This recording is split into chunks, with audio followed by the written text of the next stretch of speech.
trap shit. I'm on my motherfucking trap shit. I'm on my trap shit. I'm the number one in trap. D57, nigga on his ass down quick. Nigga came at me about a fucking bitch. I laid his ass down quick. Boom. Yeah, all that shit. I'm with all that shit. 20, 50, 100 shit, I want it all. I need it. First round draft pick, that's how I ball. NBA. Big bitch, she bad, but I put that hoe on pause. She ain't shit. Trap. I'm on my trap shit. I'm on my motherfucking trap shit. NBA baller, I'm that drop pick. D57 lay his ass down quick. Body found in the bag, laying in the ditch. I'm on my trap shit. For 48 a bitch. Nigga playing with the G shit. C-Mo, you know I'm with the shit. I'm ballin', Gary Payton back in 96. Don't give a fuck about what I do, cause they don't make you shit. 93 game bag, they drop pick. I don't know nothing about shit, I'm on some trap shit. Hold the fuck up. I don't think these niggas believe in you, man. They sleeping on you, Freedom, man. I thought you the number one draft pick. I'm on my motherfucking trap shit. I'm on my motherfucking trap shit. I'm on my trap shit. Yeah. I'm the number one in draft pick. Turn off the phone, it's time for this beat. Had to grind for the shot, it's all the way on me. I'm on some trap shit, you niggas somewhere out there sleeping. Trap like a drive-thru, they know I keep it. Bro, I'm mad, cause I keep on firing up that reefer. I told them flex, got it, hold it down for my people. Ballin' like a motherfucking trap pick. D57, nigga gon' lay his ass down quick. These scared of someone bad, that's all a nigga need. In my trap house, no sticks, stems, or no seeds. NBA drop pick, that's how I ball. 20, 50, 100 shit, I want it all. I'm on my motherfucking trap shit. I'm on my motherfucking trap shit.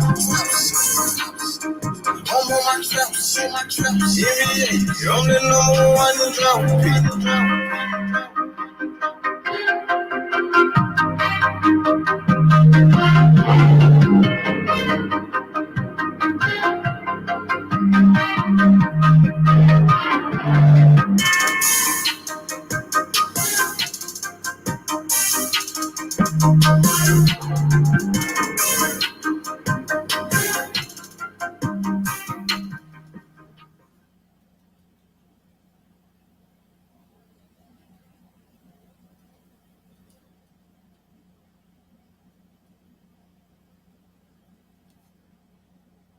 With Carvana.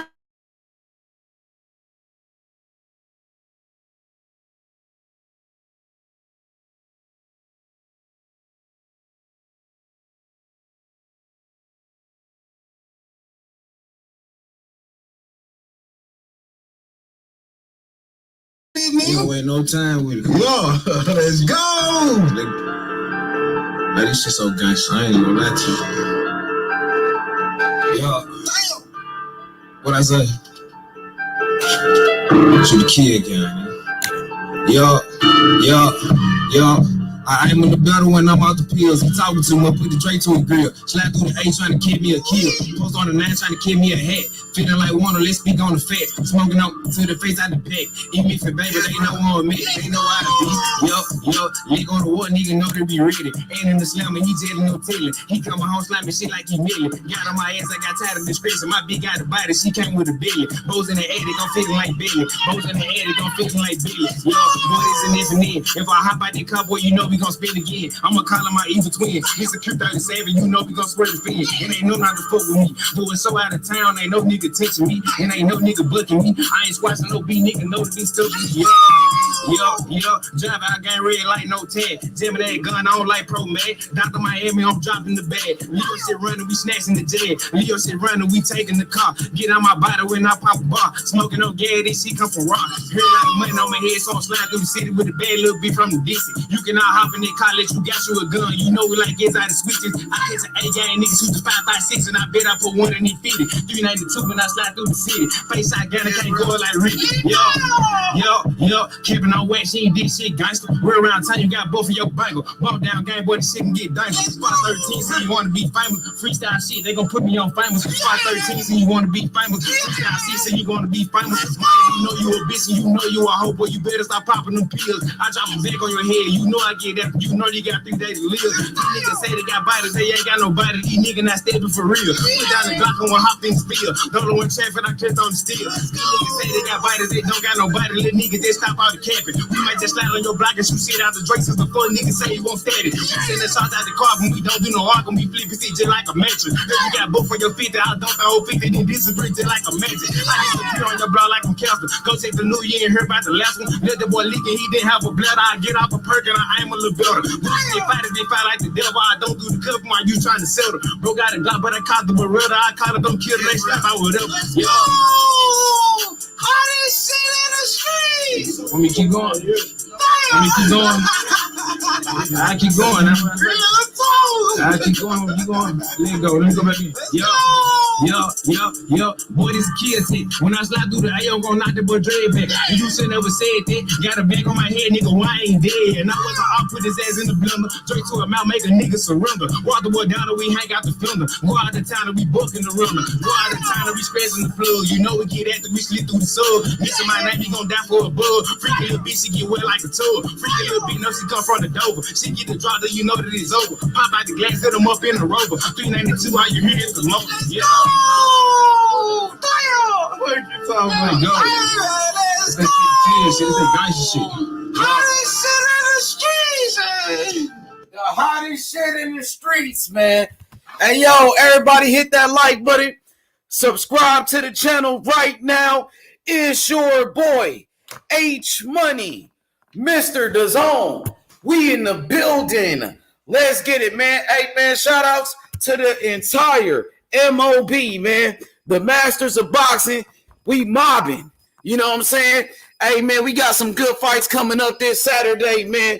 You know, there's a lot of talk about in the sport of boxing. Terence Crawford, he did an interview with Sean Porter. Shots fired. Terence Crawford taking shots at Errol Spence Jr. Terence Crawford taking shots at the PBC. Terence Crawford taking shots at Texas. Terence Crawford taking shots at the Charlo brothers, man. You know what I'm saying? Where should we start at, man? My boy Joe Brown in the building. My boy Sly Tendencies. Sly, my guy, in the motherfucking building. Shout out to the one and only Coco the Don. You already know what time it is. My boy Baba. Ba 10 in the building. What it is, Baba? What's good, man? Big Hebrew. I see you, man. You know what I'm saying? Terence Crawford taking shots at Errol Spence Jr. Do we have a fight? Or is it all talk at this point, man? I want to see the damn fight. I want to see it happen. Boxing definitely needs the fight between Errol Spence Jr. and Terence Crawford, bro. That fight is long overdue. Hopefully it's going to happen, man. You know what I'm saying?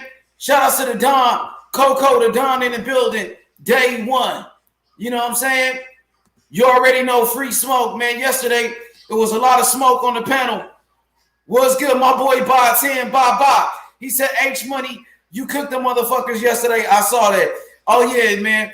You know, hey, Bob, you know how it is when I got Zaza in my system. Catch another victim. Catch a body.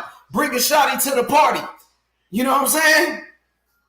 And I'm about to fire it up right now, though, because I got some real Zaza. And you know how I get. You feel me?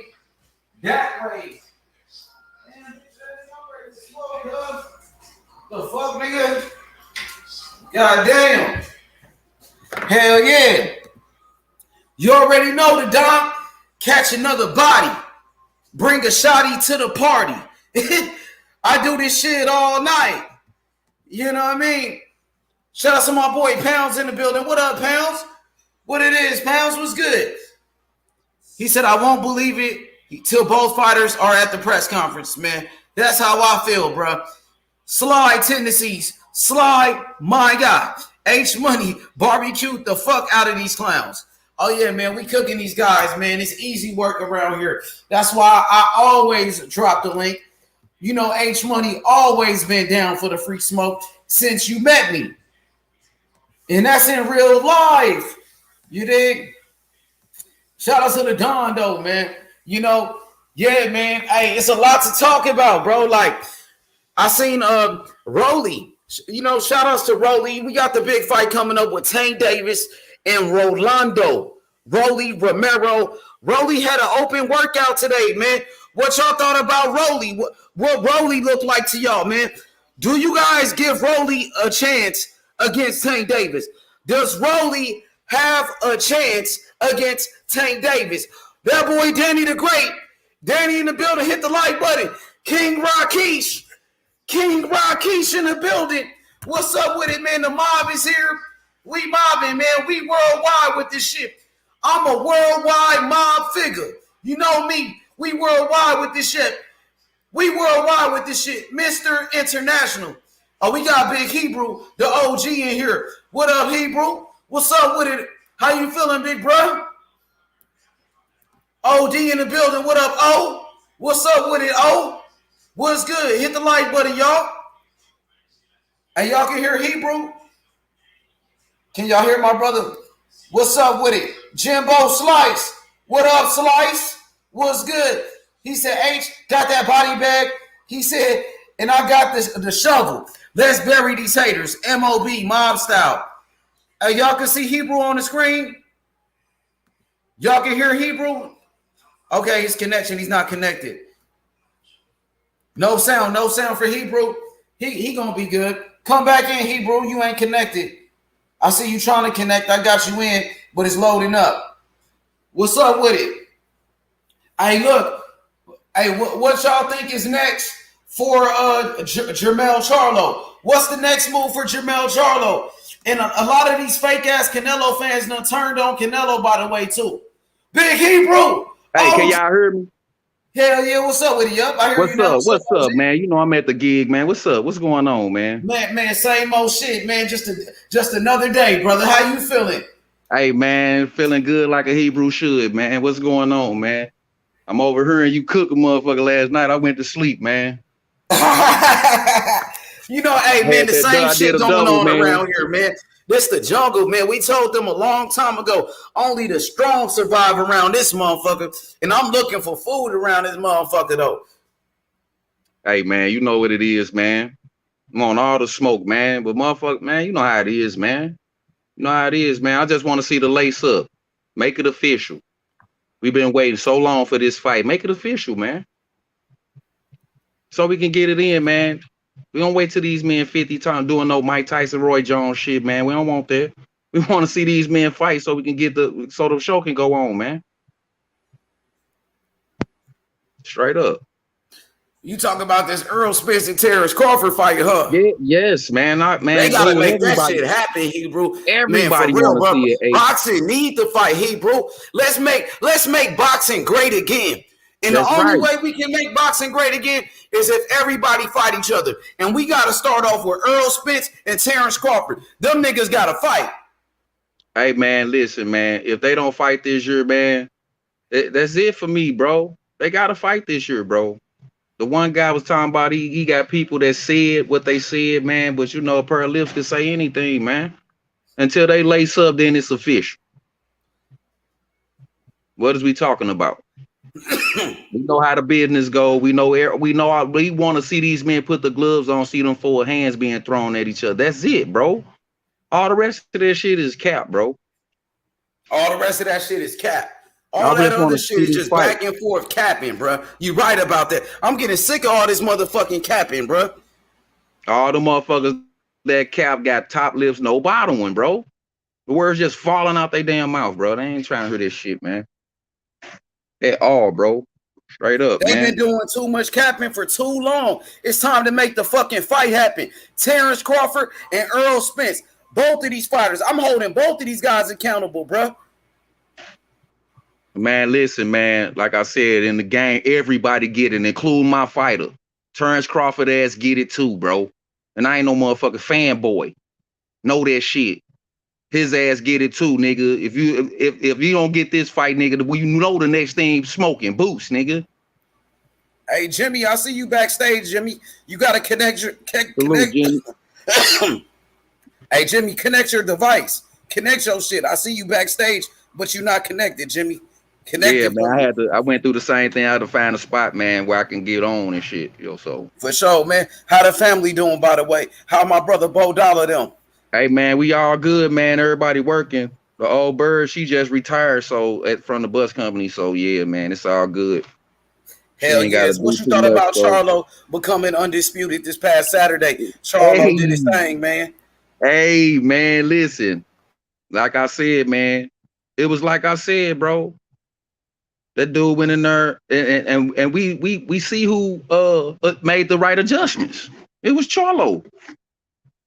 It was Charlo. Like I said, they both had their fight. They had the first fight, so that who was gonna make the adjustments to win? Wasn't no two arms. I was satisfied, bro. Two arms thrown up. I was satisfied, bro. It wasn't. So yeah, we gonna keep it like that. We need a winner. We need a victor in the fights, bro. I called a draw pimping, bro. Hey, that boy Charlo did his damn thing though. He's the new undisputed champion. Got the knockout too. That boy strapped with up, the man. Knockout. With the knockout age. With the knockout, my dude. Man. Charlo blazed his ass. Hey, Hebrew, I honestly, in my heart, believe that America, have the best fighters in the world. You know what I'm saying? When you got an undisputed champion like Charlo, you got a guy like Terence Crawford, you got fighters like, Shakur Stevenson, Teofimo Lopez, Devin Haney, all out of America. You know what I'm saying? I think America got the best fighters in the world, bro. And I think it's always been like that. And don't nobody get smoked, man, because that is opinionated. Oh yeah, I mean, I'm down to debate it. Though sometimes it show though. America got the best fighters in the world right now. USA got the best fighters, bro. You know what I'm saying? We got the most guys on the top 5 pound for pound. You got Terence Crawford, American fighter, number 1 pound for pound. You got a fighter like Charlo, undisputed, number 3 pound for pound, and you got Errol Spence, number 4. So you got 3 American fighters in the top 5 pound for pound. America got the best fighters. The red, white, and blue. Smoking it, man. They smoking it, bro. The USA smoking it. I'm a patriot at heart. Like, I feel like America is the best country in the world, God damn it. And we got the top dogs over here. Red, white, and blue. Hey, listen, man. Listen, I like the sport, period. But I want to see the best fight the best. Now, since we got all that out the way, we know where the best at, where the rest of the best. We need contenders now. Let's make this motherfucker 2023 better do something, bro. Because this motherfucker right here almost over with. You know what I'm saying? So 2023, man, I hope they need to give us everything. Motherfuckers spending their money. Fuck all that. Like, Hey, Hebrew, I love my country, bro. You know what I'm saying? The land of the free, the land of the brave. You know what I'm saying? And when you got these fighters that's representing America, like a Charlo, I believe Charlo is a great role model, a great example for the next generation of fighters, man. I love, the direction that we're going to. I love it, bro. You know what I mean? I'm loving what Devin Haney is doing, representing America and going to Australia, representing the red, white, and blue. Can't wait for that fight either. Can't wait for that so that shit can get cleared up. Then we don't know. Hell yeah, you right about that. I ain't trying to talk to nobody else about that belt situation, bro, because now it's finna happen. Ain't no more excuses to talk over. Yeah, absolutely, man. Like they was confusing the people with the franchise belt and the WBC with the bullshit, man. We just want to see an undisputed champion. We want to see the best fight the best. Man, they don't get that from Hasbro, Mattel, Parker Brothers ass belt the fuck on, man. We want to see undisputed. The real motherfucking champion. So get these men to fight, throw that franchise shit away, elevate. You want to get on an elevator, get on a motherfucking go to the motherfucking hotel. Hey, Hebrew, what you thought about Canelo taking a loss to Bivol? Canelo got beat, man. What you thought about that fight? We talked about that already. That's what I was asking. Do Canelo do all his motherfucking accolades carry up to 175? I mean, it did, because he became a champion at 175 when he knocked out Sergey Kovalev. But then, he fought Bivol, and Bivol had a different type of style. So I believe it was the style. Yeah, that's what make fights. It was a whole different man. But Canelo's still a great fighter, even though he lost to Bivol. Yeah. Bivol is the truth, though. And there's no shame in losing to a great fighter like Dimitri Bivol, who's an undefeated light heavyweight champion. Now, I think it was an accumulation of the size of Bivol with the boxing skills. You know what I mean? And his boxing IQ. He was so sharp in there, man. Yeah, but Canelo ass up off of him with that laser ass jab. That's all it was, bro. He used everything he needed to use. He saw film. He seen what was up. So he had Canelo number. I don't take nothing from Canelo. I don't throw him away. What the fuck y'all mean? But a lot of people starting to throw him away after one loss. Now, I'm not going to do that, bro. Canelo is still the undisputed champion at 168 pounds. Man, I seen the best fighters take losses. You know what I mean? I seen Sugar Ray Robinson. Sugar Ray Robinson took a loss. Sugar Ray Leonard took a loss. Muhammad Ali took a loss. You know, some of the greatest. Some of the greatest, man. And a true champion can take a loss and bounce back. Exactly. Lennox Lewis. Revenge. Lennox Lewis, another one. Even Charlo. Bernard Hopkins. Lil Mel. He lost the fight and came back and beat that ass. Exactly, bro. Exactly. So you can't throw away no fighter, bro, because they there.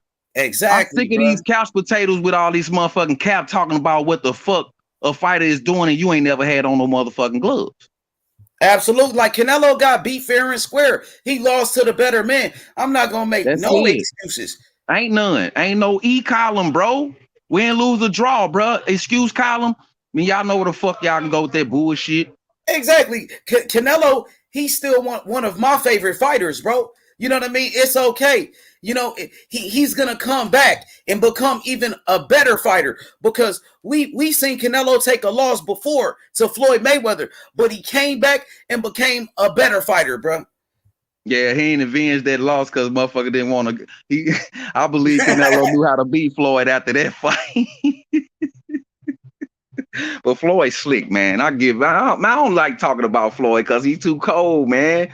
He a good slick ass businessman as well, man. That's that you don't take shit from Floyd, man. He did what he did, man. But that business with Tank, man, you gonna get the fuck on with that shit, man. How that man fight the top dudes, man? Fuck you doing, man? Fuck you talking about Tank Davis? Yeah, man. What you think? I mean, about this fight with Tank Davis and Rolly? Man, you asking me questions we already talked about. Man, we broke the tails of the tape down. We had both of their pictures. I was just watching that video last night. Matter of fact, it was a whole bunch of us on there breaking it down. Yeah, we've been talking about that for a long time. Because remember, that fight got postponed. That's the third fight right there, H. That's the third fight I want to see. They were supposed to fight a long time ago, but remember, you know, Rolly got in trouble. He got in trouble, exactly. Yeah. You know, so this fight is long overdue. Now they came back face to face, H, and it looked like it's some motherfucking smoke in between the motherfucking words, man. They don't like each other. They don't like each other at all, man. They got bad blood because Rolly, he been talking shit about Tank for years, bro. And you know, they both came up under Floyd Mayweather. And Rolly been trying to make a name for himself. He trying to make a name for himself by clout chasing Tank. So now Tank got a chance to shut this motherfucker up, bro. You know what I'm saying? Yeah, I big think I'm bottles, gonna have to nigga. get a bottle of this H. I don't even Big know bottles, my nigga. Sincool, man. What the hell is this, man? This man got, man. The hell is Hell this shit? Y'all yeah. know anything about this right here? I don't I think gotta they take a know bottle about of that this one home right with me. there, man. Let them know. Hey man, I gotta take a bottle of this tequila. They got the dark and the white one. This the white one, man. I gotta take some of this shit to the crib, man. Straight up, I'm in the liquor closet, y'all. My bad. Yeah, it's all good, man. Hey, Yeah, so man, but like I say, man, I don't take none from none of these fighters. But them 3 fights, I want to see them 3 fights. The Rolly Tank, Spence Crawford, and what's the other one? What's the other one we just named? Devin Haney and Kambosos. And Kambosos. Devin Haney and Kambosos. Yes, sir. Them the 3 right there. That's the best right there. Fighting the best. Get that out the way. Then we get some of these contenders out the volcano, man. Because I know they want the smoke, man. We can't forget about them, man. But they still got to make a name for themselves too, though. So it ain't no rush. Hey, so Hebrew, what Yes, you sir. think about Nonito Donaire and in a way the rematch, and what you think about Nonito Donaire, being a part of the channel now, showing he's pulling up on us, and I know that's one of your favorite fighters since day one. You always been talking about Nonito Donaire. I was sitting back just listening and just seeing where he was at, like after fights and stuff, man. That man, hey man, dude is a good guy outside the ring. And I already know what he do in the ring, so it's all good. You know what I'm saying? But that inner fight, man, I want to see that. There go another one. And another one, bro. It's gonna keep. That's why I say 2023. If we ain't getting what we need, bro. Matter of fact, we need to be getting what we want since our money on it. Mm-hmm. Hell yeah, you right about that. Don't ever forget that, fight fans. True fight fans, we the fucking bosses. So let's stop this shit, bro. I want to see them fights. They as know they watching. They watch too, man. They watch these panels too, bro. The elite, top dogs, they watch this. That's where they get their ideas from. Us. Man, we want to see all the big fights, Hebrew. All of that, bro. All of that. We gotta demand it. We gotta demand it. You know what I mean? We gotta demand backed by popular demand. Yes. Backed by popular demand, bro. We need them fights. You right about that. Hell yeah, by popular demand, Hebrew. Yeah, we need them fights, bro.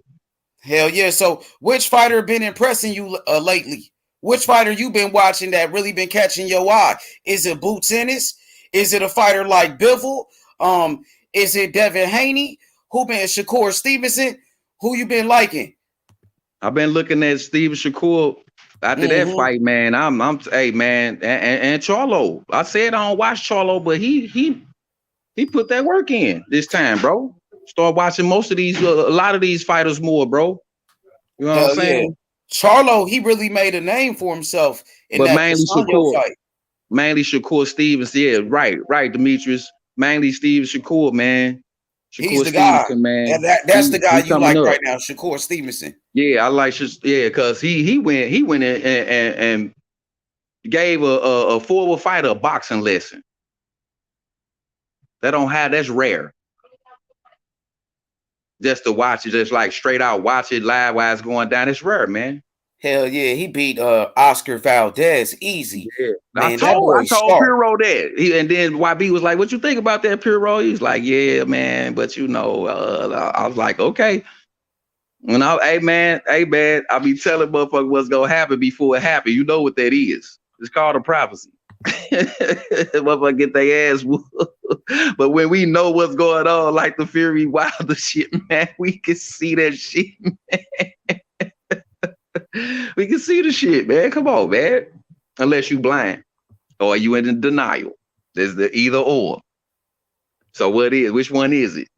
We gotta give respect to these fighters too, man. I don't give a fuck if you don't like them or not. Still give him his props though. You can hate him, but still give him his props. Damn. Hebrew, what you thought about Erickson Lubin in his last fight? He got beat by he got beat by Sebastian Fundora. Erickson Lubin got stopped in that fight. What was your thoughts on that one? Man, when I saw Charlo put the hand on him, I knew he wasn't even supposed to be in there with no motherfucker like that. He should have been chopping the tree down for the first I ain't even get to see that fight. But I'm just overhearing stuff about it. Hey, he should have chopped that motherfucker tree down. Talking about he ain't gotta bend his knees to throw an uppercut. Nigga, anything overhand knocks his big old goofy ass out, man. But he a good fighter too, though. But you tall as fuck, bro. You gotta hit this motherfucker in that hot water bottle, that red motherfucker with the white cord on it. You know what I'm saying, man? This motherfucker, you should have water ballooned that shit, bro. Fuck is he doing? But he ducked into that Charlo right. That was. Yo, hey Hebrew, let me introduce you to the homie, man. My brother Bang. Right, what's up? What's up, Salute? I heard him on there. You heard him? What's going on, brother? Hey, what's going on, baby? How's things? Oh man, Chilling, man. Hey Bang, what's good, man? Earlier you had asked me about Charlo and Tim Tszyu, man. What's the word on that one? Man, they say the WBO gave that boy 30-day minutes. Like he got to make a decision in 30 days. Tim Tszyu, man. Hey, D, you got an echo, D. You got your TV on or something. Well, go ahead, Bang. So they gave him 30 days to fight Castaño? Yeah, they gave him 30 days or they gonna strip him. Damn. Already he just had a fight. What the fuck? Man, he ain't got, listen, man, we love him, but he ain't got the proper paint job. I hear you, bro. You understand what I mean? You know what I mean by that, right? I know exactly what you mean, brother. Right. Yeah. We love Charlo, bro, but we all know he ain't got the proper paint job. You know what I'm saying? So, things like this occur. You know what I'm saying? For real. I hate it, but it is what it is. I hope he can really do. Tszyu not ready, bro. But that's a good fight right there. I ain't gonna lie. I like that fight. That's the fight I want for Charlo, especially if he stay at 154. Now, Tim Tszyu, he got the biggest fan base out of anybody at 154, out of any fighter. Tim Tszyu, bruh, he's a superstar in Australia, just like Kambosos. He's the son of a legend. His father, Costa Tszyu, is a legendary fighter. Right. Yeah, that's gonna be a big fight for Charlo. That's the biggest fight. Men, though. Now, if Tim Tszyu really want it, man, Charlo should take that fight. If Tim Tszyu would take that fight, because we know some mandatories, they don't fight the champions like Ryan Garcia, if you know what I mean. Understood. But if that fight is on the table for Charlo, I think Charlo should take that fight, especially while Tim Tszyu is hot. His name is hot. He's undefeated. You got to take that O. You got to take that O and put that name on your resume. And eat that motherfucking crow, bro. What we talking about? Your ass lose, you lose. Ain't no motherfucking excuses. Yep, and put that name on your resume. Be another undefeated fighter that Charlo beat, because he beat undefeated fighters Castaño, Erickson, Lubin. He beat undefeated fighters, knocking guys out. I think Charlo could knock out Tim Tszyu. Do that shit in Australia, bro, and get that money, because Charlo deserve it. Now, Bang, I know you out there in Houston.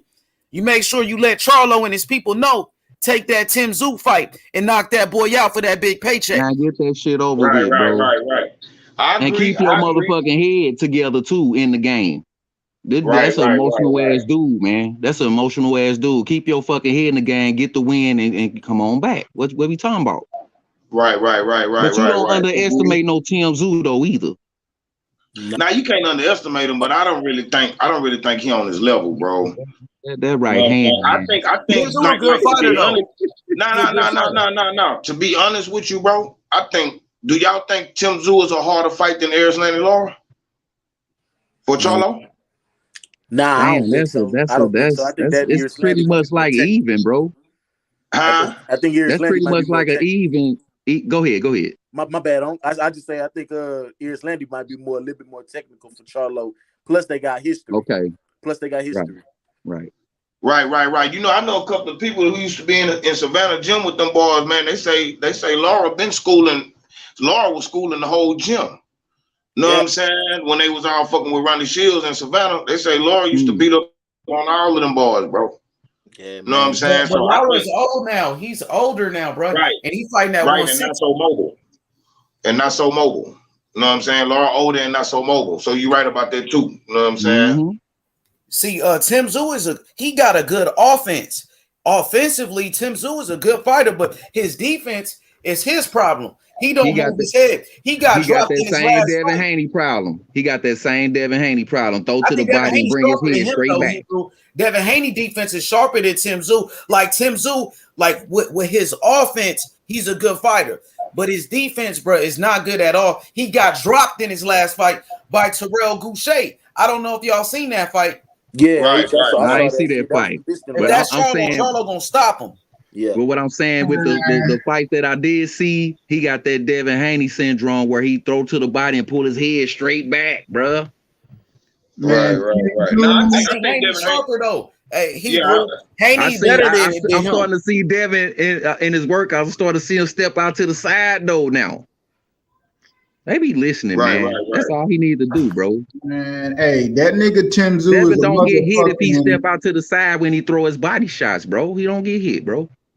Tim Tszyu a goddamn filet mignon. Quit playing. Charles gonna eat that. Medium well, man. Hey, man, I like my steaks well done. Man. What's up, Q, man? What's good with you, OG? Oh, man, same old, man. I knew it, man. Hey, but still, though. Hey, man, tell that nigga we eating Australian Wagyu, man. We like our steaks medium well, man. To the Outback. Yeah, my bad. Right. My bad. He Australian. That nigga lamb chops. Right now, right now, Man, I'm fucking lamb chops. They got good I Wagyu went out too there in far back Australia. into the room, man. Hold on, give my camera a second, man. I went too far back in the dungeon, man. Man, you know, cap like Tim Tszyu, like I ain't gonna lie. I want that fight. That's a lot of money in that shit easy. You know what I mean? Tim Tszyu, he cool. He limited. Like especially in the last fight, I seen him get dropped. And then he couldn't even figure out a way to get dude out of there. Punch variation limited. How he set up his shots limited. Feet out of there. Defense out of there. Charlo gonna box that boy head off and knock him out. I ain't gonna lie. It's only motherfucker I see really fucking with Charlo at 154. Currently at 154 is Fondor. Hey, y'all, I gotta come back in, man. I'm froze up. Can y'all hear me? Okay. Yeah, you. I gotta come back in, y'all. I'm finna come back in though. All right. Okay. Yeah, the only one I see is Fondora. I'm gonna be honest, but even Fondora got certain flaws. Yeah, I do think he the hardest fight, but he not unbeatable either. You know what I mean? So Right. Young Billy, we see you, boy. Billy badass.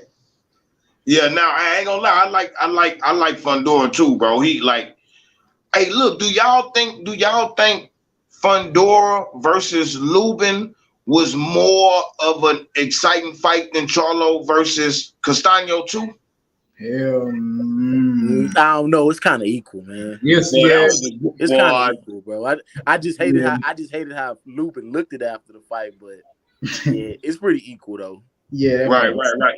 Even though Lubin, even though they stopped that fight, bro, Lubin deserved to walk with his head high, bro. That boy fought his ass off, bro. He just fell short. You're right about that. He showed a lot of heart in that fight where he got dropped, got back up, and then he dropped Fondora. He showed me that dog. He showed me that he was a warrior. You know what I mean? Right. Yeah, He got beat down though. He got beat down in that fight though. Hey, another thing, H is he showed he got a fucking chin too. So that question is out the door. I don't know, man, because he did get dropped, right? And then he ended up getting stopped. So, so that's the second time he got stopped. Well, the stoppage wasn't due to that was more like a TKO. What about when he got dropped though with that uppercut? Fondora hit him with the uppie. Yeah, it was kind of like a flash knockdown. It was kind of like a flash. He was fucked up, my nigga. He chinny though. Ain't no way around it, dog. Hey, Bang Gang, that wasn't no flash. That was a flush on me. Which one? Y'all talking about the second round knockdown? Yeah, the first time when Lubin got dropped. Yeah. Oh yeah. Nah, he caught that nigga. I ain't gonna lie. He caught, but he got up though. Yeah, right. He got right back up. He got right back up. You know what I'm saying? That was a good ass fight though, bro. It showed heart like a motherfucker, bro, on both sides. Yep. No, y'all hadn't seen a recent picture of him. I wonder how he recovered from his injuries. Dang, he took punishment, bro. He took I didn't punishment. see. But them the two fight of the year candidates so far. I got For Charlo me. Castaño number one for me. Nah, I'm gonna say Taylor and Serrano. I got Charlo Castaño. Charlo Castaño, bro. That shit was a knockout. Charlo Castaño was a better fight, bro. I can dig it. I mean, no argument here. Either one is cool though. I got Charlo, bro. Yeah, I got Charlo Castaño. I ain't gonna lie, bro. I've been waiting. I've been waiting for that fight, bro. You've been calling that shit too. Long, bro. Right. So long, and that shit was exactly how the fuck I knew that shit was gonna happen. Exactly. Right. And then I see Billy Badass. What up, Billy? What up, Big? Hey, another fight. What's up, Q? And my boy D Young and my boy Uncle D. Another fight of the year was that Lee Wood and Michael Conley when old boy got knocked out the ring. That bro. Yeah, that was Hey, look, Billy. He fell out the ring like one of them cartoons when they just kind of like melt and slide off, like like that nigga had no bones in his body. And I think Buddy was down on the cards too. Boy came back from behind and stopped him. That's why I think it's one of the fights of the year. I ain't saying it's the fight of the year, but if I had 4 or 5 options, it would be in there. Just like knockout of the year so far. Now, I don't know. Knockout, Shushu knocked old boy out crazy. Like Shushu. And your boy Christian, your boy Billy, and Billy knocked that boy out too, smooth out. Man, we had some knockouts. We had some. Hey, but I think 2022 been lit so far, bro. Yeah, it started off with Jacqueline Usyk. Bro, we literally got what? How many weeks is this? This like our 7th week back-to-back fights? Yeah, really PBC got like nigga. PBC schedule is strong right now, nigga. You got Tank coming up. You got Benavidez this Saturday. You just had Errol Spence fighting, nigga. You just had the motherfucking Charlo fight, nigga. PBC hitting them back to back on their ass. Yeah. And Big Charlo in the fight. Yeah, and can't forget about June 7th, man. And Fulton about to fight David Morrell. All them niggas, man. Yep. Right. Man, it's going down all the way through July, bro. You know what I'm saying? Like, so far, for what we know, like, as far as what I seen on paper, we good all the way through July. Yeah. We gonna if we get that Terence Crawford Errol Spence fight, bro, that's gonna be the icing on the cake right there, nigga. You know what I'm saying? For real. For Thanksgiving, man. We pushing for Thanksgiving, man. We pushing for Thanksgiving. You know what I'm saying? Spencer Crawford, Thanksgiving weekend. That's the best way to go out in this bitch. Man, I hope they fight, man, for real. It don't even matter. That shit, if it happened November, that's my birthday month. Niggas already know. Meet me at the motherfucking fight. It's going down. Party at wherever the fuck I'm at. Y'all know what's up. And there's no cap. Let me know, my nigga. I'm going to the fight party wherever it. You can't forget about that Devin Haney and Kambosos fight. That's coming up, nigga, in a couple of weeks, nigga. Right. Yeah, hey, right after that is I think that Tuesday is Donaire and Inouye. Yup, Donaire and Inouye, man. Boxing is fire, bro. We just need that Errol Spence and Terence Crawford fight for real, bro.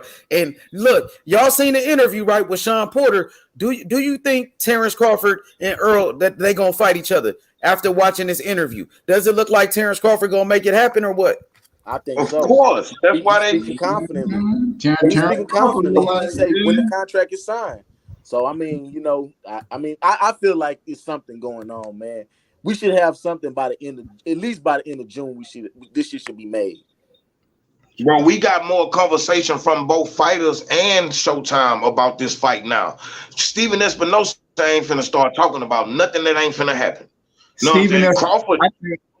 I think Steven Espinosa talking because he's trying to speed them up to the fight. Like Steven Espinosa coming out this. They probably see Steven fighting talking like, let me, pick up the pace for what's going on. But shit, I say like sometime in June, by the end of June. I ain't in no rush. What you talking about for announcement? You talking about for announcement? Yeah, I give them like a month, 3 weeks to a month before they announce like they gonna fight and shit. Yeah, right. This how you got it sell about the end of June. Yeah. This how you sell a fight. You start putting people on the edge of their seats, No, we know that this fight finna happen, but we still having conversations on if. You know what I'm saying? This is a part of the sale right here. This is what I love about it. You know what I'm saying? I know they gotta fight, bro. Like they gotta fight next too, man. Like right. They both said it. They both said it's happening. You know what I'm saying? Spence say he already agreed to his terms on the paperwork. Of course, that's because he on that side.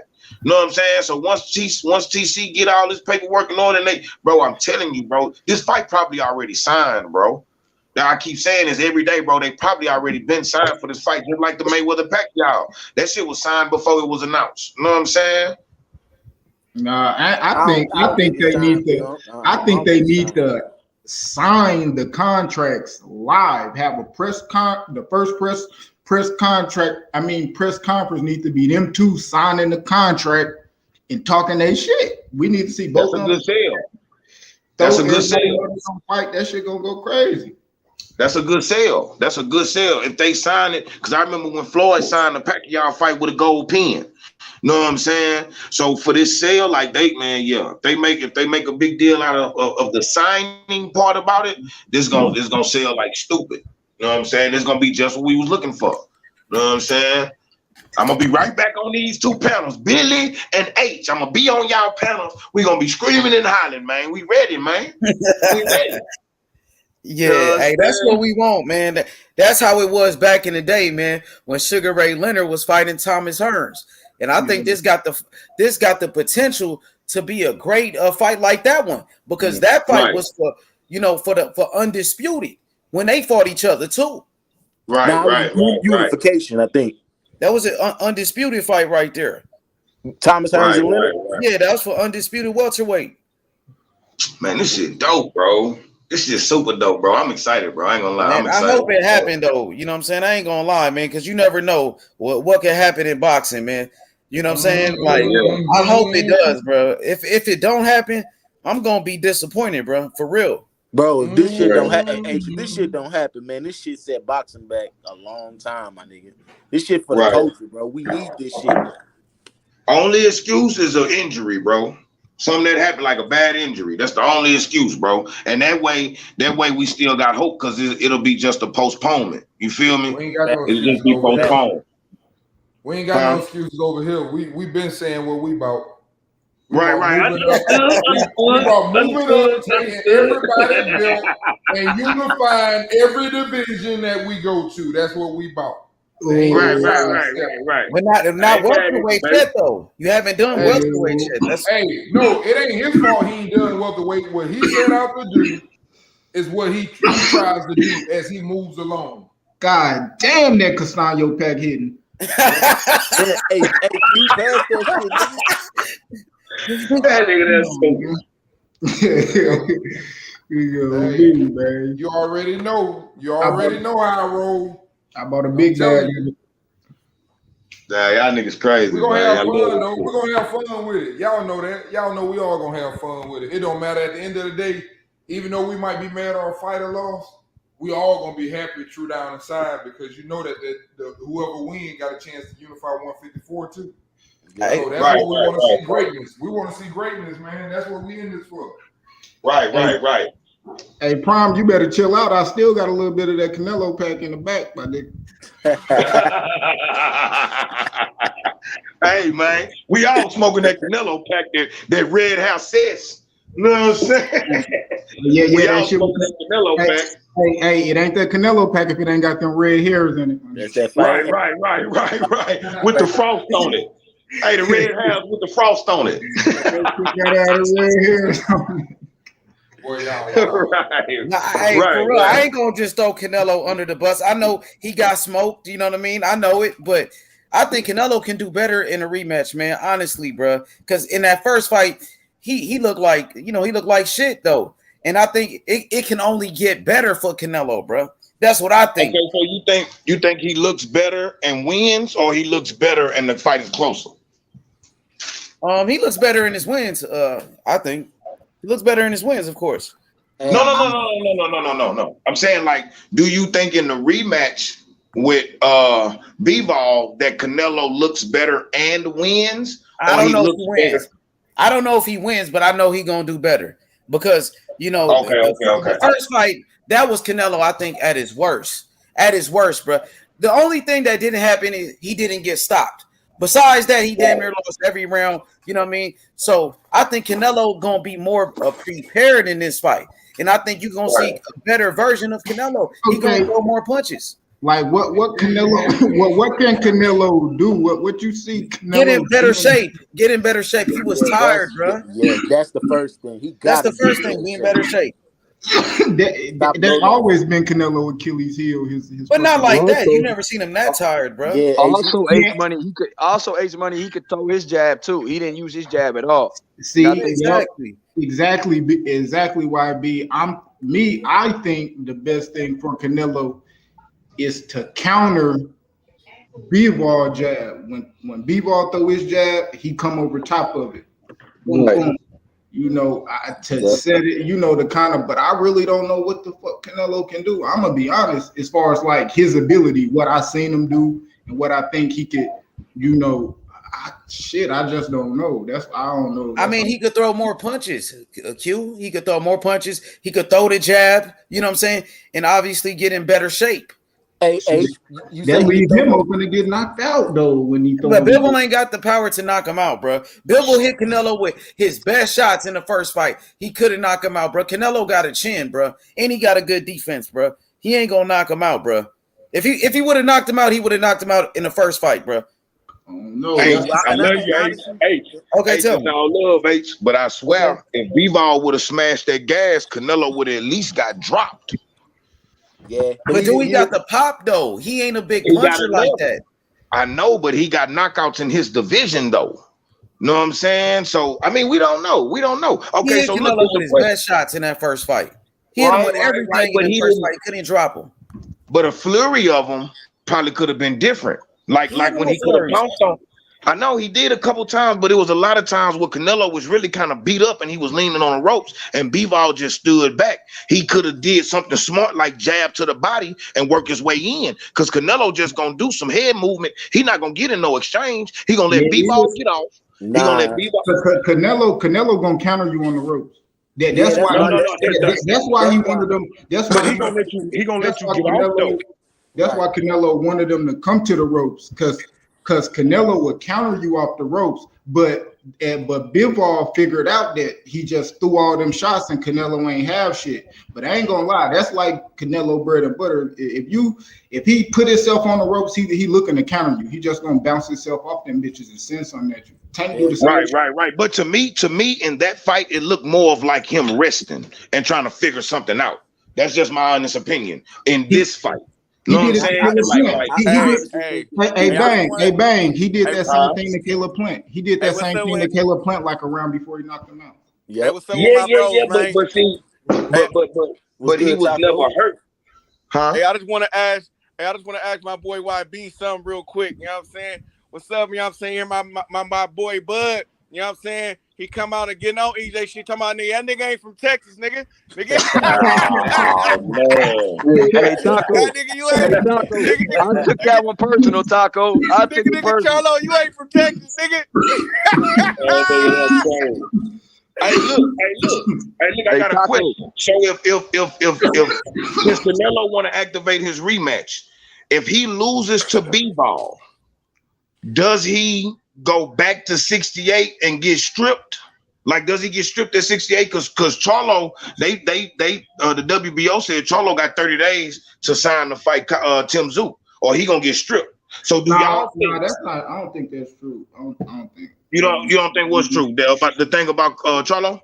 The WBC or no, the WBO. The WBO is saying that they're gonna strip Charlo if he don't agree to fight Tim Tszyu within 30 days. I think so. Do y'all think? So do y'all think if Canelo loses to Bivol at light heavyweight, should he be stripped at 168 from at least one title? I think so. Is it fair? I mean, that's only fair, right? Yeah, you holding up the division if you at 75 holding the belt. I think they put that 30 day on Tszyu. They put that on him. You know, that's that Crawford. That's that Crawford weather coming. Go ahead, lock him in somewhere else. D, just to capitalize. That's that Crawford weather. Man. Just to capitalize off that, yeah, it's something to do with that, but I think it's mostly to do with the Tim Zoo shit because he been the number one contender. Oh, they getting the fuck on. Yeah. They stuck now. Everything finna move. We finna get a lot of movement. I don't care if the fight happens or not because you know why? Everybody is in a spot where something has to happen. Either Thurman has to fight Spence. Thurman got to fight Crawford. Spence got to fight Crawford. Crawford got to fight Spence. Boots got to fight one on. Thurman got to fight Boots because he a contender. I was just about to say that shit too, Q. Yeah, I think it might end up being Boots and Thurman because I think Boots number 2 in the WBO and I think Thurman is number 4 in the WBO. So fuck it, why not? Like I heard somebody say, as long as we get movement, that's all I want. We need some movement in that damn division. It's too many dogs in there. There's too many dogs and ain't nothing happening. Right. Understood. I think everybody finna fight everybody. That and then that 154 division, like I was saying yesterday, everybody fights everybody up there already. Man, that's the glamour of the division of this era, bro. They say 147, but that's the glamour division. Now, it's just sad Al Haymon ain't promote that division like he should have. You think 154 is better than 147 right now at this moment? Man, I ain't gonna 154, absolutely. Right. And they all fighting each other. You got Bruce, we got Virgil, we got fucking Spence, we got fucking.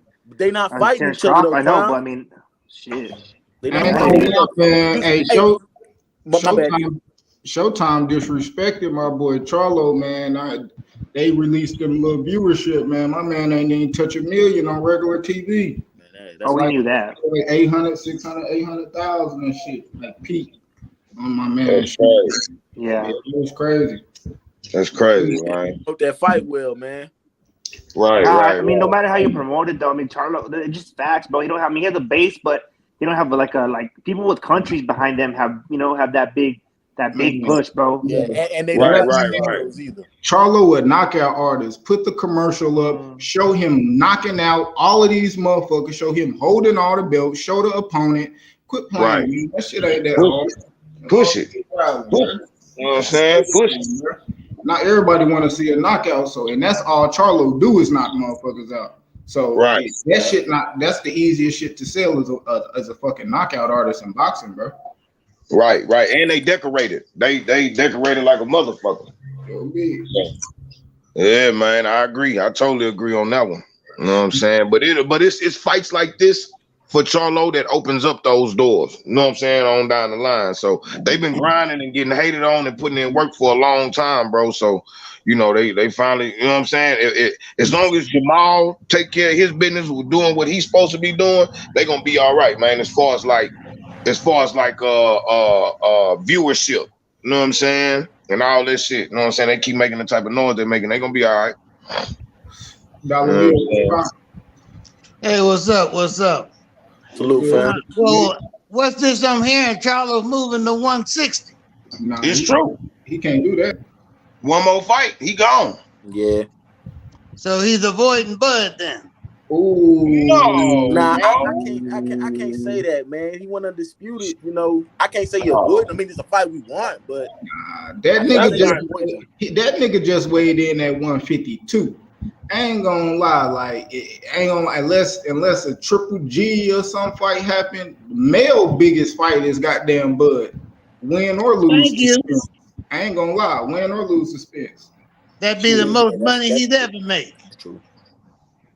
Yeah. That's still it. That's still a pay-per-view fight, no cap. So I mean, I would love to see Bud make history, but I heard he was moving to 160. I said, I can't believe it. He's been to leave when he know he's moving up after he do Spence. Well, Spence will be at 154 for Crawford for the rematch. They're gonna both be at 154 for the rematch. So they still got big money in the bank. He moving up. It ain't about Bud Crawford. He moving up because shit, he can't. It's hard to make that weight. He been there since he was 18 years old, man. He 32. Right. That's what I'm saying, YB. It can't be a duck because he got undisputed. You know what I mean? He ain't right. I like Bud Crawford, but he ain't running from Bud. Man, come on, man. Stop that. Yeah, bro. Boys ain't ducking no smoke, man. Them Texas boys ain't ducking no smoke. Suspicious to me. Hey, yeah, he is from Texas OG Dollar Bill. He is from Texas OG Dollar Bill. It just looks suspicious to me. After talking all that knockout artist, he bring his little butt up there. He gonna knock him out. Now he say he's moving up to get you after Spence. You say, well, I'm moving to 160. But Mel said that shit because I ain't gonna lie, I ain't heard Mel. I haven't heard he said it after the fight. Maybe he moved to 160, and then I think his brother did say, "My brother move up to 160. I'm going up to 68, and if Spence move up to 54." Nah, he ain't moving up because I seen him on live and he wasn't talking that. He talking Nah, YB, them niggas not from Texas, YB. Them niggas that they birth certificate don't say. I so hope he don't do that. Cause I was waiting to see that fight. Don't say Texas, nigga. Hell no. I was waiting to see that one. I'm hoping he don't move up. Nigga, what hospital they was born at? Hey, Taco, I don't know all that, bro. I ain't about to. You sound like, hey, Taco. I'm gonna start calling you Trump K, not Taco K, because you want to see birth certificates. Hey, I'll show y'all my birth certificate. Hey, Taco, that reading Wikipedias. Hey, Taco, what you doing? You want him to show his birth certificate too, Taco? Too? Come on now, Kieran, Taco. Yeah, I was gonna say my mother was born in Arkansas, and she got more fight than that. You know what I'm saying? Hey, Arkansas got some fighters. Hey, Taco, y'all funny as shit, though, man. Taco, y'all boys wild, man. You know, and you see. Hey, I'm gonna tell you, Charlo. To me, I think little Charlo, he should take that Tim Tszyu fight. I think he can knock him out. Hey, Taco, that's big Charlo. Big Charlo. No, little Charlo. Big Charlo. Oh, he Big Charlo now? Okay. Well, yeah, okay. As long as we both know who Big Charlo we talking about. So I think that he should fight Tim Tszyu because that could be an easy knockout. Like, you feel me? And that he'll make a name for himself. And this is what happens when you don't fight on good people undercards and you keep trying to headline and shit like that. Like, you feel me? I think that he should have been on a little bit more undercard. He should have tried to be on EJ undercard. Trying to be the headline under time don't do you no justice. Who, Charlo? Yeah, I think yeah. Ooh, shit, I got the shivers.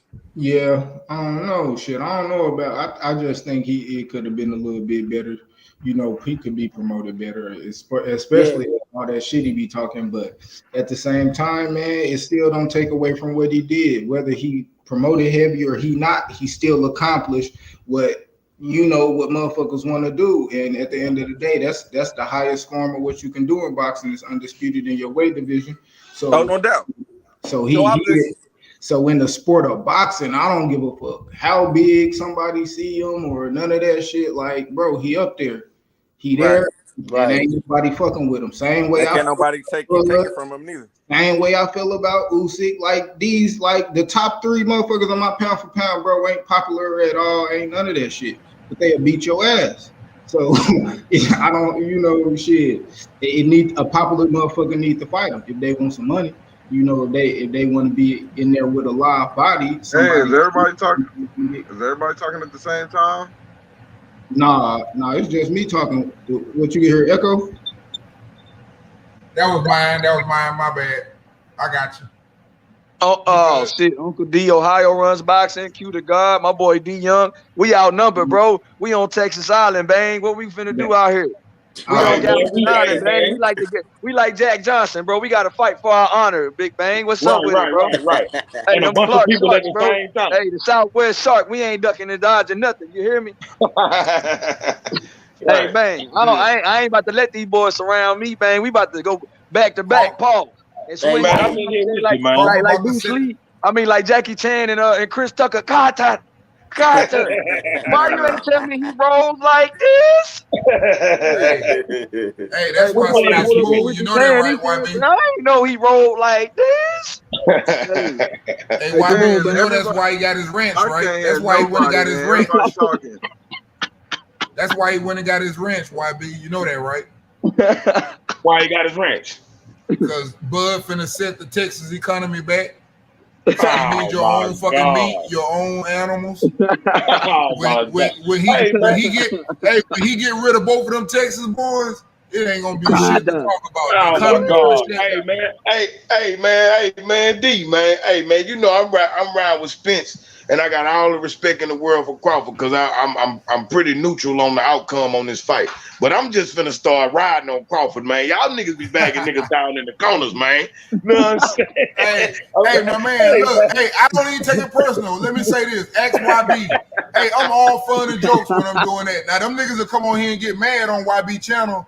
Hey, I work with them, and I know this and I know that. They'll get mad at me, but I don't give a fuck. I'm going to talk my shit. I just like having fun with it. It ain't that serious to me, bro. I ain't getting nothing out of this.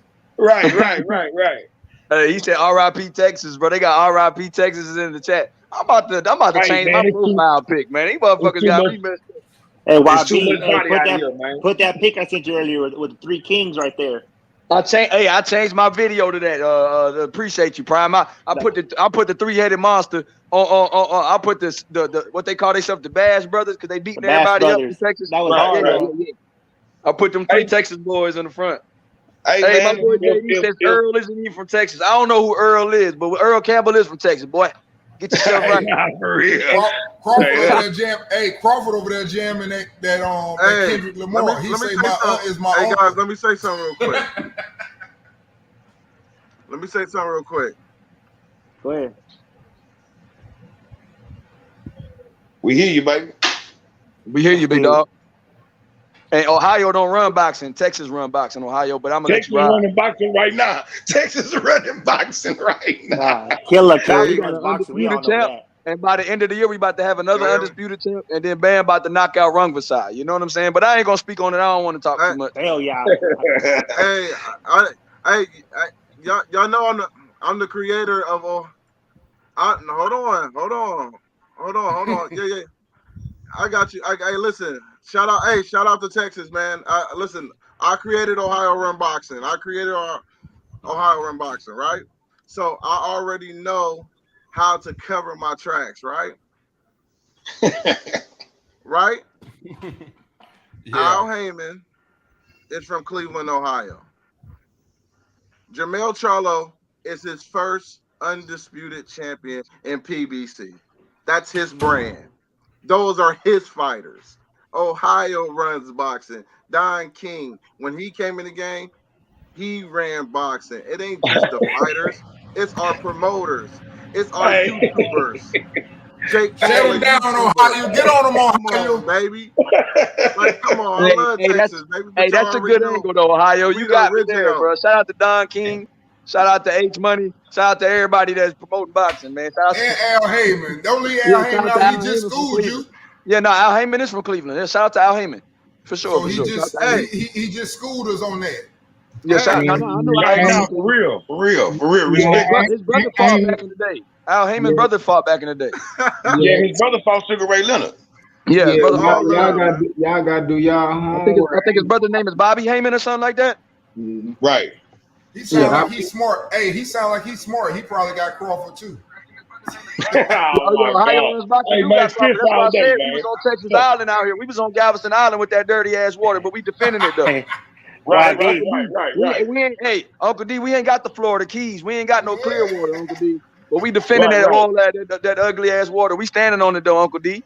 I know y'all ain't playing down there in Texas. Texas don't play. I already know. Hey, YB, look at my name now. Look that's the truth of my name right there. I can't see your name, but I see El Pitbull.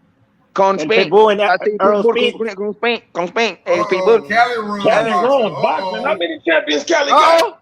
How many champions Cali got? You said what? We got ex-champions. We got, you know what I mean? How many champions Cali got right now? It's okay though, you know what I mean? But you know what? We will rise once again. But we have the greatest of champions though that came from Cali. Hey, let me say something. I love it, man. I love when y'all giving a shout out when y'all got the Cali runs boxing Texas. I love it, bro, because the original gets the credit. I love it because nobody was claiming they state as a whole until I came on the scene. So give the roses where it's due. But I love it. Yeah, man. respect. I think y'all need to. I think Texas is bright right now. The future is bright for y'all, and y'all got prospects that don't nobody talk about, man. Like, man, listen, y'all got prospects right now that's dogs that a lot of people ain't even talking about. But I think the bigger Jermell, and Earl get, the more that, I mean, y'all a big state, so I think it's great for boxing, bro, to have Texas on top right now. And Hey, yeah, we got some of the biggest venues and everything. Facts. And let me tell you this. Until Bud set it back about 2 years. And let me tell y'all this. Let me tell y'all this too. And I think Jermell, and I said this. I said Jermell, undisputed now. And listen, I'm black. I don't never talk about race as much, but we know the politics in race.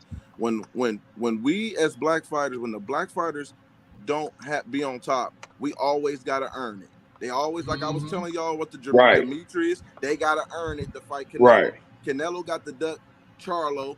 The Lomachenko got the duck Devin. All these guys get to make these maneuvers. Now that Charlo's on top, he's undisputed. I'm hearing people talking about he has to fight Kambosos. Now here's my thing. Kambosos ain't did shit to fight for 4 belts. He ain't did shit to fight for 4 belts, guys. So guess what? I vacate that belt. You ain't did shit to fight for 4 belts. Nothing. That's what a lot of them do though. When they unify, man. A lot of them, when they unify, they know that too. That's why most people that unify move up. Right. For you to earn the shit the way they had to earn it. Motherfucker, you earned it the way I earned it. You know, nobody, no one likes to do that. That's what happened with Josh Taylor. Because even Josh Taylor was speaking on it before the fight. He said, hey, you know, he just been sitting back. Yeah, he took step aside money, but he knew if he waited, he could fight for all 4 belts. Fact. So, you know, that's common, bro. Right. And this is my thing. Right. It's just, my thing is, let them earn it. We had to earn it, so now it's their turn to earn it. So let Fedor fight for a vacant belt, or Kambosos fight each other. Like, let them fight and earn it, because the same thing gonna happen to Enos, people. Everybody thinks Enos is gonna fight Errol Spence. I agree with you, man. I agree with you. You know why he deserved. Hey, Charlo deserved. I said that, and I'm a Crawford fan. Charlo deserves to move up to 160 and chase some more greatness. He earned that. In my respect, he earned that. And I hope his brother move up. I hope his brother move up, and I hope he move up, because I would rather Crawford or Spence to earn it the way he earned it. Yep. And let me tell you, I actually got to fight for that. I agree with you on that one. And I put this out here, and some people were saying I was crazy. I like an old Triple G at 160, where Alex will be able to try to do something, maybe the zone, or that's a big money fight for Jermell. Now hold on. Now people might say, well, wait, he didn't fight Jamal. He ducked Jamal. Here's the reputation of Triple G, people. He has a reputation fighting small 154 pounders moving up. He even fought a 147 pounder in Kell Brook. He feels comfortable taking those type of fights. Jermell and Jamal are 2 different people. Jermell is more accomplished, so that will bring more. Well, he's more confident too. He's more confident at his division, and moving up will be more sexy and appealing to the Triple G and them team. But they don't have no fights over there. They don't have no big money fights over there in the zone right now, because Canelo is tied up. So what are you gonna do, Triple G? Yeah, hey, they scared of the Mexican monster.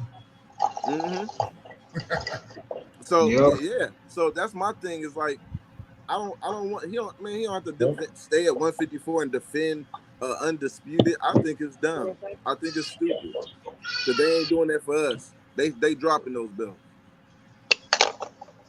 Yeah, that's a fact. I know Smoke will be on here in a minute. I saw what Smoke was saying about each person that took their belt, like Jermaine Taylor took all of Bernard Hopkins belts. I understand that they done it. I'm just saying that a lot of people don't want to give those guys the opportunity to have it that easy. That's the only reason why I say that. I'm not saying it hasn't been done or it doesn't get done. But for the most part, in these guys, they trying to make sure they trying to keep the shine on them and away from you. That's how this game here rolls. And this is the thing. Back in the day, we got more big fights than Undisputed. We didn't care about Undisputed as much because we were getting the big fights. De La Hoya and Bernard Hopkins wasn't for Undisputed, but that was a catchweight. We wanted to see those fights. We got great fights back in the day, so it's totally De La Hoya, Mayweather, De La Hoya. Mayweather never was Undisputed. So you got a lot of guys going for accolades. I get it, but this time, if they're going for those accolades and certain things, you can't just give them that so easy. And that's just my thing. It's almost like this, man. You take a chick out to dinner, you take her to the movies, you even take her to a little park that, with rides and roller coasters. You have a good time with her. And then you take her to the crib and she get a little kiss on the forehead and then call a dude up that's got blunt and some liquor, and he smashed that night. You done did all that work during the day, and this dude get the top off with the ice just one moment. That's all he needed, just one moment. That's how I look at it when you Hey fight. man, but that's what makes boxing so great. That's what makes boxing so great, though. If they did that the right way, that's what it's all about. A new king of the mountain. Now, can you take it from the next one? That's what it's about. And then when you take them 4 belts, guess what? And see, that's the funny part about that shit. What happens when they take them 4 belts? Guess what? Now the bull's out on your motherfucking ass. Let's see how long you can hold them belts. Dude, some of them vacate. Some of the sanctioning bodies don't like certain fighters holding the belt. Look at Ugas when he beat Manny. They was trying to take the belt from him. They were saying you're gonna be in the tournament. That was just one belt. All I know is it's different, man. When you are a champion, I don't care what sport it is, you finna get everybody best shot, and they all coming for you. They all study you. And that is so true. So it's different when you become the man. So I have respect for people when they become the man and they stay in there and stay in there and stay in there, and they run through everybody. But see, hold on, you can still get that lineal though. You can still get that lineal. If you drop those belts, you still the man. So you drop. It doesn't mean you drop the belts, you ain't who he is. I still thought Keith Thurman was still a man. He gave up the WBC, but he still wasn't beaten at that time. He gave it up because of injury. He still was unified in my eyes. So I think Keith Thurman overpricing himself though. No, I'm talking about at the time when he gave up the belt. He had to give up one of them because he was holding it too long in those injuries. I'm talking about that time. But I didn't look at him no different. He was still the man. Look what they did with Tyson Fury. Tyson Fury didn't have no belts with Top Rank, and Bob Arum looked at him and said, "You're lineal. We're gonna promote lineal." And they promoted lineal. And I remember AJ and everybody else like lineal. He didn't have no belt. He said, "We're gonna call you lineal. You the man. You beat the man." See, Bob been in this game long enough to know how to promote, so it threw a lot of people off. Here's Wilder with a belt, but they calling Tyson Fury the lineal. So that's the game, bro. That's at the end of the day, that's how you play the game. Yeah. Look now, YB. What's up, TY? Man, I had to come to Earl's offense, man. I had to come to his motherfucking defense, man. Yeah, they tripping now, TY. I was about to call the dogs on you, bro. I was about to say my boy TY ain't sticking the code, bro. Hey, man, I'm a Bull fan, but he being petty, bro. Man, Earl, Texas boy, man. You know what I'm saying? Come on, man. Because you talking about they want to Texas. Hey, they want to look up. Take it personal, bro. You gotta listen to my show, bro. Look, YB, they want to look up talking about because he from Long Island, New York, right? Yeah, that's what they say. He was born there. Because he born there. Okay. What I told you when I came on here, I was born in a hospital in Detroit, Michigan. I've been down here 37 years out of 42 years. But you can't tell me I ain't from Texas. Shit. That's so funny. That don't even make sense. That's like if I claim Detroit, Michigan, a motherfucker tell me, motherfuckers will get on here and talk about, oh man, you ain't about that D. How long you been out the D? Oh, I was here from since I was born to 4 years old. Motherfucker man, come on, bro. Hey Ty, I think y'all took that wrong, Ty. I tried to explain it to YB. What he was trying to say was, I know he was saying that. Wait a minute, Ty. What he trying to say is, these dudes, Jamel Charlo and Errol Spence, they are not from Texas. So when I beat their ass, the whole economy shouldn't shut down in Texas. Yeah. That's what he really saying. I know what he was doing.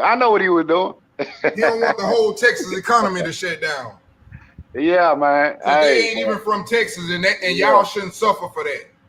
That's what he was trying to tell you. That's like Charlo. That's like Charlo, man. It's just like you know what I'm saying. They can go back and forth with Charlo Reed. You got so many motherfuckers, Louisiana, Texas bred, bro.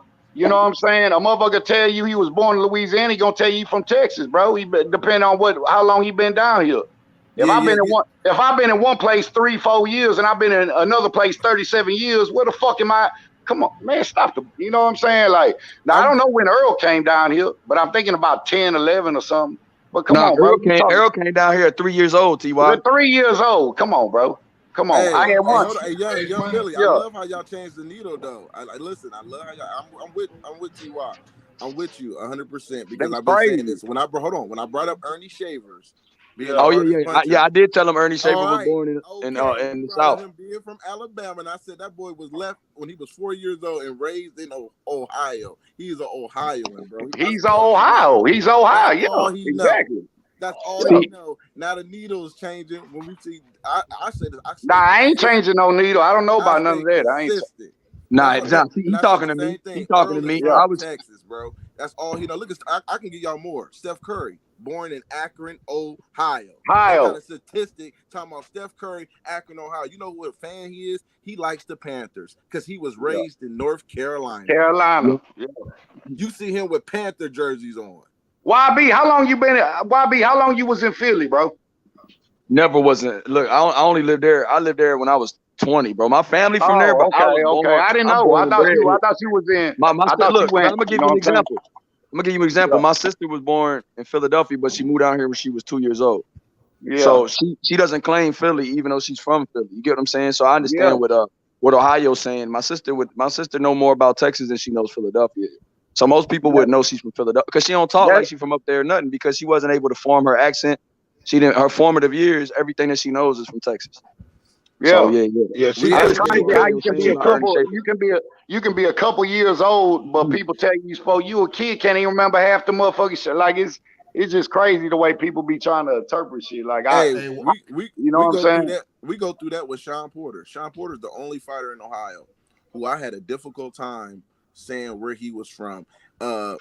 First he was from Akron, and then I talked to Kenny, and he said he's from Cleveland. He went to Cleveland schools, and it was confusing because everybody I know from Akron and the boxers from Akron, they was like Sean from Akron, and then but Sean to tell you he's from Cleveland. So it was so confusing. But the people that's from Cleveland, I'm talking about from the hood, they say, man, Sean ain't from here, bro. He's not from here. So this was been. So what's the distance from Akron to Cleveland? About an hour. Is Akron more like a subdivision? Minutes to an hour. 30 minutes, not even an hour. Come on in, Smoke, before I get off, man. Oh, that's like, hey, say Billy, that's like being from H-Town, but you from the north side. But you from the north side. Or like, like Cypress. Where we from the north side. That shit 40 minutes. But a lot of right. Sean was more in the suburban area in Cleveland. He was raised in, and he went to the schools out there, but he was born in Akron. That's when the facts came out. He was actually born in Akron, probably about 6 or 7, and then he was in the suburban area in Cleveland. He wasn't in the hood. So a lot of the guys in the boxers, I get this all the time, guys. They like, man, I don't know why he claimed Cleveland. He ain't from here. They kill my inbox. Cleveland boxers, like, he's not from here, bro, and I be laughing so much. I'm like, bro, wow. Excuse me, man. Excuse me. Look, I'm gonna step off, man. So Smoke, I'm gonna listen to y'all though, man. Y'all hold it down. I want Smoke to get in. I like to laugh at Smoke. He keep me entertained. All right, fellas. But yeah, that happens a lot. We actually got another guy that was raised in Tennessee named Ryan Blue Chip. Y'all might know Blue Chip. Ryan Blue Chip Martin. He lost to Josh Taylor. He was undefeated. But he's out of Cleveland. His first 20 fights was in Cleveland, but he was pretty much raised in Tennessee, so he claims Tennessee on his profile. But the moment Ohio was getting hot and he started seeing Ohio run boxing, when he fought Robert Easter, he was claiming he was an Ohio boy. So I was just like, whoa. And I told people, once you start getting hot and, the buzz starts free, everybody want to say they from there or I'm born from Ohio. Where was you raised? You know what I'm saying? I get it. Right. But hey, that nigga Jared Anderson, Jared Anderson stay out here too. He from Toledo. He out here in the city though. He fight with Jay Prince. Yeah, he just left. Right. He's been to leave for like a year or so, but most of us gonna leave anyway because we don't get that much exposure in Ohio. You would think we do, but we have to. Let's just be honest, man. Las Vegas is the mecca of boxing where you get exposure. That's how we got Mason. Abdul Mason went down there in Vegas and started lighting niggas up and sparring to the top rank. Ain't have no choice. Jay Prince was like, "Who is this motherfucker?" We been had talent. Some of them just don't have the funds and able to move to different places and and get work. So that's Jared Anderson, and sometimes they got to relocate because it's dangerous where you comfortable at in your home and your friends, man. These guys get caught up quick, so they got to relocate sometimes. It's good to do that. Yeah, when it's small like that, like yeah. YB. YB, see that passport right there? I gotta go with King EJ. Look at the passport. Look what it says. Place of birth. It say Texas. Texas, let's go, Kingpin EJ. Texas, Uh-oh. right there, baby. Dirty South. That's funny. I love EJ, man. I love EJ, but he losing Let's the bud, go, man. EJ. He losing the bud. I hate to say. Hey, Ohio, ain't Carmel Moulton from Ohio? Who?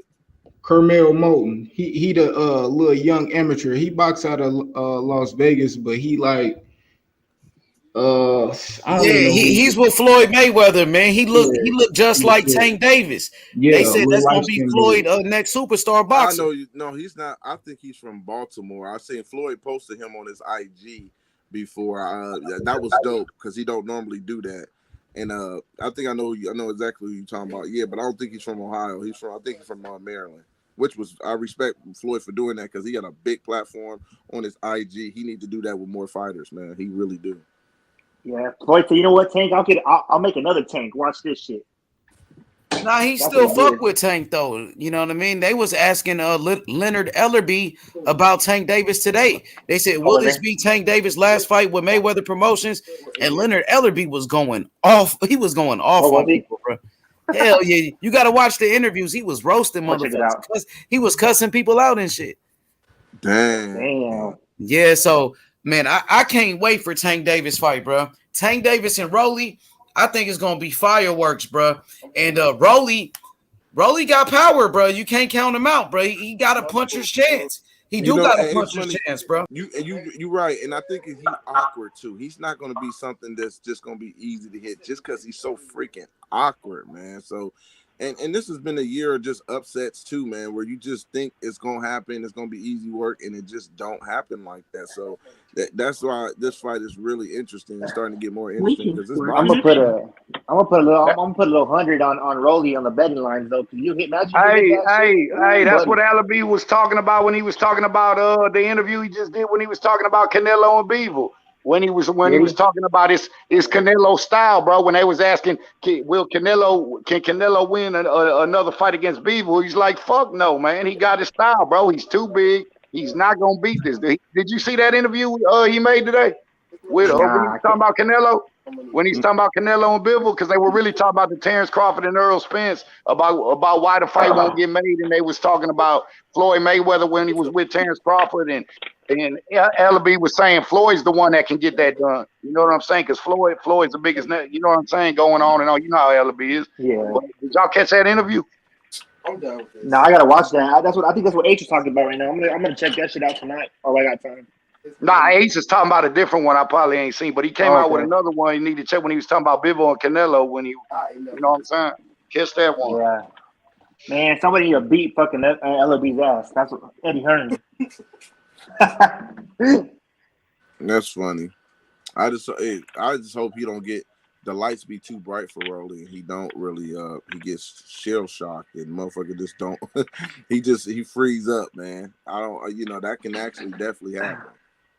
No, that's true. But you know what? The Rolly kind of seems like not of this planet, bro. He like something a little off with that. And sometimes you need that as a boxer, bro. Like he goes with the sound of his own drum. You know what I mean? So it might help him though. Even in the press conference, the last one he was talking, and then they made him he stopped talking. Like I think his promoter, his trainer, was talking more for him because he was saying crazy stuff, and then you can tell he was like nervous. Like you can see that. So it was just like Rolando Romero is slow.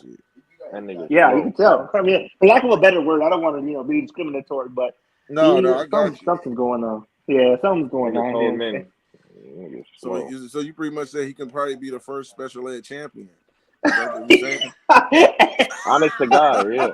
That nigga is most definitely one of them. Hey, bro, and they got a lot of strength, bro. Like, let's be honest. Like, they motherfuckers got some strength, bro. Fuck. That's funny. And that's exactly what that nigga Rolly got. Retarded strength, bro. That nigga. Yeah, there you go. I didn't say it, but that's what I was thinking. He said Rolly get signed with TMT. Him and Floyd had the same teacher growing up. Yeah, no, that nigga Floyd is a very sharp man, bro. Don't ever disrespect him. That nigga's very sharp. Oh shit. That nigga Rolly. He goes, I know how to. What he said though? I know how to count. He said. Right. Nah, that nigga know how to read, write, all that shit, bro. All that shit dead. What if 50 said 50 was getting on him, fuck though, what 50 Cent was talking about. Fuck what 50 was talking about. That nigga literally just came out and read a whole little what's his name of Kyrie Irving. That's fucked up when you gotta actually read and prove a point. Right. Fuck, bro. Right, that is crazy. That's how it is, man. Social media, it either can make you or break you, bro. Social media make you or freaking break you. If you got soft skin, you a fold, man. You a definitely. Oh hell yeah. I don't know if did y'all see the heavyweight this week lost Yoka out of France. I didn't even know he lost this week. I seen that. Hit to him. I didn't even know. I'm gonna go back and watch that. He got upset.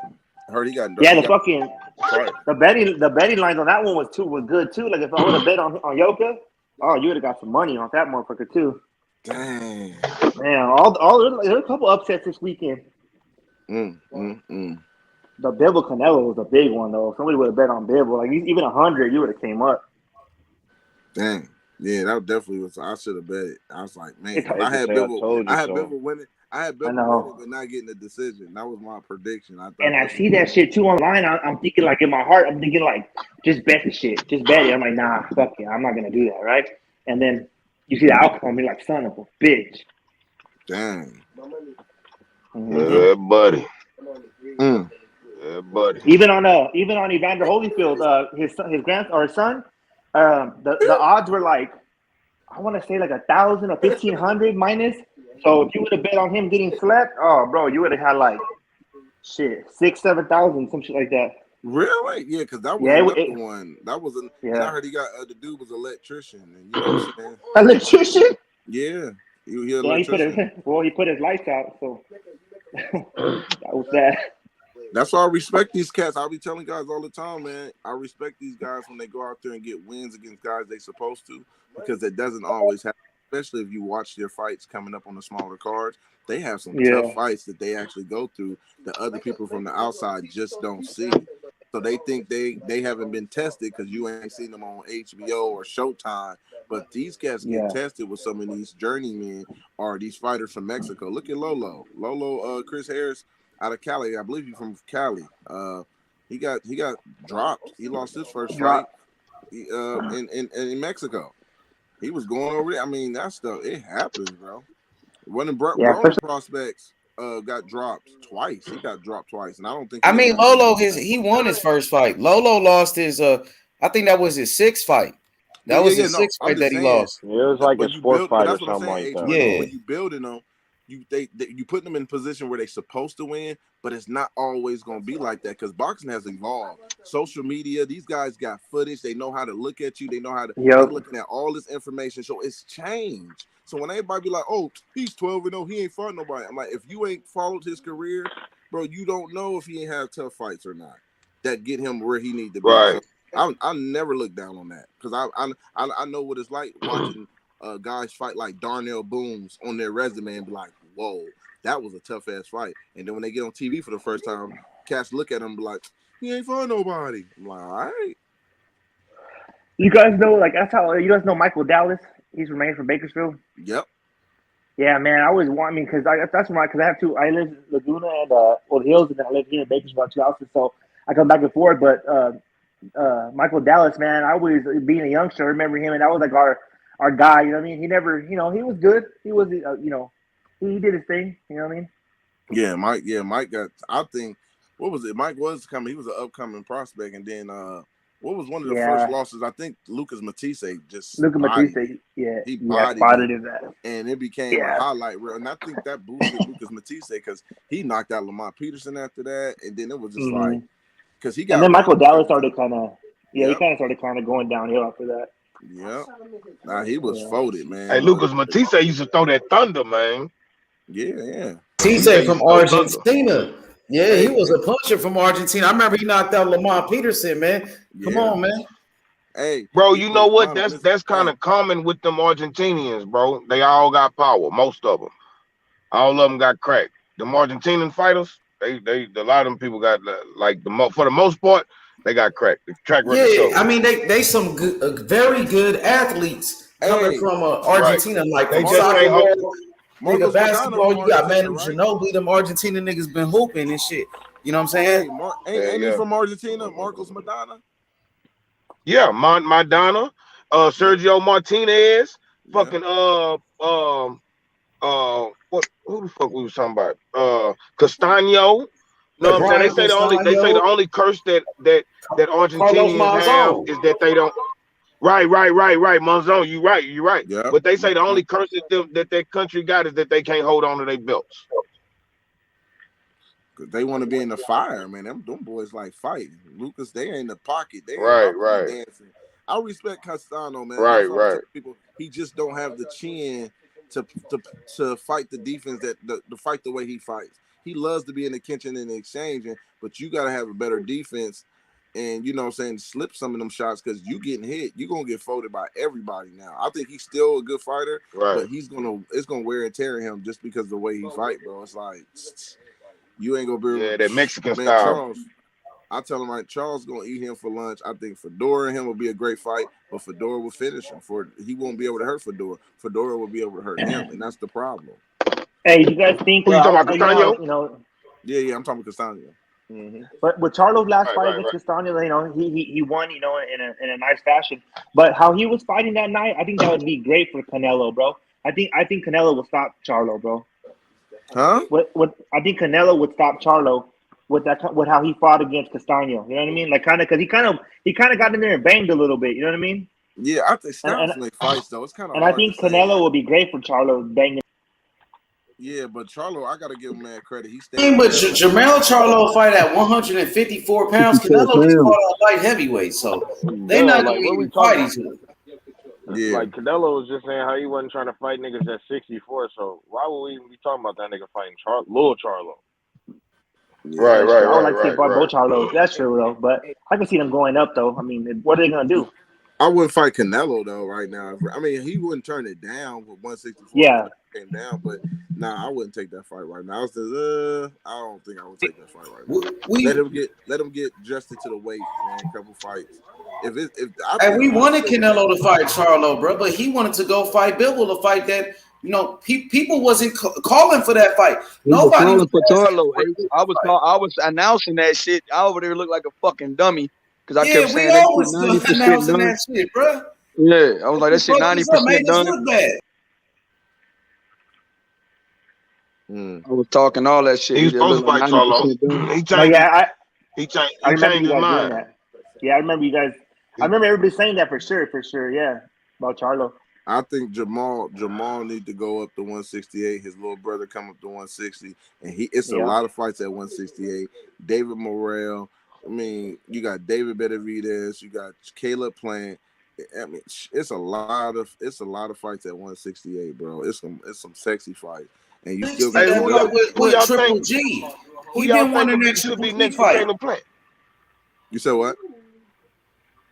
Who you think should be next for Caleb Plant? Caleb Plant will try to get in there with Jamal or David. I think they need to get one of those fights started because I think David Benavidez, like I respect him. He knows he got to start making his legacy now. It's like, sure, I'm gonna get one of these guys because you got to make yourself more appealing, man. Right. You know what I mean? So I think David's gonna be the first one to get one of those big fights out of all them niggas. Just watch. He's gonna get it. He wanted to. Hey man, because David, the way that David fights, that boy fights or highlight reels, bro.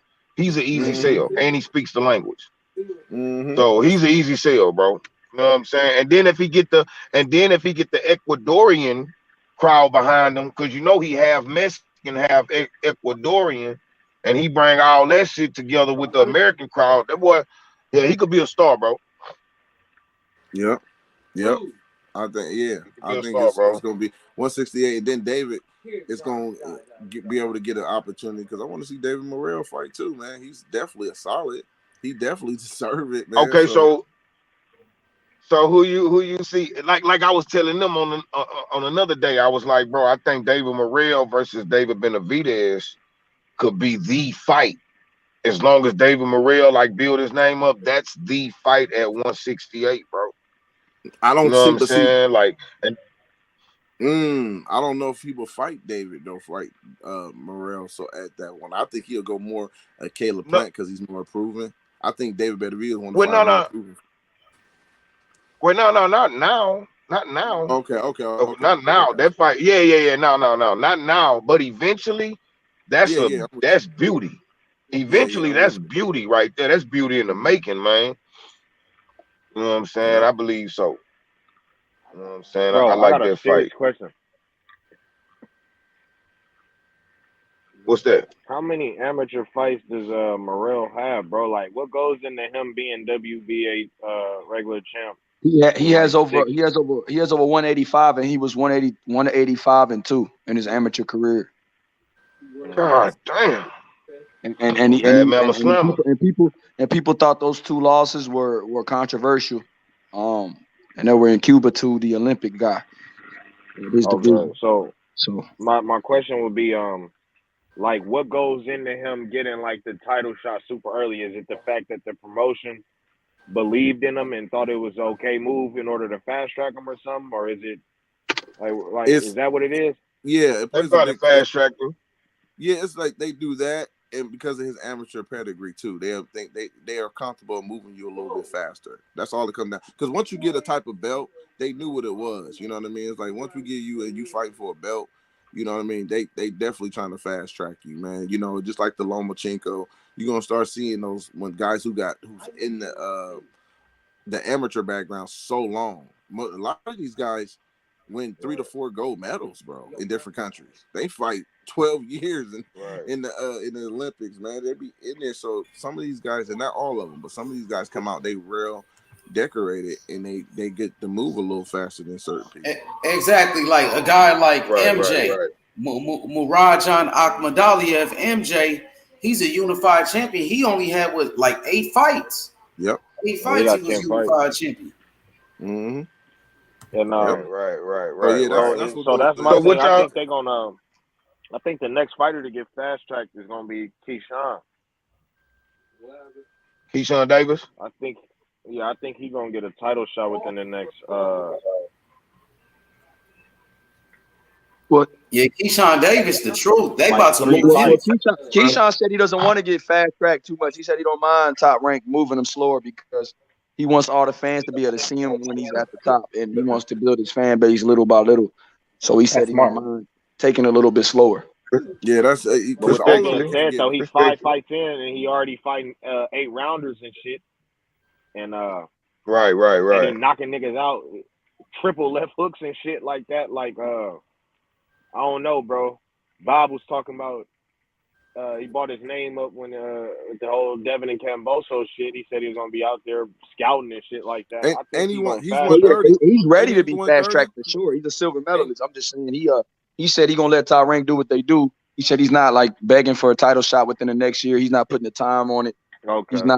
He's not looking to be fast tracked. But if he said whoever they put in front of him, he's fighting and that's it. He's not gonna ask too many questions because he wants his fan base to get bigger. He said he feel like it's a business. And during his conference call before that fight, on that Shakur undercard, I was listening to him, and that's what he was saying. But he of course he's ready. I mean, you sparring Bud Crawford, you spar Shakur Stevenson, you won a silver medal. Shit, you an amazing fighter, bro. He could win a title shit in 4 or 5 fights from now. I wouldn't be surprised with Keyshawn. Yeah, so when Bob is saying that he brought up Keyshawn Davis' name as a possible opponent for the winner of Devin Haney Kambosos, is Bob Arum and Top Rank trying to move him fast though? When they talking like that, when they saying they trying to, man, that's undisputed. Hell yeah, that's moving fast. Hell yeah, that's moving. They don't want to do no Fernando Vargas shit to him. You know what I'm saying? Right. Man. Yeah, nah. I like Keyshawn Davis though. He look like he the truth though, Keyshawn. I've been watching him since the Olympics. That boy cold. Right. That boy cold. Right. I ain't gonna lie. That nigga he fight nice. at what he fighting at 130? Am I right? He fights at 135. 135. So they talking about him fighting Devin Haney and shit or Kambosos already. That's what Bob was saying. I think Bob is doing that, and I think I said just before. Oh yeah, like he did with your boy Jared Anderson when he mentioned him with Wilder. It's just promotion. Get him promotion. Put his name up there with the other guys, and get him his buzz. Right. I don't think Bob is smart. He's not going to put him in there with the guys yet. He's going to build up, and a lot of them going to start fighting each other. You're going to see the Duke Reagans fighting him, fighting Keyshawn. All those guys is going to be just like the PBC. Top Rank is building their brand, restarting it, and it's going to be to the point. It's going to look like PBC. Everybody going to be like, man, all the fights is on Top Rank because they going to build all. You're going to have Abdul Mason in the mix with these guys. You're going to see all of them, and y'all going to be like, whoa, Top Rank is giving us the fights we want to see because they're building them individually. Hey, they got a couple of darker faces behind the scenes at Top Rank now too. Things like there's a lot of shit getting changed since Bob really pretty much out of there. He got his son-in-law, that's been running it or whatever. But it's a lot of people that do the footwork now. They're a little bit darker. You know what I'm saying? So it's a lot of shit changing right now over there at Top Rank, bro. Yeah, I still think the politics is gonna be. I hope it changes good enough where they get a fair shake when they don't have to leave Top Rank. Right. That's been the motto, for them is that they can build prospects. I don't care what nobody say. Top Rank is one of the best when it comes to building. We got Tiger Johnson. We got Tiger Johnson right now that fight at 140, and I think he's gonna be good over there. And he's fighting this Saturday, but they have within 2 years they have 12 fights. Like they can fight 6 times a year. Right. So that's the good thing about Top Rank, man. You would advise them to go there to build a career because you're going to stay active. It's just once the money fights come, that's when you start saying, That's when you burn off. Right, yeah. Right. I was just telling Ace telling Ace the same shit. I told that nigga, I say, man, I ain't gonna lie. It was either him or Billy. I say, man, coming out the amateurs, Top Rank is a great place to go, bro, because Bob gonna put you on the fast track.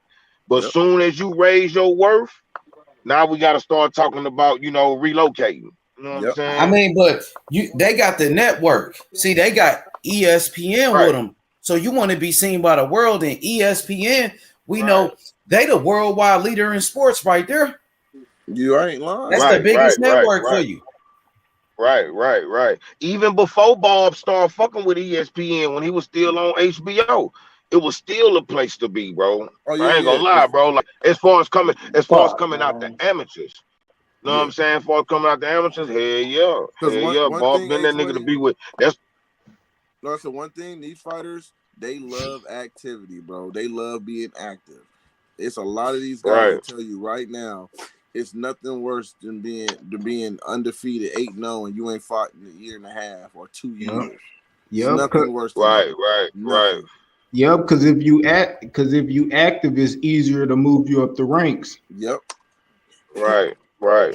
And it's better for you as a fight, like as far as your skills and your, you know what I'm saying? Like, cause you can stay in the gym, cause you know what I'm saying? You got shit. You always got something coming. You know what I'm saying? So, hey yo. The checks are steady rolling in. You getting paid for every fight. We pro now. You know what I'm saying? So, shit, hell yeah, I fight today and tomorrow. What they talking about? Yeah, real. Hey, check out this comment right here. My boy Little Penny, he said ESPN and Sky Sports are the best sporting networks in the world. Facts. And ESPN at Top Rank, they got to deal with Sky Sports now too for they fights in the UK. So they were both. Right. Mm-hmm. Right. I ain't gonna lie. ESPN ESPN is the most popular, bro, but they not the best. They be on straight bullshit on ESPN, bro. But right. Now you right. And that's where you want your name at. Right. But they don't be knowing shit about boxing, bro. I don't know nobody. What they got? Look, know how to talk boxing, nigga. ESPN, they got Andre Ward covering they fights and Tim Bradley. That's better than the Zone with Chris Mannix and them niggas. You know what I'm saying? Right. But what I'm speaking on is more on like the sports shows. The sports shows ain't got like For real, Stephen A. Smith got war coming. That boy trash. Come on, man. Bro, that boy is ass, bro, in every aspect. That boy's a coon. I don't fuck with Stephen A, bro. That boy gets no play in this ride, bro. Yeah, but But it ain't even about the shows and shit. It's more so about the fights. It's the promotion. Aside from all no. shit, Yeah, you know, no. because when you For sure. because when you looking at like other Golden Boy and shit like that, they ain't got like no fucking network with shows and shit. Like Showtime got that. Right. I mean, not Showtime, but Fox got that at least.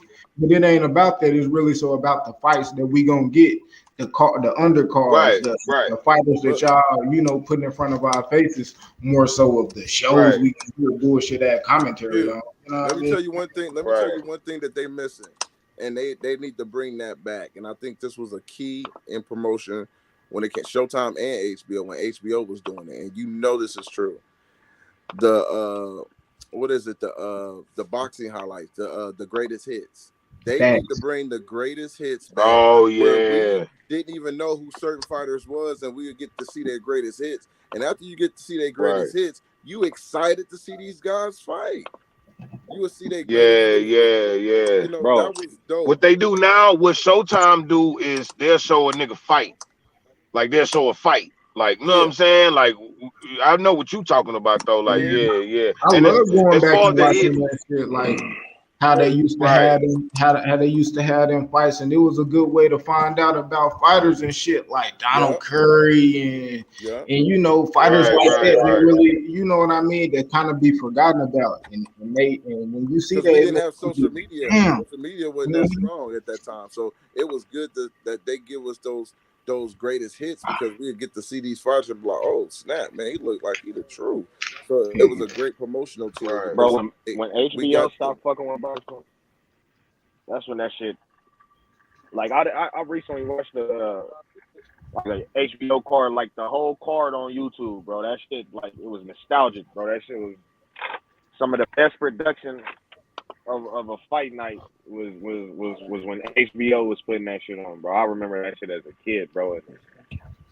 HBO and that Budweiser logo in the center of the ring. Oh, it's like right. When that Budweiser logo was in the center, baby. Yeah, you're gonna hear George Foreman, goddamn. Right. Bro, that nigga Floyd Mayweather is single-handedly the reason why HBO failed, bro. Hey, I was just He's single-handedly the reason why HBO failed, bro. Why you say that? Because he stopped fucking with them niggas. Because 4 years later, 5 years later, them niggas just dead. And not only just that, when Floyd left HBO, Al Heyman gathered all his fighters. Everybody started following Floyd and went to Showtime. After that, they tried to start. Bob got resentful. You know, Bob. Right. The type of shit he was doing was more so like done out of spite and shit. You know, bullshit ass fights and right. Yeah, like he ready to go too. Bob was ready to go too. You know what I'm saying? And that's the thing, bro. Like them niggas, man. I ain't gonna lie, bro. HBO had started fucking up heavy in the end, bro. That's why. And then when everybody left, they start saying like Chocolate Tito was #1 over everybody. They had him ranked pound for pound. I'm like, what, bro? Like, then he get knocked out. You know what I'm saying? Like they just started doing a lot of like blatantly racist bullshit over there. A lot of just. Oh man, that shit had started to crumble like a motherfucker, dog. I ain't gonna lie. That shit got real weak. Hey, that nigga GGG that shit got real weak. GGG got big up. Yeah, they tried to cussed out Larry Merchant. Hey, dude in the chat just remind me of that shit. That was the beginning of it. That was the beginning of it right there. Yeah, that was the beginning of the end right there, bro. Right there, bro. That was the beginning of the end. That was the beginning of the end, bro.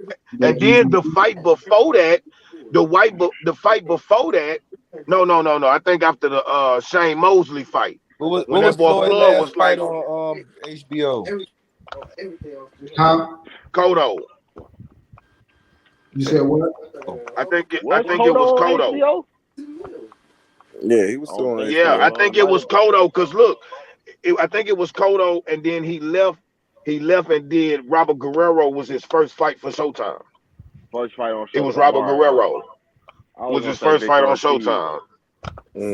No, Victor Ortiz was on HBO. Victor Ortiz was on HBO. I thought that was the last one. I thought that whole Larry Merchant incident was really what killed that whole shit. But nah, it might have been Cotto, but shit. Larry Merchant though. Larry Merchant was a different type of hater, bro. Like that nigga was bro. He was a fan for sure. Like he was most definitely a fan, bro. But that nigga was a different type of hater, bro. I'm scared of that man. Right.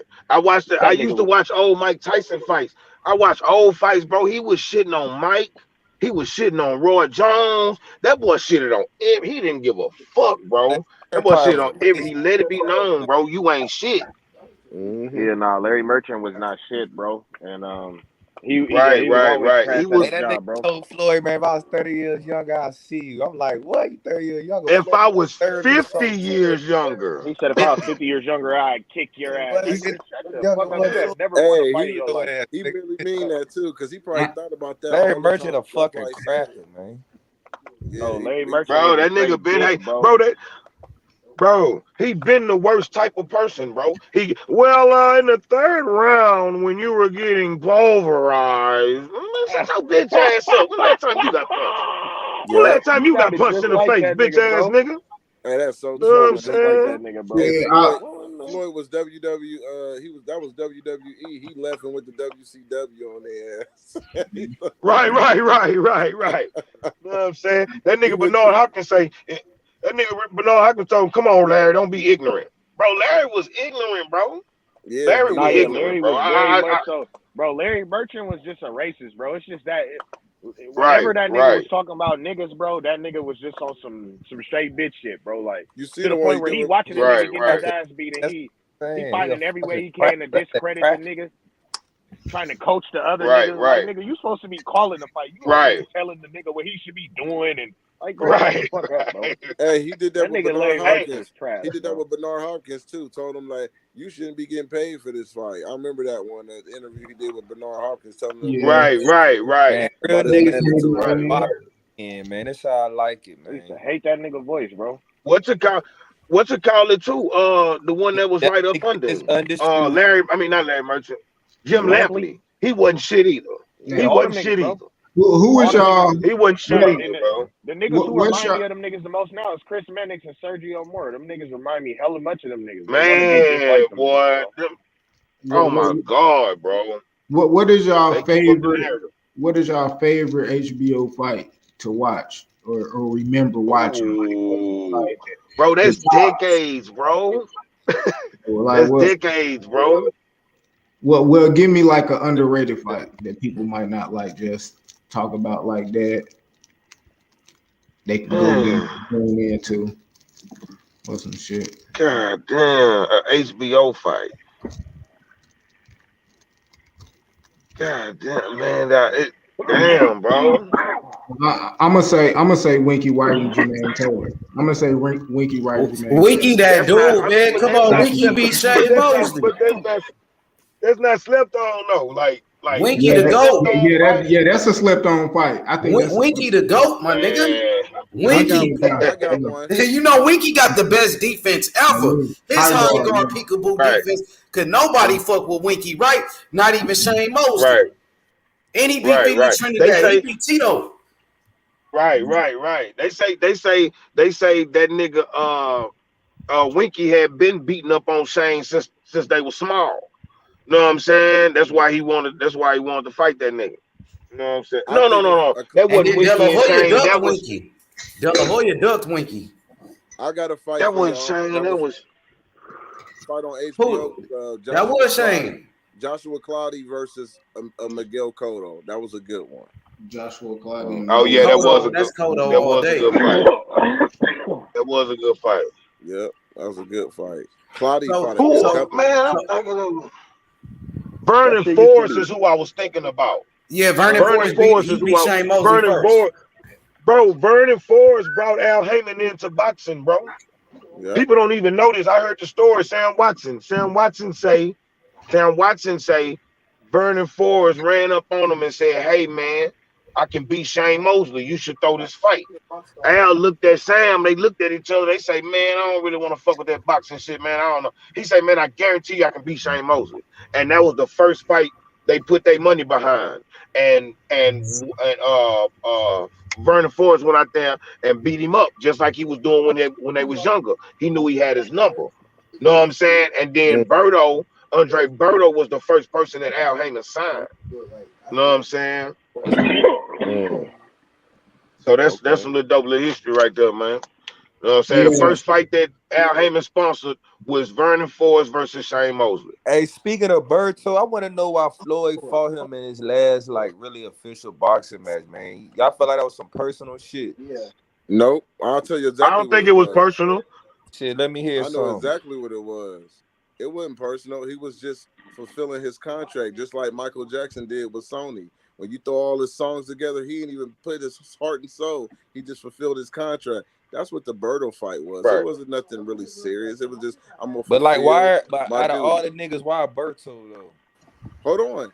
Just like I mean, said, but look, he's black. Hold on. He gave a black man a payday. Yeah, and you forgot that he had Kareem Mayfair out of Berto. It was Berto and Kareem Mayfair. That was his only two runner-up. Right. That was the pro HB Showtime.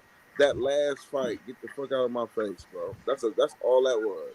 Right. All it was. Right. He should have fought Thurman. Nope.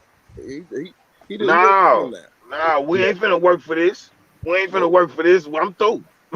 Yeah. We ain't finna work for this last one, bro. I'm through.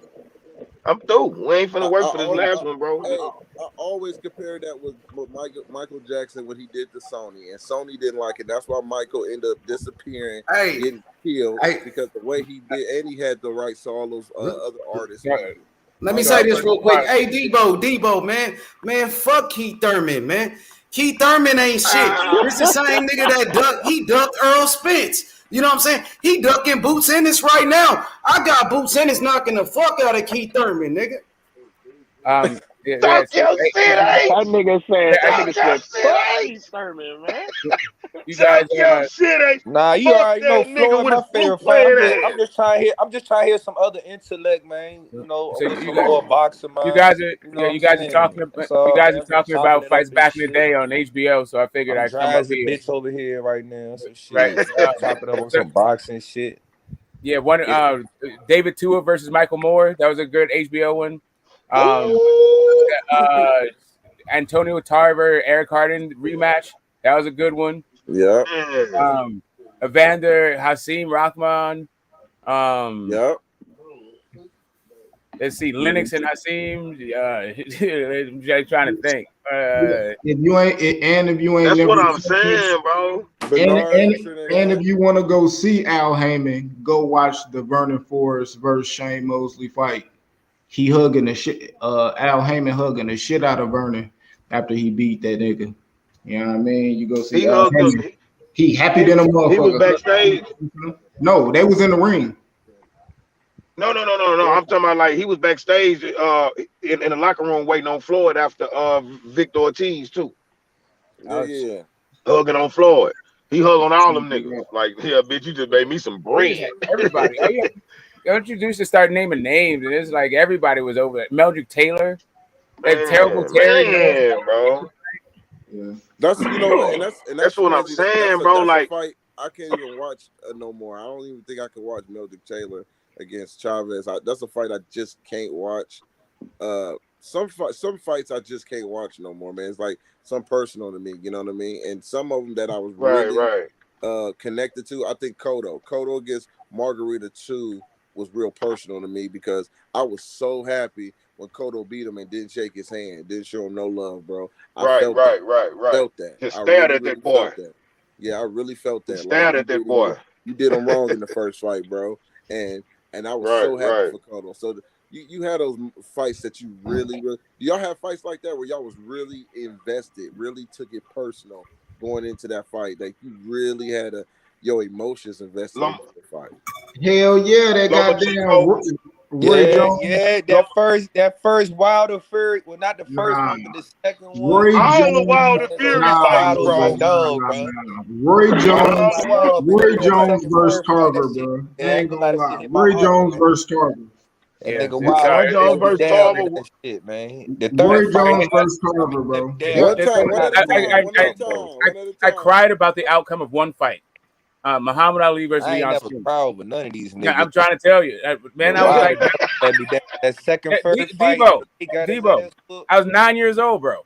Like, give me a break. Oh, so now I see why you so high on Ali, man. You really was your dog. Huh? Yo, yeah, I'm saying that's the guy that got me in I when ain't I crying was over a none of kid. these niggas. That's what I'm saying. That's what I'm saying. Like my fanboy shit was when I was literally a boy. So like it's now kind of look, like smoke. Now it all makes sense how you grown be men do reacting behind Ali. Now that all make fucking sense now. Oh yeah, man. Like that, yeah, man. When he lost you that an fight, Ali fanboy, man. Exactly. Bro, that nigga Ali is the type of nigga that you can fanboy for, bro. That nigga is like a real ass. I mean, I feel like you could fanboy any fighter. Every fanboy got their excuses. Let me ask y'all this question. Like shit, at one point in time, I was kind of a fanboy for Wilder. You know what I'm saying? Let me ask you this question. Was y'all devastated when Mike went down against Buster and lost? I wouldn't. I Nope. wouldn't I was lie. I was never What year no was real that, big bro? fan of Mike Tyson. I wouldn't lie. I wouldn't lie, but 89. I was I 6. never was no big ass fan of Mike Tyson. I was in college, and I wasn't a fan of it. Okay. Nah, that wouldn't. I wouldn't lie, but that Roy Jones versus Tarver for sure. Because I seen Roy Jones get knocked out, then I seen the Lakers beat the Spurs. That's when not Tony Parker, but when Derek Fisher had hit the shot. That was right after Roy Jones got knocked out. That was like, nigga, that was crazy. Damn. It was a crazy ass day. But I ain't gonna lie, bro. Like the last time I was just super like heartbroken behind the fight, bro, was Lomachenko versus Rigondeaux. I hated that whole situation, bro. I hated that situation, bro. That whole situation was fucked from the get-go, bro. I say, man, my nigga threw that fight, bro. I know he threw that motherfucking fight, bro. Nah, he ain't throw that. He got. I know he threw it, bro. He was too little. Nah, that nigga wasn't. Nah, man, he could have. He done beat up bigger niggas than Lomachenko, bro. No, a foot taller than him, bro. Like it was well, Lomo got skills though, man. He can punch, bro. That nigga Rigondeaux way too small for man. 126, bro. That nigga fighting at 118 today, bro. That nigga's way too small for that weight, bro. Right. And that's where Lomachenko was at. He made him move up. You know what I'm saying? Because he didn't want to get him where he was supposed to get him at. Yeah, right. And he wasn't. That nigga Loma was huge at 26 before too. He was supposed to fight. He was supposed to fight Rigondeaux way before he moved up, bro. He fucked over that boy, bro. He like. I felt like they all that shit was strategically done, bro. You know what I'm saying? How they took his belt from him and everything, bro. Yeah, like that shit was weak, bro. They did. I do get that. Hey, facts, DJ. Facts, DJ. On me, everybody had left the motherfucking den and shit. They had bought the fight. I was in that bitch sitting down. I'm like, damn, Roy just lost. Nigga, I changed the channel to basketball. Tony, motherfucking Derek Fisher caught the ball and shot that bitch. Whoosh, hit it. I'm like, damn, I was sick. Hey, did y'all know that Cal Zaki was gonna beat Roy Jones Jr.? Hell no. Yeah, I did not think the way. Hey, he Roy Jones. That shit was crazy to me, bro. I didn't know what the. Yeah, I wasn't a Roy Jones fan like that. When he got knocked out by Tarver, I was fucking laughing. I thought that was one of the funniest fucking things I've seen in boxing. Well, y'all know I'm from Ohio. I'm from Ohio. I found out Roy Jones got caught using steroids, man. Yeah, my fight was Bernard Right. Bernard Hopkins and Kelly Pavlik. That nigga fucked my boy up. Bernard fucked. And then when the bell rung at the 12th round, Bernard acted like he was still trying to fight Kelly. That fucked me up. I said, "Oh, you trying to bro, I ain't gonna lie, bro. I feel that, bro. Bernard Hopkins lost me toward the end of his career, bro. I stopped liking him, bro. I stopped respecting his game, bro. Why? I ain't respecting no more, bro. Like the shit that he did to Chad Dawson, the shit that he was doing to Roy Jones in the second fight. all that like flopping and shit in the ring, bro. That shit, bro. I don't give a fuck how old you is if we ain't finna start stealing no wins, bro. Hey, yo, that shit He was stole a funny. few wins, Hey, bro. that shit was funny as fuck. Hey, that nigga was on the ground. They said, Bernard, yo, get up. We gonna stop the fight. That nigga Bernard got. That nigga say he pushed me. That nigga say he pushed me.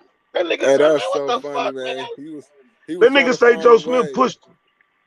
Man, Bernard was the master at doing those type of things and getting in your head, man. He doing push-ups before the towards the end of his career. Like he was doing a lot of the little trickster stuff, man. I gotta give him Right. I gotta give him his props, man. What fighters y'all hate? Nah, what fighters y'all actually hate with a passion that y'all actually wanted to see lose? Andrew Galata, bro. Yeah, that's a good one. I never hated anyone. The guy, I didn't mind seeing a couple of guys get beat up. I like seeing Vladimir Klitschko get beat up. I hope he comes out of retirement. And Yeah. speaking of Right. I don't know about the older boxers. I like right seeing Dillian now, White get beat up too. I want to see Rolly get Hey, beat the look, fuck up. I ain't gonna lie, man. Rolly, I ain't never not like Holyfield, Oh, bro. yeah. Bro, I'm gonna I fuck y'all. used to like Rolly, but man, I'm gonna once I fuck just y'all hear head all up. that shit, like he ain't taking a fight serious and shit. Man, I don't know, man. I want to see Rolly Hey, get look, beat up, man. hey, I think man. Rolly think this shit a game. Man, I like seeing I Iron ain't- Barkley get beat up, man. He knocked out my nigga. Tommy Hearns, man. I'm glad Durant knocked his Oh, you ass gotta do it and I'm watch glad him versus James my Tony. nigga James Tony beat the shit out of him. I'm glad my Right. Bro, I used to hate Lennox Lewis when he was active. I hated Lennox Lewis when he was active, but I respect him to the utmost today. I hated him when he was active, like earlier. How you hate him? I did not like another heavyweight after Muhammad Ali until Lennox Lewis. Man, I mean, it's just I don't know, bro. I didn't like Lennox Lewis, bro. Like I was just like shit out of Mike. man, I just ain't like it. Now it's before Mike. You say what? No. This was before Mike. I was never like I was young too, bro. I didn't know no better. Like, you know what I'm saying? I didn't know I was supposed to respect that man. You know what I'm saying? That nigga the truth. I was Evander That nigga the Holyfield. truth, boy. I like Evander Holyfield. He was my favorite heavyweight. I like him.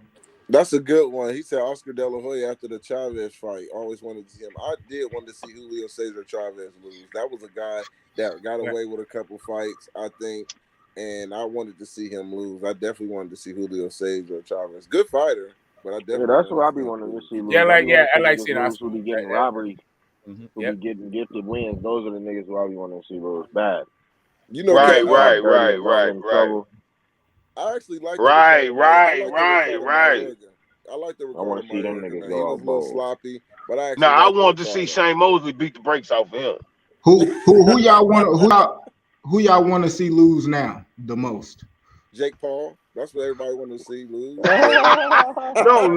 Jake Paul. Jake Paul. Yeah. Everybody want to see my boy. That nigga said that shit quick to the bitch. No, I don't even think of him as a. I don't think of him as a fighter. He was Canelo, but shit, Canelo just got served, so it ain't Canelo no more. It's Jake, man. But listen, I'm telling you, man. I love the way Dillian White loses. I want that dude to keep getting knocked out. Man, bro. Man, Smoke, boy, you always say the right shit, Smoke. You always say the right shit, boy. I ain't gonna say straight all up, bro. Nah, with it like I be fucking with Smoke though, for real. Hey, that was. I'm ready to see Ryan lose. I'm ready to see Rolly lose. I'm ready to see. Right. I was ready to see. Hey, what a Rolly win though. Kambosos. I ain't gonna Taylor lie. get the shit beat out of him again. Neither, man. I want to see Josh Taylor get knocked. I want to see Josh Taylor get knocked out at 47. All them niggas, bro. If you got a gift Josh Taylor. I don't you fuck was with Josh popping Taylor dirty. If you neither, ducking, bro, like I or want to see you lose bad. Well, you definitely want to see Big Baby Miller. What's his name? Jarrell Miller, not Jared. He coming back. He coming back on the Triller card, ain't he? Yeah, I want to see. About to fight. They gonna bring him to fight somebody because he tested positive 3 times, bro. I don't respect that. Yeah, that nigga. That shit. Where that B sample at, man? That nigga fucked his money all the way up doing that. He did. He need to hug out of there, bro. He need to hug Andy Ruiz. Andy Ruiz need to hug him because he gave him a big payday. He's changed his boy career. He changed that nigga career. AJ. That was a big. That was definitely a big upset. I wasn't expecting that one. I want to see Usyk lose. I want to see Usyk lose. I like Usyk. I like Usyk because he a humble nigga. I don't like Usyk. Don't you know what I'm saying? I'm gonna tell you why. Like you know what I'm saying? He ain't I'm gonna tell you now. I'm gonna tell you why. He respect the game how it's supposed to be respected. I'm gonna tell you why though. I don't like. It ain't that I don't like him. I just want to prove. All these people, like all these number ones and all that shit. Like Usyk number one. They had him ranked too high, bro, because he was undisputed in the trash division, bro. Like, you know what I'm saying? They just put him above everybody once upon a time, bro. And I wasn't feeling that, bro. He fought some good. He got some good names on his resume, bro. In cruiserweight, bro. I'm just saying though, bro. Number one over everybody. He said, now, when I say everybody, just start thinking of people. Just start thinking of people when I say everybody. I mean, shit. You know what I'm saying? I mean, after he got them belts from AJ, shit, I don't mind shit Usyk number one. Like that shit don't bother me. I want either Canelo or Triple G. AJ, because I feel like he deserved that shit. Triple G, I'm ready to see Triple G get his ass slid. I'm saying either one of them. I'm saying Triple G versus Canelo. Somebody got to go to sleep.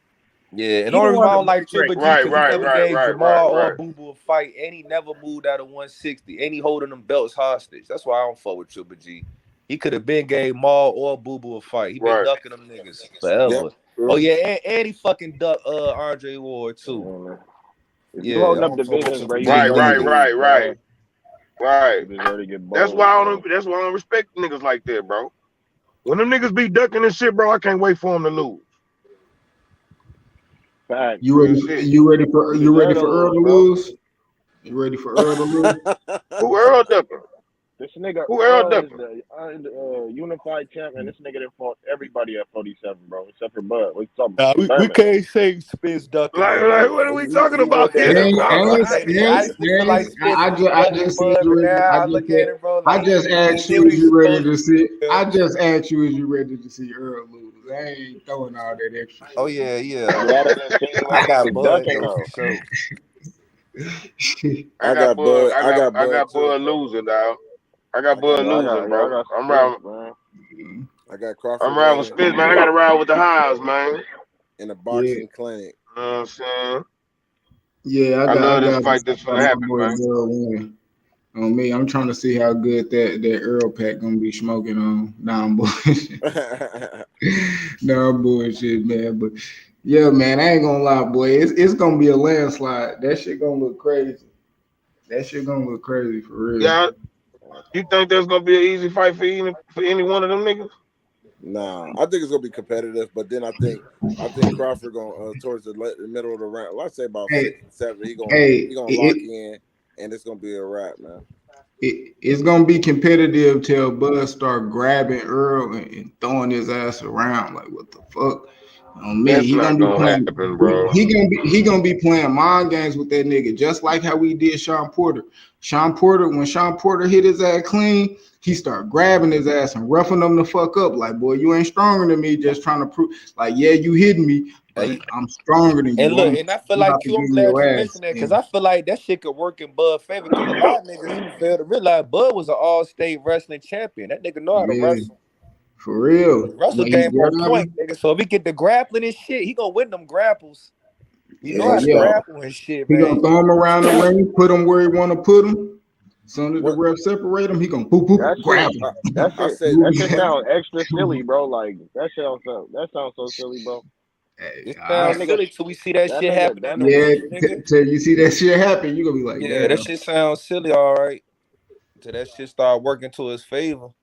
I think I like the fact that he's boxing more than just throwing punches. You said what? You said what? I like the fact that he stayed disciplined when he got hit with big shots because Crawford is known to try to make you repay when he get hit with big shots sometimes. And in the last 2 fights, I noticed he stayed disciplined. He didn't get so caught up and rattled. You know what I mean?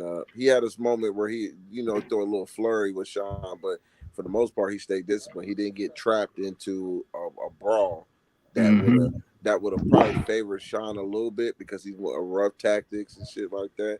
And that could have been, you know, all bad for Crawford. Headbutt, elbow, then he cut, you know what I'm saying? So he stayed disciplined, man. I gotta give him his props on that. You know, I was rooting against him in that fight. Like, I gotta give him his props. What's going on, fellas? What's going on? What's going on? He better not try that body shot shit. That's funny. Damn, I was trying to get in here when y'all talking about fighters y'all want to see lose and shit, man. Yeah, go ahead. Who you want to see lose? Triple G. I ain't like a motherfucker. Man, I want to see Gennady get the dog shit brutally beaten out of it, man. They don't allow this man to hold up that division and duck and hide for, I don't know, the past, 6 years at least? Like, come on, man. Hey, might be a little bit longer than that. The man literally said, I ain't going up to fight Andre Ward. He too much for me, but I go down two weight class to fight Floyd. Like, and people like that shit slide.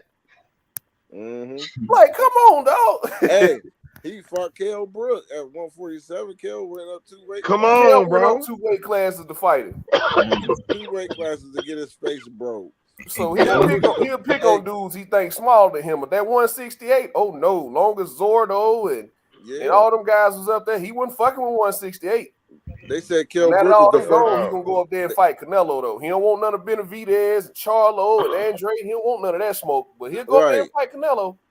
Hey, they said Kell Brook is the first fighter to get his face broke in 2 different divisions. Man. Hold on, let me turn my laptop on. Yeah, goddamn. Man, but I real deal cried when Roy got knocked out, bro. I ain't gonna lie,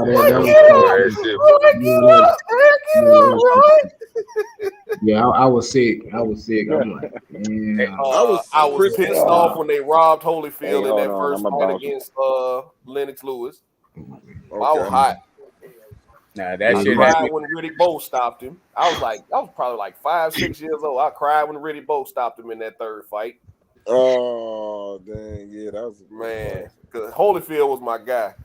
I'm gonna tell you that when Rockman put Lennox Lewis in the shadow realm, I was like, oh no, what happened? No. I loved it. I couldn't. You know what? I respect Lennox Lewis now, but I hated him because he was good. Me too. He was a smug bastard, and I hated him, but he was good. Yeah, he was good. Another one I laughed when B-Hop dropped when he stopped Oscar. That body shot. Oscar was crawling around on the fucking canvas. Oh yeah. I ain't even know what the fuck happened until I'm seeing Oscar crying on the ground. Right. Like, fuck. I'm like, what the fuck? Why the fuck he just fall? I think that was. Yeah, that was devastating. Nah, hey, Hawker Mustang. See, this how I know you trolling or you really don't know what you talking about. He did a whole interview where he said, "No, Andre too much for me. Andre too much. For me. No, too much. It's too much. No.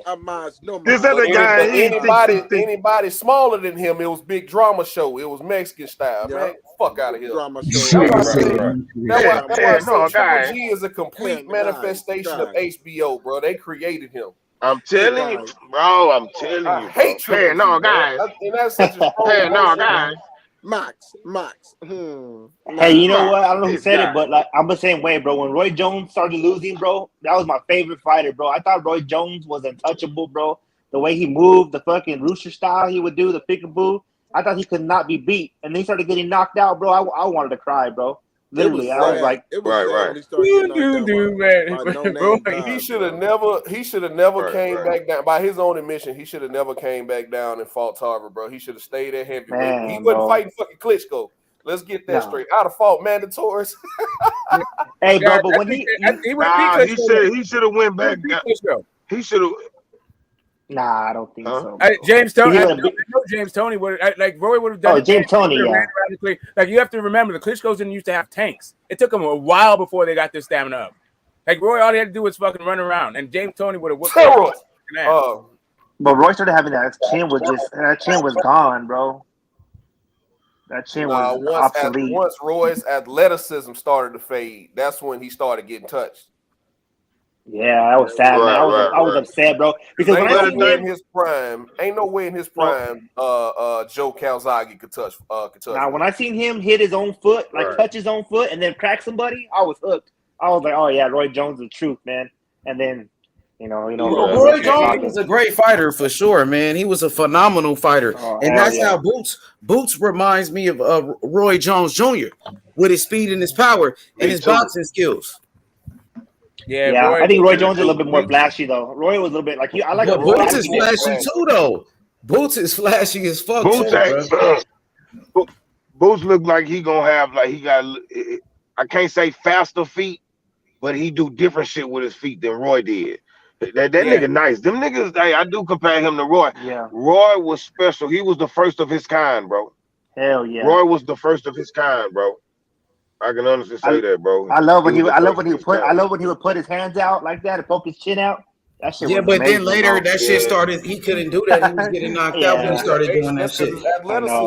That's how he dropped James Toney behind his back. And then he dropped James Toney like but that. I like Bernard Hopkins, to be honest. Like Hopkins was more, I believe, technical than Roy Jones Jr. That's why Hopkins was able to last so long in the sport. Bernard Hopkins, one of the greatest fighters ever. It's like an athletic quarterback, right? Like an RG3 or something like that. They only last so long. Hopkins beat Roy Jones in that rematch. Yeah. Roy Jones was trying to duck that rematch for years. He was the original 60-40. You know what I'm saying? He made a whole rap song talking about 60-40 and shit. Right, 60-40. Yeah. Right. But I ain't like Bernard in that fight though. H, I ain't gonna lie, bro. Respect. Why not? Because he was flopping, bro. He was flopping and he was cheating, bro.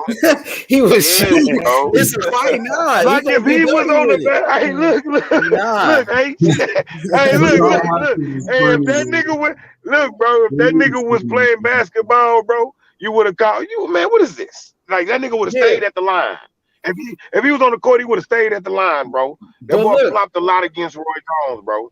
I mean, he beat Roy Jones in that rematch, though. What happened in that rematch? That's the fight I'm talking about. See, Roy Jones beat him in the first fight. Remember, after that flop, what happened? He started beating his ass in there. You remember that? He flopped some more. He flopped some more.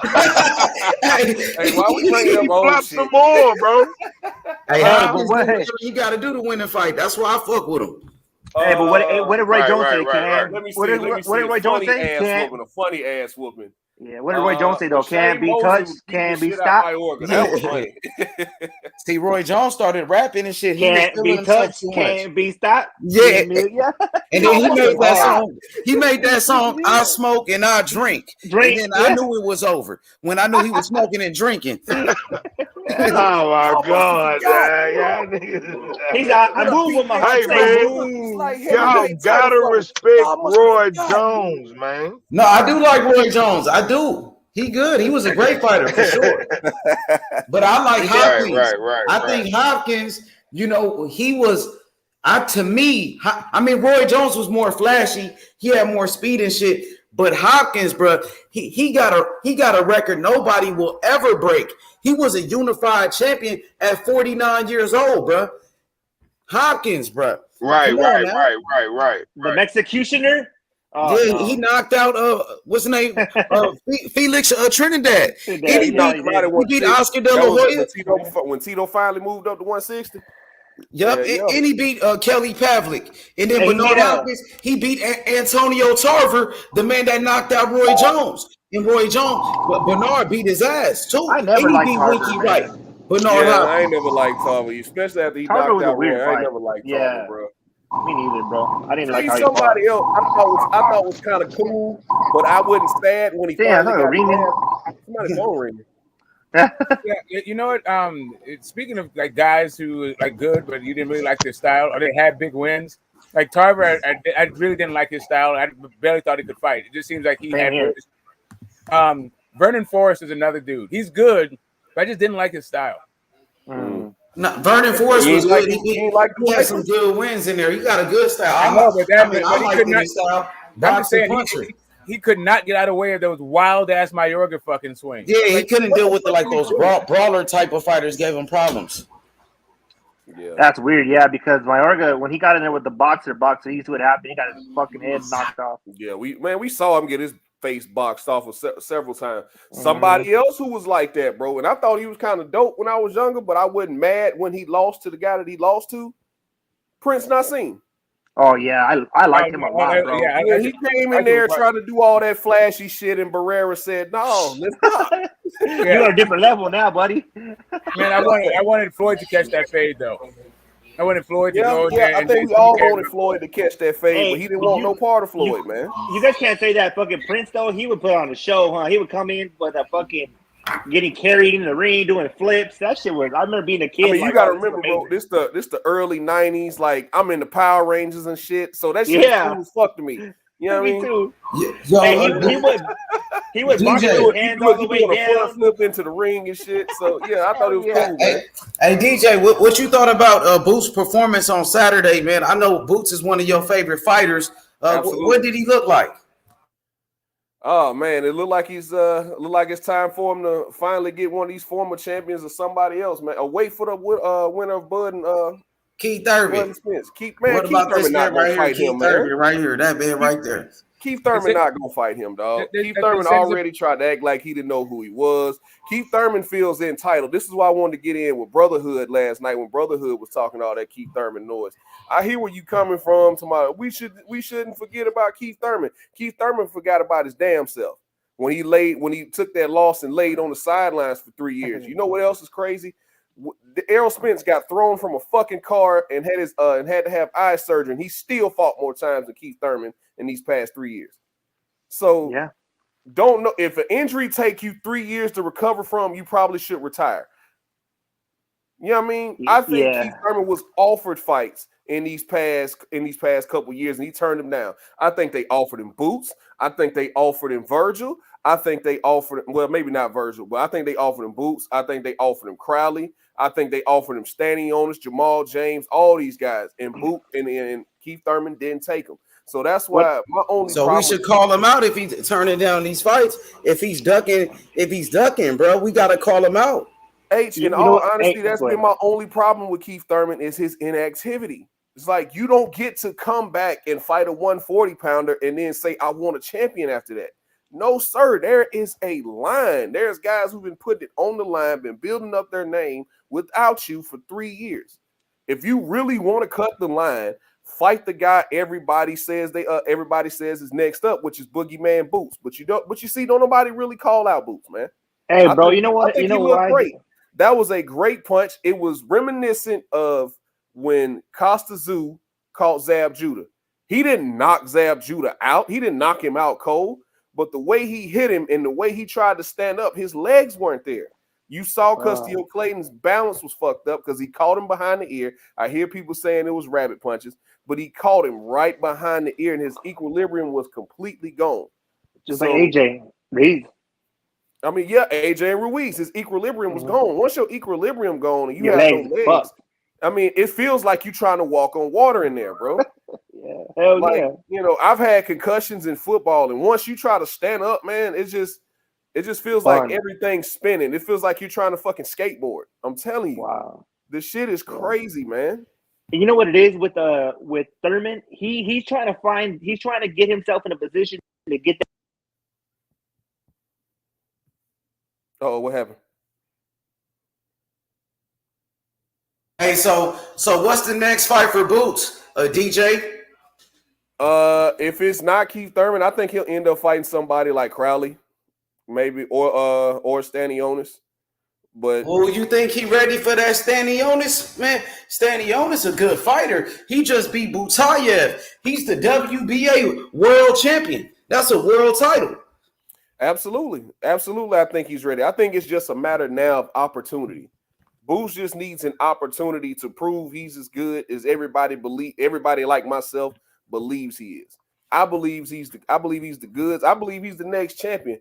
And when I saw him in Atlanta last year, I told him, I was like, I'll give you 4 years, you'll be undisputed. He was like, it might take that long, it might not, but you know how they play the games. It's like, okay, what cool. you thought about when Boots he was fighting. Errol Spence was ringside, and Errol Spence was there watching his fight. Boots got the second round knockout, and then he calls out Errol Spence and says, "I'm your mandatory. If you don't fight Terence Crawford, fight me." He did exactly what he's supposed to do. Look, I'm here. That was his. I think his knockout against Lipin Yates was letting everybody know I'm here. You see what I'm saying? So now that he's at the number one spot, he's at number one contender in IBF. He's telling Errol Spence to his face, "Hey, I know you're gonna fight Bud. I know that fight's coming up, but if somehow, some way it falls apart, I'm available." So yeah, I mean, I think Crowley's next for Boots. The guy who beat up Dukakharov and he just beat up Riverside Rocky. So I think that'll be the next fight for Boots. I think they'll feed him the Boots. Or if it's not him, it'll probably be Stanionis. Or they might let Stanionis and Keith Thurman mix it up. So we'll see what happens, man. Absolutely.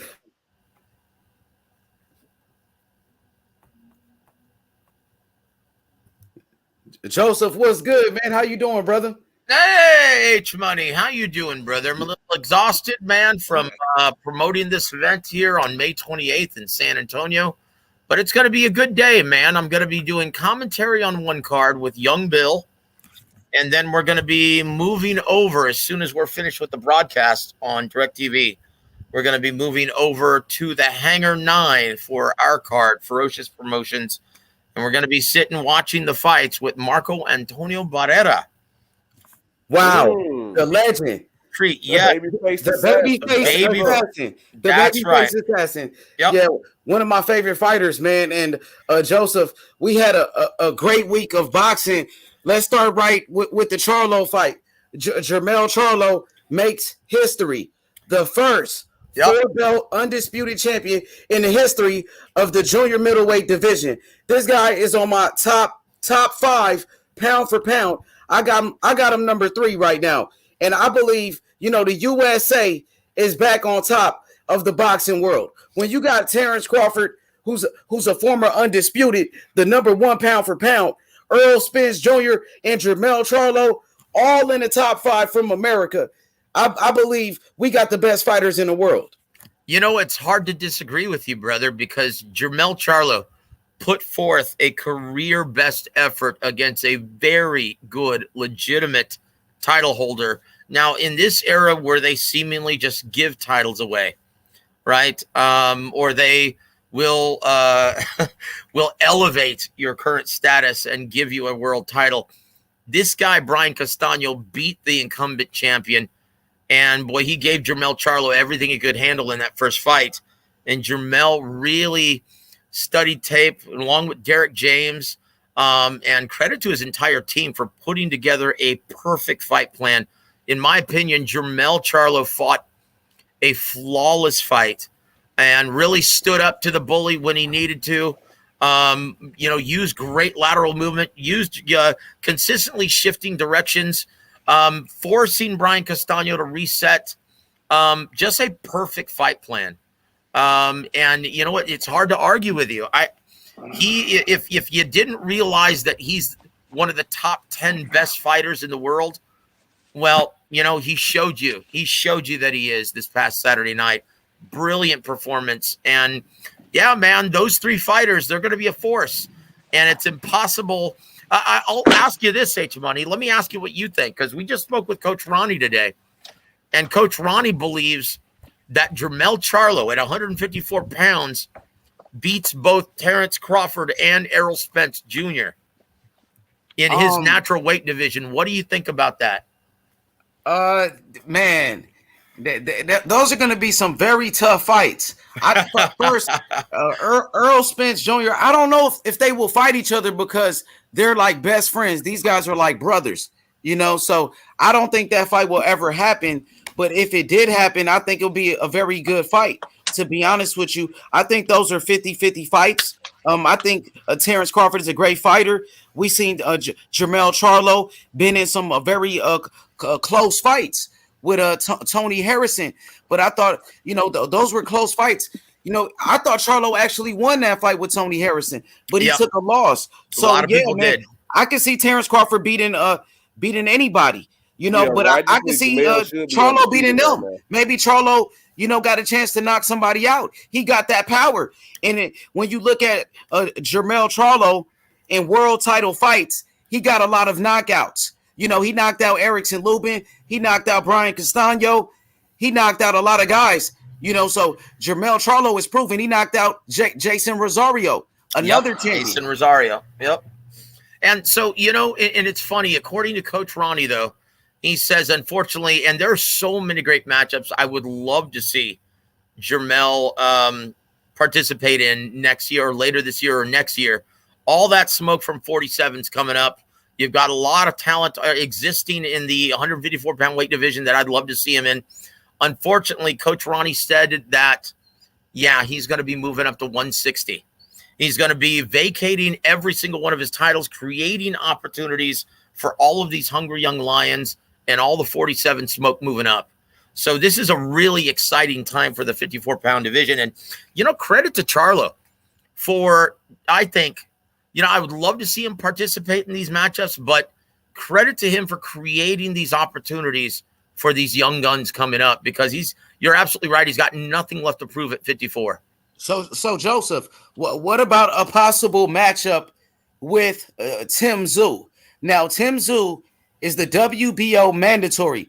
Yep. The fight has been ordered. They gave Charlo 30 days. And I think Tim Tszyu is actually the biggest name at 154 pounds because he has a huge following in Australia. He's the son of a legend. His father, Costa Tszyu, is a legendary fighter who was an undisputed champion who knocked out Zab Judah. So you're absolutely right. Unless Terence Crawford moves up and Errol Spence Jr. moves up, that is indeed the biggest fight at 154 pounds. And it would be a blockbuster in Australia. It would be on pay-per-view over there, even if it takes place in Vegas here in the States. That's a tremendous fight.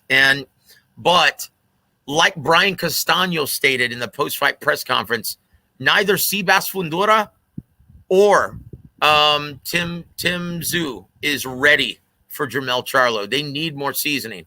And so, guys, don't be surprised if Jermell knows this. He's got nothing left to prove. He would beat these guys down. They would be competitive fights, and they'd be a lot of fun to watch because of the style matchup. I think he beats the dog shit out of Tim Tszyu. I want to see that fight. That's I think he beats the dog shit out of Tim. Well, you know what? I agree. He eventually does, but it is competitive for maybe 4 or 5 rounds. 3 rounds. That's a pay-per-view fight. In Australia, over 50,000 people will show up for the undisputed world title fight, just like Devin Haney and Kambosos. And a matter of fact, Tim Tszyu actually is a bigger star than Kambosos in Australia. That is true. And you know what, man? It's hard to argue with. Who stated that he would beat the dog mess out of him? I did. DJ. Oh, DJ. How you doing, DJ? You know what? What's up, Joe? It's hard to disagree with you, brother, because Tim Tszyu, in his last effort against Terrell Gaucher, he showed... He didn't impress me, Joe. He showed... I was waiting to see this terrifying monster that I've been hearing so much about coming from Australia. And he walks in there and gets dropped, gets sit on his ass in the first round. But he won the rest of the fight. He got dropped. I mean, he still did good. Yeah. But when you're the number one contender, H, I'm not comparing you to the guys below you. I'm comparing you to the guys above you. I'm looking at how your skill set translates to the guys above you. And let's talk about his skill set. Tony Harrison would have beat that Tim Tszyu that night. Let's talk about his skill set. Well, I don't know about that. Look. I'll say this. He did show a lot of deficiencies, but look, you can't ignore his grit, his intestinal fortitude, his physical and mental toughness, getting off the canvas, still coming and imposing his will and just beating Terrell Gaucher down. It's hard to ignore that, but you're absolutely right. Backing up in a straight line, his hand speed. Oh my gosh. Jermell Charlo would have a field day countering him effectively. I mean, look how quick he was even compared to a guy with fast hands and quick feet like Brian Castano. He would shred Tim Tszyu like tissue paper. And anytime he tried to throw that straight right, he landed with it. I don't see him beating Fundora, bro. I have a question. Is Fundora asking for any fights? What's Fundora even saying? He's he was there. All these guys in the number one spot want title shots. Yeah, Charlo's got like 3 mandatories right now. That's so right. Of course, he's absolutely gonna right. He's the WBA #1 contender, right? And he won his title eliminator, in beating Erickson Lubin. Right. Oh yeah, he was there at the fight. He said that he thinks he can beat Jermell Charlo, but you know what? Being in the ring with Jermell Charlo is a completely different experience. Now, once again, Erickson Lubin, what a gallant effort, man, and what a brave guy he is. I'm sorry. I was pissed off when his coach stopped it. I was like, he's winning the fight. What are you doing? He was about to die, bro. I mean, man, we can say that. Wait, hold up, bro. That dude's face was hamburger meat, man, and his brain. Yeah, I thought it was a good stoppage. I thought it was the right thing to do. He was going to get knocked out. Yeah, man. And his corner knows him. No, you know his what? Corner knows him better than all of us. The best thing was for him to get knocked out. That would be the best thing for happen to him, to get knocked out, so he'd take the more punishment to the brain, bro, over and over and over. Well, like I said, I like the stoppage. Now, you remember the sickening thing though? Pissing blood and couldn't stand up straight for 4 days. Yep. Do you remember the sickening? Do you remember the sickening display by his family though? His cousin started throwing shit at his trainer. Do you remember that? Yeah. That was terrible, man. After that stoppage, and I thought it was a merciful and just stoppage from the corner. But he went out like a soldier, man. He went out on his shield, regardless. He did. And you know what? It was a fight of the year candidate. If it weren't for Charlo Castaño this past Saturday, it would still be my front runner for fight of the year thus far. How do I explain that? I think there's a little bit more dramatic with Fundora and no, but look, when you consider the consequence of Castaño versus Charlo, that was undisputed, and you look at the drama from the controversial draw in his fight before, and you look at what was at stake. You know, it's hard to ignore all of that and still place Fundora Lubin above that in terms of fight of the year. Yeah, I got one fight that's better than all that shit, man, and that was the fight that was over there in the UK with so what's old dude's name? When the cat got knocked out the rope. But it got knocked through the ropes, right? Yeah. Ooh, gosh, that was a great fight as well, man. With a very dramatic ending. That was a brilliant fight. Absolutely. Conlon Wood, that's it. Yeah. Absolutely. Yeah, but you know, once again, when you look at the level, the elite level that both guys were competing at, Charlo Castaño, those guys are elite, right? And you know, I don't think Castaño will ever be the same after this. And you know, we spoke with Coach Ronnie, and he doesn't think he's ever going to be the same after taking that horrific beating and then finally getting broken down in the 10th round. He's going to have to take some time off, let that brain heal, let that body heal, you know? But hey, guys, I just wanted to jump on and say hello, and because I'm exhausted. If you listen to my voice, it still hasn't fully recovered from the amateur show that I called this past Saturday. So I'm going to get some rest. But H-Money, thank you for always being the gracious host. Smoke, thank you for coming by and dropping your question to Coach Ronnie. DJ, always very insightful. Same with you, TBH. Rodney, you're my brother, man. Love you. And Prime, good always sharing the air with you guys. Have a wonderful Tuesday evening, guys, and I'll speak with you tomorrow, okay? God bless all of you. All right, Joe. Take care of yourself, man. Peace. What up, DJ? What's up, man? So when we gonna get this fight going, man? You've been ducking me for a while. I know you've been seeing me in the comments. I'm trying to get this fight going. What fight? What the hell are you talking about? Come up to cold ass, rainy ass Washington, or you can come down here to hot ass, dry ass, humid ass Alabama. DJ, I don't think we gonna get this fight going, man. I don't think you want that to happen. I mean, I don't want that to happen, man. At least the good side of me. The bad side, look at you as a steak and dinner. You did. I mean, we're going to let my guy YB promote it, but I'm trying to get this fight going, man. Why? Huh? Why? What did I do to you?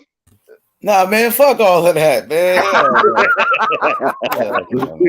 like fucking with CBA, man.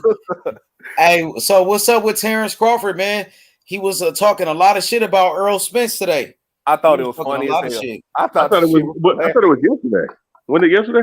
It was Sean Porter. He was with Sean Porter. Oh yeah, I'm gonna tell you something, bro. I like Terence Crawford, but he sound real goofy saying that shit, bro. Man, that shit was hilarious. It was goofy, but it was hilarious. Nah, like them boys, they from Texas, they from Louisiana and New York.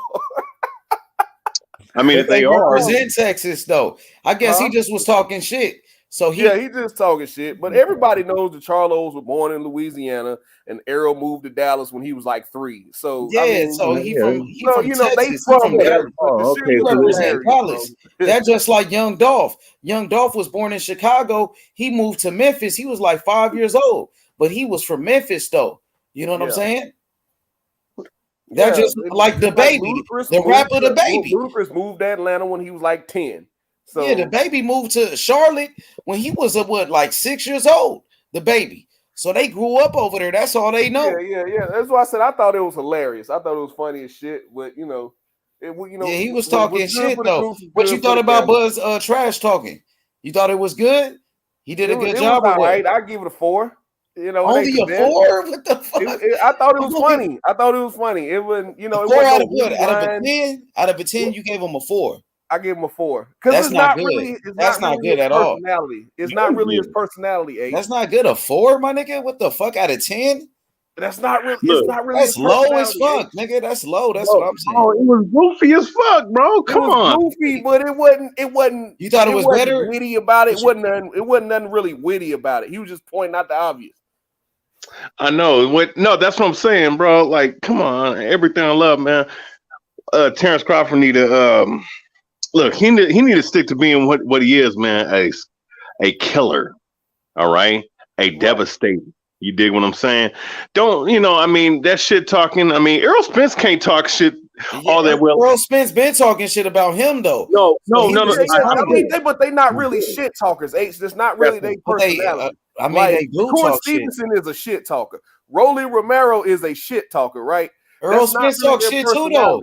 He be talking shit. Huh? Man, he talks shit, though.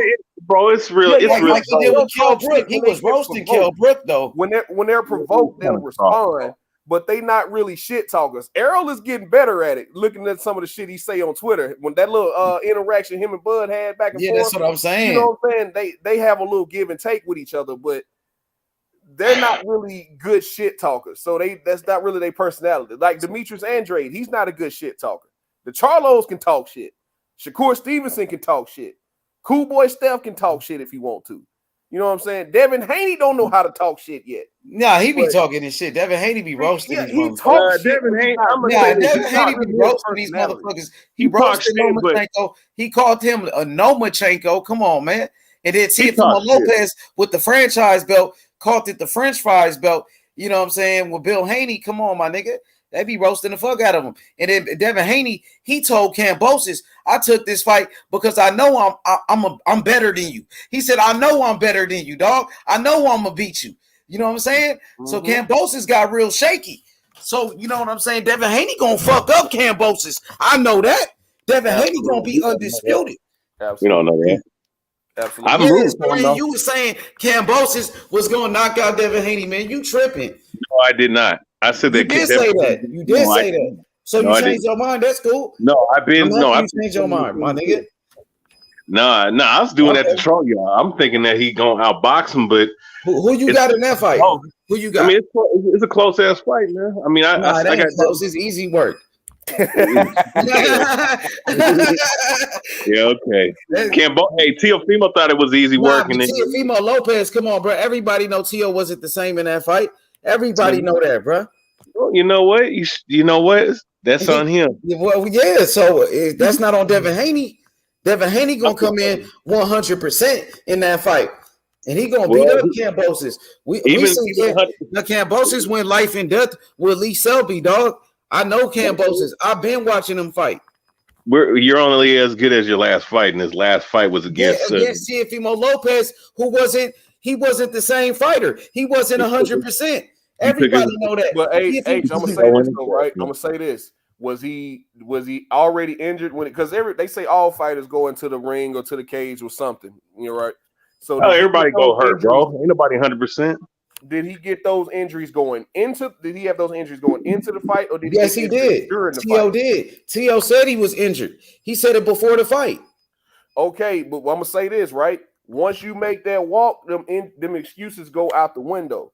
Like, I didn't give Lomachenko that same excuse when he lost to T.O., just like I'm not gonna give that same excuse to Gary Russell when he lost to Mexeya. Once you lose and you start talking about my shoulder and shit, like, you knew this shit going in, so you can't then use that as listen, you signed a contract. So you telling me Teofimo Lopez was 100% in that fight? It doesn't matter, bro. It doesn't matter if he's injured. Was Teofimo Lopez 100%? Yes or no? He didn't look like he was 100%. He was not. Everybody know he wasn't, bro. Hey, that wasn't the real all T.O., I'm saying, nigga. right? This is all I'm saying. You got T.O. fucked up, my nigga. This is all I'm saying. If you feel like that injury is going to hinder your performance, do not go forward with that fight. There you go. He did. Gary Russell did too. And we seen what happened with him. Well, he got hurt. Didn't feel like his injury was going to hinder his performance. So when he goes in there and he starts losing, and then he starts talking about my shoulder and shit, you can't do that, because if you feel like your let me say something, DJ, about that real quick. Listen, bro, he hadn't fought in how many years? And so he hadn't fought in how many fucking years, bro? You could have you could have fucking got that shit taken care of, man. Like, I mean, look, it is what it is. My rotator cuff is a common injury in boxing. Shoulder injuries are a common injury in boxing. So are fucking cracked ribs and all that other shit, bro. I mean, you sign on the dotted line, it says you can't fucking die, so you should already know. You should already know what the fuck. Is this same energy being kept for Gary Russell Jr. though? Yeah. That's why I said. That's why I didn't give Gary Russell. I was like, when everybody started talking about his shoulder, it's like, no, because we didn't give Lomachenko that same excuse when he lost to T.O. talking about his shoulder. So no, we can't give Gary Russell that same excuse, bro. We got to keep the same energy. As long as we do it with all the fighters, I'm cool with it. Yeah. I keep that same energy with everybody. You know what I'm saying? We didn't keep it for Manny. We didn't keep it for Lomachenko, so we're not gonna keep it for Gary Russell Jr. Yeah, fuck all that. Oh, I don't listen. If you get up in the ring and you lose, okay, just like with people talking about Gervonta Davis broke his fucking hand in the fight. You know how many people break their hand in the fight? It happens all the time, bro. You know, and that's why that performance was so impressive, because he outboxed the guy when his biggest weapon was gone.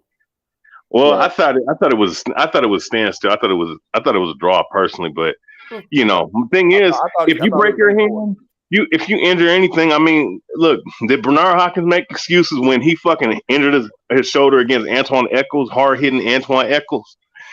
Nah, he went up in there when he injured his shoulder, he still knocked his ass out with one arm. You know what I'm saying? So, you know, look, at the end of the day, bro, it is what it is. It's fighting, bro. No excuses. Right. And I was pulled up BH because I got a little bit of smoke for you, bro. Like, I heard you say that Crawford should just stick to being a killer, but really, which one is it? Like, what do we want Crawford to do, bro? Do y'all want him to sell this fight or no, bro? Like, I like that shit. That shit got me excited. Oh, good. I don't want to hear it from you. Wait,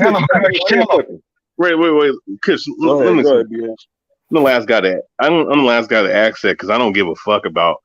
I don't give a fuck about that goofy ass promoting and talk shit. I don't even like this shit. I don't even want to even talk about he's saying this. This all gaggling girly shit, man, to me. I just want to see these motherfuckers fight. Right. I'm just in the breeding, and all I'm saying is, and I feel you there, BH. I'm just saying, like, for the fans' sake, not fuck the promoters and all the money and all that shit. I'm talking about for the fans' sake, to get us enamored with the fight. You feel me? How about the other people, the casual fans? You feel me? Like, we gotta get them involved. Well, I feel you, but I'm just saying, like, look, from my perspective and from others, you know a good shit talking when you see one. Mayweather was good at it. He wasn't immaculate, but he was good. He sold his shit. There was other guys. Good shit talk though, BH. Well, man, listen, I'm gonna be honest with you. Him and Errol Spence they're cringeworthy, man. They're not really charismatic, like, with their words like that. I'm gonna be honest with you. They not the OGs. I feel you there. They not original. They not really witty like that. But hey, shit, I'd rather have them say what they saying. You feel me? Give us some type of energy. But okay, because here's my thing though. Here's why I say that it doesn't really matter, because there's people every day. Like when I'm on here, right? When I'm going through my daily motion, whether I'm going to the gym or whether I'm handling some business, right? And even if I just talk, even just listen to the conversation, people talking about Terence Crawford, Errol Spence, regular motherfuckers. People want to see the fight. You don't need, you know how you sell the fight with the fight fans when there hasn't been no fights. We've been either getting late fucking fights, right? Like you get little late orders and shit. You order from some damn food, it comes in an hour late, and that shit is not even nowhere near as hot as it was, right? People are tired of that shit. I think people are interested in this shit, but they don't want to see this shit linger on and on and on. You get what you know how you correct that? Just say the fight is announced. Then you can do whatever the fuck and say whatever the fuck you want to say, because all this shit is just vain words coming out of their fucking mouth right now. Right.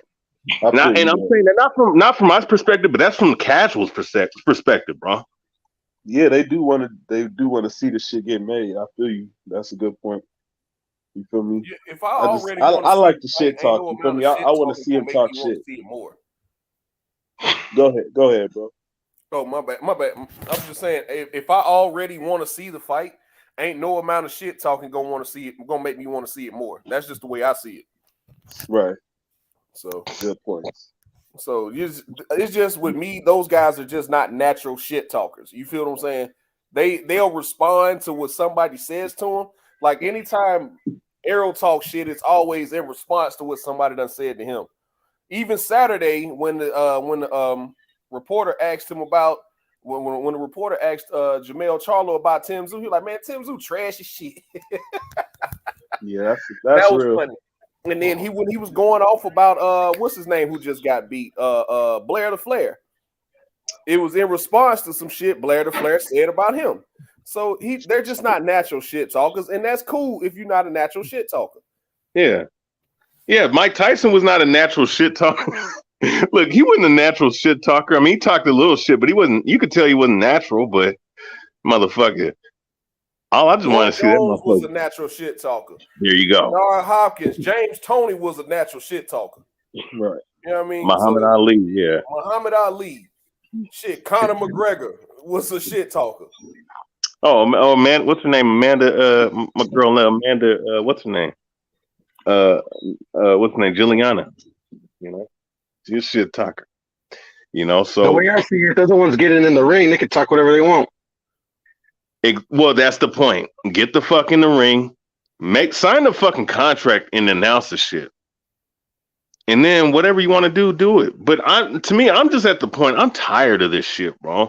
Like when I see these headlines, you know, from YouTube or even Twitter, it's like, man, this is more pussy shit, bro. Just look, if you guys look, you could talk, and let's say if it's a move and you want to sell the fight. Bro, nobody really wants to see this shit except for that damn dotted line being signed. What's that sign? Talk all the shit you want and sell it, but at this point, you know how cats be talking about wolf tickets. Well, this is the biggest wolf ticket I've been seeing in my lifetime. Errol Spence, Terence Crawford. Then you ask both of them, oh, I think the fight's going to get signed. I think the fight's going to be made. Oh, the fight should be done in August or September. Like, get the fuck out of here. This fucking... This what between August and December, you telling me you can't think, you know, September or October probably is the best time to get the fight going. I just want to see the fight, bro. I'm done talking about this Errol Spence and Terence Crawford nonsense, man. Get the fuck in the ring. Otherwise, you're just gonna look like a bunch of silly ass little niggas, man. To me, you know. Talking shit and trying to sell wolf tickets, man, and you niggas never fight it, you know. So it is what it is. Problem is, I ain't gonna object to that shit. You ain't what's wrong. up, Hero? Hey man, I just seen. Oh shit! What up, DJ? What up? What's up, Kush? What up, BH? Rod? Smoke? What's up, Hero? Control. Same old shit, different day, brothers. Hell yeah. Boogeyman Benavidez this weekend. Anybody interested? Benavidez, yeah, for sure. Yeah. Top Rank also got a sneaky little card going on too, man. Got a few Olympians on there. Got Duke Reagan. Oh, they and shit do? on there. They got a. Oh, they do, huh? Yeah. They got a sneaky little card on that Johnny Beck fighting this weekend on Top Rank. So. Oh, I gotta watch that. Yeah. Oh, Johnny Beck's a fun fighter. Yeah, he's fighting for that. He's fighting for the interim belt at 160. The interim WBO belt at 160. So we'll see what happens with that. We'll see if him and Jaime Munguia get in there and mix it up. Oh, that'd be action. Hey, who do you guys have in that fight? Jaime Munguia, Johnny Beck. Johnny Beck ain't no joke, man. I got Johnny Beck. I got Munguia. Munguia. I think Charlo didn't want to fight Johnny Beck, man. I gotta go with Johnny Beck, bro. Don't nobody want to fight Johnny Beck. Boo Boo's the only one that don't want to fight Johnny Beck. Shit. Shit. Boots? You don't want to fight him. Wait, you said Boots? No, I said Boo Boo. Who else ducking? Okay. Okay, maybe I was thinking of Boo Boo. Yeah, that's who I was thinking. No, Boo Boo don't want to fight nobody. Let's just be honest, man. The only person he want to fight is Canelo for a big payday, but he don't want to fight nobody. He don't want to fight nobody. You can't say that because he tried to fight Triple G. Triple G done told him no 2 or 3 times. So after a girl keep rejecting you, got to move on. I want him to move on from Canelo. Just move on from Canelo. Canelo not gonna fight you. The man done told you twice he's not gonna fight you. So leave him alone, man. Yeah. Fight somebody else. That's why he should have fought Johnny Beck. That's why I applaud him going after Zach Parker. Eventually, since he's moving up to 68, which I need for him to come on and heal up from that shoulder injury. Ain't no telling how long he's gonna be out. But I look forward to some of these fights at 68 with him, Benavidez, Plant, all these guys, man. So, Charlo's going to be moving up. So, I look forward to seeing some of these fights. Leave Canelo and Triple G alone. They're not going to fight y'all, bro. Like, stop calling them out. I know what the fuck, bro. Hey, but you know what? You should fight Charlo. Hey, but Triple G is a sucker, though, man. I'm going to be honest. Triple G is straight bitch. He a sucker though, because he have Charlo, you have Charlo, Munguia, Andrade. You don't want to fight none of those guys, but you want to fight Murata, who had the belt. Don't get it twisted, but Murata didn't fight for 2 years, and he gave him a little bit of fucking. He gave him a little fight for the first 5 rounds, and Yeah, then Triple G hopped on his ass. You know what I mean? You can't blame Triple G for Munguia though. Oh no. Nah, because they wanted to fight him, and the commission said no. Really? Yep, I remember reading that article. They wanted to. Actually, I think somebody's gonna stand right there in front of him and bang with him. He'll fight that person. Yeah, but you don't want to fight no boxers though. No, somebody. Well, you know what? Andre tried to fight that man for like 2 or 3 years, bro. He didn't want to fight him. Yeah, you know what? He tried to step in as his replacement opponent. Triple G denied his ass. I mean, he would have came in like in 2 weeks' notice, and he still denied his ass. So that's funny as shit to me. I'll be back, fellas. I'm gonna run to the Target real quick. I'll be back. All right, Pedro. Going to Target. Hawker Mustang, I love you, bro. You are absolutely essential to the chat. Everybody needs a good troll, but yeah. It's just Triple G. Like I said earlier, Triple G is a complete manifestation for HBO. I never thought he was that good. They let that man hold up that division for 10 plus years, fighting absolute nobodies outside of Danny Jacobs and fucking Danny Jacobs, Derevyanchenko, and Canelo.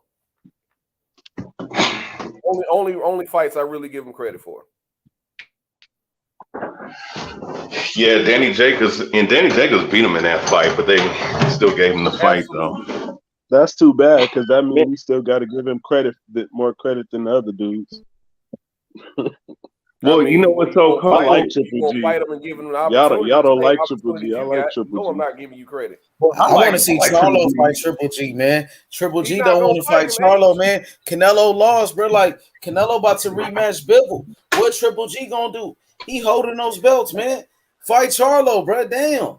Triple G should take him out. Triple G had the opportunity to fight Andrade. I feel you on that one, man. When the zone was pushing for that fight between him and Andrade, He told him, no, I'm going to wait for Murata, who's coming off a 2-year layoff. Yeah, and I'm gonna say this, Kush, I'm a fan of Triple G too now, but Triple G got to fight either Charlo or Andrade. He got to fight either one of those guys. I would love to see him fight those. If not, we got to call him out, bro. We got to put Triple G on blast if he don't fight these guys, bro. Man, he been on blast. I will.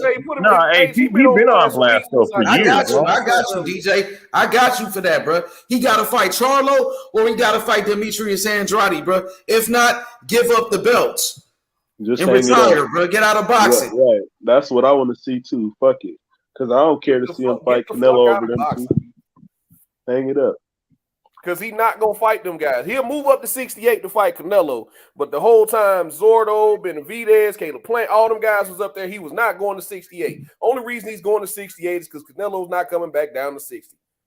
Come on, man. Canelo should even be fighting Triple G anyway, because Triple G don't have a belt. Canelo should be fighting somebody like Benavidez or Charlo, to be honest, or Andrade.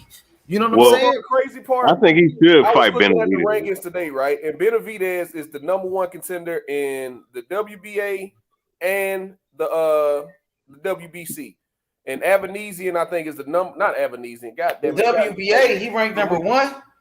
Yeah, I think it's the. I thought it was another guy. I seen the WBA rankings. I know Morrell got that belt. Morrell got the regular belt though. Because Lemieux is they 1 and 2 in 2 different sanctioning bodies. I know it's the WBC and it might be the WBA. Because Morrell is #1 in the WBA, and he's the regular champion too. So we might we ain't gonna get that fight right now. They not gonna Morrell. They not gonna waited in line to get a fight. Morrell in there right now. Benavidez. Morrell is ready to get that fight because he got the belt at the WBA. You know, so he's the #1 contender with that belt. You know what I'm saying? So just like Tank Davis at 135, he trying to fight Devin Haney or Kambosos. What y'all think about Tank Davis and Rolly? If that fight ain't over in 6 rounds, I'm gonna look at Tank different. Rolly looks strong, bro. I seen Rolly today at the workout. That nigga strong as shit, Rolly, right now. He's in good shape. Go to sleep. Rolly in good shape right now, bro. Yeah, he in dog shape, but you know they ain't gonna stop him from going to sleep. Rolly got power too, DJ. This is boxing, bro. Like that nigga, he's a fighter too. He coming to win. You know what I mean? So I ain't gonna underestimate any man. Yeah, he coming to win. You know, but I'm just saying, bro. He got a puncher's chance, bro. We just seen Bivol beat Canelo. We seen Kambosos beat Tiafimo. Bro, I seen upsets in boxing. Anything can happen, and I'm going with Tank, but. Bruh, this is a fight, though, at the end of the day, my nigga. He going to be swinging, too. Well, Bivol and Canelo wasn't an upset for me. That's all I'm saying, DJ. That nigga hit back, too, though. I got you. He ain't got no skills, man. Now, don't get me wrong. He might fuck around and clip Tank and be like, you know, put Tank on baby legs for a second. So what are you talking about? He should have been the favorite in the fight. I mean, people only did that shit because he was Canelo, bro. But anybody that saw that shit, Canelo gonna do better in the rematch. Y'all niggas quick to throw the man under the bus, bro. If the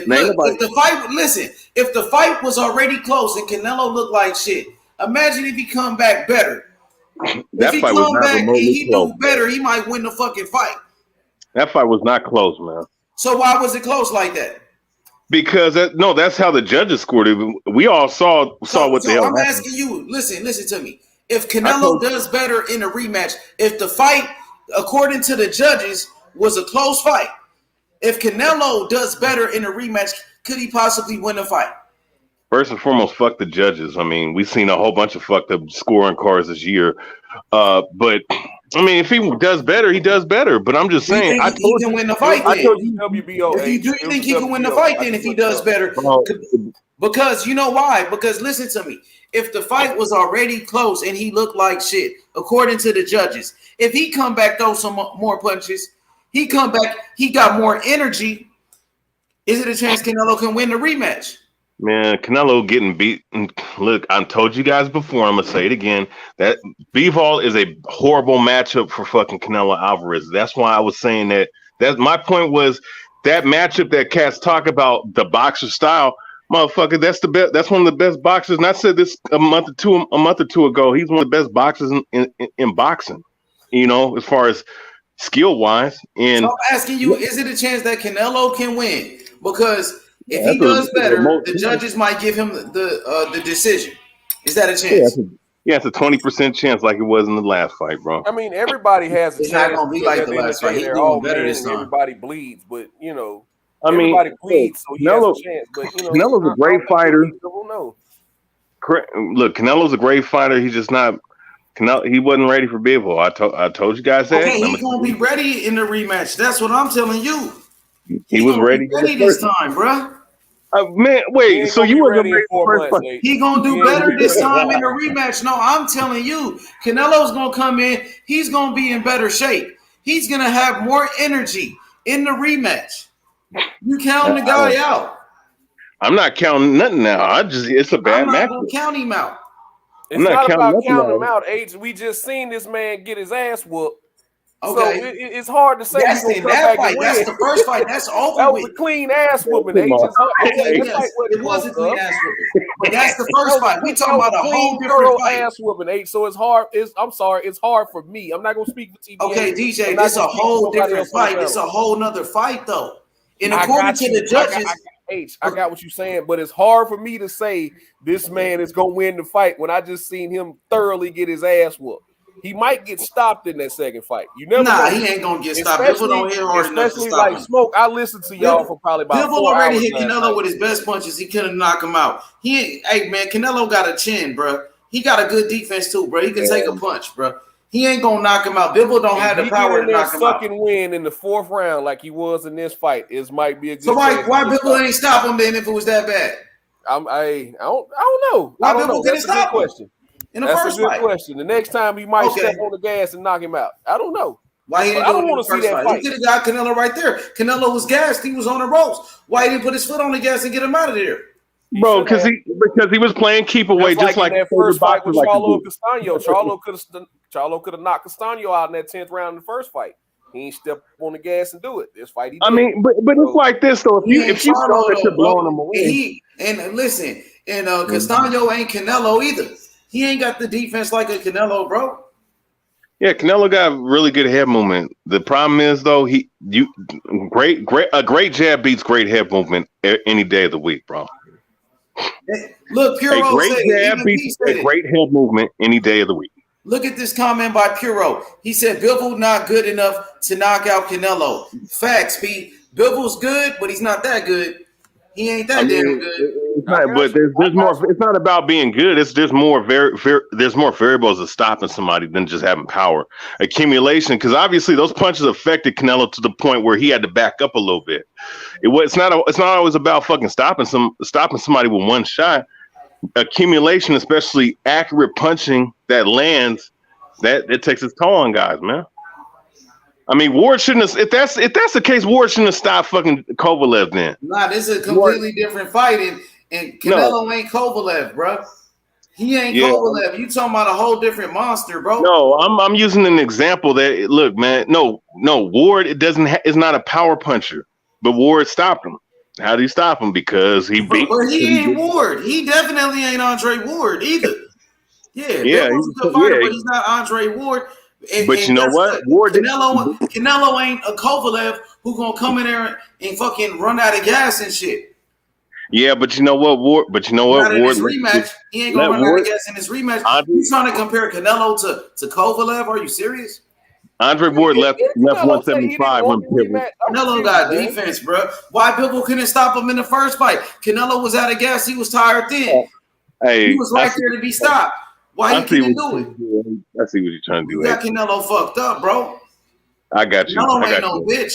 He ain't no Nobody bitch, said he was a bitch. Nobody said he was a bitch. You trying to play him like he a bitch, though. I see what he's doing. That's why I started laughing. Yeah, no, exactly. Come on, man. You trying to play him like he gonna get stopped, man. He ain't gonna get stopped, man. I said it's a possibility. H, hold on. Okay. Yeah, I went back and looked at the rankings because I know I was looking at them earlier today.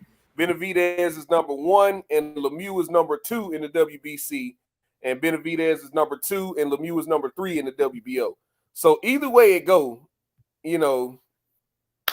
Well, what about the WBA? What about the WBA though? Hold on, I'll look that up. I know Morrell is the champ in the WBA. So okay, I know he's fighting mandatory. He's fighting he got a mandatory coming up that he's fighting in a couple weeks on that Cool Boy Steph card. So for sure. But yeah, historian, you trying to play Canelo historian, bro? In the WBA, bro. Like by playing Canelo. Canelo does not. I told you, Canelo. You trying to play my homie Canelo like that? Oh wait. Canelo, your homie. Like he don't stand a chance in a rematch. Come on, bro. He don't. I don't. He didn't show me nothing. Does Canelo have a chance in a rematch? Nope. Not a no chance. That's what y'all got. No chance in hell. Okay, number 1 in the WBA is Adios. I'm not even gonna try to pronounce that last name. The number 2 guy must be a Russian because it says no war, and number 3 is John Ryder. So number 4 is Caleb Plant, and I'm not gonna try to pronounce that last name. Number 6 is Darrell, 7 Fielding. Page Rag, McCrory, and then they got Belonga at number 9. They got Belonga at 9. Oh, somebody want to see Belonga get killed.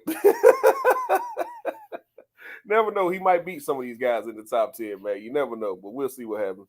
And so historian talking about Canelo don't have a chance in a rematch. That's crazy, bro.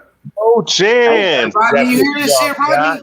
Rodney, you hear this shit, bro? Everybody he said he don't even have a chance, nigga. Everybody, we talking about Canelo. Nobody has a chance, but I fully expect. Bro, historian, you talking out your ass now, historian. Man, yeah, okay, but I predicted. Historian, you box, fool. You know everything. You know that anybody in the ring got a chance.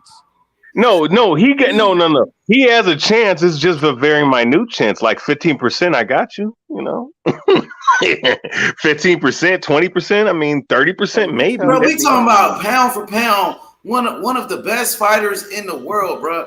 Canelo. We talking about an all-time great type of fighter, bro, and he don't have a chance. That's crazy. Bro. After one fight, like damn, after one fight.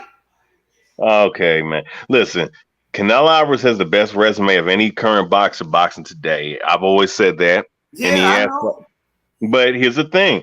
It's just styles make fights. This is just a bad style matchup for him. And okay. So the first fight, right? According to the judges, Bivol only won by 2 points, nigga. If Canelo would have won the last round, the fight would have been a draw. So that according to the judges, that was a close fight. He had a chance in that one. All he had to do was win one more round. So you telling me he can't do better than the first fight? Man, fuck the judges, bro. All right. Fuck the judges. Yeah. Fuck the judges, man. The judge been, bro, Jack, you know, if we want to go by judges, and yeah, every judge is different, but if that's the case, and then Josh Taylor beat Jack Catterall this year. If we want to go by that fucking logic, man, like there's all these other robberies we've been seeing, wasn't robberies then. I mean, I'm just saying the right guy won, but Canelo looked defeated in the 7th and 8th round. There's no way. Okay, I see what you're saying. Go ahead, keep going, bro. Come on, man. Come on. I see what you're saying. Keep going. Listen. Canelo Alvarez, man, look, he wasn't gonna beat him in the first fight, and I predicted that. I knew he wasn't gonna do much against Bivol. He may have won. He won 3 or 4 rounds at the very most. Historian, did you win a Tesla when they fought? What's up? Did you win Tesla money? Because nigga, you so confident in Bivol. Did you put 100 on Bivol or something? Because he was sold a $100, right? No, I put a little bit of something. I didn't put 100, but I did win a little bit of something though. Hey, tell me slide out, man. It was okay, DJ, man. Hey, DJ, guess what? I'm addressing. Hey, DJ, listen to me. I'm addressing all of the capping tonight, my nigga. All of the fucking capping tonight, dog. You love capping, man. For sure, DJ. I'm gonna holler at you, y'all take care of yourself, man. Yeah, okay. You take it easy, DJ. Yeah, go ahead, Rodney. Rodney was making a good point right there. Go ahead, Rodney. He said something about Tesla. I was just asking shit because the historian was so sure. So like, shit, did you get you Tesla money, nigga? Oh, I got me a little bit of money, but wasn't a whole lot, but a little bit of something, But I just look. You fucked your chats off, historian, because now if they fight again, it's not gonna be 4-1. Yeah, I know, but here's the thing: Canelo will beat Benavidez. All right, he will beat Charlo like he stole something. Triple G is not even in the picture, and Andrade ain't got shit for Canelo. Andrade a good fighter, but you just can't throw him under the bus because Boo Boo Andrade, he a 3-time world champion, my nigga. He's in 2 different weight classes, and he was an Olympian, bro. He been one of the best fighters since the amateurs, and he's undefeated, bro. So he's a very good fighter, bro. I think Andrade give a lot of these guys problems. That's why nobody really trying to fight him like that, bro. Ain't nobody trying to get in the ring with him right now. Overrate him. Nah, I disagree. He's a good fighter, bro. Yeah, he's a good fighter. He's just not elite to me. I mean, he's a world champion. Why not? He's a world champion. He is elite. Not every world champion. Not every world top 3 in multiple He's been a world champion, dog. He's been elite since the amateurs, bro. Since he turned professional, he's been one of the best. Undefeated. Phenomenal boxer. Yo, if David Lemieux, old ass nigga, or whatever, like y'all say, how the fuck is he ranked top 3 in these sanctioning bodies? That's how the sanctioning bodies work, man. You can move up. Just shit is crazy, bro. Bro, if you look at the last 10 years, and look where Kubrat Pulev was fucking, where he was ranked, multiple sanctioned bodies. Yeah, that's a good point. Get the smoke. Like, these ranking systems ain't shit, bro. Like, we already know they pay for that shit. It's biased as hell, Once you're old like that, you can just like fight every so often just to maintain your ranking. It's like it's almost like you're babysitting the belt. You're just babysitting the spot. Yep. Yeah. So the next guy that comes in that they're trying to build up, take that name. But I will say this though, man. Look, I wouldn't count him out in this fight because he does have power, So everybody just said that's all he got. Yeah, but you know what? Power against someone that likes to come forward and throw a lot of punches and throw defense to the win, you have a chance. Dang, hey, Rolly looks strong as fuck right now, bro. That nigga looks like I'm a a monster. knockout tank in 1 round. That nigga Rolly look like a monster right now, dog. You seen him, bro? Working out. Yeah. Hey man, I might need to put some money on Rolly's retarded ass, bro. That nigga Rolly strong as shit right now, bro. But Tank gonna be strong too. Hey, that fight gonna be fire, bro. I ain't gonna lie. That Tank Rolly fight gonna be fireworks, bro. What's the odds? Somebody get it knocked out for sure. I got Tank but Rolly got Tank power. like a plus 100 or something. So he's like a plus 500 or some shit. Bro, I think that Rolly might come out, bro, and actually fucking try to pressure Tank, bro, and actually like bring that shit out of Tank. That's what I see happening, bro. I'm gonna be honest. I see Rolly coming out super aggressive, and Tank fucking Tank might get caught a few times, bro, before he really turn up. Rolly got power, bro. You saying Tank might get caught? Rolly got power. Rolly catch you. Rolly can knock a motherfucker out, nigga. I'm just saying, Rolly got real power, dog. That nigga power is for real. Tank got a chin, H.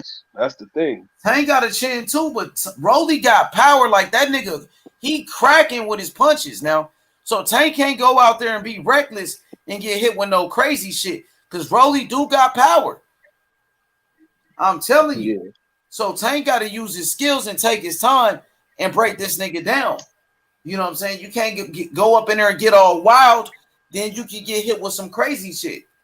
Wait, what does it say? Spence slides in Al Heyman been blocking Crawford fight. Who the fuck is? Oh, never mind. That sounds like some. I think that Rolly gonna be the one being reckless, and I think that Tank gonna take advantage of Rolly being reckless. Tango knock his ass out brutally. So you be watching that bullshit historian. That's why you be having those crazy ass ideas and shit.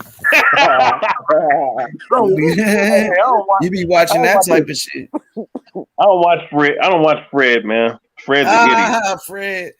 Hey, Fred. Hey, man. Y'all boys crazy, man.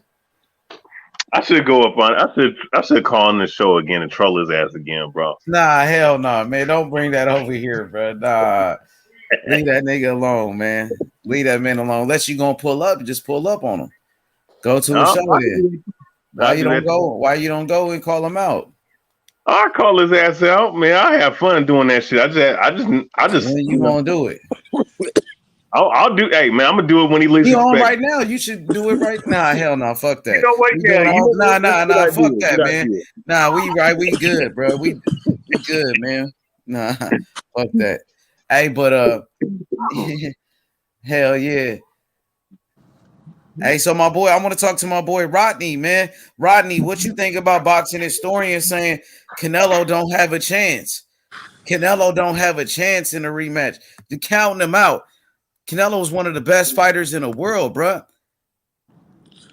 All I hear is historians just talking out his ass when he said that shit. When historian talking about you don't have a chance, man, you just talking out your ass now. Come on, man. Any man got a chance. Oh shit. I'm learning my lesson not to do that shit. Not even off a fighter taking a loss. That's what I did with Charlo. And look, Charlo made the adjustments and whooped that nigga on your ass, knocked him out, bro. So. I mean, there's a reason why. Like, even though I feel like Bivol could win in a points thing, like even if he didn't get the decision, I never thought he was going to stop Canelo just because he's not a killer like that. He's not a finisher. Exactly. Even when he had Canelo fucked up, he like stepped off the gas and did some other shit, like whatever. Yeah, he played people away, you know. He's not trying to go out there and end nobody. He's just trying to win a fight. Of course not, but he has enough power to keep Canelo at bay or honest, you know. Man, I feel like he was about to knock Canelo ass out, bro. I'm just saying, like another guy. Yeah, like Bivol ain't nice. When he got like frustrated, he was gonna knock him out. Bivol's not a nice guy like that. Yeah, I mean Canelo. Bivol.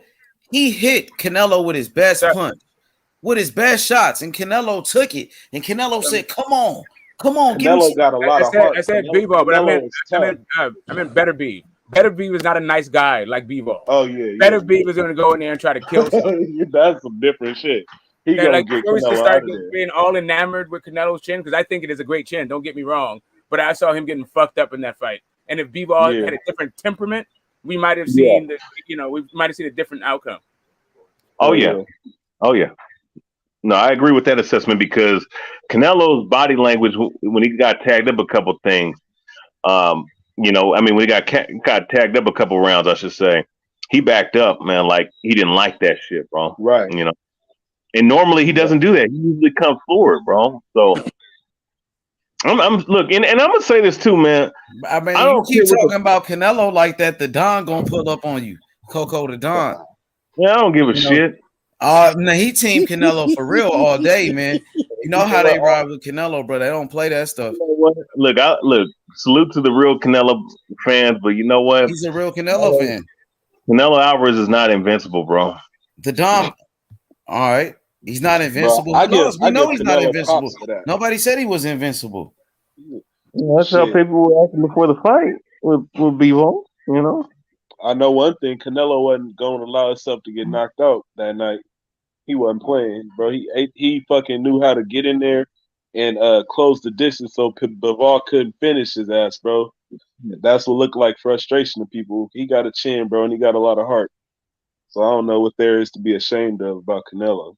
Oh no, exactly. I mean, just look. It is what it is. You can't. Look. An ass whooping is ass whooping. You can't change the shit, bro. No matter how hard you try. He didn't run. You feel me? He kept trying. His hardest. To me, just because he lost doesn't change this damn thing about the dude, bro. Like, I think he's still the same fighter that he was before he took that second L, bro.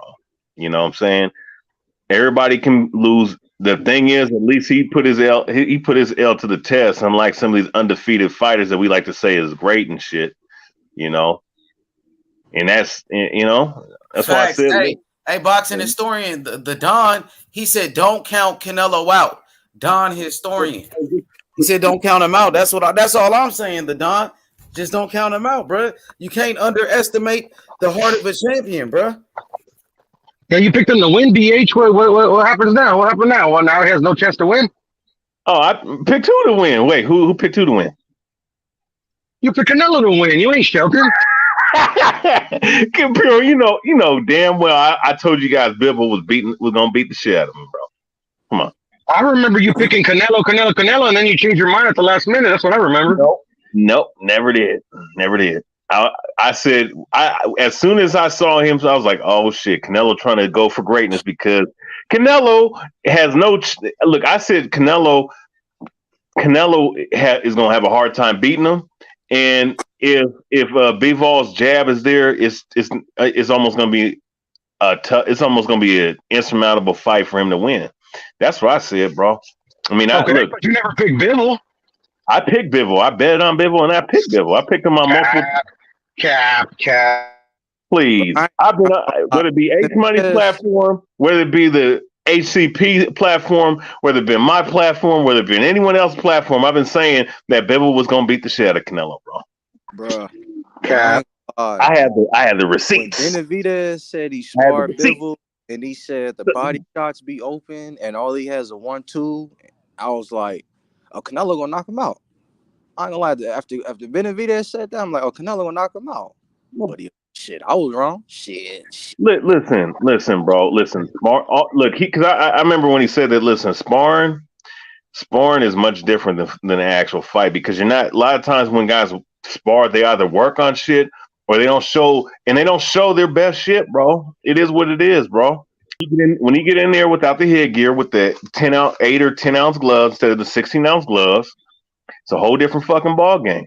Now, to me, when he said that, you're not taking into account the fact that the matchup and the styles of the matchup, bro. Like Bivol, excellent footwork, an excellent jab, excellent 1-2, and a very good combination puncher. And he's bigger. Excellent jab. He only landed 11% of his jab. Yeah. You talking about when he touched him up a couple times on his guard, and I don't look into those punch stats like that because what I was saying was the jab is not 11%. BH, come on, bro. Man, listen, the jab was there all night, bro. When Canelo had his guard up, 11%. Yeah, you know why? Hero, listen. You know why? You know why they were saying it said 11% because when he was pawing with the jab, they count that as a thrown punch. When you box, you might paw with the jab while you're stepping over on somebody or while you're in front of somebody just to land a right hand or land an actual jab. You're pawing at the motherfucker's guard, bro. Every time you did that, jab is a jab, bro. Sorry. Yeah, I know. When you throw I know. When you're pawing with the jab, you're not throwing an actual jab. But they count it as an actual thrown jab because that's why I don't count them punch jabs, man. They don't even count every punch in the fight. Just because you don't count the punch stat doesn't mean it didn't happen. A jab is a jab. That's it. Yeah, and the jab was there all night, landing on Canelo's face. That's why at 11%. At 11%, bro. Yeah, they don't count every punch, bro. 49 jabs. That's why I don't look at, bro. I mean, punch stats is nice, but I only look at that for activity. That shit don't fucking tell me what I see with my own eyes when the jab was really landing. I saw when my eyes was Bivol winning, bro. But you're saying excellent jab, bro. That was no excellent jab. Get out of here. Jab, I gotta agree with that to some degree, Puro, because the little paw and jab is what he used to set up all his combinations. He used it all night. So even though he may not have been using it to land effectively, it opened everything up, and that's what I saw as effective in what he was doing. Okay, Chris. I'm not debating its effectivity. I'm efficacy. Excuse me. I'm debating that if it's a great jab or not. I mean, a great jab means that you land it accurately and it's effective. Right. He did not land it accurately. He was not accurate in that fight. The offense in that fight was actually garbage. It was almost like he was using them almost like feints. You see what I'm saying? To freeze Canelo and open other shit up. You know what I mean? Okay, so those are feints. Those are feints then, but we still can't say he threw a great jab. At least not in that fight. He landed enough jabs, man. That look, it's like this. That's why I don't buy that's what I'm saying. I don't buy that shit, man, with this jab and or the punch stats and shit. I never look when someone debunks your argument. No, because going back 10 years ago, when Blood told me that they don't count every fucking punch, and I had to observe that shit. This is 10 years ago. I was looking at, okay, they're not counting this punch. That punch clearly landed. And any punch that's on the inside when it comes to clinch, when the clinch work, they don't count none of those punches. I don't take the actual number. Hey, historian, with all due respect, bro, you just can't. I'm not. Look, I'm telling you what it is, bro. I've been saying. I said this shit on this. I mean, with all due respect, you act like Canelo don't have a chance, though, bro. And we're talking about Canelo Alvarez, who's an all-time great fighter, who's a world champion, bro. And you just gonna completely count this man out? Oh, he don't have a chance against Bivol. Yeah, there you go. Yeah, so he do got a chance against anybody, bro. He's still Canelo at the end of the day. And you talking about if Canelo comes back and he's focused, if Canelo comes back and he's in better shape and he got better energy, his energy is better, bro. Canelo can come back and win the rematch, bro. I don't believe it. Throw him under the bus after one loss, bro. He got the heart of a champion. He's a Mexican warrior, bro. He's a proud Mexican fighter, bro. He ain't going out like no bitch, bro. You got Canelo fucked up, bro. That's what I'm going to say, bro. And I don't give a fuck if he lost, bro. I'm still riding with Canelo, bro. That's cool. He's going to get his ass whooped again. Hey, I was wrong, BH. We could all be wrong. He really got his ass whooped so bad, but he only lost the fight by 2 points. Man, fuck the judges, man. By only 2 points. Oh my God, here we go. So we're gonna cap for the judges. Be honest. Fuck the judges, he only man. lost by 2 points, but he got his ass whooped really that bad. No, fuck the judges, man. I scored a 93 fucking bout, bro. And most of the people saw it the same way. Nah, homie, I ain't gonna give up on Canelo, bro, just after one fucking fight. Yeah, Bivol's a beast. Bivol's a great fighter. I give Bivol all his credit, bro.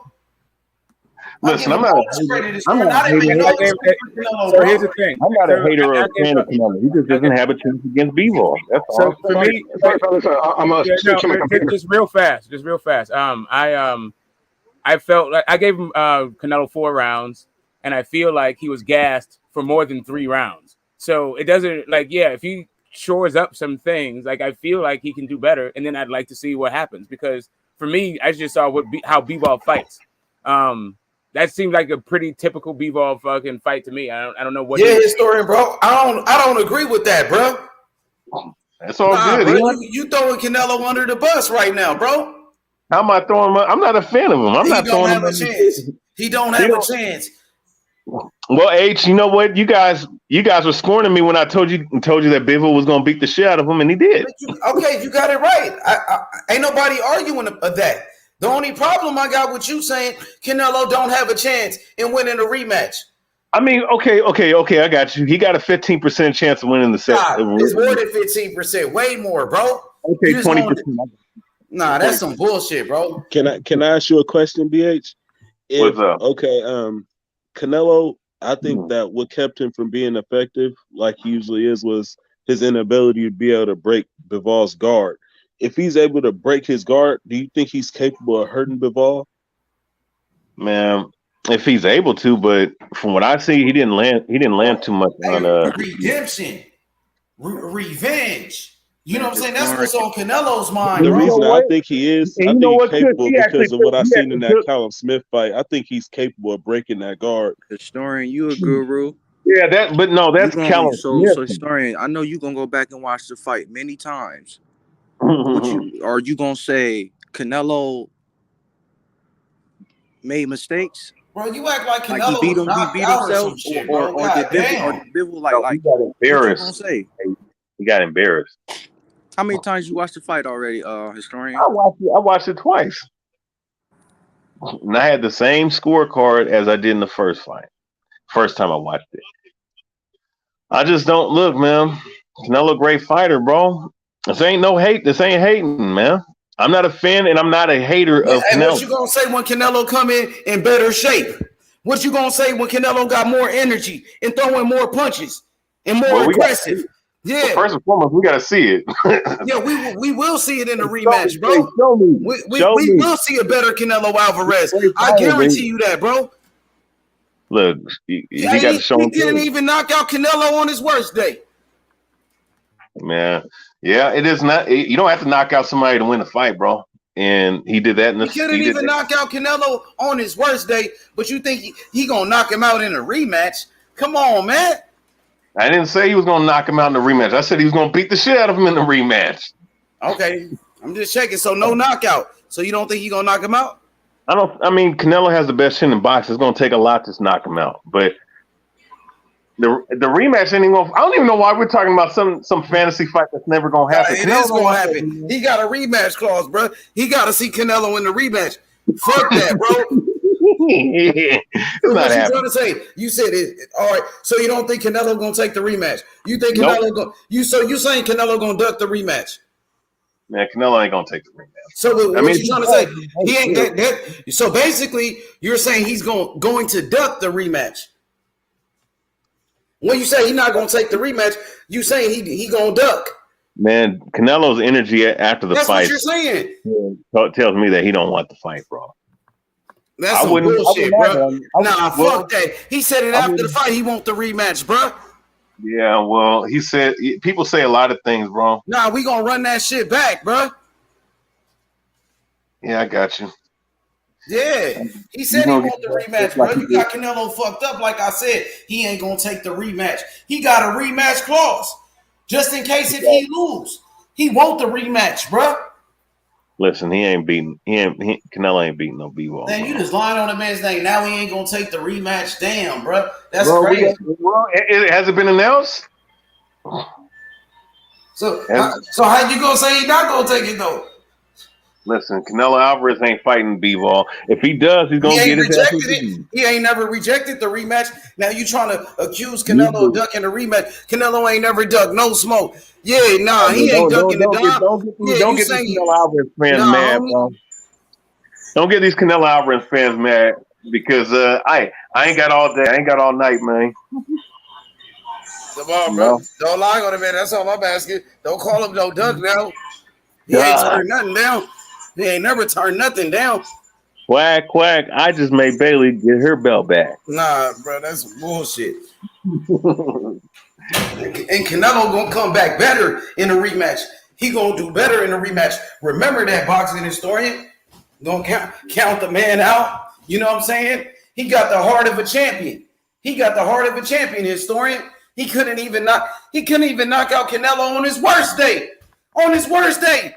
Canelo was on the ropes. Why he didn't take it to him? Because he was playing keep away, bro. Come on, bro. Canelo was calling him like, come on, bring it. Bring it. He was playing keep away. Hey, it's all good. Yeah, well, all right, we gonna see. We gonna see in the rematch, boxing historian, because you counted this man out. You acting like he not Canelo Alvarez, as if he wasn't an undisputed champion, 4-division champion, boxing historian, and you gonna throw all of that away after one loss? Man, the best fighters took losses. Even Sugar Ray Robinson took a loss. Come on, bro. Yeah, everybody takes losses, but he's gonna take another loss to B-ball. And the Don said rematch has been activated. Facts. Come on, bro. That's crazy, bro. No, he's gonna. Oh, okay, so he's gonna do the rematch. You act like Canelo ain't been fighting the best though. He looking for the toughest challenges. What are you talking about? I said that before the fight. He was doing that. What are you talking about, bro? Now you putting words in my mouth. Hey, listen, he fighting the best. Bivol, one of the best fighters in boxing. Facts. Facts, bro. And there's nothing wrong with taking a loss. Everybody not going to be Floyd Mayweather boxing historian. We all know that. We all know that. Bivol is a master boxer. Bivol, that dude is sharp, bro. Sharp. One of the best jabs in boxing. One of the best. We'll see in the rematch, bro. Hey, Smoke, we'll see in the rematch, bro. They trying to throw Canelo under the bus like that, Smoke. That's some bullshit. Hey, Kush, after one loss, my nigga, you see what they do after a fighter take one loss? Say Canelo ain't good no more, we can give him no chance though. Say he ain't good no more. Come on, bro. That's some bullshit, no bro. chance, BH. That's the thing, bro. Like Canelo didn't look like that. You feel me? He won some rounds in that fight, and it's adjustments he can make. You feel me? We don't know what adjustments he's capable of making. I've seen Canelo fight different styles. Man, that shit crazy, bro. The man, Canelo, he just came off of Undisputed. People forgot that already. You forgot already? What, you got amnesia? Come on, man. Bivol is a great fighter. Bivol, he got great skills. That's what happens. And then on top of that, Canelo moving up in weight and fighting this dude. You know, so it is what it is. He took a loss, bro. He made excuses. It's okay. We called him out on that when he made excuses. But a lot of fighters made excuses after a loss. Mike Tyson did it. Shit, it happens. Teofimo did it. Wilder did it. George Foreman did it. Right. That shit crazy. How people turned on Canelo after one loss, bro. Turned on him, bro. That's some bullshit, bro. Yeah, he got beat by Bivol. We all seen it. But that's what people do, though, H. People like to jump on a bandwagon, and then they never really supported, that particular team or fighter in the first place. That's what it really is. They just jumped off and show where they really, really stand in the first place. You feel me? Like me, I don't do that. If I fuck with a fighter, I roll with Canelo. I thought he was going to win the fight. He lost. Bivol he proved something to me. That's all it is. You feel me? And that's cool. But shit, still, that don't mean that Canelo can't bounce back. You feel me? And still be great. Hey, my boy, Boxing Historian, I see you backstage. You got to connect your device. Connect your device, bro. What up, brotherhood? You don't count Canelo out. That's all I'm saying, bro.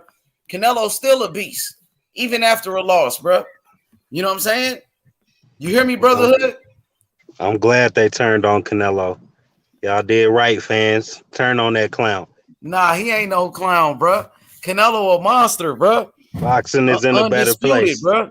Canelo was undisputed, though, brotherhood. Come on now. Boxing is in a much better place, man. Beautiful sport. Why? Because Canelo lost the fight. Thriving. We get undisputed fights and shit. Canelo Canelo did undisputed already with Caleb Plant, though, brotherhood. Man, we ain't want that shit. We ain't want him at 160. We never wanted him at 160. Canelo did undisputed with Caleb Plant, though, bro. Can't just throw the man under the bus after one loss. You said undisputed. He did that already, right? Right or wrong? We getting real undisputed fights. Not that bullshit. He did a real undisputed with Caleb Plant. That shit wasn't real. They gave him one. They gave him one of them belts without fighting. They gave him that WBC belt without fighting nobody. Undisputed. That wasn't real. Didn't they give him that WBC belt for free? Why they give him a free belt? Champion, bro. He was an undisputed champion. Everybody. So they didn't give him a free belt. They didn't give him a free belt. He fought for it. They did give him a free belt. Colin Smith for that belt. No, none of them was the WBC champion. They put it on the line, though. The WBC put it on the line for a free belt for nothing. Because David Benavidez, he tested positive for cocaine. Remember that? He was on that cocaine. And he lost his belt. What did Canelo do? He petitioned to no. Though, bro. They didn't. They gave it to him. He petitioned. Let's talk about the fact. He petitioned to get that belt put on the line. He didn't want to fight a champion for it. He petitioned to get it for free. Let's not forget. Let's not forget. I don't forget that type of shit. And Colin Smith, he wasn't the WBC champion. Colin Smith was the champion. He was the lineal champion, wasn't it? No, he wasn't WBC champion. Do that make him any less great because Benavidez made a mistake though? Because Benavidez was on cocaine. That ain't got nothing to do with what I'm talking about. I say they gave him a free belt. That's all I'm talking about. Why was Benavidez on cocaine? Last time I checked, the number one and number two contender. Benavidez tested positive for cocaine. That's fine, but that don't mean Canelo deserve a fucking free belt. They ain't got nothing to do with Canelo getting a free belt. What they got to do with Canelo? Now Canelo fought for his belt. Why they ain't get that belt to Plant then? Why they ain't give it to Plant? Why they ain't give it to Plant? Canelo beat Plant. Canelo exactly. They gave it to Canelo because he Canelo. Why they ain't get that belt to fucking Billy Joe? Why they ain't get that fucking WBC belt to Billy Joe? Exactly, because fucking Queen Nello asked for it. Because Queen Nello asked for it. Nah, Canelo, homie. Anybody else asked for that shit, they wouldn't have got that shit. Nah, Canelo's still a beast though, bro.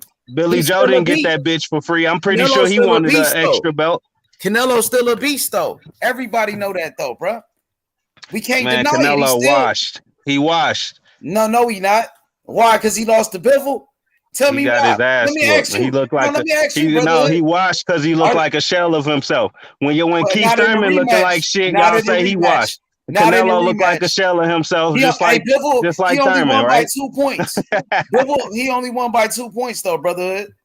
Man, no, he didn't. Sit out for 3 years. That's according to the judges. He looked like that's what the scorecard said. He lost by like fucking 8 rounds. That's what the scorecard said.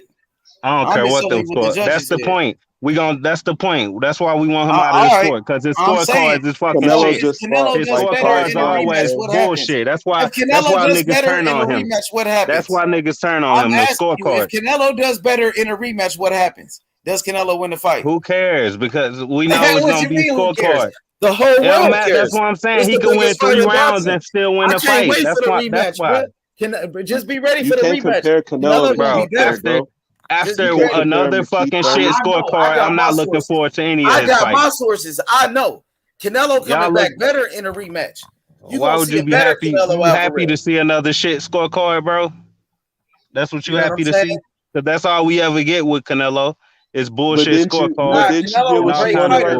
Canelo lost, bro. Canelo beat Miguel Cotto. He beat Triple G, my nigga. Nah, bro, what if he lost to Bivol, bro? I'm saying he loses and it's still controversy. Nigga, Bivol beat everybody. Ain't no controversy about it. It is controversy, bro. Y'all niggas happy with them scorecards? Nah, nigga, how long y'all gonna accept this shit? How long y'all gonna accept this nigga in this bullshit ass brown paper bag scorecards, man? How long y'all gonna accept this shit? Y'all still dick riding this nigga after 50 fucked up scorecards? Y'all dick riding this nigga? How long it's gonna take for y'all to realize he a fucking diva? We just telling you the scorecards, my nigga. How long it's gonna take for y'all to realize this nigga's a fucking clown? You just hate Canelo, bro. He only gets scorecards. You hate Canelo. I mean, he get all them scorecards in his favor for a reason. He's a fucking clown. He can't really fight. He need them scorecards, or else he would be getting his ass whooped left and right. I know Canelo's still a beast. That's what I do know. A beast on the PDs, yeah. Yeah, beast. Who had a close fight with Canelo? That's what I'm saying. Y'all respect all that shit. Y'all respect them shitty scorecards. Y'all respect the PDs. Y'all respect the catch weights. Y'all respect all that shit, huh? Shit too.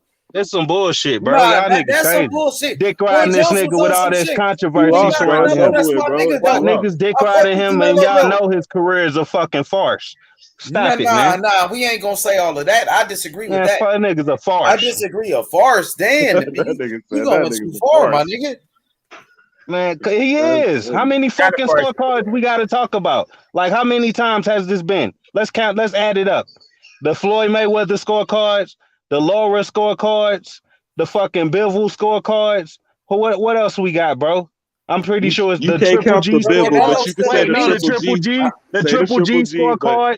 That's 4 right there. Like, I'm gonna stop. That's too much, nigga. That's too much right there.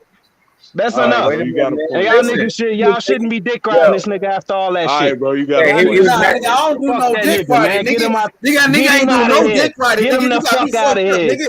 I'm not no big Canelo fan, bro, but I feel what you're saying, bro. Nigga, don't talk about that dick riding y'all be doing for Keith Thurman, nigga, bum ass nigga. Get him the fuck out of here. Keith Thurman don't do PDs. Keith Thurman don't do PDs and get robbed. Boxing though, nigga.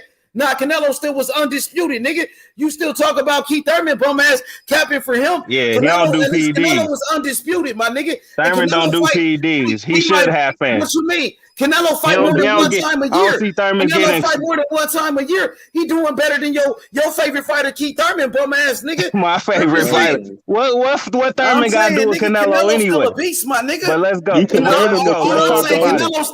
Let's talk about what Thurman don't got that Canelo got. He don't got them shitty scorecards. In the sport, he don't got them PD record. Champion.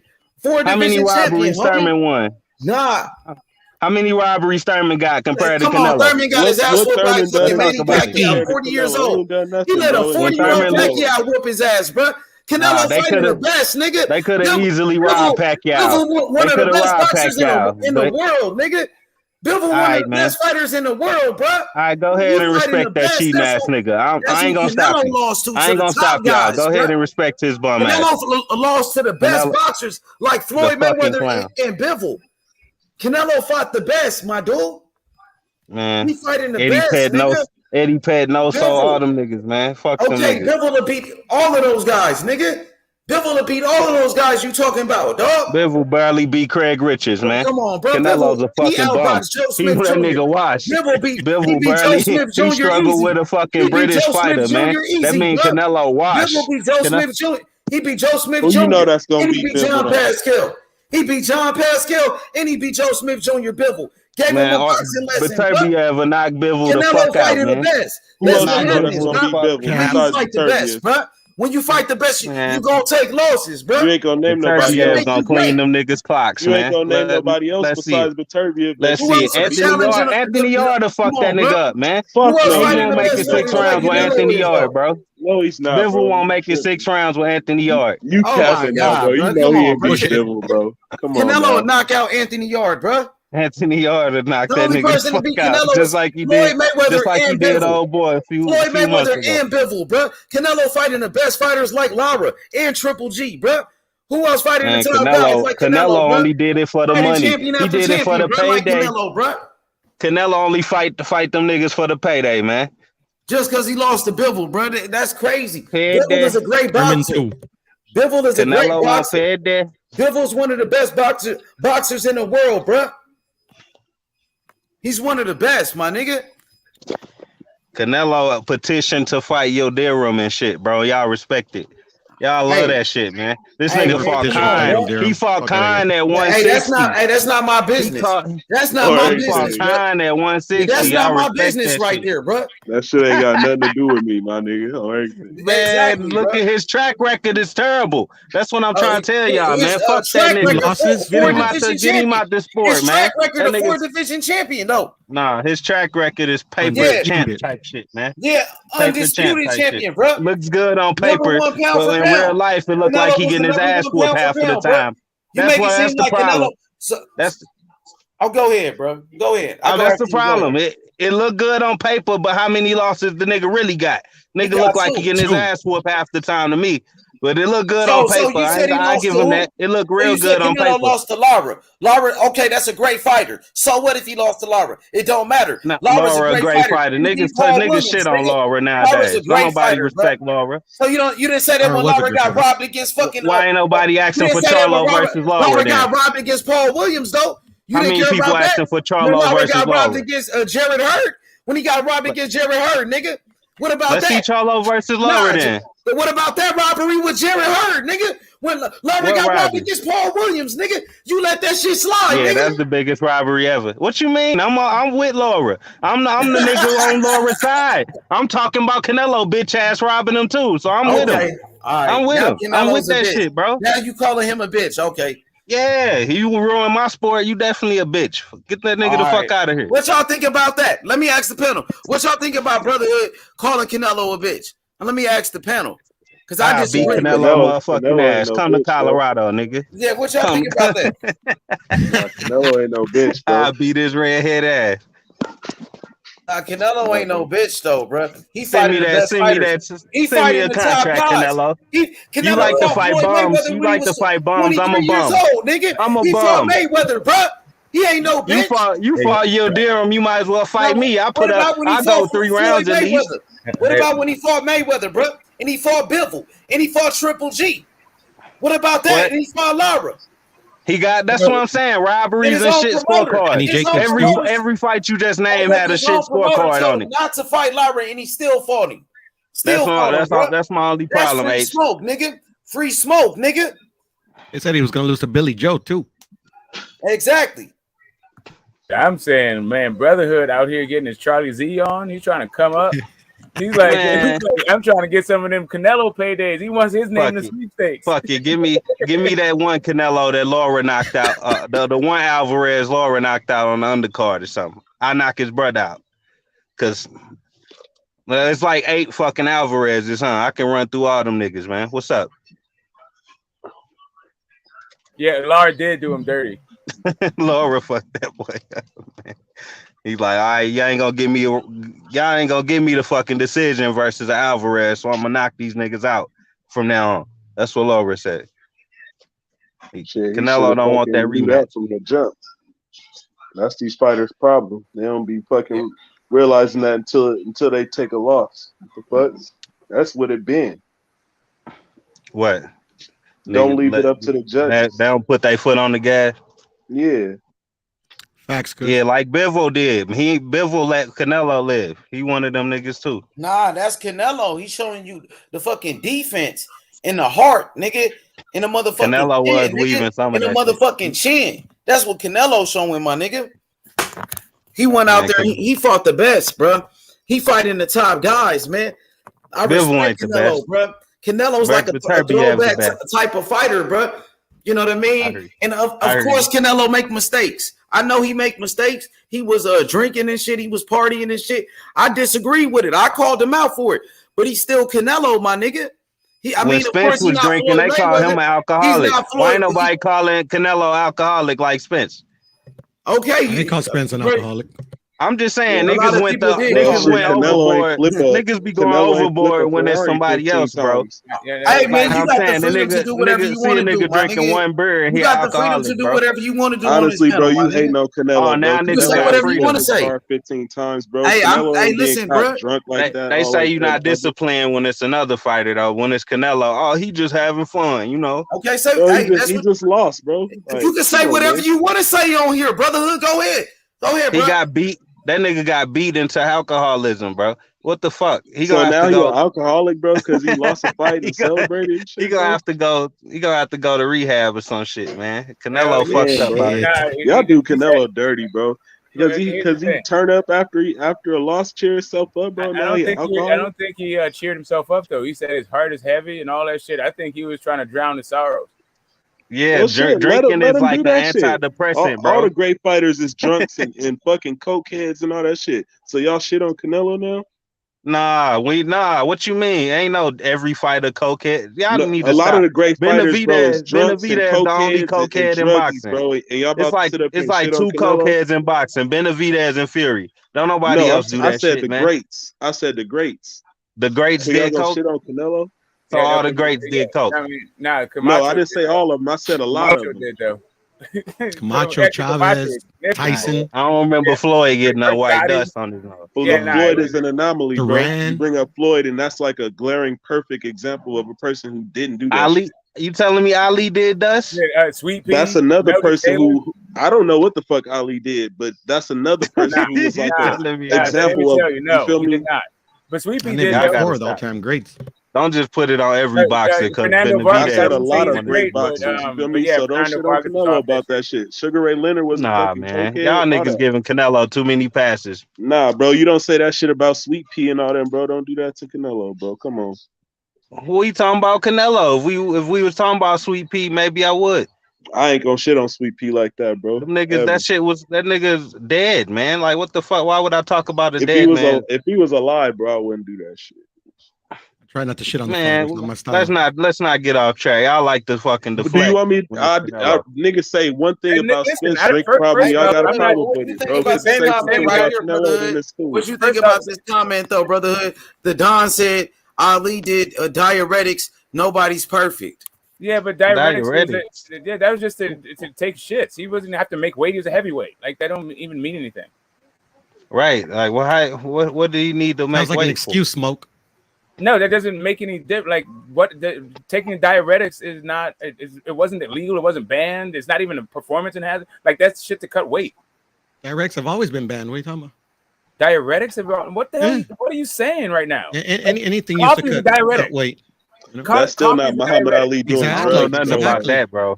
I wasn't even born when that shit was going on. You trying to tell me that you couldn't have coffee when Ali was boxing? Like, what are you saying right now? Oh, I don't know, bro. It's just I think he missed an illegal diuretic. We just crossed over from drugs to PEDs, bro. That's two different things. And diuretics. That's the type of shit that come up when Canelo name come up. It's a damn shame, bro. Let's free the coke. If we're gonna talk about how a guy is great in doing coke, then let's not talk about how it's great that he overcame coke. Like dudes were on coke, winning fucking championships, but somehow Tyson Fury couldn't get his shit together. Coke ain't that fucking bad, apparently. What is it? What is all of this like? I do understand that there's a double standard. I don't think we need to be casting these kinds of aspersions. Right. I wasn't shaming any fighter. I was just pointing out, like, damn, how we gonna do that? You feel me? How that diminished their skill in the ring. I just did like an 8-ball of coke, bro. I just got my ass kicked 3 minutes ago. Hey, I mean, that's why shit happened. Yeah, if you don't be in a clean boxing program, because then you get stripped like David Benavidez. Benavidez was getting dropped with jabs and shit, bro, because he was on that shit. Yeah, or you mad try to use cocaine as a way to explain the fact that you're failing tests like Tyson Fury, you balloon up to 400 pounds. Yeah, I heard that is a masking agent to mask other PEDs. So people think they drug addicts. They might just be masking some other shit, or they paid them to say that it was coke or something. You know what I'm saying? Who knows? So most fighters in the 80s were masking something, you think? Shit, hell yeah. I read it myself that coke is a masking agent. That's all I'm gonna say. You could look it up yourself. I've heard that argument before. What's good? What up, brother boxing? What's good, man? Look at man. I heard what we were talking about with Canelo. Canelo is a good fight. We can't disrespect the man like that. But I do feel like he's overrated. Overrated? How you gonna say he's overrated? He's a four division champion. He's a former undisputed champion. He was the number 1 pound for pound. Well, I mean, yeah. We saw it. Let's debate. Let's debate, bro. I want to debate it. I feel like I just feel like when he goes against fighters that can move and can box, bro, he doesn't look the same, man. Okay, every fighter got a weakness. Shit, he ain't perfect. Nobody said he was the greatest fighter in the world, my dude. He's a great fighter, though. What are you talking? Billy Joe can move and box. What happened? Exactly, bro. Come on, brother, boxing. You tripping? Nah, you acting like Canelo not a great fighter, bro. That's some bullshit. He's not great. That motherfucker not great. He's a great fighter. Bro, against who? Surrounding him, he's not great. Against who? Triple G? Triple G is great. He is a clean fighter. Triple G, right? But Triple G, he fought Floyd Mayweather. What you mean? For 12 rounds. He got no box. Okay, he still was in there with Floyd. He fighting the best. Okay, washed by the best. He lost. So what? He's still fighting the best. Just because he fought. It don't matter because that he lost, bro. Okay, he's still fighting the best. Who else doing that? Okay. Who else doing what he doing though? But we're not saying Canelo's not a bad fighter. He's a great fighter. Why he never been knocked out before then? Why he never been knocked out before then? Why nobody can knock him out? Why Bivol couldn't knock him out? Outside the old guys. Bro, hey, we gonna see in a rematch then, brother boxing. Yep. Yeah, exactly. You freezing up now when I talked about the rematch. You gonna do the same thing they did to Wilder to Canelo. You gonna do the same thing, throw him under the bus. The same thing you was complaining about. When they did it to Wilder, you was complaining about it though. Now you want but you doing it to Canelo though. He's just not beating Bivol. He's just not doing it. Well, we'll see. You might be right. You might be wrong. So what if he don't beat Bivol? So what if he lose? He lost. I bet you he put up a better fight. I bet you he got a better game plan this time. I bet you this fight gonna be closer. I bet you that, bro. I bet you Canelo do better in the rematch, then bro. you gonna see the ass game How plan. much you want to bet? Now, hold up, wait a minute. Nah, how much you want to bet? We gotta be honest though. Canelo did not look good against Bivol, man. Okay, well, we all know that. We know that already. That's why I'm telling you, he gonna do better in the rematch. I don't know. I know for a fact he gonna do better. He gonna be in better shape. What could he do better though? Hey, I Can't know. do any worse. Exactly. He's gonna be in better shape. He's gonna have more energy. He's gonna be throwing way But more we punches. don't know that. This is not a guarantee. He's gonna be way more aggressive. Everything in He's boxing gonna be is going not to the body, bro. He's gonna be throwing the jab. He's gonna be doing way better, bro. Got a way better game plan, nigga. This shit is embarrassing, brother. Nah, this is crazy, bro. Wilder didn't do better in the rematch. So you telling me Wilder didn't do better in his rematch? With Fury. He did better in the rematch, though. He still put up a better fight in the rematch. That's all I'm saying. Boxing. You know what they saying. We're not saying that, bro. You know what they saying, brother. He Boxing. could put up a better fight in the rematch like Wilder did, bro. Let me tell you what they saying, bro. You talking in codes. He's saying Canelo gonna juice up. He's saying Canelo gonna juice up for the rematch. Hey, brother, boxing. When it was Wilder, you were saying Wilder, he was gonna do better in the rematch, but you can't give Canelo the same doubt. You can't give him the same thing. I'm not saying. Now give Canelo the same respect, my nigga. I just don't know what he can exploit on Bivol. At least he wasn't knocked out like Wilder was in his fight, though, Wilder bro. fucking hurt Fury. Wilder was knocked out, though. Well, Canelo didn't get knocked out like Wilder did, though. I know that, bro. So you can't say that. That's why. Nah, Wilder got knocked out. Canelo didn't, though. That's the difference. Canelo was a survivor. Exactly. Bro, exactly. When Wilder fought Fury the first time, he almost knocked Fury's ass out, bro. So what happened in the rematch? Okay, he got knocked out. What happened in the third fight? He got knocked out. Canelo never been knocked out. Canelo never knocked Bivol down. That's Vice versa. That's crazy. You said Wilder got a chance, but Canelo don't. That's crazy. Wilder knocked him down. Wilder got a chance, but Canelo don't got a chance, bro. What's up with that? I'm not saying you're not listening, bro. But I'm trying to say is Wilder. Y'all scared Bivol gonna lose. Hold up. Yeah, they scared. The first fight was already close. And they know Canelo can do better in the rematch, bro. If Canelo do better, they can give Canelo the fucking decision.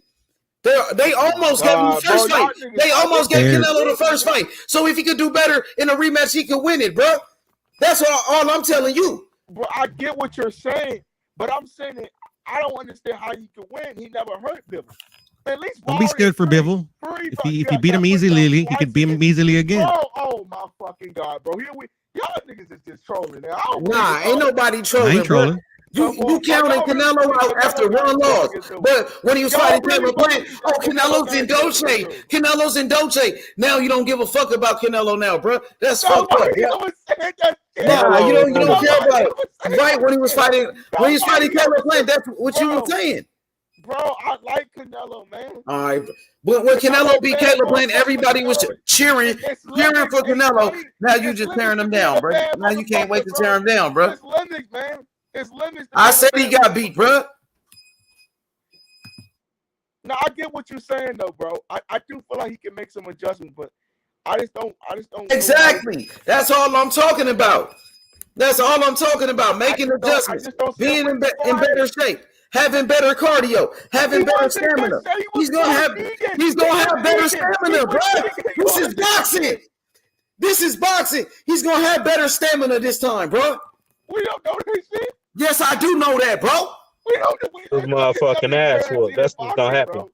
Y'all need to stop. If he get his ass whooped. But I'm telling you, yes, he's gonna put up a better fight. And you count him out after one loss. He wasn't even knocked out like your boy Wilder. What you mean? He gonna get his ass knocked out. Like your boy Wilder. Now you gave Wilder a fucking chance, bro. Fuck that. He ain't Wilder. He ain't got heart like Wilder. He ain't Wilder. He gonna get knocked the fuck out. Bro. He ain't good enough to knock out Canelo. Matter of fact, he is Wilder because Wilder got knocked the fuck out. So he gonna get the same treatment. Face value though, bro. When you go back and watch the fight, Canelo couldn't even hurt Bivol, man. And vice Wilder versa. put Fury down twice. That's why niggas was saying Wilder was gonna win the second fight, bro. That's why, bro. We gave Wilder a fucking chance because we knew how This shit ain't got nothing to do with Canelo. Canelo don't got that title power like Wilder do, bro. Come on, man. Wilder, man. Stop the comparison. You gonna get beat the fuck up. Fight, bro. The fight was 9-3. He didn't get beat up in the first fight. Beat the fuck up, man. What you talking about? 152 punches, 21%. Come on, man. Man, he got hit more than that, nigga. Fucking Bivol almost missed 600 punches, bro, but he got beat up. We know how they rearrange the numbers and shit for Canelo, so don't even start. Well, I saw the fight, and I saw him missing a lot, so. Bro, come on, bro. Canelo was getting his ass whooped, bro. He was getting. But if you want to count the punches he landed, go ahead. There was a competitive fight in the first fight. Now I do give Canelo credit. Canelo is tough. He got good defense, got good head movement, but he's just not beating Bivol, bro. Because I was wrong. I thought Canelo wasn't going to lose anymore, but I was wrong. You thought it was a close fight? Wasn't I? Did you think it was a close fight? Not like as close as the judges had it. I had it 8-4. Hell no, man. Ain't no way he won 4 rounds. I don't see how he won 4 rounds. I give him 4 rounds. That's more boxing, bro. Boxing, what can I tell you? I just gave him 3, bro. I gave him 3 rounds. I thought he won 3 rounds. All right. That's your opinion. It's very generous. That's all I'm going to say. Opinion. The judges gave him 5 rounds. Their opinion matters. Yo, brother, that's generous. Mine doesn't. Because I don't think he won. I could say Canelo won 7-5, but it don't mean nothing. He lost, bro. Like I know he lost. I saw say whatever sounds good for Canelo. That's what y'all gonna say. Can't say anything. Props to Bivol. He won. I like Canelo, bro. I like him, man. It's not about liking a fighter though. I like Canelo too, but he still lost. Nobody should like him. Bro, nobody's counting on Canelo. Canelo's one. I love Wilder, but he still lost. Yo, be honest. Exactly. What you mean nobody should like Canelo, bro? I like Canelo, bro. I still like Canelo, bro. I still fuck with Canelo, bro. What you mean? Why are you saying I shouldn't like Canelo? I'm a big fan of Canelo. Huh? Wilder's a clean fighter. That's all I'm gonna say. Wilder a clean fighter. We can't say the same about Canelo. I'm asking about Canelo. You saying? Yeah, bro. Come on now. Bro, Canelo did fail a drug test, bro. Like so what? So did Roy Jones Jr. What they got to do with well. Tyson Fury did too. Tyson Fury failed a drug test too. So what? And James Tony did. So what? They ain't gonna tarnish his legacy. That don't tarnish the legacy of Roy Jones Jr. and James Tony because they tested positive for steroids too. But you don't throw them under the bus. But you want to do with Canelo? Nah, that's not fair, bro. They not relevant. They not relevant. Canelo. Nah, they failed a drug test. Roy Jones Jr. failed a drug test. Man, that Roy failed a drug test. Yeah, he did. He did. He did. He's still a great fighter. He's still a great fighter. So is Canelo. Talking about now. He was suspended. He did his time, just like Clarissa Shields said. Clarissa Shields said the same shit, bro. They suspended him for 2 years. They suspended that baby for 2 years. So why Clarissa Shields defending Canelo? So it's okay to Clarissa Shields defending Canelo. Why is Clarissa Shields defending Canelo from people like you? It's okay to cheat. That's all you're saying. Huh? I don't hate Canelo. You gotta realize that. But I'm just being honest. Nah, you was just a fan of Canelo, saying Canelo's wearing Dolce when he was fighting fucking Caleb Plant for Undisputed. Remember that? I got the video. You were saying that. He was wearing Victoria's Secret. Fanboy, bro. Nah, because you turning your back on Canelo, bro. That's not cool, bro. No, I'm with my dude. I'm with my guy, but my guy has to realize he's not going to be Bivol, bro. We just got to be honest, man. Well, he got beat. So what if he lose, bro? He lost. We're not making excuses, but don't take away from his achievements, from his accomplishments. I didn't. I'm not going to do that because I know how. Now you saying he's overrated? Fighter, that's capping, bro. Bro, he's a fucking Hall of Fame fighter. What are we like? So you saying he's overrated though? He is. No, he's not. How is he overrated? He's a 4-division champion. He was an undisputed champion. And he only lost to the best fighters. Bro, we got to look at his fucking wins, bro. Like, who are these guys? Okay, Triple G. Daniel Jacobs. Caleb Plant. The legendary Caleb Plant. The legendary Billy Joe. The legendary Will Deering. The legendary Callum Smith. Sergey Kovalev, bro. The legendary Chavez Jr. There's Landy Lara. Landy Lara. Austin Trout. Austin Trout, bro. Shane Mosley, bro. Carmen Citron, bro. All legends. Yeah, Jose Cito Lopez, motherfucker. What's up? That nigga ain't fought a relevant name in fucking years, bro. He fighting the top guys, bro. He ain't fought a pound for pound guy since Triple G. He fighting the best fighters from every He ain't network, fought a pound for pound nigga since Triple G. From the zone, Stop it. Callum Smith the best fighter though. It's cool, bro. Because just know, if he was fighting Charlo that day, he could have beat Charlo too, bro. Callum Smith the best nigga he done fought in half a decade. He still could beat Charlo. Don't get it twisted, bro. No, you duck Charlo. Charlo gave that nigga 50 million cash. What's up? Charlo still gonna get it. He's still gonna get that work. Canelo fight everybody. You know, Canelo don't give a fuck, 50 million cash. Canelo said no more. Bro, Canelo gonna fight everybody. He been fighting everybody. No, he ain't, man. He fighting everybody that nobody asking for. Oh, Miguel Cotto? Are you serious? A Hall of Famer? Bro, he was a fucking 30-something years old. Cotto, bro.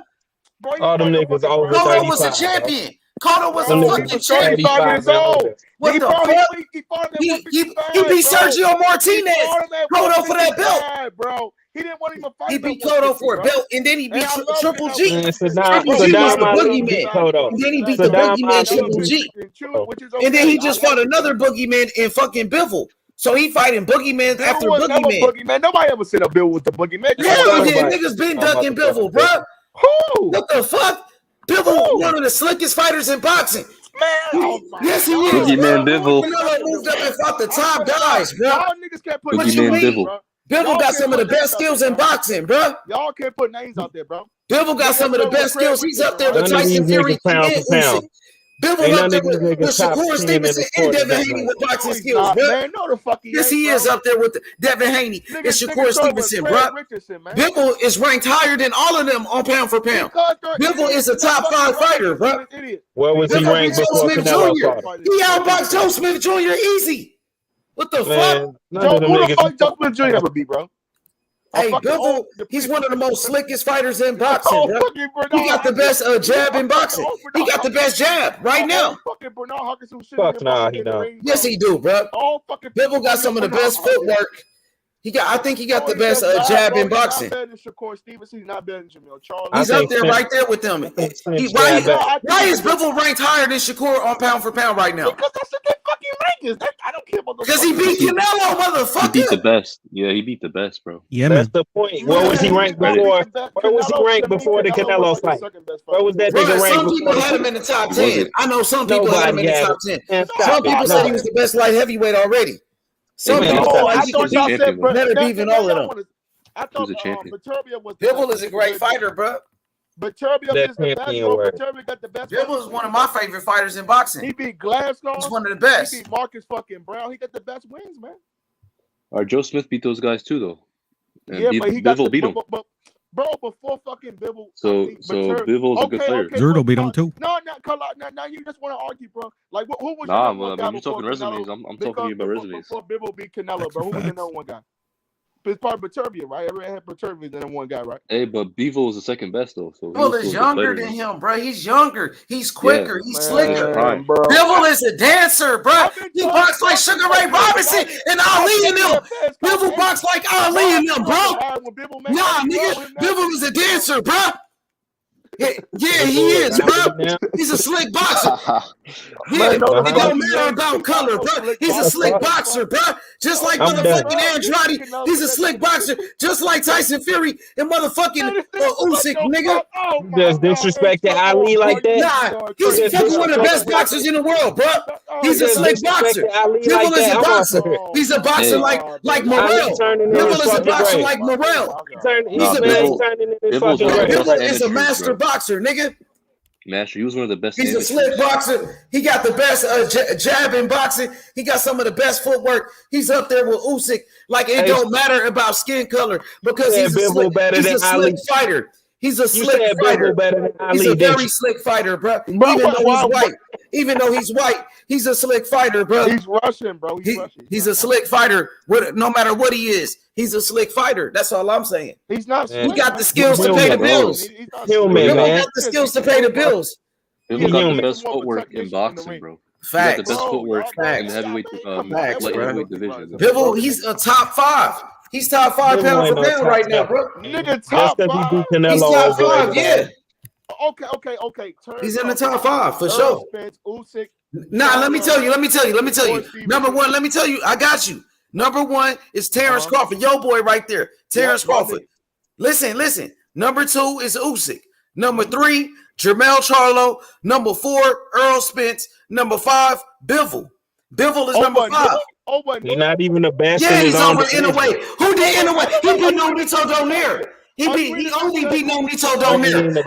Bivol beat Canelo. Bivol beat Canelo number 1 pound for pound. Bivol, he beat motherfucking Joe Smith Jr. and he beat John Pascal. And Chad Dawson. Yeah, exactly. And he beat Chad Dawson. Motherfucking, in a way, he only beat Nonito Donaire. Name his other wins. Okay, name in a way best wins besides Nonito Donaire. Who did he beat besides Nonito Donaire? I gotta go back on the record. I'm asking you now. I'm talking to you right now. Who did he beat? In a way, overrated. Okay, Brotherhood, what you say? He overrated. Bivol is above him. I'm saying Bivol is above him. I'm saying Bivol is above him. Yeah, I put him over him too. Shit. Okay, that's all I'm saying. Yeah, you might be right. I mean, yeah. He beat Canelo number 1 pound for pound. He beat Joe Smith Jr. He beat John Pascal. You know what I'm saying? And he beat Chad Dawson. And he beat Craig Richards. You know what I'm saying? And he beat Sullivan Barrera. Hey, look, ducked out of pound for pound. He ducked out of pound for pound fighters. He could have fought at 115.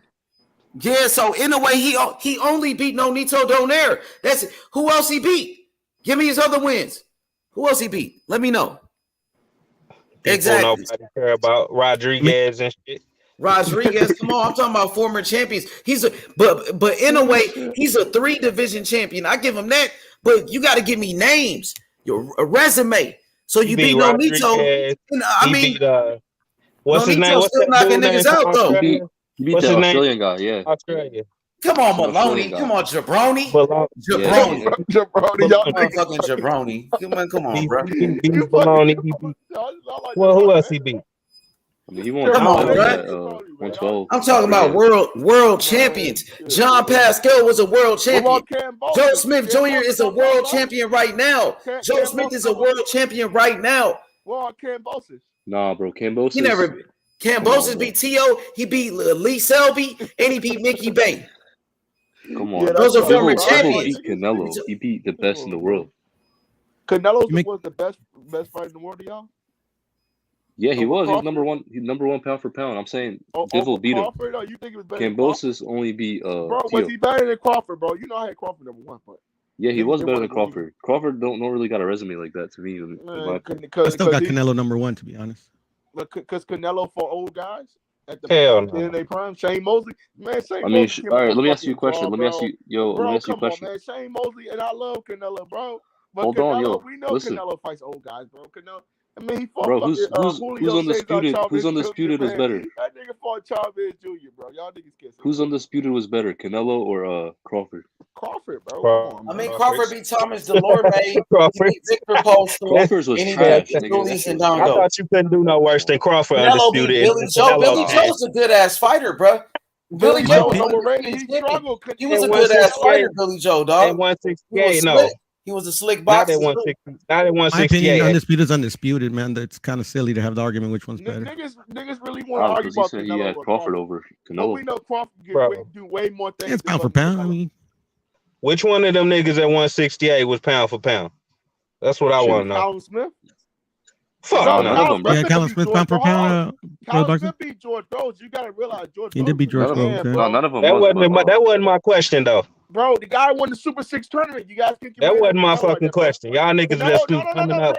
Nobody gives a fuck about that. Canelo is the fucking best Mexican fighter to ever live. You gotta put this man. I think that's too premature, brother. Boxing since he's still active. But if that's what you think, man, all good. He beat Shane Mosley, man. Fucking Shane Mosley. Shane Mosley was 58 years old. Other boxers tripping, bro. I don't know what no, y'all can't on Canelo. Canelo's the man. Canelo That's just opinion.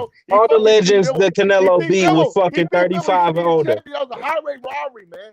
Fucking All them highway niggas was robbery. 35 and older, bro, and on their way out the fucking door. Let's stop it, This man. nigga became a Canelo fan halfway through the stream. Still got Chavez number one. You know. Saddam Ali beat Cotto. What the fuck we talking about here, man? Come on, man. Saddam Ali a fucking goat too then, since he beat Cotto. Shit. What are we doing?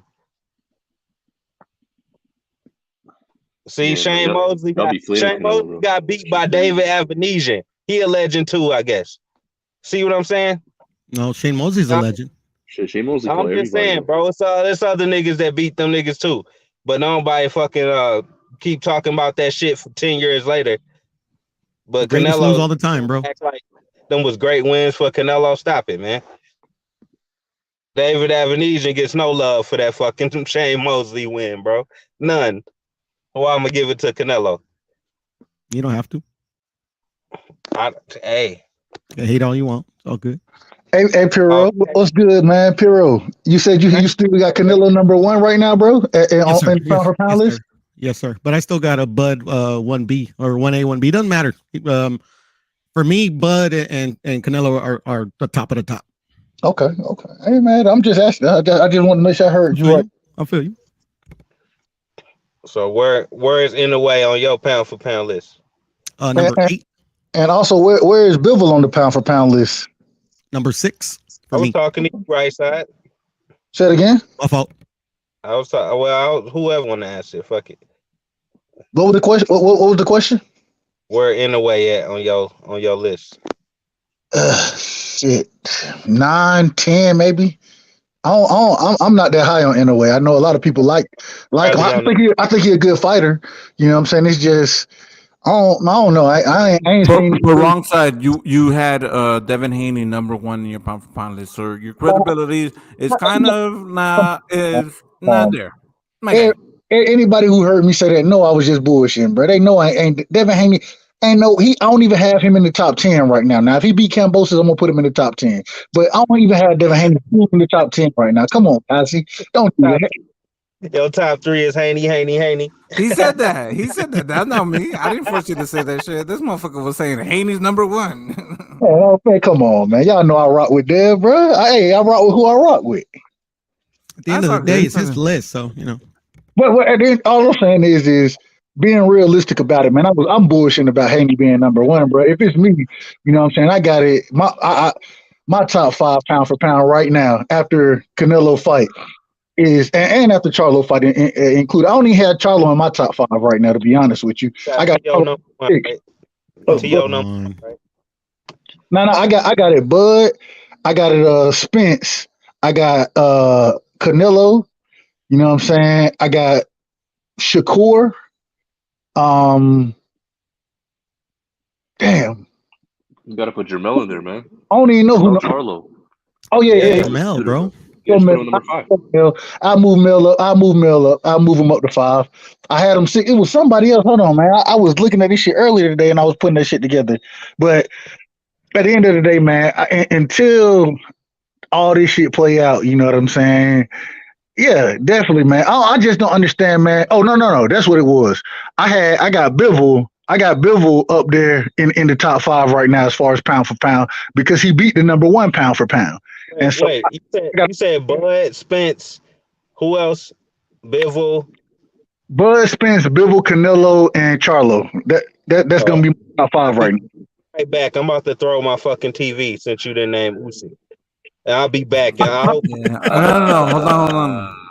Well, how do you have Crawford over Spence? And Spence has 3 of the championship belts. This is his list. Go to the first, man. Only reason I don't have Usyk up there is because Usyk is campaigning at heavyweight. I don't put heavyweights on there. If he was still campaigning cruiserweight, I would have him up there. But because I don't put heavyweights on the list, I don't have Usyk on my list. I don't have Fury on my list just because they campaigning at heavyweight. You feel me? So I'm the same way, right side. I feel you. It's too late now. I already threw my TV now. You gotta go buy another one, bro. Nah, it's all good. It's all what you got. What you said, Kazi? How I got How I got Crawford over Spence? Is that what you said? Yeah. Spence has 3 of the fucking belts that Crawford wants. So how's he pound for pound number 1 when he's not even pound for pound number 1 in his own fucking weight division? How was that? That's the same thing I said about Bivol. How is he top 5? He ain't even better than Baterbi yet. So niggas need to drop back to the bottom 5. The 2 things are not linked because the 2 things aren't linked. Like he became pound for pound before he was ever in the welterweight division. You don't just start over. No, it just means you do due to inactivity. Due to inactivity. But he wasn't inactive. Like Bud's never been inactive. No, Spence has been more active in the 147-pound division, and it's been obtaining more of the belts as opposed to Crawford. He has not been more active. They've had the same amount of fights over the same amount of time. Smoke. Who is the best? Who is the best welterweight in the division right now? Errol Spence. Welterweight is Errol Spence. Right, the pound exactly. for pound guy is Bud Crawford. Okay. I don't understand why this is confusing really. No, those aren't. It is and it isn't. It is and it isn't. They're 2 but separate. You have Errol Spence, that's the number 1 pound for pound in his division. He's not pound for pound in his division. He's the number 1 welterweight. There's a difference between being the number 1 division and being the number 1 pound for pound guy. There's a big difference in that. No, why would the number 1 welterweight be ranked above Crawford on the pound for pound list though? Wow, that don't make any sense either. Well, because he was already higher before he ever got to the division. That's my point. It's all about his old ass accomplishments from 5 years ago. That's the problem. He continues. What have you done for me lately? What have you done for me lately? Beat Jeff Horn with all stoppages as a welterweight. Bro, if beating Jeff Horn gets you on the list, then it's already on the list as an undisputed. That's his best. I'm just saying that's his best win lately, and that's not that good. No, his best win lately is definitely Sean Porter, definitely not Joe Horn. And even then, my thing is if I can say that Errol Spence, and I pick EJ to win the fight. That's the craziest thing. I pick him to win the fight, but I still got Crawford higher on the pound for pound list because of his resume or not necessarily his accomplishments in the sport of boxing. It is what it is. It's all about beating champions nowadays for you young guns, right? So that's the only fucking champion he beat. Jeff Horn. Porter wasn't no champion. None of them niggas were champions. 147. Let's talk about the champs he beat at 140. At 147, he's already pound for pound because of 140. To how you like, bro. You just move the goalposts. Move the goalpost to where you want the shit to be. Everybody else kicking from the same place, and then you say, "Nah, hell no. The goalposts need to be in at the back of the damn state." Bro, what are we talking about? Crawford need to move. I just asked a question. How do you put? That was my question. And my answer is Crawford over Spence when Crawford is the best at 147. A nigga be AJ and he ain't in your top 5, bro. Well, I'm saying you say you don't put heavyweights in there, but I don't put heavyweights on the list. Where Usyk started, man. We know where Usyk started, bro. He don't fucking apply to that heavyweight shit you talking about. In Europe, does it, but he's campaigning at heavyweight right now, and so because he's campaigning at heavyweight, I'm not putting him on the list. What I don't understand. Disqualify man for daring to be great. Man, what are we talking? Oh my God, Cosmic! Look what you started, Cosmic. Yeah, exactly what Brotherhood is saying. So if you don't put Usyk as pound for pound on the list for what he did in the lower weight classes, then you can't put Crawford in the pound for pound list for what he did in the lower weight classes because it's what he's done in that weight class, the 147-pound division. No, it's not. No. Thank you. Once again, like I said, because he's campaigning at the heavyweight division, I don't put heavyweights on the list, bro. I don't do that. And so I don't understand how you going to sit here and tell me who need to be on my list. Kazi, what is your list, bro? What is your list? Brotherhood, what is your list next? You want me to go first? Put Usyk on there, though. Because Usyk, he moved up, though. This is second weight class. I'm not disagreeing. That's the point of pound for pound, right? But he's campaigning at heavyweight right now. That's where he's campaigning. And if you're campaigning at heavyweight, I'm not putting you on the list. That's what I'm saying. But why? Why does it have to be such a big deal? Like because he's second weight class. When fine. We ain't gonna make you put him on the list, but at the same time, how long does that undisputed shit last? Because this nigga was undisputed like 5 years ago, and niggas still talking about it like it's relevant now. And that is so fucking old. It shouldn't apply. No, I'm just saying it shouldn't apply to him being ranked pound for pound no more. That shit old as fucking dirt, bro. Okay, so if I can True, just interject, brother, right? brother. No, you can't. Okay, so true, I was speaking before because Josh Taylor was don't. undisputed in recent times, and they pushed. He's Listen, not even on the list no more. we don't need to talk about Josh Taylor. We're sticking to the subject. But right now it's about Usyk and Bud, right? And so in Usyk and Bud, Usyk moved up. He moved up to heavyweight. Right side says heavyweight excludes him. I don't know why Khalid needs for heavyweight to be involved on right side's list, but for some reason he wants right side to justify the fact that he doesn't put heavyweights on there. That's cool, but at least when Bud went up, he went up and fought champs and has been a champ the entire time. Usyk just got a belt. He's been at heavyweight for 4 years, as you just pointed out. But that Crawford been at welterweight for 5. So yeah, he's been a champion the entire time. Okay, there's no Chaz on there. What has he done to retain his spot on the list? Knock out all of his fucking opponents as a champion. What? Shit, Usyk's the best guy though. He stopped guys. I mean, Bud stopped he done stopped every. Well, I think he on a 9-fight stop streak, bro. Like, what are we? It's like everything. Like, if you just want to say what you've done for me lately, then Usyk shouldn't be on there just based on the strength of he would when he was pound for pound. He fought fucking Chaz Witherspoon next. Hey man, what have you done for me lately? Meanwhile, Crawford fought Benavidez and all them motherfuckers like that. So what's the difference? It's for. I'm pretty sure it's a championship fight that they fought Benavidez in. Correct. Championship fight. Oh my god! Yeah, right? It was a defense. It wasn't a championship fight. It was right. Is it also a title defense? No, it wasn't because you know why? It was a championship fight, but it shouldn't have been because that motherfucker was ranked 40, and you're not even supposed to fight people outside the top. Bro, listen. I'm just saying.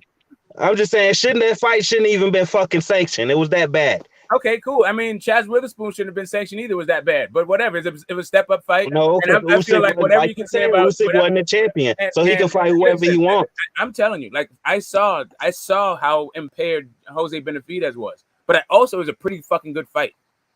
No, but listen, here's the thing. And Jose Benavidez was like kind of undefeated. He wasn't the same guy. He was injured. He had a gunshot wound. I get you. I'm not saying that he didn't, but it was also a pretty motherfucking good fight. And Jose Benavidez was a pretty good fighter. Chaz Witherspoon was a bum a decade ago before he fucking fought this guy. Stop listening when you said Benavidez pretty good. Hey, brotherhood, break this down for me then. Break down how we need to be ranking the pound for pound fighters. In your opinion, how should we be ranking them? Since you so critical on my list and you want heavyweights to be on my list, how should we be breaking the pound for pound list down? What should be the criteria in your opinion? I'm telling y'all how to do nothing. I said I specifically said y'all can do whatever with y'all list, and then I asked the question. I said, how long does that undisputed shit he did 5 years ago? Like, how long does it apply for him being pound for pound? That's what I'm concerned about. Now. Right, because Canelo was just undisputed not too long ago, and y'all blurred him off the fucking list.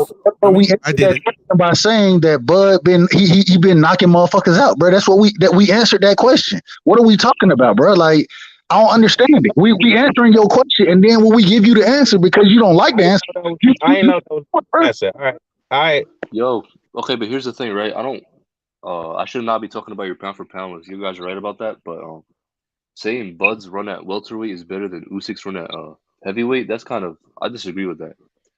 Because him beating Anthony Joshua, that's better than anything Bud done in his career. So I don't know what you guys are talking about. Beating one fighter is better than a whole career? I think so. My only thing for Usyk, I never said anything about him fighting anyone. All I said is that he's a heavyweight. He's campaigning at heavyweight. That's all I said. Understand that. I don't care. I don't care no more about that. I said that's fine. Right. You don't want heavyweights on your list. Fine by me. I'm just saying that shit, that old ass Crawford shit is what I'm concerned about. Like, this nigga, he gonna be ranked pound for pound for the next 20 years with that fucking stupid ass 140 shit. It's so crazy. Wait. Hold on. Looks did way more than Bud recently. I don't know. What Right. That shit has done more than Terence Crawford. But just because he knocking bums out don't mean he should stay on top of the list. Right, exactly. Spence has done more than Terence Crawford at 147. We're not talking about what he did at 140. You know what I'm saying? Like, at 140, he was pound for pound number one. That was years ago. This is not now. You know what I'm saying? What has he done more than Bud Crawford at 147? He beat 3 champions. Yeah, Crawford. More at 47 than Crawford. Absolutely, I'm not disagreeing. All I'm saying is just because he's done more at 47, I'm not just looking at the 47 division. Once again, if Usyk, I agree with you. I wholeheartedly agree with you. But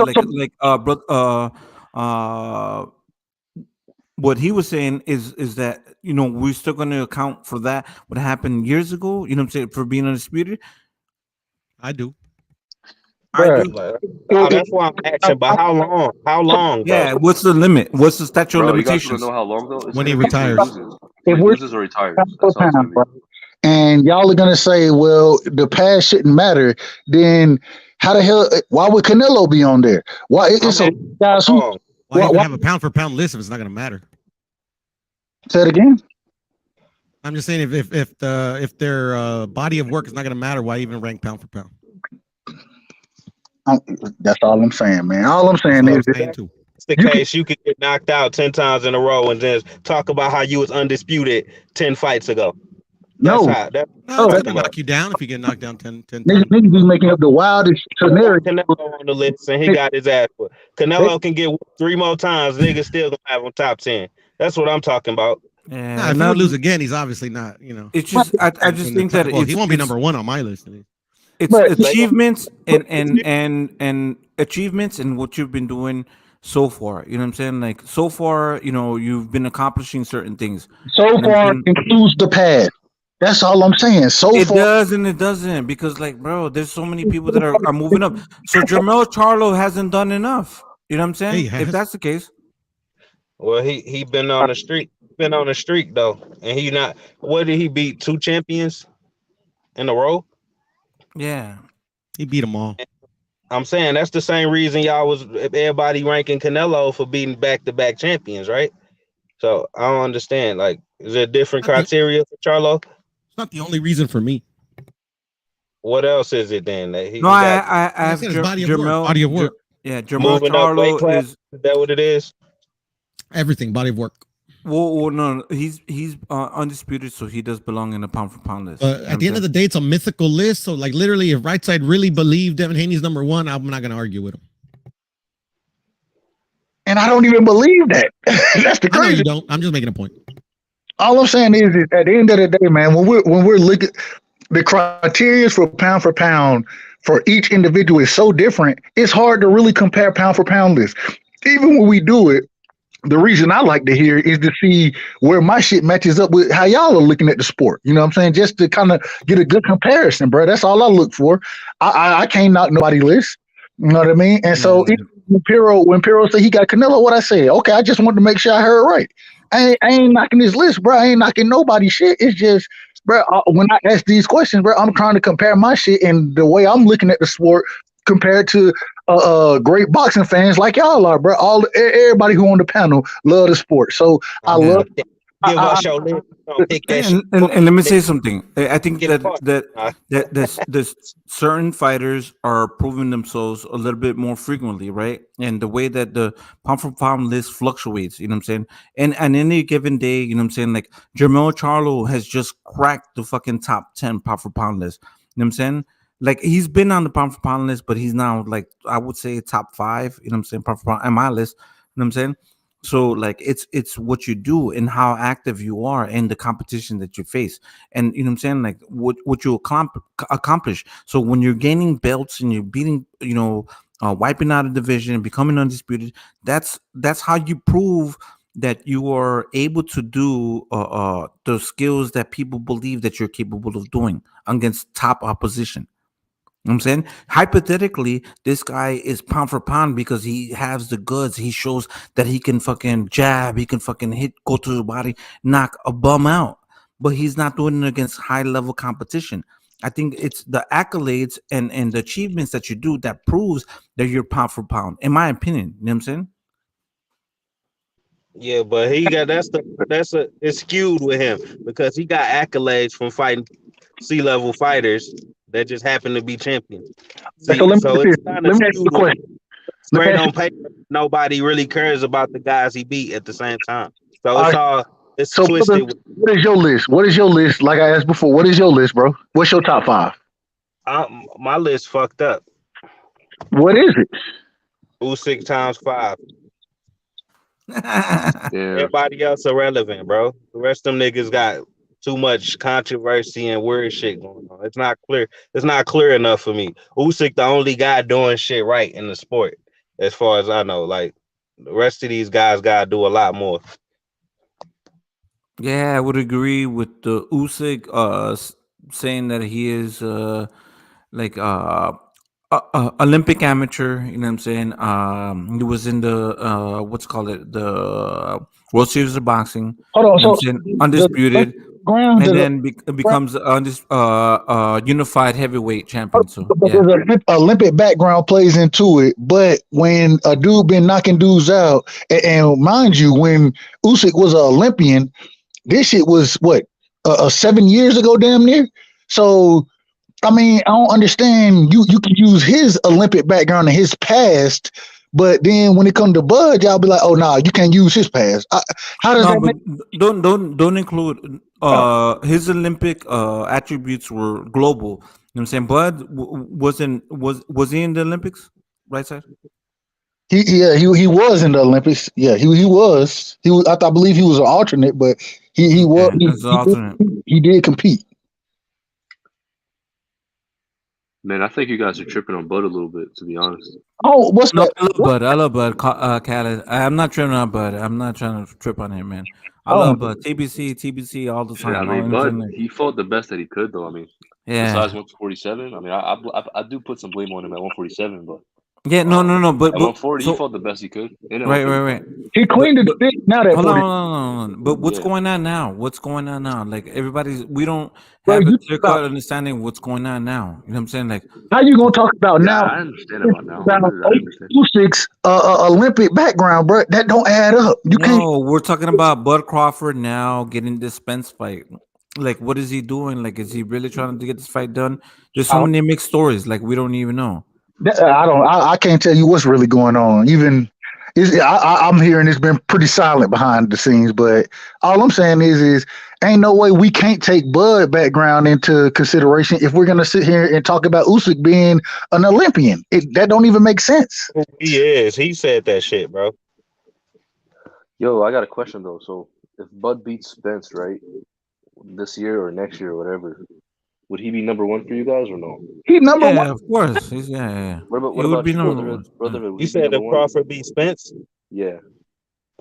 Yeah, he can get the nod then. That he'll find that's a big step. He can go right to number one for that type of shit. Okay, let me say one thing right now, right? So when you talk about pound for pound list, sometimes I get in my feelings, and I base it on accolades and the people that they fought and they beat, right? And then I look at skill wise, like Terence Crawford for me is pound for pound number one, and it's been pound for pound number one for a long time. His abilities to fucking fight forward, fighting backwards, you know what I'm saying? Ankle, southpaw, can, ball you up, he can counter punch, he can do all of these things, right? But if he's not actively doing that stuff, you know what I'm saying, maybe there's another fighter that can expose him and make him vulnerable, and he's not number one, right? You know what I'm saying? So we don't know that, right? So it has to be to activity and what they do against all range of fighters, whether they're counter punchers, whether they're brawlers, whatever the case may be. Like, and you're moving up in weight classes. That's the definition of pound for pound, right? Challenge yourself against the best. You know what I'm saying?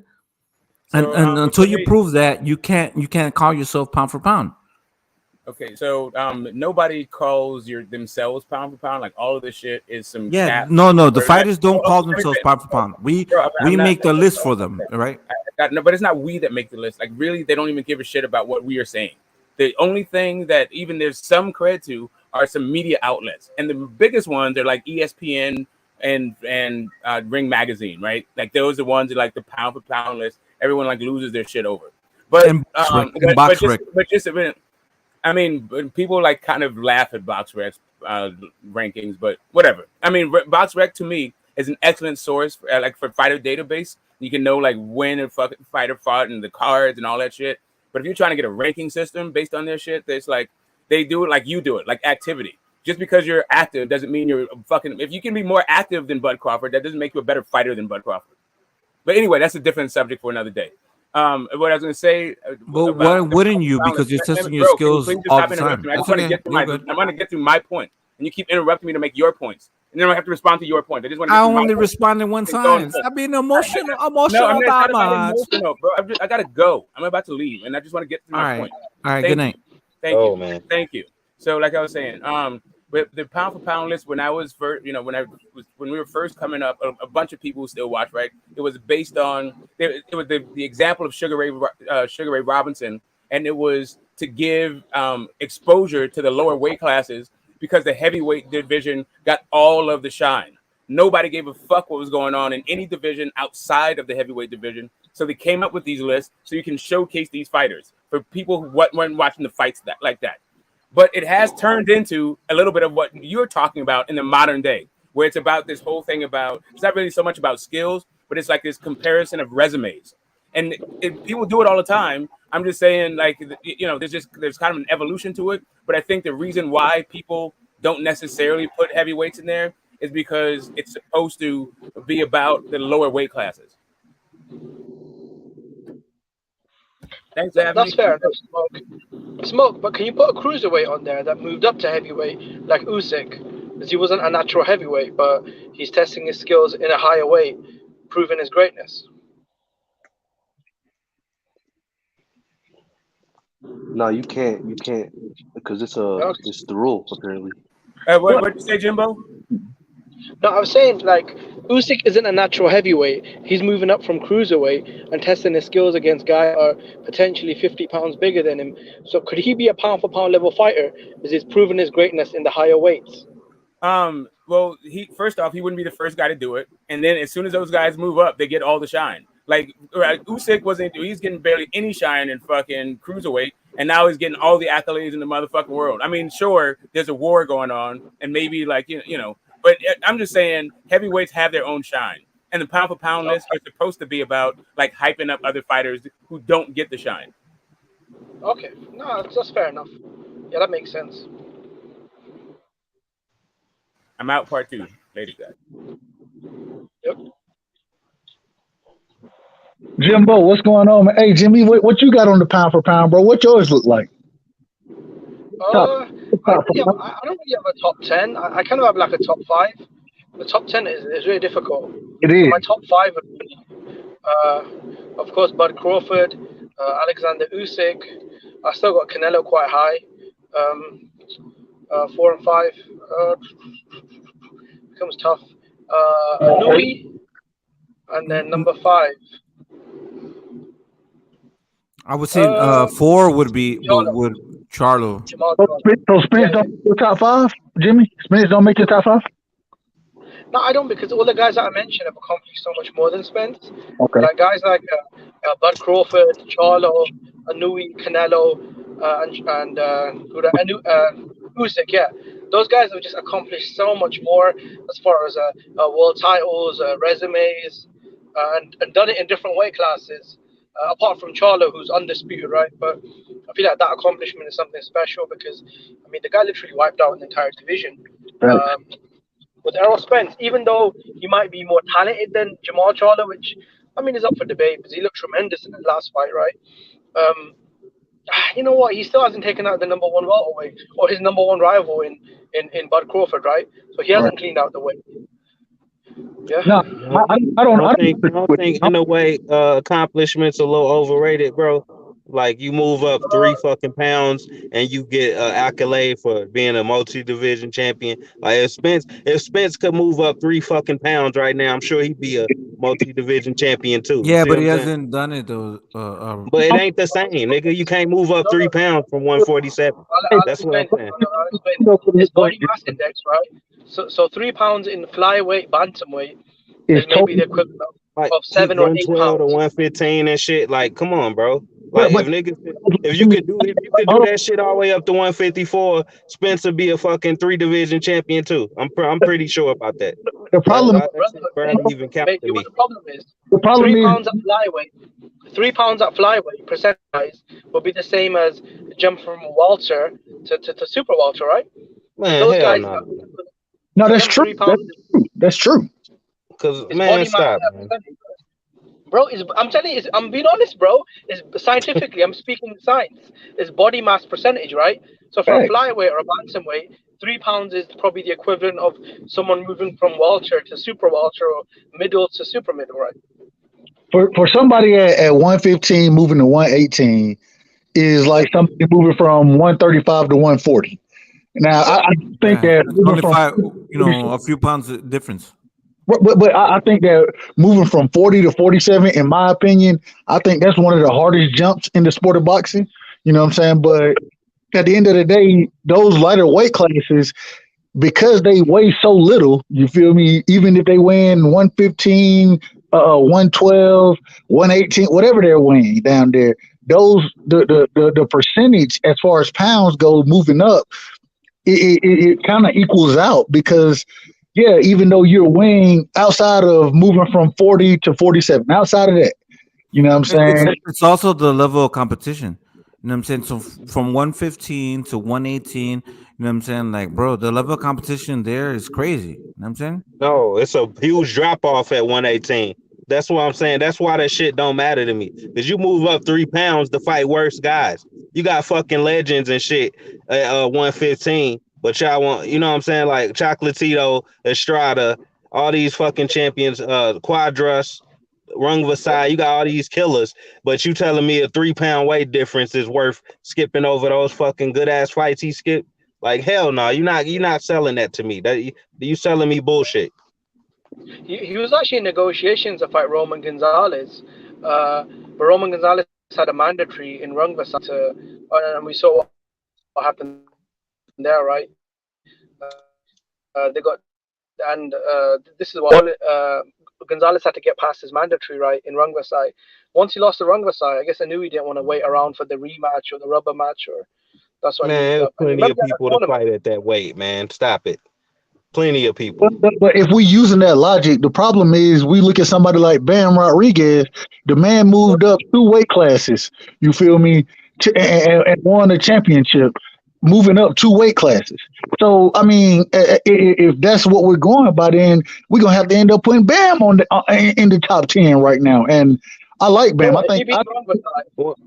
I mean, when Oscar Valdez moved up, Team Bam. When Oscar Valdez moved up to 130, what did people say about him? I like Bam. I like Bam. I like Bam a lot. If he beats Rungvisai and Quadros back to back, he gotta get in there. He gotta get in there. Jumped up 2 divisions. I've got to put him on the pound for pound list because that's hey, heavy look, lifting, man. Hey man, if he beat Rungvisai, bro, and I ain't gonna lie to you, I'm excited for that fight. I'm a big fan of Rungvisai, bro. I'm a huge fan of Rungvisai. I think Rungvisai, the way that he's very awkward, the power he carries, when have we ever seen Chocolatito knocked out cold? Yeah, Rungvisai, that's it. That's it. You feel me, bro? Rungvisai, if Bam beat Rungvisai convincingly, you know what I'm saying? I'm gonna move Bam into my top 10, bro. I ain't gonna lie to you. I ain't gonna cap with you, bro. Especially after what he did to Quadras and the way he beat Quadras. Hey man, I like that young brother. I like him. I like the way he fight, bro. And but imagine going off after a fucking beast like that, bro.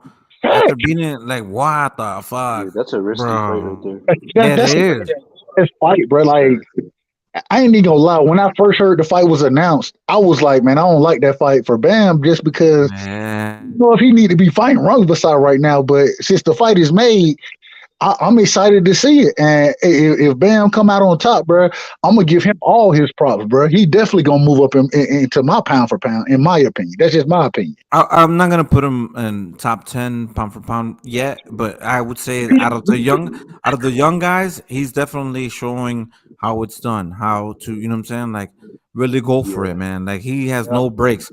He's all gas, no breaks. That's a problem. That's what I love about him. I love that he want the smoke, bro. He want the smoke, and even the way he took the Quadras fight, bro. You know what I'm saying? He moved up 2 weight classes to fight Quadras, and then beat the shit out of him. It wasn't even a close fight, in my opinion. See what I'm saying?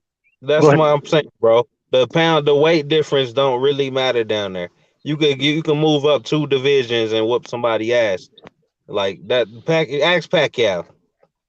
No, Bam is really skilled, bro. Like, I just, I'm man, not saying he not. I'm I'm kind just of saying, rooting for bro. Avatar. Like but everybody I'm kind from of rooting for 112 to Avatar. 118 can fight each other, and it's damn near a fair fight, bro. we can't disqualify individuals because of the way that boxing has created the weight division. We can't discredit individuals because of that. Right, right, I ain't right. discrediting him. I just ain't overrating him for it. It's a difference. hey, Okay. I'm not gonna There's a lie. lot. I think There's you a might lot be more right demons because as well in the higher weights. Like, you know, when you get welterweight, super welter, middle, like they're kind of more diva-ish than the lower guys. But the lower guys, you just got more like dogs. They just want to mix it up and just, you know, get the Yeah. smoke. They have the best fucking fights. You know what I'm saying? Like all these little guys, they have the best fucking fights. Facts. yeah, they don't even get paid that much. They throwing hands all day down there, bro. They throwing hands all day, and I ain't gonna lie, man. I'm looking for somebody like a Stephen Fulton. I'm looking for him after he has this fight against Ramon. I believe I think it's the same damn week as Devin Haney them fighting. But after that fight, bro, I'm looking for him. I want to see him versus MJ. That'll be an undisputed fight. That's the fight I really want to see. I believe at 22, but I'm just saying, man, we can't discredit these fighters because of how the sport has created these weight divisions. A lot of these weight divisions, and when we talk about pound for pound, once again, remember it was made for Ray Robinson. You know what I mean? And the reason it was made is because you didn't have all these in between divisions the way we have them now. And Ray Robinson was moving up and fighting everybody. You know what I'm saying? That's where pound for pound really came from. But you discrediting Usyk for the same thing. But okay, you got it. And once again, I keep saying, I'm not discrediting Usyk for anything. I'm not discrediting him. I just don't put anybody campaigning at heavyweight on my list. That's my opinion. So you doing exactly what you just told us to stop doing. No, to stop discrediting guys for how the divisions are set up. No, that's not what I'm doing. But it's all good. Look. Here with H Money and YB, you know what I'm saying? YB, he just had Bam Rodriguez, interviewed him. You know, we're still promoting. He's still promoting the young weight classes, the small weight classes. H Money, we're still talking about that. You know, so we're purists in the boxing community. Let's keep doing that shit. Let's keep promoting these smaller weight classes, all of boxing. You know what I'm saying? Like that's what we need to do. So here we don't discriminate against smaller weight classes. We continue to talk about the great skills and the great efforts. That's amazing. A lot of these channels, they don't even do that. They don't even talk about them. You know what I'm saying? But we're gonna continue to talk about them. That's amazing for us, for me. That's true, Cosmic. Hey, I just want to point something out also about what you were saying. You know that sometimes we got to give credit to other fighters instead of like looking for fighters in the mainstream. Like in this case, for example, Spence or Bud. Hey, there's young lions coming up, man. This Boots guy, man. He's calling to get like the big fights, the big names. That guy's not ducking anybody. He I don't know if you guys saw that. I think Pure was in the fight. But if you guys see clips on Saturday, he got heated after he defeated this guy. I don't know, I don't remember his last name. He went on the ropes and he went to face Spence, bro. So he called him out straight. So we're fucking tired of cooking fights for like so long. Like this Bud and Spence shit, man, it's getting old, bro. Give him the opportunity. Give Boots the opportunity. Either way, he'll take that shit in a heartbeat, bro. And that's what I respect. These young lions coming up, bro, they're hungry. They're not fucking running around the bushes and shit. They go at it. They're straightforward. I respect that, bro. I don't know if it's the Philly shit or whatever it is, but this kid, man, he's looking for smoke, bro. And once again, like you just said, brother, I agree with everything there because one thing and not necessarily going pound for pound, but one thing I look for in a fighter I rock with is, do you want the smoke, bro? Do you want the smoke? One reason I love Devin Haney is because he want the fucking smoke, bro. He want the smoke. And the same thing with Bam, bro. Bam want all the smoke. I don't like the fight versus Rung Vasai for him, but I think he can beat Rung Vasai. I think he can as long as he don't get clipped. If he don't get clipped by Rung Vasai, I got Bam winning it. My problem is Rung Vasai, that motherfucker is a beast, bro. He's a beast. Luckily, right. But so let's say if Bam, he's not gonna lose. But if he does, we're not gonna switch sides on him. You know what I'm saying? We're gonna keep rolling with Bam. You know what I'm saying? Bam is going for greatness, bro. Doing that, imagine that. In your second fight, you're fighting one of the fucking best. You know what I'm saying? No, it's not his That's second. Crazy. It's not his second fight though. Second at the division. Oh, okay. I got you. Yeah, no. And even my thing is I agree with what Kazi just said. I thought you were saying his second fight overall, but no, I agree. Moving up in weight the way Bam has done, taking on the best that he can fight. You know what I mean? I ain't got nothing love for the brother, man, because once again, like I said, I don't the Rung Vasai fight for him, but I think he can win that fight. It's just a question of does he get clipped? And Rung Vasai is awkward. He's strong as shit. He punching like hell, bro. Like it is what it is. So I'm interested in the fight. Like I say, man, I love Rung Vasai, bro. He's one of my favorite fighters. But if Bam go up there and beat his ass, bro, I'm rocking. I rock with Bam already. I'm gonna rock with Bam even more, bro. Like yeah, we're riding with Bam, bro. It's Bam support system around here. I ain't mad at That's cool and all, but I'm riding with Rung Vasai. I'm sorry, bro. I got. Yeah. I like Rung Vasai. I don't like the fight for Bam just because of who Rung Vasai and what Rung Vasai has done, bro. Like, yeah, man, no, I get it. I'm riding with Bam. It's a big fucking challenge, bro. It's a big challenge. You know what I'm saying? But even if Bam lose, bro, I love that he stepped up and he's taking right. Exactly. Bro, I love that he's taking those tough fights. I love that. I don't want fans why that don't apply to every fighter though? It's like we love it for some fighters, but when Mikey do it, he just wanted to pay that. You know what I'm saying? We gotta be consistent. I ain't saying y'all do it, but it's like overall, we don't all keep the same energy and shit. Like my boy Rolando Romero, he's choosing to become great. He's choosing to become pound for pound one of the best fighters in the fucking world. Yeah. Rolly Romero, Rolly. I still rock with Adrian Broner, bro. Even though he's got like several losses. Yeah, I fuck with AB. Bro, AB was a 4-division champion, bro. AB is good for the sport. AB can still put some John Lyon up to the test. AB can be a difficult test for any John Lyon coming up. Yeah. No, not anymore, bro. I don't think so. Yeah, I don't want to fight Conor Ben right now because I feel like I don't want to see AB get destroyed, bro. Like, I feel like he should maybe take a couple of ups. And then, yeah. What about AB versus Maurice Hooker? Would y'all watch that? Shit, that's a good fight. Yeah, Conor Ben versus AB. That would be good. Like, what the fuck? No. That would be amazing. No, Jimmy. AB versus what's it called? Conor Ben in England. Is that not good? I mean, it's huge, but I don't think it's good for Broner though, because just the way Ben is looking and the way Broner's looking, I think that'll end in a really bad knockout. Yeah, but AB's gonna get paid. He's gonna get big money in the. You're not knocking AB out, bro. Don't bet on that. You ain't knocking AB out. It's not about knocking him out. It's about having a good name in the United Kingdom. You know what I'm saying? Having a big name in the UK. Man, Conor Ben needs to fight on a big name. Let me see. I want to see a good fight. Fuck a good name. That's Conor Ben's. That's what he should be celebrating, a good name. We should be celebrating a good fight. So who the fuck gonna give him a good fight is what we should be asking. Fuck all that good name shit. We ain't his promoter. Bro, Conor Ben need to fight anybody. Conor Ben need to fight a Stanley on his. He need to fight anybody at that top 47 division. Virgil Ortiz, Bruce Ennis. He need to be fighting all those guys, man. That's what Conor Ben needs to be doing. I don't think so. I don't think he need to just jump to the top either, though. Like, he need to fight whoever between, like, top 10 and top 25. No, he's fighting Jose Ramirez. He's fighting Jose I don't think we're Ramirez. on the top 25, though. That's what we hear. But even fight Jose Ramirez, he coming up from 40, bro.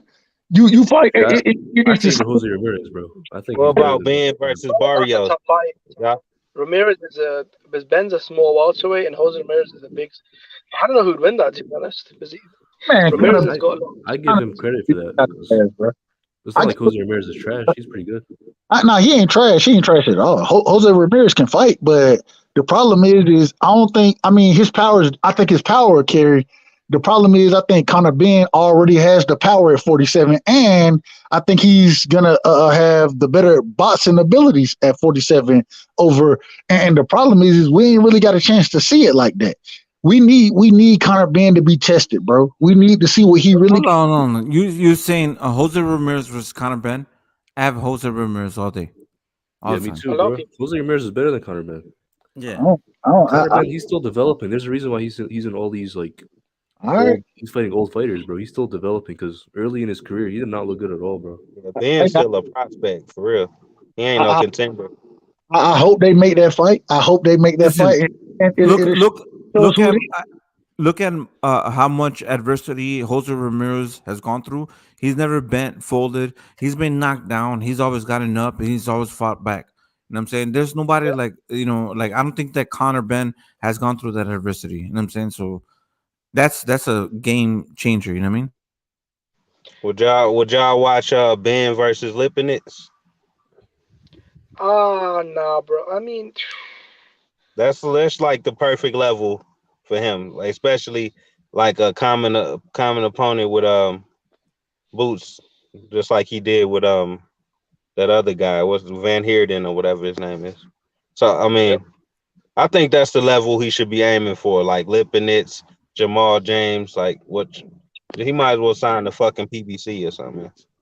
I would prefer to see Conor Van fight David Avanesian versus, but I know he running from him, bro.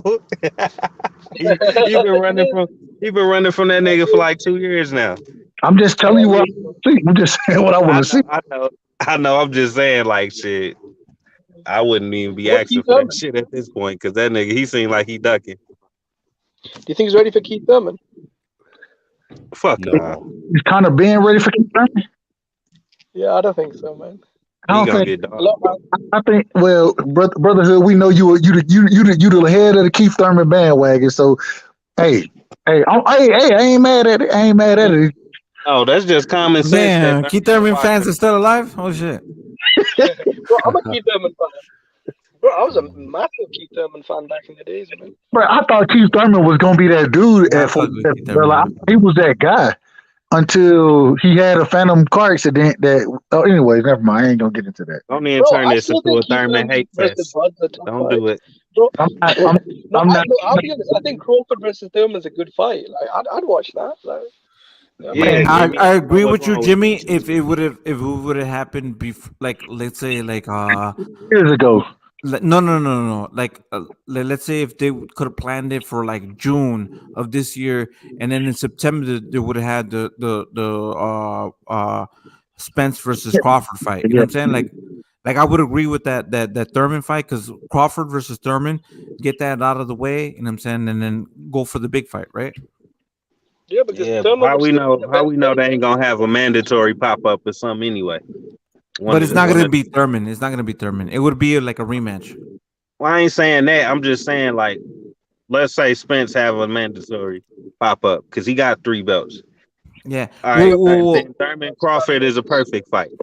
So they were saying when Crawford got with PBC, he was going to fight like a Keith Thurman, and then he was going to fight Spence. You know what I'm saying? That they had a fight deal because I made some designs for that shit. You know what I'm saying? Like the fights that they were going to make for Terence Crawford, and in my opinion, it would have been good for him to fight Keith Thurman and then fight Spence afterwards, right? Yeah, it's good, but nobody else seems to like it because they know he gonna lose to Thurman and they ain't gonna get that big fight. That's all it is. But So Crawford would have lost to Thurman? Is that what you're saying, Brotherhood? They not about to. I don't know. Y'all asking for a fight that ain't gonna happen. Let's be honest. No. But this, in your opinion, you think that Yes, Crawford? that's what I'm saying. Crawford would have lost to If Thurman. we get that 2-fight deal, Thurman is gonna be Thurman Spence pay-per-view. Trust me. Wow. Trust me. Nah, you're tripping, bro. How crazy Thurman is is Spence for all the fucking. Crawford will go to That's exactly what PBC want. That's why they want him to fight Thurman first, bro. Let's be honest here. This nigga can't go, bro. He cannot No. Crawford would go to fucking Thurman's body, and it would have been done. He would have stopped. stopped. Been over with. Thurman gonna go to his chin, and it's gonna be done. Nah, I don't Bro, agree with you. Boots will stop Thurman, bro. You didn't even get Barrio Chin. What are you talking about? Yo, I would have favored Thurman. Thurman and Spence for all the marbles later this year. We'll see it. You That's all I'm joking? gonna say. This man is trolling. Crawford got to sign that contract first, though. Just stop ducking Thurman and just sign the fucking contract. They both good fights. I ain't complaining about both of the fights. Crawford Thurman and then Crawford Spence, run that shit. And let's not do this. People are ducking Thurman. Some people run that who shit. ducking Keith Thurman? Who? Let's not. If he don't sign the contract because Thurman on it, then that's a duck. Man, let Thurman go, bro. Let's not get into Keith Thurman, man. We all know the man didn't stop. This is Thurman hour, bro. We get an hour of Thurman every night until Thurman Spence happen later this year. That shit ain't man. Let's not keep Thurman beat Bud, yeah. We're never gonna get Crawford Spence then. Wouldn't you just rather see Crawford Spence then? No, so why I'd rather see whoever wins Crawford Thurman. Bro, Thurman ain't doing shit, bro. Crawford and Thurman to iron shit out. Ace don't fuck with Thurman at all. Age about to yell Thurman at me. ain't doing shit. What is he doing? Go ahead, He just fought go ahead. Mario Barrios, who got knocked out by Tank Davis, a fucking featherweight. And Tank Davis knocked out Barrios, but Keith Thurman couldn't. And he's supposed to be one time. He's supposed to be Barrios one is in time. survival mode. That's all. Nah, man. That's not it, bro. He ducking Boots. We all know Thurman don't want no smoke with Boots. Everybody know that. Bro, That's a roadblock that y'all put in the way, so Boots your gonna beat two Thurman other fighters ass. can duck him. He gonna have his ass. He gonna have Keith Thurman screaming in the ring, nigga. You That nigga remember gonna be how? screaming. Wait, y'all remember how Wilder and AJ was supposed to fight, and they kept putting White in the way. That's what they Hey, gonna do Boots with gonna Boots. knock out Thurman. That's what they Boots gonna do gonna with knock out Boots. Thurman. Shit, bro. They trying to do that. This the problem. No, hey, Hey, bro, you Boots had would me knock laughing, out bro. Thurman, bro. Thurman, beats Thurman. No, hey, had me laughing, bro. Thurman. Thurman start hiding. When Boots' name come up, Thurman start hiding, bro. No, hey, you had me in tears, bro. Do you when you said Manny Pacquiao hit him so hard, he took his mouthpiece out? He was screaming. He was like, That shit was true though. That's not a lie. That's a fact. He hit him so hard, he took his mouthpiece out and ran. That's exactly what happened. we all know Keith Thurman weak to the body. Goddamn. He's not a weak midsection. Talking But about Bud weak to the chin, so Thurman gonna fuck him up, man. Hey, Boots would knock out Thurman though. That's what I'm saying. I know Thurman hit harder than Gamboa. That's the I know fight that I shit. want to see for Boots, and that's a fight with Keith Thurman. I want to see What do you think Crawford about fight Bud? Thurman. Do you think Bud stops Keith Thurman? Yeah, hell yeah. They knocked the Hell fuck yeah, out of he Keith stopped. Thurman.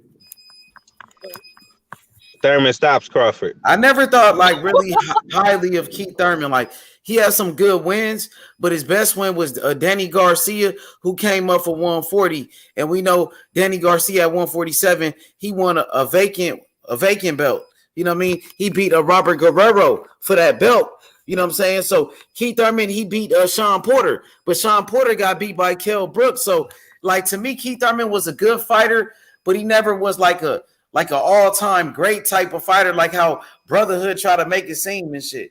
You know, that shit, Yeah, the Brotherhood be saying like this nigga's the next Sugar Ray and shit. Nah, Floyd fuck that. passed the torch to Thurman. He passed the torch was to never Thurman. all of that. The shit, you know what I'm saying?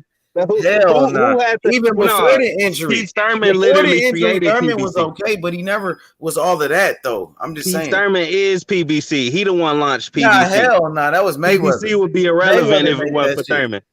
Thurman Brother, launched Keith that shit. Thurman never got the hype of Bud or Spence, did he? Even though Keith Thurman was doing good Boots things. Ennis right Yeah, now. he did. He Yeah, don't Thurman even was have the hype fucking of, man. right now. Boots Ennis is more popular than Keith Thurman. No, he ain't. Yes, he is. Facts. Boots is fucking Way more. nobody He's know that making nigga. he's making way more noise than that nigga Keith. Keith don't even show up, bruh. All right, let's see. Thurman and Boots walk down the same street. Nobody gonna know who the fuck Boots is. Hey, I bet more people know Boots now than Keith Thurman. No, they don't, bro. He making Philly, way more. Yeah. Hey, how much did Keith Thurman his last pay-per-view do? What'd he do? More than Boots. He didn't do shit. Nobody bought that shit. It flopped, bro.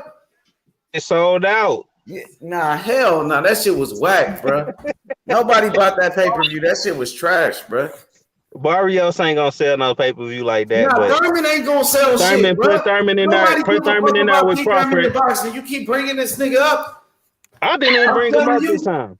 Hey, listen. What the fuck about Thurman up? Listen, if Keith Thurman, if he want to be relevant, tell him to fight Boots Ennis.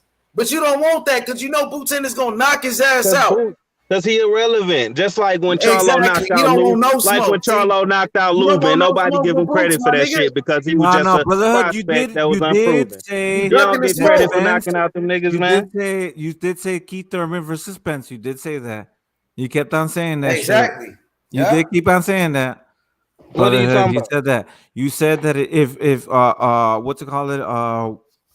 TBC won't fight Spence, you would have Thurman versus Spence. Did you not say that? Exactly. If Thurman want a shot, if he want to get a title shot, he got to fight somebody like Boots. That's the only way he gonna get it. I said Thurman gonna knock out Crawford. That's what I said. Can he knock out Boots? Can he knock out Boots? You don't even want to talk about that Boots fight because you know it. Crawford ain't Boots. Boots better than Crawford. I'm asking you, Boots and Thurman. What's gonna happen? Boots even said he better than Crawford. Don't compare him to Boots even said he was That's better what than he's Thurman. saying. That's not what it is. That's not true. That's not factual. So y'all know Boots even said he was better than Thurman. I'm glad y'all talking about his I'm captain. telling you, the brotherhood Stop acting like he's so fucking great and trying to put him in front of. Y'all trying to put him in front of Thurman. Thurman ain't fighting no prospects. Let's get the big money, man. Let's see Crawford versus Thurman, Spence versus Thurman. We don't want to see no prospects. Let Boots carve his own. We want to see the best fight the best. Okay. We want to see the best fight the best. Not Boots. Not Boots you. ain't the You don't want to see Keith Thurman fight Boots. You don't want to see that fight. That ain't the best versus the best. Yes, That's the best versus the Boots prospect. is one of the best. No, he's not. Hey, Bryce, would you like to see Boots versus Keith Thurman? He just looked good, bro. He don't want to see it. Brotherhood don't want to see that fight. The reason he don't want to see it, and the reason he don't want to see it, because we all know Boots stops Thurman, bro. We all know that. He gonna stop his ass. And when you on the band, you know what I'm saying? When you on the bandwagon, you don't want to see your favorite fighter get stopped like that. And make the man look, he gonna make him look bad. It is what it is. When did Thurman become my favorite fighter? Since I wanted him to beat up your favorite fighter? Is that what it is? Who's my favorite? Who's your favorite fighter? Who's your favorite fighter, brother? I don't have one. Thurman favorite fighter. Thurman is his favorite fighter. Matter of fact, I lied. My favorite fighter, Ted Cheeseman. That's who it is. Exactly. Yeah. See, and that's how bad it is. He don't even want to say Thurman his favorite fighter because he know Thurman is pretty much washed. When has he ever been my favorite? Just because I want to see the nigga fight y'all favorite fighter don't mean he my favorite fighter. What part? Well, Boots is one of my favorite fighters. You don't want to see him fight Boots. One of my favorite fighters. No, I'd rather see Boots fight Ortiz. Duck, you a duck. This nigga's a duck right here. Me and Thurman discussed that fight. We don't want that. Nigga said no. Not enough money. You're looking for your favorite fighter. You're looking on behalf of him. We don't want 100K to fight Boots. On behalf of my favorite fighter, we're gonna duck him. Bro, if I was bro, I wouldn't want that fight either. You know what I'm saying? If Mario Barrios can make you spit your mouthpiece out, Boots might make you throw some lungs up or something, bro. Hey, right side, Barrios did him like that, bro. Like the same way Manny Pacquiao did him. It happened again. Let's see Boots versus Barrios. I missed it. Let's see what Barrios do to Boots. He probably fucking put hands on that nigga too. Barrio gonna get his ass knocked out in the first 4 rounds against Boots, bro. It is what it is, man. Let's be real. Barrios is gonna keep getting paid. Boxing tank, bro. Barrios is gonna keep getting paid because he's getting paid off for these big fights. No, I'm mad at him. His ass whooped. By Tank though. That was a good fight with Tank, bro. Barrios will be a step up for Boots. I fuck with Barrios though. That nigga get busy though. It clearly was a step up for Thurman. So you left a cold-blooded lie. 140 pounder though. That's now all you I'm just saying. lying. You hear me? YB. Why he fight a 140 pounder coming off a loss like Barrios though? When you had Stanionis and my boy Big Boots. I put a 140 pounder too. Let's fight Yeah, him. Big Boots available, but he won't say Boots. He said he don't know who Boots is. Thurman. Boots irrelevant. We want the Boots big name. beat that nigga ass, dog. We want the big name. Fight Boots, man. Thurman always on some bullshit. Hey, Boots is much more relevant than Keith Thurman is. What are we talking about right now? Ain't nobody calling for Keith Thurman to fight. It's crazy, bro. Boots' dream of being as relevant as Thurman. Thurman wants to be irrelevant again. That's the problem. Yeah, Thurman is like 2018. Exactly, bro. He's the past goods. We all understand that he ain't the goods no more, and there are killers out here. Man, Boots, So Virgil, irrelevant. He came off a layoff and came right back to pay-per-view. He that irrelevant. did absolutely nothing with the pay-per-view. Did absolutely nothing. Don't matter though. He got one though, didn't he? Where Boots pay-per-view? Now you Where talk Boots about pay-per-view? Crawford pay-per-views, but Let's you don't talk want to about talk about relevancy. Thurman's A pay-per-views. nigga that ain't got a pay-per-view versus a nigga What who about still Thurman didn't. pay-per-views? It's trash, dog. But he, Flopped. the one who never had one is relevant though. He's a much better fighter, bro. What are we talking about? Why Boots versus Clayton won on pay-per-view then? The reason it wasn't on pay-per-view is because Boots. Because that nigga irrelevant. That's why. See, He's on undercard. He was on undercard. Next time he'll be on Thurman undercard or something. That's what I'm saying. Nigga's an undercard fighter. Y'all think he more relevant than big time pay-per-view guy? He's garbage, bro. The man is garbage now. Thurman paid dues, man. Y'all niggas got Thurman fucked up. He come back whenever he want and fight a big name, bro. That's just what it is. Get over it. He paid dues. You don't go to the back of the line when you pay dues. You fucking skip the line, nigga, and say, you know who I am, nigga. Let me through the door. And then get your. I agree with you with that, brother. I agree with you that. Keith Thurman is still considered one of the best welterweights in the world. By who?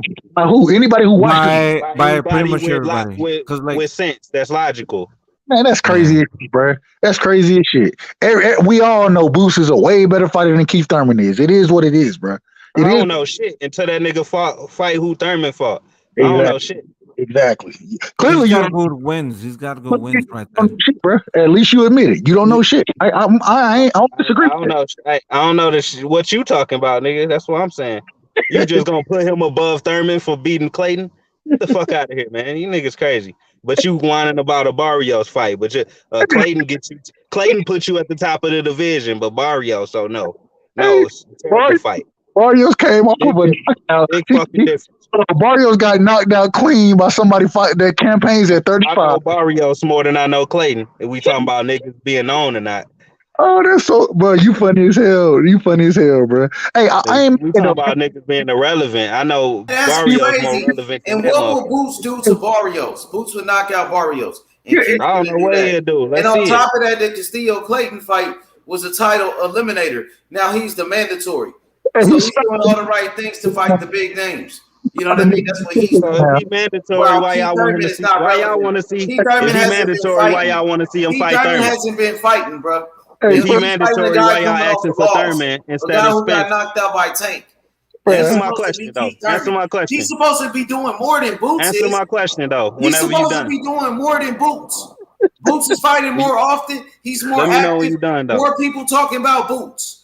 You know why y'all not asking for him to fight who he just got the mandatory for? Thurman. I'm just saying, why is the topic not who he just fought an eliminator for? You did bring Thurman up, brotherhood, and I was trying to defend you enough to back you up.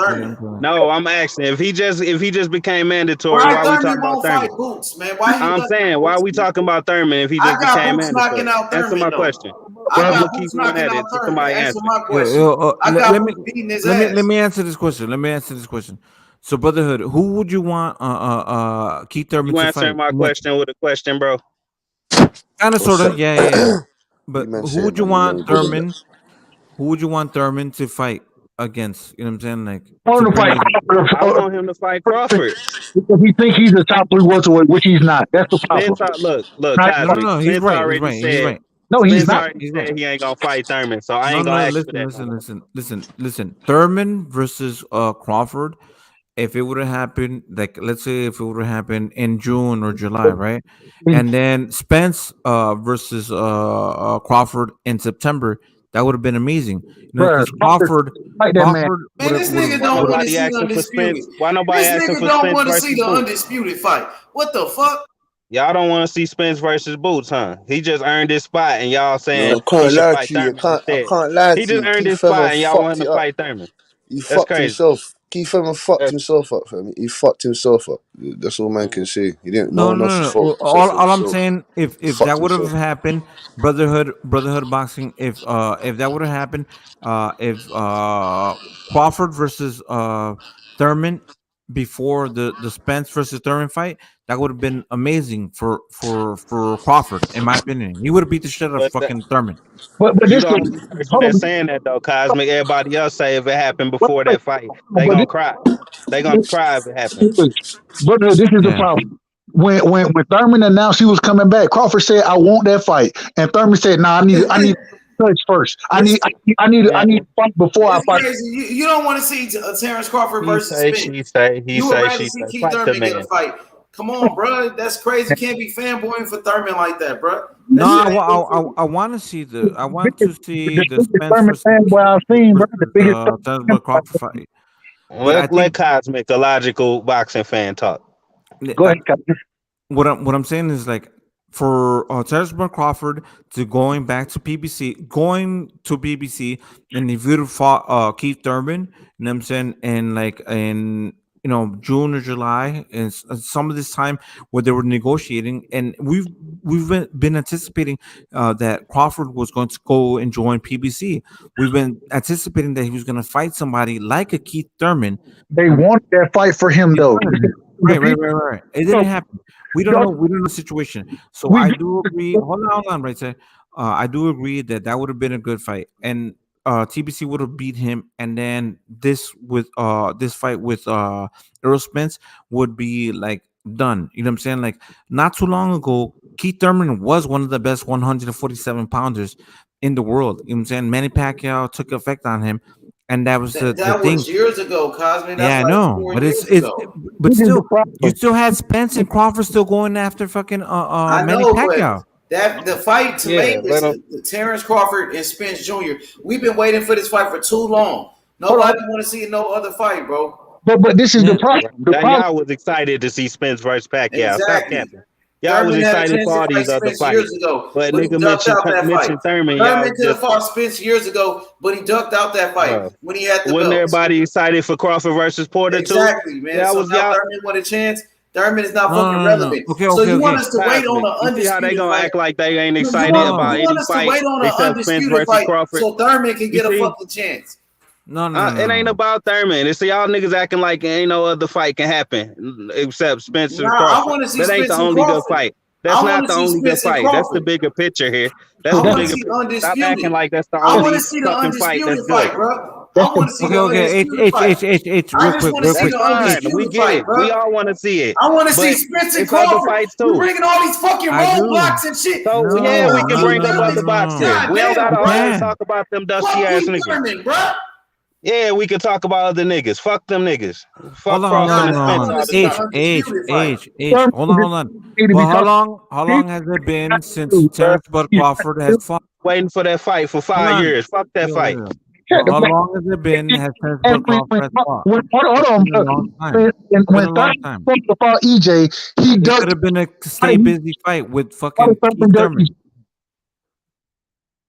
Exactly. Nobody ain't got no reason for why Thurman ducked EJ, but all of a sudden EJ supposed to do. Nobody even heard what you said, bro.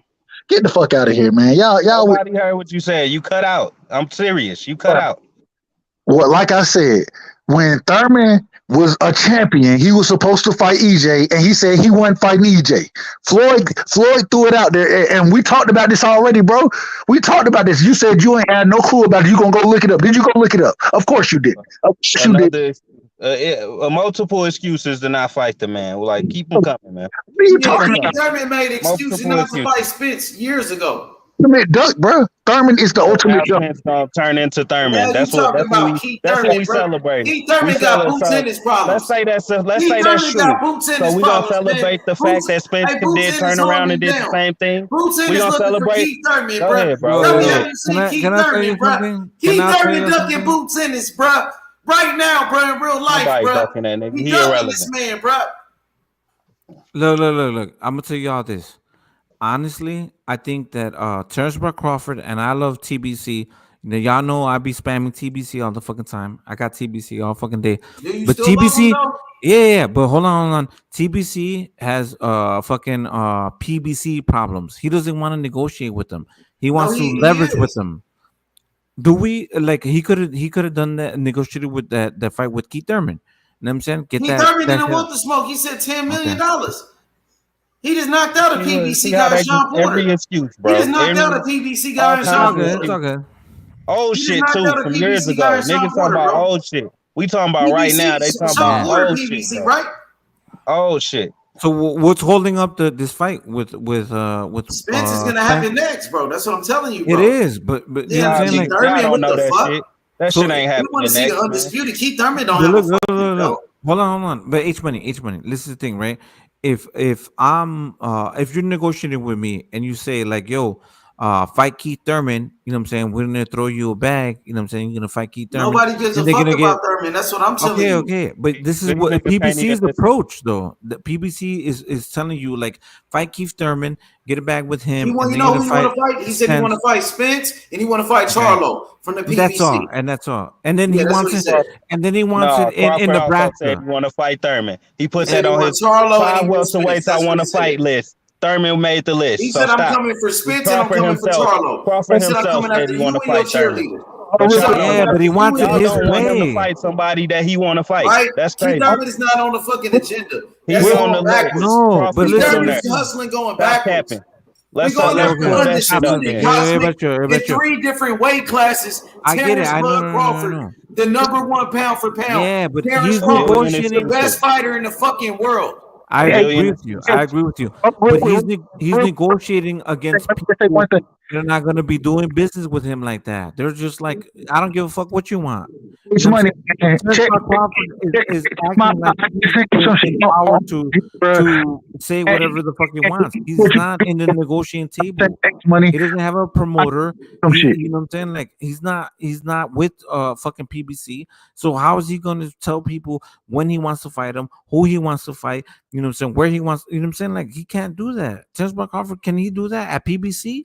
Yes, Against he's the number fucking 1 fighter in against anybody boxing. else? He can't do that. If not, there's no fight. Okay. That's the Yeah, type of no shit fight, you do then when that's you don't ducking. really That's want to ducking. Then fight. it's not going to be a fight then, Cosmic. It's money. He said who he Type of wants. shit you do He when said you he don't wants want to fight. Errol Spence. Let's make this clear. Let me make this clear. He said he wants Errol Spence Jr. and he wants Jermell Charlo, 2 of the PBC fighters for undisputed. Those are 2 Cosmic. Those are 2 undisputed fights. Yeah, I like it. I love it. But he can't say that I won't fight you in Texas. I won't fight you here. I won't do this and that. And I want everything on my He's side. number 1 fighter in boxing. He's number 1 pound for pound. No. But he's going into somebody else's promotional company and their own turf. You know what I'm saying? And he's not going to fight them in Texas. You know what I'm saying? Where they've been doing great numbers. You know, Errol Spence is doing great numbers. Well, then he will be a part of that company. He's signing to them. Yeah, it's now a part of the PBC. So but now it sounds like he's making excuses when he's not doing that shit. no, he's not. Because once he signed with the PBC, I love he will be TBC. a part of them. TBC Hey, Cosmic, listen to me. Once he signs to the PBC, he becomes a part of them. And now that's in-house. He's a part of the PBC. Now he's a PBC fighter. So where should the fight happen? Where should the fight happen? In Vegas. That's what people were saying. That's a neutral turf. Yeah, that's fine. Vegas is fine, but whatever, bro. But if Crawford keep doing this negotiation shit, bro, and keep trying to play hardball, then y'all, it's we gonna have to blame him at some point, because we have to forget about all that fucking WCW, WWF, DA, and FBI and all that shit, bro. If Keith Thurman wants to make a big paycheck, bro, he needs to fight any of these 2 young lions, bro. Freaking Boots, he has Boots, or if Bud and Spence go for the undisputed, he only has 1 big ticket, bro. Thurman has only 1 ticket left. He needs to fight for the big check, and that's it, bro. He's old. Psycho. Cook 'em, Psycho. That sound like some champ shit you was talking about, Big Psycho. That's my man Logic, bro. Yes, sir. Tell him what's the option, Psycho? What's the options, Big Psycho? Bro, that guy doesn't have doesn't have a long time, bro. He only got 1 bullet and 3 lions. If he wants to kill all 3 of them, that's impossible, bro. So he's gonna wait for the turkey to get cooked. So he's gonna wait for Bud and Spence and all that shit to get only one chance to get knocked the fuck out with a big paycheck, and that's it, bro. He's gonna get knocked out. Either one of those 3 guys is gonna put him to sleep, bro. So hold on, real quick, y'all know what's so crazy? My source is telling me that they looking to make Keith Thurman versus Ugas at the end of the year. You know what I'm saying? And my problem is this. Okay, I ain't got no problem with him fighting Ugas, but we know Ugas, he just had his shit broke. We know, but say it again. Ugas is done. His injury is not going to be ready till it's going to be like 4 months for him to heal. Bro, Ugas coming off a knockout loss, so now he's fighting another guy coming off a knockout loss. He's fighting next year till like September of next year. But they're trying to make that they're trying to make that fight in either November or December of this year. Keith Thurman versus Ugas. My problem is it's going to be Keith Thurman against Boots on the undercard for Spence and Crawford. He should fight Boots Ennis, man. Boots Ennis is ready. He's right there, bro. I do agree. He should fight a prospect instead of a former champion. That's Boots Ennis is the fight. He ain't no prospect. He's a contender. He's not a fucking contender. I'd rather He's fight a fucking contender. You hear me, Psycho? He's a fucking contender. Boots Ugas more relevant. Ugas is more relevant. I root for Boots. In 8 rounds, bro. Boots stops Thurman within 8 rounds. He make him spit his mouthpiece out in the 6th round, and then he beat the shit out of his ass the rest of the fight. That's what's gonna happen. Right side, but check this out, brother. He's not gonna take that risk. He wants the big paycheck, so he wants to fight for the undisputed. Either it doesn't matter if he loses that fight. Because we all know he's gonna lose. He wants the check.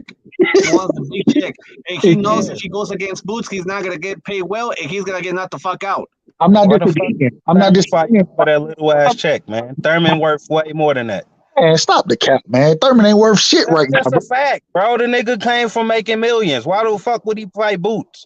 That nigga Boots ain't bringing nothing to the table.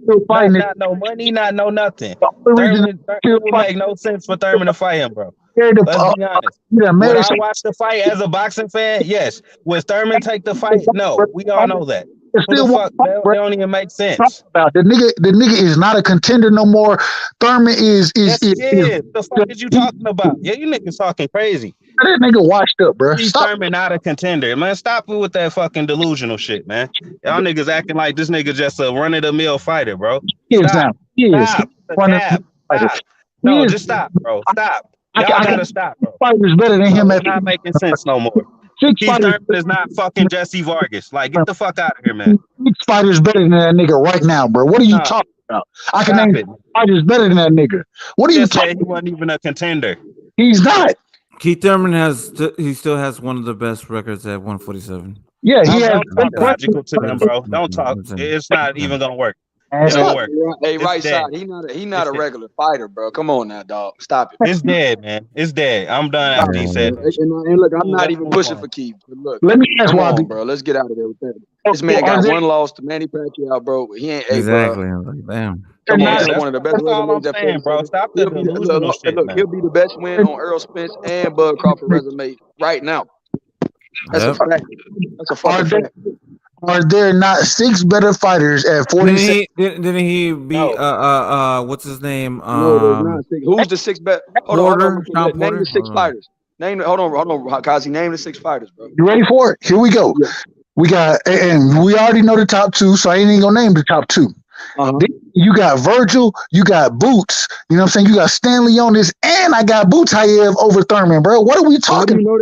I don't know that Butayev is better than Thurman. I don't know that Stanley Onis is better than Thurman. And both of them stopped Thurman, bro. Both of them. I don't know that they better. I'll just hope he gets stopped. That's all that is. They both stopped Thurman, bro. I guarantee it. I don't know that. Y'all begging for a nigga to beat Thurman so he don't get the Crawford. Bro, I don't think about him. Crawford to knock the fuck out of Thurman. Man, hey H, I'm not asking that. He said He said Stanionis, Butayev. I mean, bro, I believe Boots, Virgil, all them dudes are monsters. But I don't know if Butayev and them stop Thurman. But no. Real quick. But I got Stanionis over. Wasn't Danny Garcia's Spence win over Danny Garcia one of his best wins? And then wasn't Keith Terence Crawford's win over Sean Porter one of his best wins? Guess what? Keith Thurman beat both of them. That was a long time ago, bro. That was years ago. It doesn't ago. matter. They probably would have been in the prime.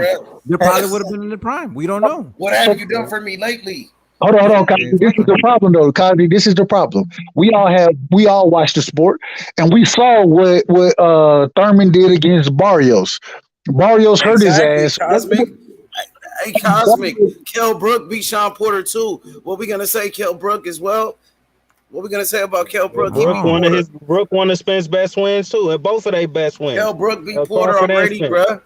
Yeah, but are we gonna bring Kell Brook back and say he's better than these other guys? Is a tough fight for Thurman because of that jab and because of his ability.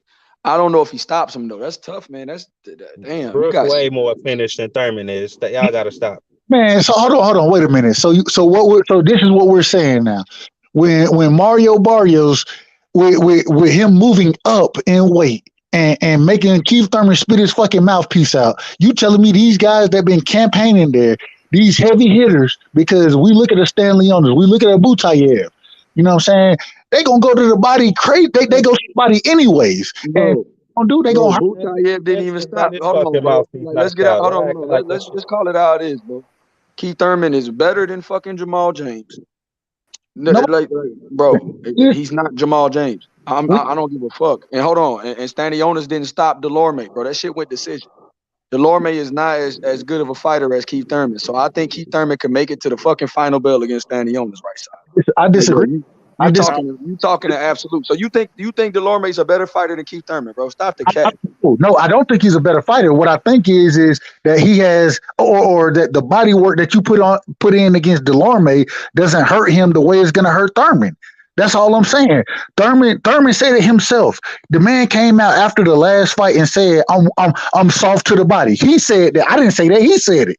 If you're gonna say that, I look at a Stanlionis, I look at a Butayev, I look at a Boots, I look at a Virgil, I look at all these fighters, and they go to the body, bro. If they go to his body, they gonna hurt his ass. If Barrios was able to hurt your ass to the body and make you spit your mouthpiece out, when you spit your mouthpiece out against these guys, which is going to be earlier than you did against Barrios, because you've been saying that for years, bro. Thurman done fought heavy hitters and Diego Chavez, who's a motherfucking crack, who can crack, bro. He done fought dudes that can crack, bro. Danny can crack. Danny's a hellacious body puncher, bro, with that left foot. Yeah, I mean, there's a part of this conversation that was about what have you done for me lately, right? That, like Keith Thurman. Like, if you pose that question to him, I feel like Keith Thurman looked good in like 5 of the last 6 rounds against Pacquiao. And other than that, I think maybe against Danny Garcia. Did he even look good? I mean, looked all right. It was kind of a boring fight. It was he won 10 to 11 rounds versus Lopez, but all niggas will remember is when he got hurt. He locked Lopez the fuck down and everything. Like, come on. Hey, Brotherhood, because I said didn't look good, right? I was very specific with my word choice. I didn't say it was a close fight. I just said he didn't look good. I was just adding it. I ain't saying you didn't say nothing. I'm saying, but you're changing the subject with this statement. I'm saying the reason why Keith went in this whole concept of what have you done for me lately, Keith Thurman has not looked good in years.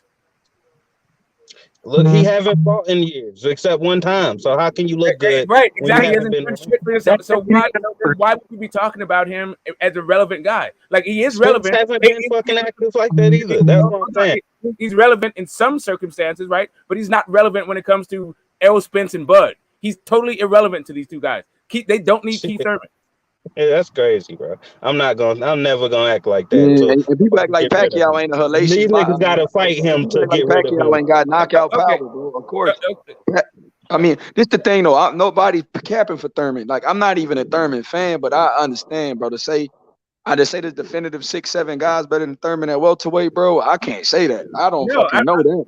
I'm just saying, like, what the hell did It's true because he only has one loss, and it's only been one of the best welterweights.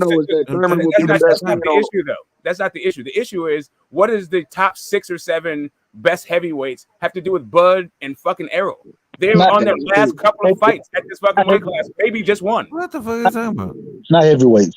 47. Welterweight. At welterweight, who cares about who the top 6 or 7 guys at welterweight? They're all the only thing that matters for Bud and Spence is fighting each other. Anything else is a letdown, and then they don't. And also, they have bigger fights than everybody at welterweight as soon as they fight each other.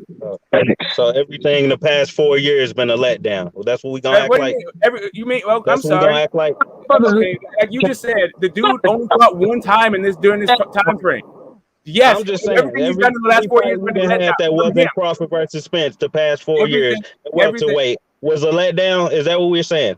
No, what's been happening is these guys have separated themselves from the field. So in the last 4 years, Thurman has made himself irrelevant in this picture. All of a sudden, anything outside of Spence and Crawford is a letdown. Only when Thurman name come up. One fight at a time talk about in the last 4 years. Man, when these two guys are putting in work and Thurman was not.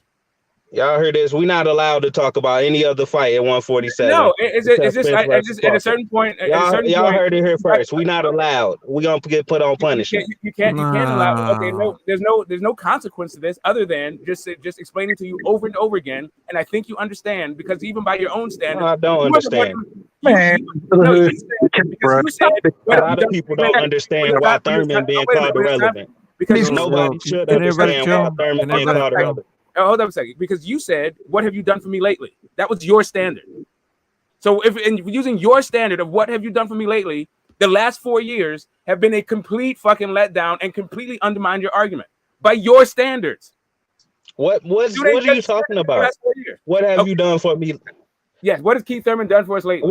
You're talking about something I was talking about rating Crawford on the pound for pound list and fucking trying to convert it to Thurman being relevant. That makes absolutely no fucking sense. Okay, that was a standard talking about pound for pound, not Thurman being relevant. Nice try though. Nice try. That is true. No, sorry. You said nice boxing try though. No.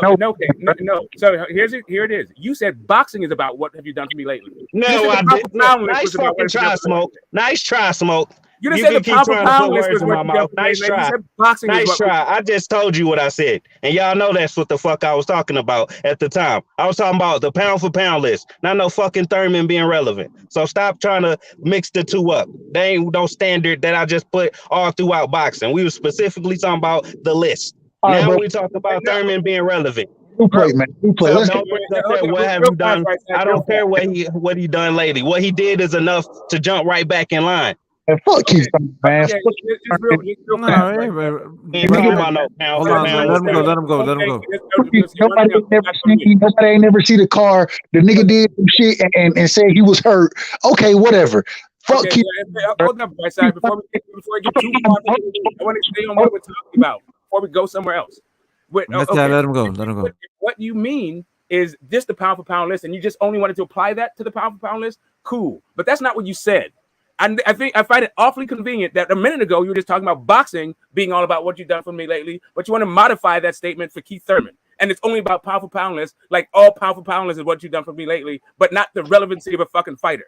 Like how would they specifically talking about Crawford? You can keep going back and try to act like I was talking about boxing as a whole, but we're specifically talking about how long Crawford gonna be hanging on to undisputed to be rated pound for pound. And I know exactly what the fuck I said. You can keep trying to twist it so you can win whatever argument you trying to win. But I know what the fuck I said, bro. I know what the fuck I'm talking about. I don't care how you took it in. Hold on, smoke. We can't say that Bud resume, you know what I'm saying, is pound for pound worthy. But then you gonna come in here and sit here and say that Keith Thurman resume, which is damn near 5 years old now, is worthy of being at the top of the division. Exactly, that's what I'm saying. Like Thurman resume is better than Crawford. First of all, it's better than Crawford. First of all, so yeah, it does hold more weight after a few years later because nobody gave a fuck about half of the wins Crawford got the same year he got them. All right, guys. Let's stop this shit. Okay, let's speak facts. If Errol Spence and Bud get the fight this year, who will you guys put him? Who will you guys put on the top list to get a shot at the undisputed title? It's one guy. Boots. Oh, you said if they don't fight each other? He's saying after Crawford and Spence fight and it was an undisputed champion, then who would be the next guy you want to see get a shot at the 4 titles? Oh, no, I want to see 8 guys get a shot. I don't want to see one guy. I want to see 8 guys. Hold on, but who was the sanctioning bodies? Who has the straight right to get like the number 1 shot at the undisputed? Who is it? It would be Stanionis and Boots. There's 2 guys, but there's still 6 more, right? It depends who fights each other in the interim while Bud and Spence fights, bro. It depends who fight each other because even now, I think the next fight for Boots, I don't think it's going to be Stanley Onis. I don't think the next fight for Virgil Ortiz is going to be Stanley Onis. You know what I'm saying? And I think that all of them need to go see Stanley Onis. They all need to go see him. But they don't, though. Because Stanley Onis is already the mandatory. He's already solidified his position. Anything to dodge the fucking question every time, man. You have 5 guys lined up. You have Boots, you have Thurman, you have Stanionis, you have Danny Garcia is coming up, and Virgil Ortiz. Bro, Danny Garcia and Josh Taylor. And also Josh Taylor. Why is Danny Garcia in the conversation, bro? Oh my God! Here we go again. At 147, I think he's still ranked pretty high. Danny Garcia is not it. We don't even know this. Okay, go ahead, man. We don't even know.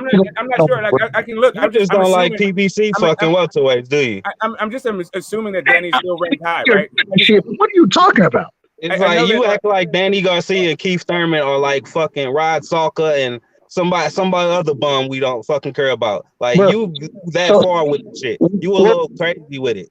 Danny Garcia last fight. Why we talking about Danny Garcia? Nigga, why not? Let's just do welterweight rankings. Would that not be a great fucking fight for any of these prospect ass niggas you talking about? Danny Garcia? You love to see it. So what do you mean? Why are we talking about it? What I'm saying, y'all niggas don't even want to allow a nigga to mention a nigga name, bro. Don't say Thurman. Don't say Garcia. Why are we talking about it? The fuck? No, it's not even that. It's the idea that Keith Thurman is somehow entitled to a shot at either Bud or Spence. I understand that you want to see it. I feel that you want to see it to the point where you don't give a damn what Keith Thurman even looks like today as a fighter. You want to harken back to what he did 4 or 5 years ago. Cool. No. And we can just move on. You just want to see it. But Barrios, hold on. But Barrios versus Thurman, wasn't that for like a mandatory some shit for the WBC at 147? Wasn't that something? Right? Y'all remember that? I know I'm not crazy. Yes, it was. Yeah, no, it was something like that. No. It was. I'm telling you. Look. No, I mean, you don't have to tell me. You can just get receipts like we're doing right now. Yeah, I'll get him. But like I'm telling you, it was for like for contender or some shit like that. It was for the number 1 spot.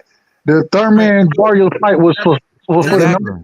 That's been the problem lately with the sport. They're always coming out with this fucking title eliminator, and they all got us confused. Right? Yeah, title eliminator. That's what it was. Barrios versus Keith Thurman. You know what I'm saying? It's a title eliminator, not a final eliminator.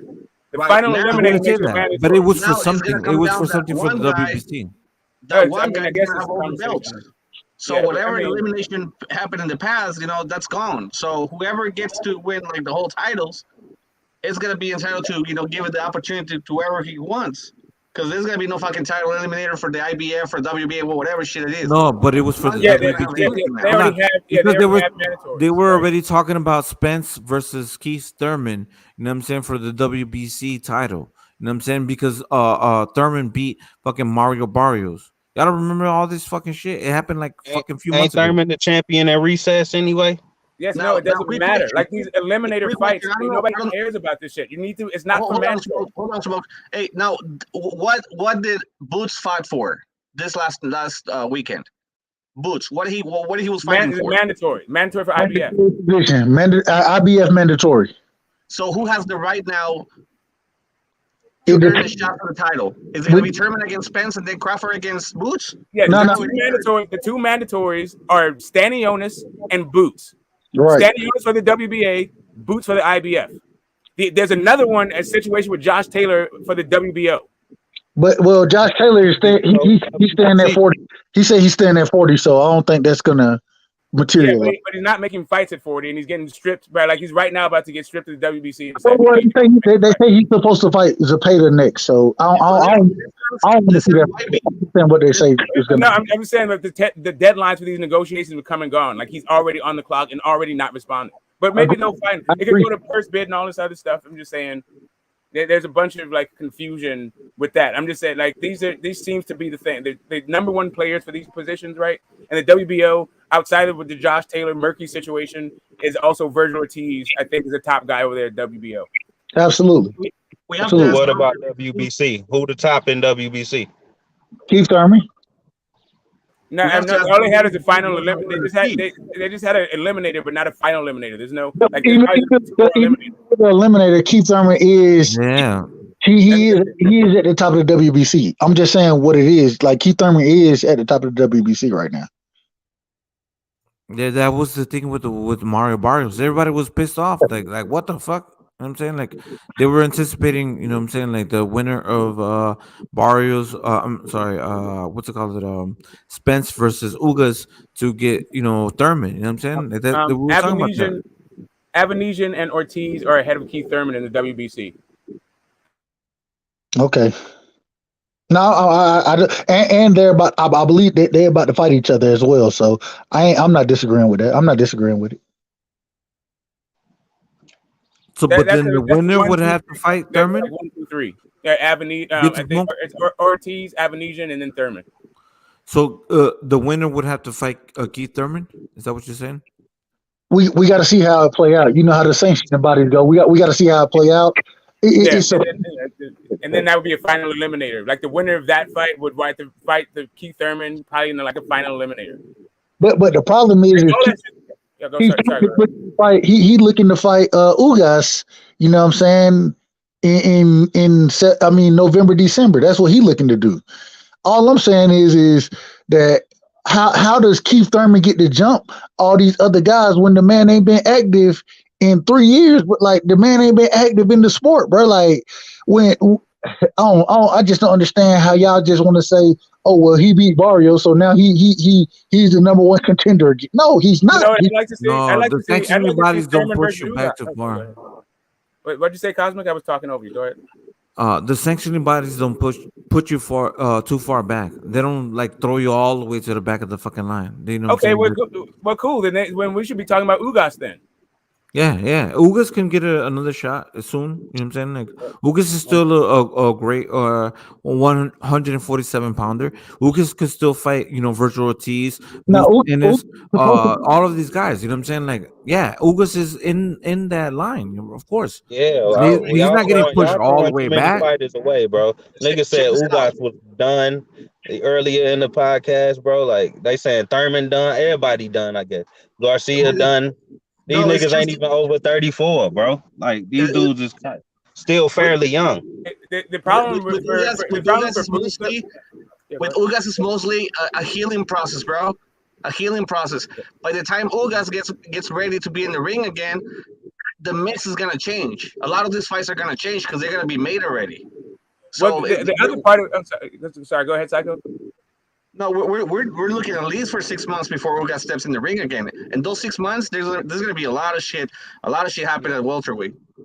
Y'all really thinking Crawford and Spence happening like in the next 8 months or some shit? Y'all niggas. Yeah, I do. But there's I'm on some. I believe in Santa Claus type of shit that is gonna happen. So here's the thing. Here's the thing is that Boots right now is kind of all by himself at the IBF. Like the way that they're going, like.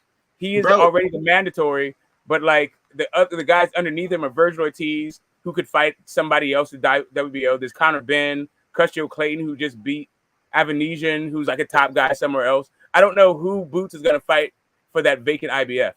Okay. Hold on. Get smoke. So you're saying that Boots can pressure the IBF because he is, the best at the IBF, so he could pressure Spence to either fight him or give, relinquish that belt. Is that what you're trying to say? There's no pressure there. Spence is going to drop the belt. Okay, both check of this them are out. probably dropping the belts. Whoever wins this fight, I'm assuming they'll be dropping belts and moving on. Okay, check Damn. this No, out. no, no. Check this But hold on, hold on. So if Crawford and Spence can't agree, and Boots is pushing with the IBF belt to become this mandatory and say like, "Yo, I want you to fight me." You know what I'm saying? You can't agree to fight fucking Terrence Crawford versus WBO. You know what I'm saying? I demand to get my fight. Could they fight each other and Spence not fight Terrence Crawford? The WBA has already been ordered. Stanionis has already taken step aside money. He would be the first one. Okay, check this Okay. out, bro. If that fight doesn't happen this year, Spence against Crawford, if it doesn't happen this year, it's gonna be the same shit that happened with Wilder and Joshua. Same shit. Both undefeated, both in their prime. They were all the belts in the line. They didn't make that shit happen because they brought freaking Andy Ortiz and shit like that, and all the belts got split. Once on the East Coast, other was in the West Coast. All that shit. Same shit is gonna happen in the welterweight, bro. If they don't make that fight happen, all the belts are gonna be fucking spread all over, bro. Just watch. Yeah, it just doesn't really seem like this fight's not going to happen, in my opinion. It just seems like, I don't know. Like this, it's showing more signs of fight happening versus not fight happening. That does show there's a few signs out there, but more signs point to it actually happening. I think this is good. All this drama, whether it's good or positive, you know what I'm saying? Like all of this, the anticipation, it's growing. You know what I'm saying? Like from what I'm hearing, you know what I'm saying? Like from what I see online, I'm saying like I don't have no fucking sources, nothing like that. I'm saying like supposedly Terence Crawford and Spence, they're talking. They want to make this fight big and they want to, get the shit done. And Terence Crawford said that he didn't say necessarily that he wouldn't fight in Texas or something like that. You know what I'm saying? But whatever. You know what I'm saying? Like, I want to see this No, shit. like, he literally did say that. Like specifically, he wouldn't fight in Texas. but He said that? why be? Remember, before remember last week I was saying I was hoping they just weren't trying to step on the promotion. That the media day, the big news for media, like it starts on Tuesday, and hopefully we'll get some update for the fight or an announcement, and we bud on Porterway. Like that's it. Shit like this that makes me think the fight's happening. They're not arguing about like details and shit. They're talking shit to one another. But y'all not concerned that Crawford hasn't made an announcement that he signed to someone 6 months after he's not been signed to anybody? Like y'all not a little concerned about that? Kind of, sort of, because like maybe he's signing now and saying like we finally agreed to this shit and then we're gonna move forward. So like if he has an agreement and he has a pack, and maybe it's for a 2-fight deal, for a rematch deal, some shit like that, and now he's signing now. You know what I'm saying? So I don't know. I'm saying just look at compare his turnaround to Canelo's when Canelo left Golden Boy. Nah, but it's a different thing, though. That's It's why a I'm different thing. concerned because it obviously don't take that long. No, to with get that shit done. Canelo's Canelo transitioned to the zone.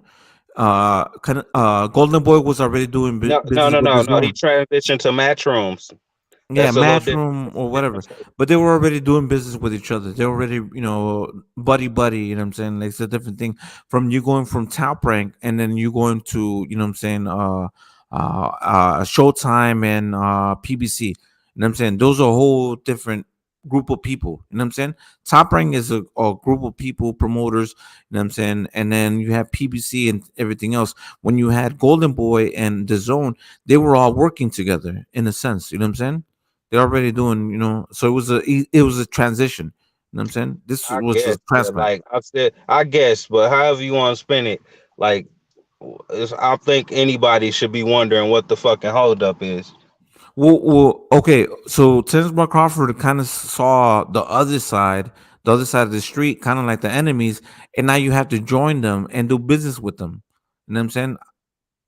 Well, who made them the enemy besides himself? I don't know, but that's what I'm saying. Like, but you've been saying all this shit. You know what I'm saying? You're on the other side, you're on this side, you know what I'm saying? Like all this narrative, bro. Get business, get it done. You know what I'm saying? Do it for your sake, do it for your future, do it for your legacy, do it for the fucking sport of boxing. Like we want to see this. You know what I'm saying? Yeah, I'm just waiting, bro. Like that's if we talking about that fight happening and he ain't even signing nobody. Like, what the next thing we should be waiting for is who, what his announcement's gonna be before we waiting for a fight to be announced. We need him to announce who the fuck he signing with first. You see what Right. I'm saying? And Like and, one and that gotta come before the fight is announced. I'm pretty sure. Maybe I'm wrong. and I love Terence Crawford. This is the thing, right? Spence, amazing, great talent, great fighter, right? But I kind of grew up on watching Terence Crawford. You know what I'm saying? Like if you see his history and like the his achievements and what he's done throughout the fucking time, like you grew up watching Terence Crawford. Spence is kind of a new thing. You know what I'm saying? He's great skilled. You know what I'm saying? Amazing fighter, right? But like, man, and then like right now, I'm like, bro, like, let's get this shit fucking done. You know what I'm saying? It kind of seems like he's hard to negotiate as far as business wise. And you know what I'm saying? Let's not, compare apples and oranges, but like imagine top rank trying to convince Crawford to sign a fucking deal. Bro, this is the probably the issues that they came across. You know what I'm saying? Like, you know, maybe he's negotiating in certain aspects, like what is it? You know what I'm saying? Like, I know why YB, he was talking about it on his channel when he opened up, you know what I'm saying? Like he was saying, like, bro, I'm talking about you've been fishing and doing all these things, but bro, what's the holdup? You know what I'm saying? He doesn't have Bro, he well, played hardball with Pacquiao as well. If everybody forgot though, yeah, like he was holding up the Pacquiao fight as far as I'm concerned, or from what I heard, right. because he And was asking for a bigger guarantee and a bigger percentage or something. Like, let's just seem like a trend with him. but he doesn't have the negotiating leverage now. You know what I'm saying? He He doesn't has have nothing. You know what I'm saying? Could be, PBC is going to get the what's it called, networking rights, right, with Showtime or pay-per-view. The PBC is going to provide the stadium and everything else. Spence outsells Terence Crawford, right? We know that by the numbers. You know what I'm saying? So what does and Spence has three of the belts, three out of the four belts. So what does Terence Crawford bring to the negotiating table? It's because Why is he's he never trying been to say? undefeated. Why is he He's never trying to been say? Hold on, undefeated, hold bro. on. But why is he trying to say that he's not willing to fight in Texas or willing to fight in certain areas? He doesn't have a bargaining chip. He's only starting into a new promotional company. You know what I'm saying? Spence has been loyal to his promotional company. Spence said that he's gonna wipe his side of the street and it's gonna get all of the belts, which he did, and he holds all of the belts, and he's been selling out fucking stadiums. You know what I'm saying? And he's been selling out pay-per-views more than Terence Crawford. So why isn't Spence fucking the A side against fucking Terence Crawford? And I love Terence Crawford, but let's get it. You know what I'm saying? Because the guy's the number one pound for pound boxer fighter in the world. I knew Cass was gonna come say today. Yeah, Man, that's a like network money, bro. Pound for pound don't make nobody no money, bro. It doesn't, but it's just fact that respect wise, you get me, in the ring, he's worth all that money, fam. Listen, I hear you guys talking about Furman and all these other things, fam. Furman is still worthy opponent, but he missed the train, innit? You get me? He's missed that train, fam. You can't just not be sorry, you can't be inactive for 2.5 years and then come back and think, yeah, my work that I mashed previous is gonna get me, hold me up for the time being. Like, no. You have to build your foundation again, you get me? He does, Yeah, and the like worst thing Porter is, did, when and the worst thing is, when he fought for Mella and then no, got but a title shot right listen. after. No, but the worst thing is, he didn't have a stunning performance. He didn't have a stunning performance. Man, y'all No, let no, all no, kind of no, no, niggas no. get title But shots, bro. Butch, For we've less. been past the whole Keith Thurman situation. You know what I'm saying? If but Terence Crawford would have fought Keith Thurman, that would have been a great fight for Terence Crawford. You know what I'm saying? And then he would have fought fucking Errol Spence. You know what I'm saying? Now we're moving to the fact that, you know what I'm saying, like for me, in my opinion, Terence Crawford wants to negotiate where they want to fight, where they want to do certain things. But we have to look at facts, right? The fact is that Spence outsells and pay-per-views against Terence Crawford. You know what I'm saying? and he outsells as far as numbers in the stadium, right? And he holds three of the belts in the 147-pound division. So shouldn't he be the A side? Shouldn't he say, "Oh, we're gonna fight in Las Vegas, New Mexico, wherever he wants to fight at"? You know what I'm saying? And he's always been with PBC. He's always been a PBC fighter. So you mean to tell me that someone's just gonna get signed on to PBC and is going to negotiate and say, "Oh, I'm gonna fight you in Nebraska, and I'm gonna do this, and I'm gonna," you know what I'm saying? Like, No one said. should No he one said do he's that? doing that. We don't know. We don't know if he's doing that. We don't. Of course No, not. we do know. He just said this shit on the podcast today. He just said it, didn't he? That's why you saying that, Cosmic.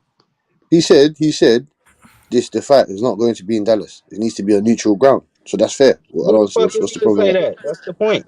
Yeah, that's what I was saying. Like, Spence is the one that's selling out. Yeah, Spence is the one that has the forget belt. that. This is the magnitude of the fight. Forget that. Man needs I get neutral it. I ground. get it. I get it. Man, Y'all say there can't y'all be want no the tone. fight, There y'all can't be no agree stone he put unturned. There all can't these be roadblocks in no front of the the fight. judges and it was in Dallas. No, it can't be none of that. None of Okay. that. Butch. Let me say this. But he doesn't also have room to say where does he want to have this shit in neutral ground or otherwise. You know what I'm saying? You know what I'm saying? But he Beggars can't be choosers. no, but he does. Let's That's what I'm get it saying to you. done, though. Let's get it done. So it just seems like let's do it here, do it there. But financially, don't you think that the person that has actually been putting numbers on the board should pick and choose where it's going to happen because it's beneficial for both of them? I don't think that picking and Nope. choosing anything that's not the best for how much money they can generate would be the thing. Like that's the only thing I would say. Like I feel like this whole idea about like it must be somewhere else, unless you have some numbers to back it up, and it's just not some prima donna shit. Then what are we talking about? But on the other hand, you can have Get a smoked. list. You are totally right. And guess Hold what? on a second. I don't need, bro. You make a million things every time I make one point. It doesn't mean you interject. Just let me finish my thought. You do it all the time, but it's okay. Go I ahead. got it, and yes, and then I apologize and I let a person finish. Anyway, the idea that you can maybe have a list of demands, but they're not necessarily deal breakers. So I'm not mad necessarily as Bud saying all the shit that he wants, just as long as he doesn't say I'm not going to fight unless I get this stuff. Well, that's pretty much what Bud's saying when he's saying I ain't taking the fight unless I get 60 and Spence get 40. Like he has said that shit like on multiple occasions. And he's even said I don't want the fight at all. He said all kind of shit, bro. No. See, what happened was Spence was fresh giving Sean Porter 50-50. And right after he gave Sean Porter an even split, and obviously before that he gave Mikey an even split. But after Where do those you two get? back-to-back Where are you getting fights, that? no, but Where's it was your well sources? documented. Well documented. What are your But let me sources? just make my point, bro. Let me just make my point, right? Right after giving those two guys in back-to-back fights, 50-50 splits, he turned around and said, "Oh, 60-40 or I'll fucking 70-30 you." Of course, that's not a pus bid. Piss Bud off because everyone knows that's the biggest fight, bro. The biggest fight in the welterweight division is, come on, we know what it is, bro. It's for all the belts. It's undisputed. It's for pound supremacy as well, bro. Right, the winner of this fight has a strong Yeah, I case to love be it. But who brought for all pound the for pound belts too. together to make it that way? Who brought what together? Say that again. Who got all the belts together to make it what you just said it was, like undisputed pound for pound, like Spencer did. I'm pretty sure he did all the work to make it Who what it brought is. more food to the table? You know what I'm saying? That's what I'm saying. Like Spence made this fight what it Yeah, was. but what you guys? Crawford just Okay, sat back and watched Spence make so this fight Crawford. what it is. Okay. So Crawford chose to fight Sean Porter when he didn't have a belt. So he wouldn't have fought Porter 2 years ago, like a year before that, when he had a belt and it was more relevant. Is that what you're saying? No, but didn't Porter was Sean mad, bro. Porter? Yeah, Sean Porter was mandated to fight what's it called? Terence Crawford. He wouldn't have fought No, Terence Sean Porter's Crawford. gone on I record. mean, No. huh? Sean Porter's gone on record and said that they've had an offer from Crawford to fight. Top Rank sent Sean Porter an offer, bro, to fight a unify, I guess. Just like they sent Keith Thurman an offer. Kenny Porter. ESPN, Keith Thurman came out on record. If they're choosing not to fight Bud Crawford, bro, for whatever reason, whether it's money, whether the balls haven't dropped, whatever the reason is, right? That's on them, bro. Yeah, You guys, no. Sean Porter, never. Hold No, this is on, the Jimmy. point, bro. You guys Go are ahead. capping over one thing. Those guys were never ahead of Bud Crawford. Sean Porter and Ugas heading into their fights with Errol Spence were never ahead of Bud Crawford, whether it was a welterweight list or the pound for pound list, right? So whoever Spence has been fighting and unifying with, bro, it's the B League.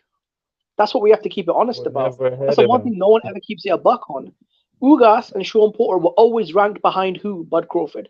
Whether it was the pound for pound list, which they were never on, like, let's be honest, or the welterweight rankings. In no period during Sean Porter's WBC welterweight run or Ugas's WBA welterweight run were they ever ahead of Bud Crawford. So what does that mean? He was unifying against the fucking B League. Crawford ranked above them for shit that has nothing to do with 147 though, because those other two guys you named, Sean Porter. Wait, can I finish? Sean Porter and Ugas have done just as much at welterweight as Crawford has. So you saying that he ranked over them it's not saying much. It's only politics and paper shit that has him ranked over them. Otherwise, he the same. He's no different than them. He's just another champion. Okay, what did Ugas do at welterweight apart from losing to Sean Porter, beating a Manny same Pacquiao shit that Crawford did? 7 years ago? Win a belt from a champion, and that's it. No. He beat Abel. Okay, bro. Listen, Ugas fought Manny Pacquiao 7 years after Jeff Horn did. So you said 7 years after Jeff Horn did? That's a damn lie. Okay, it's maybe 5. But that's not even what's your point? I'm saying the guys Crawford fought at welterweight no better than the guys Porter and Ugas fought at welterweight. That's all I'm saying to you. So for you to say the ranking shit, it don't matter. It don't matter where he ranked. He ain't done much better than them, or if anything. I'll tell you what, it'll get into the Hall of Fame. Don't change the fact that Spence did all the hard work. That's the only reason you said that. The Spence beat the champion. I guess you're saying it don't mean nothing that Spence beat them because they wasn't ranked above Crawford in your eyes. Like, no, they were just as legit as fucking Crawford at 147. Listen, brotherhood, you can pull up any ranking you want. Ring Magazine, BoxRec, ESPN, Transnational. They were never ahead of Bud Crawford. That's just fact. Who cares though? They would. Crawford could beat. Bro, Crawford could fight bum after bum, and they still have him ranked number 2 and shit. Like this whole time he been at welterweight, so it don't even matter what he does. It's all about. What's Errol Spence's biggest wins at welterweight? The 3 top wins, the Brook, Porter, and the champions he beat. The champions he beat. Bud's, yeah, I agree with you. So Bud's biggest 3 wins are Jeff Horn, Brook, and Porter. I'll be honest, bro. There's not much difference between the lists.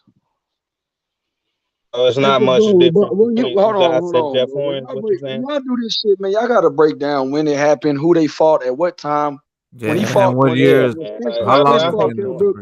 Hold on. When Spence fought Kell Brook, he was a champion. When Spence fought Sean Porter, he was a champion, bro. Like, stop this shit, man. When Spence fought Ugas, he was a fucking champion. So I don't care about what it looks like on paper. When you fight a guy that ain't a champion no more, you fought a guy that's coming off a loss. You fought a guy that's been, you know what I mean, bro. It's not the same. Like when Errol Spence fought Kell Brook, he had never lost at welterweight. Yes, he lost at middleweight. You see how he mentioned that shit when it came to Pacquiao getting beat by Ugas, but he didn't turn around and do that same shit for Crawford. It's like Crawford washed up Brook and shit like that. When we do boxing, there's always context, bro. Jimmy and brotherhood, bro. When we do this as boxing fans, it's irresponsible to not put a time and a date and also discuss when and how and contextualize these wins and when they happen and how they happen. Like, bro, we always do that, bro. We can't do that. When Spence when Bud beat Brook, bro, he had not fought at 147 for almost 2 or 3 years. That was his first time making 147 for almost 2 or 3 years, bro. Like, let's not do that. And if we talking about Brook, he got his eye broke by Golovkin. If we ain't gonna give Spence full credit for that win, Spence broke his other eye in the fight too. So then, so Bud fought a dude with 2 broken eyes and had not fought at welterweight for 2 years. So we can't do that. You get what I'm saying, Jim? We got to put context on these wins. Yeah, I just feel like Bud would have fought Porter a year ago when he had a belt. So a year later when he fought him, I mean, you know what I mean? I kind of feel like that Bud was forced to. Him a year later. Who fought him a year later? No, I'm saying you and Bud Crawford fought Sean Porter.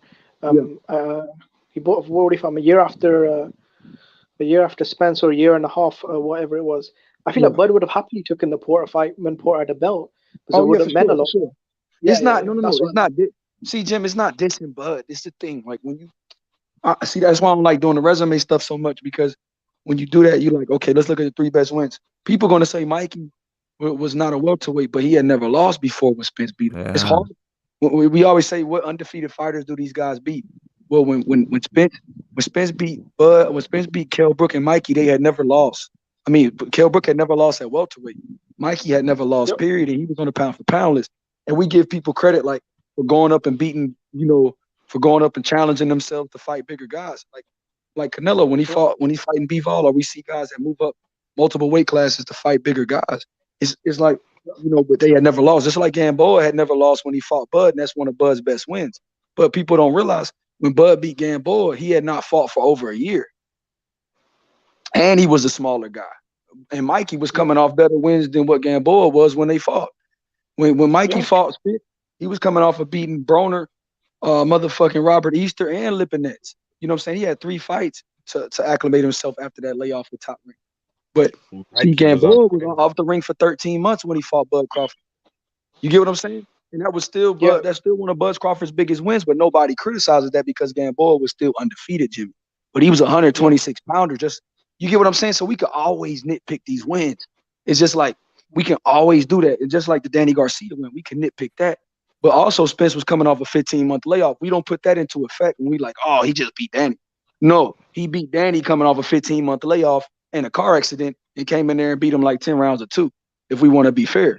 You get what I'm saying? Just like Bud beat a guy that Errol Spence couldn't knock out and knocked this motherfucker out. So that's something that Bud did. Bud beat the fuck out of Postal, somebody that people still struggle with to this day. Josh Taylor, Ramirez struggled with Postal. So you get what I'm saying? It's knocks you could put on each guy. You're like, oh man, Virgil knocked out Mean Machine quicker than Bud did. You know what I'm saying? We could do that. We could be like, shit, Virgil knocked out Mean Machine better than Bud, but does that mean that, that was a better win for maybe Virgil? maybe Terence Crawford exposed Mean Machine, and then Virgil did a better job. You know what I'm saying? I don't know. They beat them in different No, ways. I'm just saying it's just a conspiracy theory. You know what I'm saying? No, maybe he stopped them up. You know what I mean? Well, that's That's all I'm saying, Jimbo. It's not dissing Bud Crawford at all. It's not this. That's why I don't like to do it, because I know Bud Crawford has really good wins. I know he's beaten undefeated fighters too that people don't give credit to. Like Felix Diaz was an undefeated guy, gold medalist. That when he wasn't undefeated on paper because, I feel like he got jobbed against Lamont Peterson. So if you watch it, you're like, man, he really beat Lamont, and that's one of Spence's wins. He beat Lamont. So you get what I'm saying, Jimmy? So it's always something you could be like, damn, well, Bud beat this guy. And then Ndongo was coming off 2 good wins. You know what I mean? Traveling to people's hometowns, knocking them out. So, these guys, man, but we always going to attack their resumes. And that's why they have to fight each other for them to get full credit, because we can always go back and pick apart each guy's resume. So we know who the cream is. We know, and the cream rose to the top, and that's Bud Crawford, Errol Spence, the last 2 champions. And when these guys unify, we're going to see who the king is.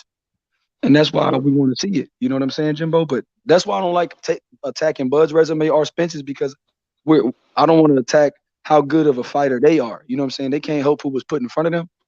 Like Bud couldn't help who was put in front of him for the most part. So when he re-signed with Top Rank, it was just that's what they had over there for the most part. So Bud Crawford got a chance to fight a PBC fighter, what'd he do? Knock his ass out. And that guy had never been knocked out before. So he stopped him. You got to give him full credit for that. So yeah, bro, that's why I want to see this shit so bad, Jimbo. Bud Crawford is a motherfucking monster, and we know it.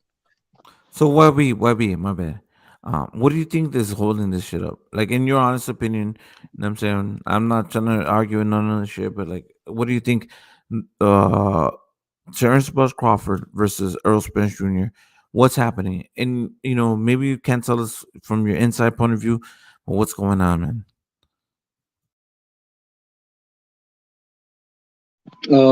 What's going on? I believe this shit really gonna happen, man. Kazi, I believe it's gonna happen when you got both guys sounding like parrots. Like, besides Bud Crawford talking a little shit here and there, I got on him earlier, lost my damn voice, but it was just about Texas, bro. Bud Crawford know how to poke and prod, and he says a little sarcastic shit. Bud Crawford is a sarcastic guy, and he knows what he's doing. So is this the buildup? Is this part of the buildup? Like they're like, you know what I'm saying? Like how can we make this, more bigger? You know what I'm saying? Like us as fans, we know how big it is. Like I don't know if they want us to make this fight even bigger than it is. You know what I'm saying? That's why they want Crawford to fight Thurman to make the fight bigger. You know what? I think at this point it's about as big as they'll ever get. They've been circling each other for nearly half a decade. They've got all the belts between them. I really don't know what they could do to make this any bigger because, I mean, I don't know, maybe going on Jersey Shore or one of the Disney channels. I mean, outside of that, I really don't know what they could do. I think at this point, the fight is what it is. And if they promote it well and have a good undercard, I think the numbers will be what they'll be. But there's no way that this is going to do like 2 million pay-per-views like Mike Tyson versus Evander Holyfield or Mayweather Pacquiao. Like, it's not that type of Right. fight. Yeah. Jim, if this does 600,000, is that a success to y'all? Yeah. No, that's huge. That's huge. My honest opinion, that's If huge. this hits 500K, Yeah. bro, that's a massive success. Yeah, I If think this so hits too. 500,000, yeah, massive Y'all don't have high hopes for this fight, man. No. It's just like, man, I'm telling you, brotherhood, man, I've been trying to like promote fights, you know what I'm saying? Like just try to get people to just understand boxing, like, like and that's the thing. A lot of people don't know about boxing. They don't know how great these fights are, how big these fights are. You know what I'm saying? Like they don't know that shit. You know what I'm saying? Like Terence Crawford versus Spence. You know what I'm saying? Like sorry, yeah, it's huge. You know what I'm saying? Like they don't understand that. Because it's not. That's Joe why it's Marshall. really not. It's only huge to us. I feel like they missed the boat though, because if ESPN and Fox worked together, that was a massive promotion. The same way they did Fury Wilder, ESPN, Fox, they combined their forces to put the machine behind it, promote it through all the different platforms on Fox Sports and ESPN and Disney and all that stuff. That was a massive platform. To go from that just to normal Showtime, even though it's bigger than the Zone, from what I've heard from people I talk to, Showtime isn't even as big as HBO was. So No, HBO was huge. So, okay. One thing that I wanted to ask YB, because they had the promotion for Kambosos versus Haney, right? So, and it was going to be on ESPN. So, did Haney miss an opportunity to be broadcasted all over ESPN? You know what I'm saying, because he didn't show up for that ESPN. You know what I'm saying, like the what was it? The media. You know what I'm saying? Like he would have been all over ESPN. You know what I'm saying, they would have been showing his face all over the time. You know what I'm saying? Like it was it a media workout? Or what was that? It was a press conference, I think. Yeah, it was a press conference. Yeah. So like, so him not being there, because like I remember y'all talking about that. Him not being there, like this is the thing. So if you're trying to market yourself, it's not you.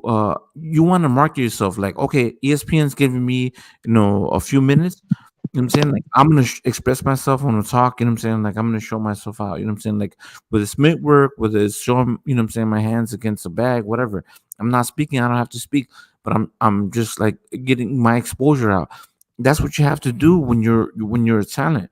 You know what I'm saying? That's what you have to show the world.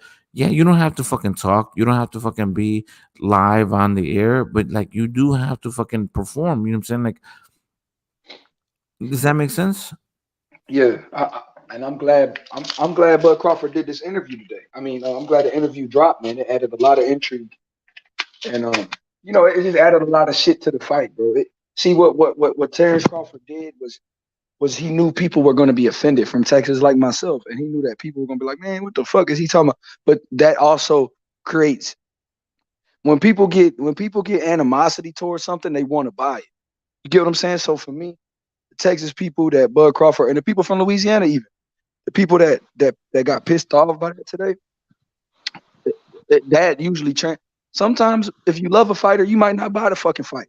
But when you hate a fighter, you usually spend your money to want to see the motherfucker get his ass whooped. So a lot of people in Texas might actually, the vitriol that came might actually turn into pay-per-view sales, and Bud Crawford will eat off that, and so will Errol Spence. So it's really something that both of those guys are going to eat off of, and I'm sure Errol Spence is going to be using Texas as a big part of the build-up. You know what I mean? He's going to be using all of that. Like, bro, if they do it at the press conference, they're going to be arguing that. Like Errol Spence and them, when they see each other face to face, they're going to be talking about that Texas shit. Errol Spence going to be like, boy, I'm from Texas. Like, who the fuck is you talking about? And I guarantee you that's going to be some shit being said, and they're going to use that shit to build this fight up. Well, like B Hop and Trinidad, when B Hop grabbed the flag.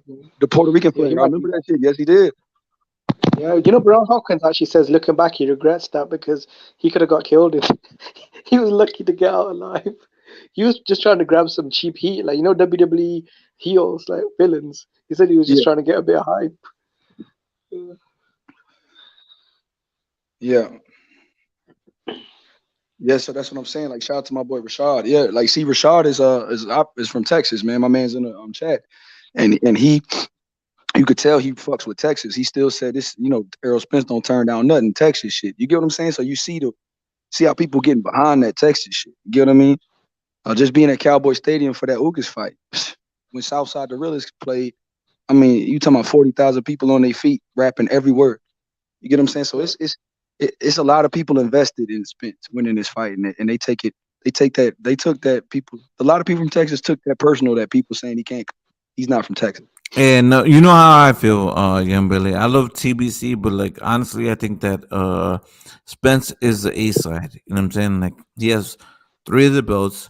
You know what I'm saying? He's outselling pay-per-view buys with against Terence Crawford. You know what I'm saying? Like what else does he have to do? He's aligned with the promotional company that Terence Crawford is trying to go with. So how isn't fucking Spence the A side in this situation? Can we argue that? Oh no, we can't. But it's not even. See me, I don't like doing it because they're gonna be like, you a numbers guy and all that. Yeah, no. But I agree. I want the fight to get done. But like, how can Terence Crawford say that he's the A side or he has any type of way to negotiate to get this fight done? Don't you think he's admitted though that he's a B side because, like, Spence told him get a belt and cross the street, and he did that. He got a belt and took his belt over to the other side of the street. I'm waiting for Spence to finish cleaning up, you know, whatever he's doing. So I mean, I don't know if Bud's trying to be A side. I mean, I think he's trying to make the fight. It's very easy to find out who can be the A or the B side, besides of whoever they fought. I mean, we as the fans are the ones that suffer from missing all those big fights happening because of business, because of money in the middle.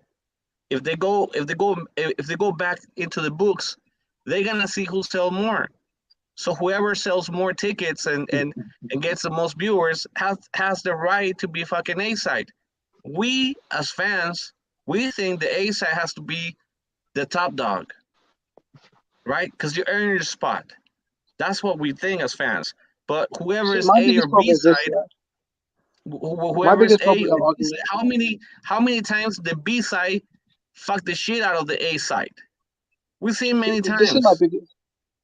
This is my problem with that whole argument, A side, B side, right? Spence, yeah, he's probably a bigger ticket seller in Texas than Bud is anywhere in the world, probably, right? Like I said, Texas, you got a market of 30 million people, probably the biggest state in America, one of the richest regions in the Western world, right? And then you've got Omaha, a place with about, 2 million people that's known for, I mean, come on, let's be honest, B-grade corn, right? Right, but if you ask me, I think Bud needs Spence more than what Spence needs Bud.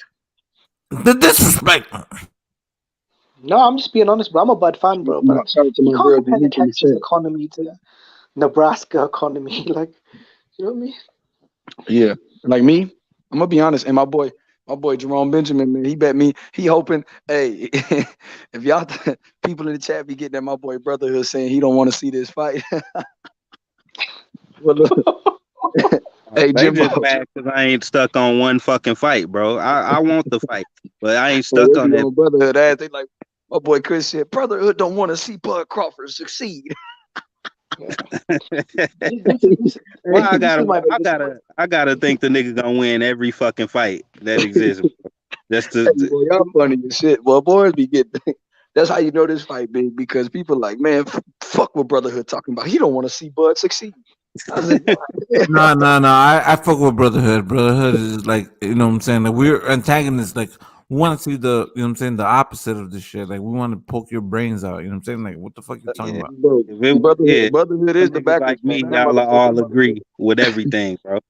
That's the beauty of the panel. Everybody has their opinion, and we respect all their opinions. You know, and Brotherhood stands on his opinion. That's good, bro. Yeah, for me, I'm gonna look at it like, damn. I'm gonna look at it like, but yeah, like Jimbo said, man. My man, I was trying to say my boy Jerome Benjamin. You know, he bet me 500 pounds that that the Bud and Spence fight won't ever happen, and he said Spence will That's never like sign a contract. $700. And he said Spence would never get in the ring with him. So he told me, he said, I told you that Spencer would never get in the ring with Errol Spence, right? I mean, with Bud Crawford. You know what I'm saying? So now he's like, man, every time look, Bud and them said it's no roadblocks. He's like, man, it's a roadblock. Trust me. I told you it's not gonna happen. Hey, so he's like praying, bro, because he don't want to come off this $700. Because remember I bet him before the Ugas fight. I said Spence gonna fuck Ugas up, and then they gonna fight Bud. He said, man, you crazy. He not even gonna beat Ugas. So they like, bro. Bro, let me ask you something. Besides Errol Spence or Bud Crawford, does somebody else represents more money to any of them fighting, the different opponents? Yeah, Thurman is a bigger name than Crawford. Hey, I knew Brotherhood was gonna. He just is, bro. Thurman is a bigger name than Crawford. Everybody know that. He's not wrong. He's not wrong. Think about it. A lot of people watch Manny Pacquiao. See what I'm saying? Like, Manny Pacquiao, that's what Manny Pacquiao gets you. Win or lose, he's gonna give you popularity.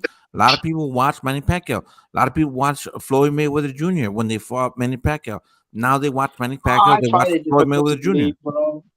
I find it difficult to believe Spence versus Thurman is a bigger fight than Spence versus Crawford, bro. Like, just the backstory. It's not bigger than like belts or nothing, but it would sell more pay-per-views. Is what I'm saying. No. All I'm saying is that people know Keith Thurman because they watch Manny Pacquiao and they watch other people fight. Watch Manny Pacquiao fight other people.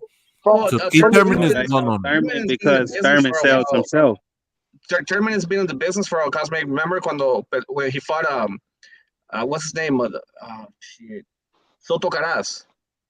Remember he earned the spot, bro, and that was a award. So. But Keith Thurman has been there for a while.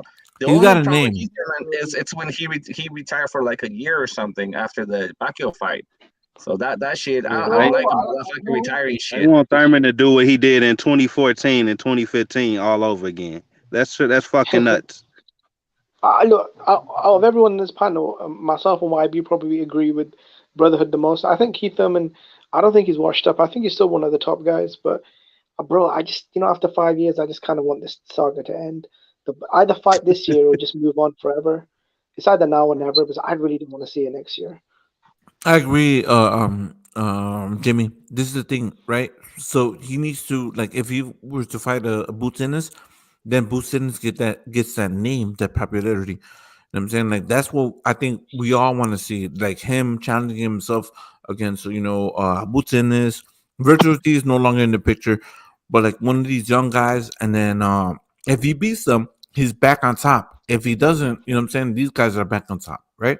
Or on top. To Thurman, I mean, Bud Crawford and Errol Spence, they're not exactly fighting the Boots and the Virgils and the. Yeah, they're not. Yeah, so. Hey, is over there having a field day in the chat. Fucking Smokey, he dropping Barack Obama's birth certificate status.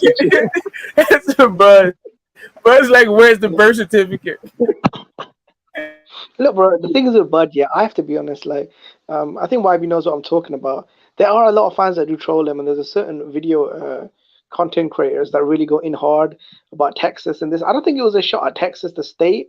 I think it was a shot at just Spence and Charlo's that stop capping. Because they talk a lot of shit about Bud, especially the little Charlo. But no one, like, people say, oh, why does Bud keep mentioning him? Charlo's been running around for the last month making threats towards Bud. Like, come on. Yeah, as he should, because fucking Bud threatened him first on Twitter. Did we forget? Yeah, bro, but when Bud does it, it's cool. And Charlo does it, I don't like it. Yeah, when Bud does, y'all don't take it Hey, we serious. know who you. Hey, Charlo Jim, do we it, know y'all who you niggas like. actually Hey, you scared, see bro. that? Oh yeah, Charlo does it. He does it the correct way, in my opinion. If you want to bring a little ass up here, you're gonna get whooped. That's it. Meanwhile, I got other shit to talk about. The Charlos on a roll. They're doing really well now. You know what I'm saying? Jermel. What do you think about Jamal saying that he's the exit the division because he heard Bud's coming up? I don't know, man. He will kill Bud, man. Yeah, I think he beats. I think he They beats doing Bud. that clickbait. You that clickbait generation, huh? I don't know, bro. I bet that's one money I would bet on. I mean, one fight I would bet money on. Okay. You know what? I Slow feel it down. like Slow it that's down. fine. Slow it down. Slow it down. Jimmy. What are you saying? You're saying that what are you saying? Slow it down. I'm just saying, man. Bud's got those PBC boys shook. First Spence, now Charlo, bro. It's like Bud's like the coronavirus, bro. So Bud's Everyone's chasing them off of the 154-pound division. He's gonna be undisputed. Aren't they signed to fight him? Jimmy. Yeah, man. Listen, are you like part of a like anti PBC cult? Like, why is everything No, like you try to figure out a way to like talk shit about? Yeah, PBC? he is. No. He one of I'm them just trying to dudes look, that Jamal's hated Wilder fucking guts. He one of them dudes. No, but just like whatever, like pick a PBC guy, and that's the problem with boxing. Like they're cowards. I'm just saying, no. Come on, let's be honest, Smoke. Overrated. But Smoke, come on, bro. I mean, I get it. Like I get the troll part. Nobody said that. Nobody Come said on, that. man. Nobody said that. Nobody No, said nobody that. said that. I'm not even saying that. I'm just saying, Smoke. I'm just saying, bro. Like, is it not a coincidence? As soon as Bud threatens to go in the division, Charlo's talking about moving up. I don't know, bro. Like, Okay, I hear you. So let me see. Let me see. Is that the only thing that happened? PBC hasn't done nothing at 147 yet. I'm sorry. So did Saturday happen, or did Saturday not happen? It's just Bud that's doing it, right? It's not that he's like undisputed and there's damn near nobody to fight anymore there. Like, what are you supposed to do? Like, I'm trolling, bro. Smoke, I'm trolling, bro. Look, Jamal Charlo, I think, can I be honest? I'm going the record here. I don't think Bud Crawford beats Jamal Charlo. Just way too big and powerful. Jamal? No, he doesn't. It's tough, bro. You said Jamal Charlo, bro. I don't think you mean Jermel, but I don't think Jamal can beat Jermel. He don't be nobody named Charlo. Not even a mama. Yeah, listen, Bud Crawford is one of my favorite fighters, probably top 3. The way Charlo looked at 154-1, yeah. It's just tough for me to imagine Bud beating him. Like, that's just a tall task. Yeah, I agree. Yeah. And I have to be honest, man, Bud might even get knocked out in that fight. Yeah, imagine that. Imagine Terence Crawford becomes undisputed at 147 and then goes up to 154 and fights Jermel, and then he gets beat, and then everybody calls him a bum and discredit his fucking life achievement and career. I mean, it happens, isn't it? What can you do? It's just the way the boxing sport is. It's just the way the haters are. That's why that's why the sport isn't what it was, isn't it? Why do you think UFC keeps going up and up and up? That's why Crawford should fight other guys to pad his resume so people won't say that shit. If he move right to Spence and get destroyed, then a lot of people gonna say he was never anything. That's why he should have proved more by fighting other guys. So just because you lose to Spence don't mean you couldn't beat other guys. You see what I'm saying? You answer other questions and shit. To be honest, mate, I feel like at 35 years old, I'm not really sure what more Bud could do at this point. Maybe he's got 3 or 4 fights left in him. He said he wanted to retire before 36, right? Yeah. Or 37. 37, yeah. I don't know how many. Did he say that? I just don't know. Yeah, he said that. So Hey, I don't Jim, know, maybe you know 2 fights? Hey, Jim, and you know what? Like you said, one thing that Jim has been consistent about is that he doesn't like Bud not only fighting once a year. He's like, man, I want to see Crawford fight more, man. He's the best fighter in the world. Jimbo, you're a big Bud Crawford fan, man. So when you say that, you be like, man, I would like to see him fight twice a year. Bro, it was crazy. I was called a hater because I was no. We've been saying that. YB, me and Brotherhood, we've been saying the same thing. Like he should have fought fucking Keith Thurman. He would have beat the shit out of fucking Keith Thurman, wiped his ass out. You know what I'm saying? Got a name with the PBC. You know what I'm saying? And I say all that. I think so. I think he would have beat the shit out of Keith Thurman, bro. He would have wiped his I know. ass. Brotherhood ain't agreeing with you on that. But he wanted to see the fight. Yeah, I ain't say all that. It's all good. The It's all good. first part, yeah. In my The first opinion, part. TBC should have took that fight and went with PBC, established his name, you know what I'm saying, beat the fuck out of Keith Thurman, you know what I'm saying, and then fucking called out fucking Errol Spence and said, Errol Spence, I'm in your turf, you know what I'm saying, I'm fishing, I'm coming to get you, blah blah blah, and then you know what I'm saying, whatever the case may be. And then like bro, it would have gotten him more credits, more points, more anticipation for this fight. It would have made this fight even bigger. You know what I'm saying? Now, basically, you know what I'm saying? Like, I keep saying that Earl Spence is the A side in this situation is because he's doing everything. You know, he's been with the promotional company. He's been getting all of his belts. He's been doing all of his things. He's been promoting this fucking fight. You know what I'm saying? And Terence Crawford just wants to seem like he wants to be accommodated. You know what I'm saying? Like he wants to like get everything that he deserves. You know what I'm saying? Like no. Yes, you deserve all of the greatness, but not with this promotional company. This promotional company is a new business. You're starting off in a new job. You can't expect them to give you the fucking the red carpet.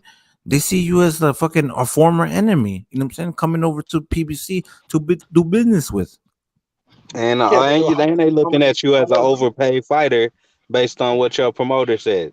He basically exposed you for losing him money.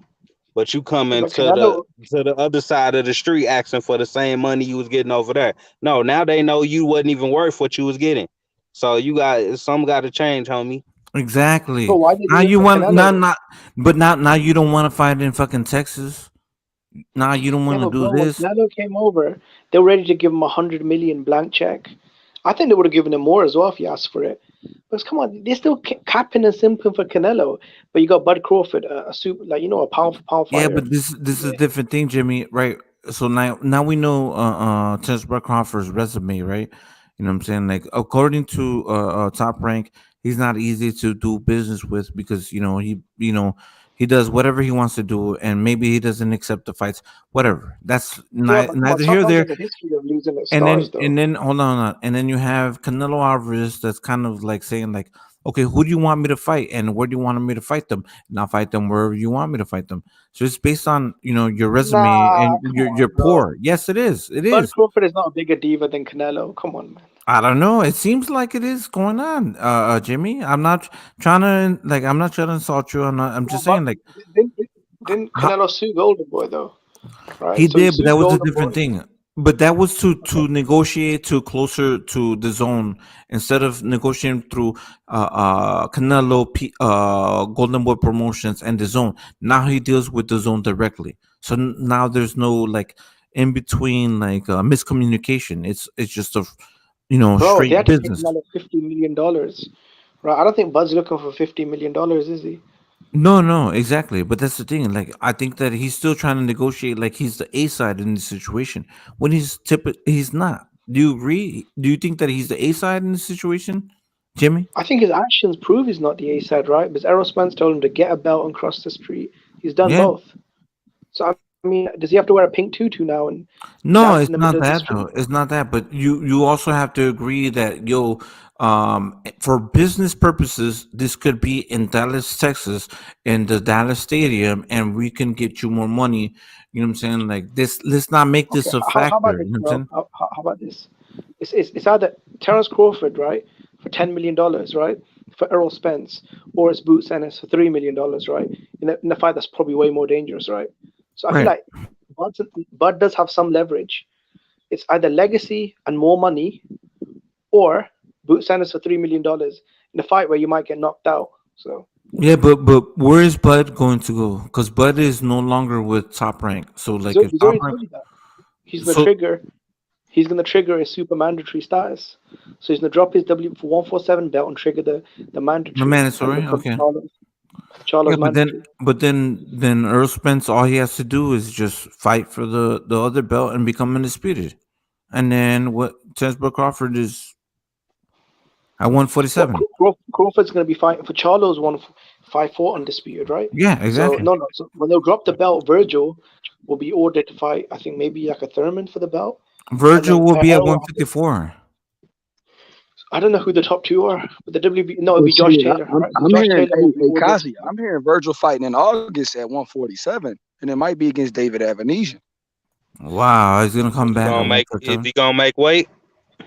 Shit, I don't know, Brotherhood. That's what I'm hearing, though. That's what I'm hearing. I don't know if shit, y'all can't. I don't know how true it is. I haven't heard an announcement, but I seen him working. I mean, I seen a lot of videos of him working out and shit, and they say he's still trying to make 147. What I'm hearing, B Hop said he was moving up I to like 54. Avanesian for these young prospects, contenders or whatever you want to call them. But yeah, he a good test. He knocked out Josh Kelly, so he like the what you call him the prospect killer.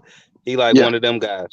Yeah, he took Josh Kelly's heart, bro. like, I haven't seen Josh Kelly back in the ring since then. bro. Brotherhood. That's a good observation. That's exactly what That was Avanesian could bad, do. bro. I was rooting for Josh Kelly, I like bro. him for a test. Hey, me bro, too. Josh Jimmy. Kelly looked like Roy Jones. The first Me 3 too. rounds, he was out there slipping and sliding. He looked incredible, bro. And then he Who just you talking busted out about? of the Josh Kelly. David Avanesian versus Josh Kelly. You know, David Avanesian was the underdog in that because a lot of people. Hey, if it's anybody that look good but while getting their ass beat, it's Josh Kelly, bro. He looks great. For the first 3 rounds, he looked like a pound for pound talent. I was actually That's shocked. what I'm He was saying. slipping He and looked sliding. great getting his ass whooped, bro. Oh yeah, the back end, yeah. That sounds like me. I just want to ask YB, even though Errol Spence probably is the A side, like I'll be honest, does Crawford have zero power in negotiations? Hell, no, Jimbo. No, fuck no. Crawford got a little power. Like it's like this too. He's the last piece of the undisputed puzzle as well. Plus, you know, like people recognize him on the pound for pound list, even if Brotherhood don't. You know, yeah, he got that Caleb Plant power that that come get my belt. Yep. I agree with you. That's about all he got. That's I what got he the I got what you need, so you gotta give me that's something. what he's negotiating. I think that's what he's negotiating. You know what I'm saying? How much did Caleb Plant get? They gonna make boots as mandatory and fix that shit real quick. How much did Caleb? Didn't Caleb Plant get like 10 million? I think Bud would take that. So $10 million guarantee. No. Hold on. I think okay. Brotherhood, I think, and Jimmy, I think it's the same scenario with Canelo Alvarez with Caleb Plant, right? So Spence is the A side in the Caleb Plant situation as opposed to Canelo, right? So they're going to pay fucking Terence Crawford, you know what I'm saying, more, you know what I'm saying? Like, if that makes sense. You know what I'm saying? Yeah. He's a bigger star than Plant, would you say? Yeah, he's going to get a way more percent than Plant because Spence ain't Canelo and Bud ain't Plant. Bud is way more accomplished than Plant. Bud has defended his title. See, Plant, won his title, didn't have nearly as many title defenses, wasn't on the pound for pound list. You get what I mean? This is it's kind of the opposite, but they're going to get paid. You know what I'm saying? Like yeah. That makes like sense. Spence has the 3 belts. Like, of course, he has a bigger bargaining power. But it ain't as spread out as fucking Caleb Plant. It's the same situation, just on a smaller level. Yeah, to a degree, but like at the same time, Plant had never did a pay-per-view. We talking about Bud's pay-per-view numbers flopping, right? True. But Plant had never even been on pay-per-view, so at least this is a guy that actually did pay-per-views without Spence, and Spence did pay-per-view without him. So at least both of these guys have done it. They may not have done what Canelo's done, so that's why they need each other to do big numbers. They need each other on this one. Or to Brotherhood, they need Keith Thurman. Yeah, I'm telling you, bro. Thurman is the only thing Crawford can do between the Spence fight to raise the fight, bro, is beat Keith Thurman. That's the one thing he could say I did that you couldn't do, and Crawford can actually say, motherfucker, you scared to do it. You scared. You don't even want to fight that nigga Thurman. I'll beat his ass. So why don't you take that route? This is where I'm going to criticize Bud Crawford right now, which is very rare for me. Bud Crawford's a very stubborn guy, and when he feels like he's in the right, he won't budge. So when he fought Sean Porter, he got a guaranteed $7 million, and everyone's telling him the Errol Spence fight is way bigger. So in his mind, he probably thinks, okay, I should be guaranteed at least 10 to 12 million. What do you guys think about that? No, I agree with you, but this is the thing. Like, he no longer has the backing of like, bro, he's on his own. You know what I'm saying? And now you're going to negotiate with somebody that's always been backed by what's it called? Al Heyman. Spence has always been loyal to Al Heyman. So Al Heyman is not gonna favor over, you know what I'm saying, Spence, you know what I'm saying? He's not gonna say like, Terence Crawford, come over here, you know what I'm saying? Like, you're negotiating against somebody that's been loyal to another person, you know what I mean? Yeah. But will Bud take that 1.5 million guarantee? Because in his mind, I don't know, man. He hasn't made money like that in what, maybe 7, 8 years, that little. I think that's the problem, the guarantees, because PBC, I mean, they only guarantee you like 1.5 million, and then you make the rest of it through whatever pay-per-views you sell, right? So in Bud's Yeah. mind, when he comes to PBC and they say, okay, you're guaranteed $2 million, that's probably going to look crazy to him, a guy that just made 7. Yeah, that is crazy, Jimmy. That's insane. But man, that's what Showtime is actually talking about. They're saying like, let's compromise and let's make this a big fucking fight. Like they want to make the fight. So I think the best thing to do is like say, let's make this fight happen, and then you get a percentage off of these pay-per-view views or something. Because like, man, you know what I'm saying? Like I don't think they can negotiate more than that. I don't know. Without getting in the man's pockets, so he got 6 or 7, right? I mean, he got $6-7 million guaranteed with Porter. Do you think if they offered him 8-7, okay? Do you think if they offered him 8 million, you think he should take it, guaranteed, plus 40% of the pay-per-views in the back end? Do you want it is with Bud Crawford? He's a stubborn guy, so I think if they offer it to him, he'll be like, well, everyone keeps telling me that this is the biggest fight one of the biggest fights in the sport, and Errol Spence made me quote unquote cross the street. Yeah, I think you probably want 10 million at least, because that's what Caleb Plant got, right? And Caleb Plant was like an undercard fighter who wasn't even a respected champion. Well, he was a respected champion. He was, undefeated, but he wasn't a Bud Crawford, who a lot of people have as the number one guy in all of boxing. Right. Okay. Let's So be honest with Bud, I hate to use this word, but this might be a cash out for Bud. Let's be honest, at 35, if he loses to Errol Spence, I mean, what's he going to do? Come back at 36? I mean, I think he'll probably be done. Uh-oh, Jimmy. I never heard you say that. You start to see Bud's mortality. No. I think that TBC can still continue. But this is the thing, though. He said he looking at this shit as a cash out. Did Jimmy just hold on, bro? Let me wipe my ears. Hold on. Let me click out and come back in, bro. I don't know if that's Jimbo or some troll from the UK using my boy's avatar. No, bro. No, I have to be honest, bro. Let's be honest, YB. For both men, this is the biggest fight they're probably ever going to be in their lives, unless Mayweather comes back, right? Right. So maybe it's a bit of a cash out. And not that Bud thinks he'll get blown out, but I think Team Crawford, Bomac and those guys, they know that it's a dangerous fight. We're pushing 35, 36.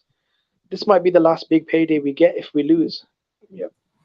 Can I say something and bounce off of that, Jimmy?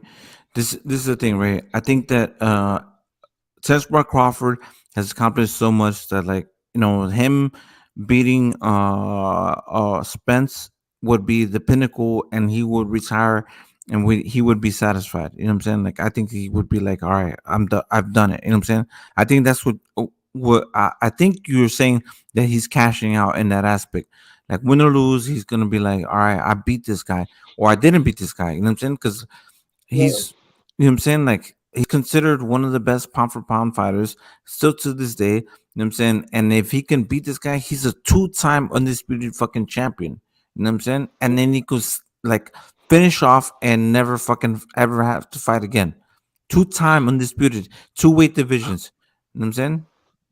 3-time linear. 3-time linear. Yeah, exactly. 140, 147. Then what else do you want to do? Like, what else do you want to do? You know what I'm saying? Go up to 154? You know what I'm saying? You can do that too. I don't think the Charlo fight is as big as, say, Bud beats Spence.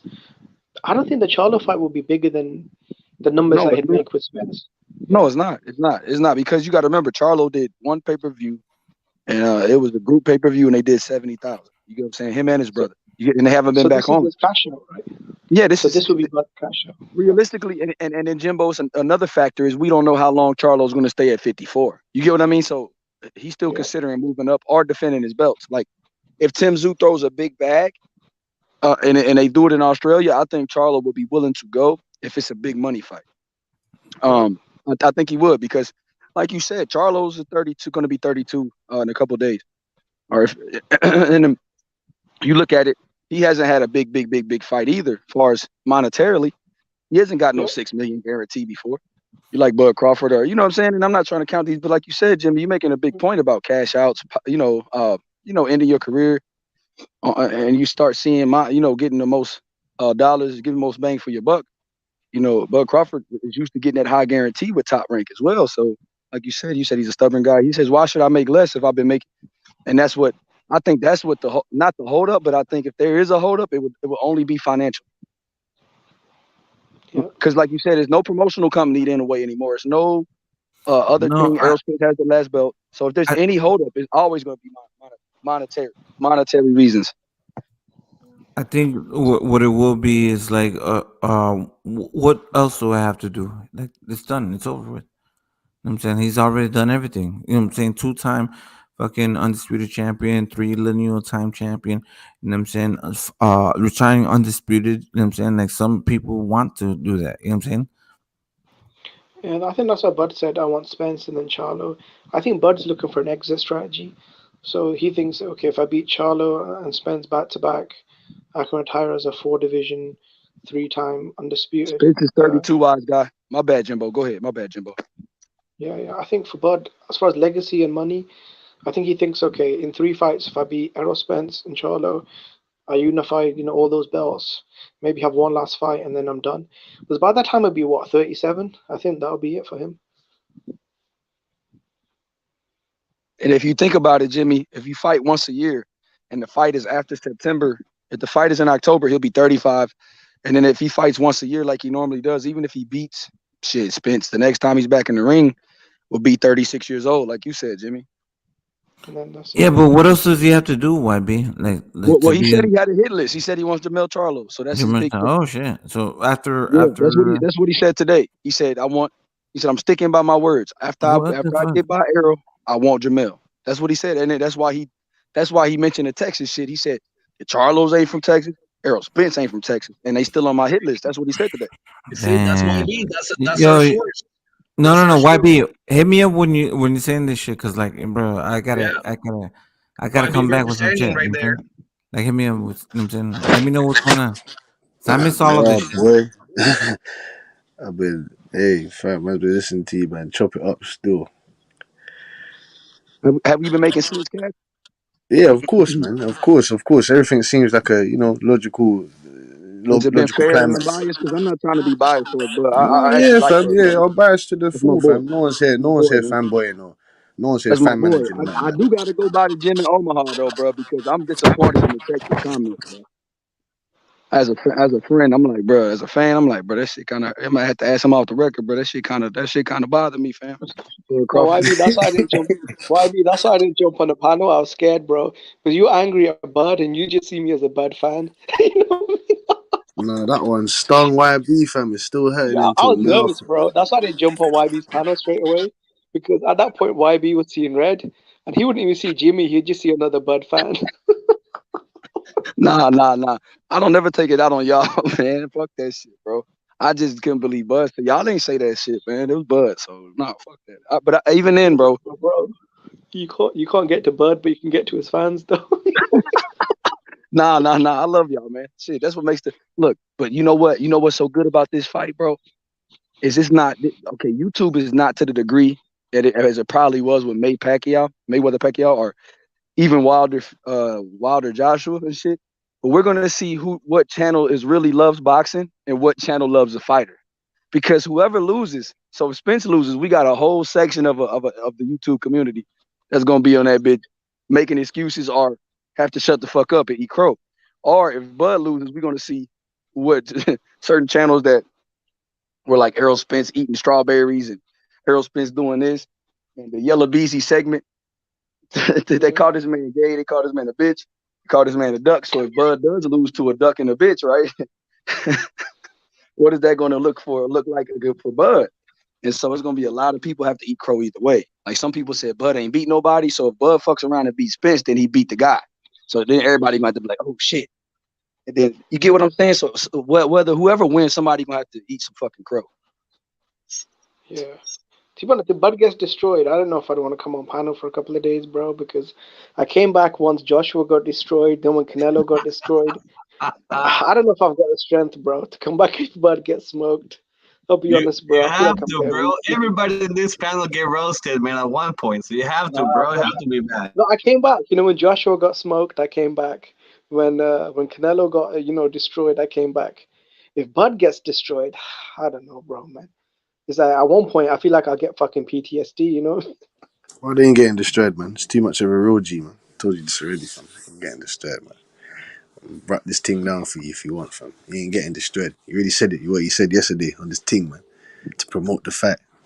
This is what we want.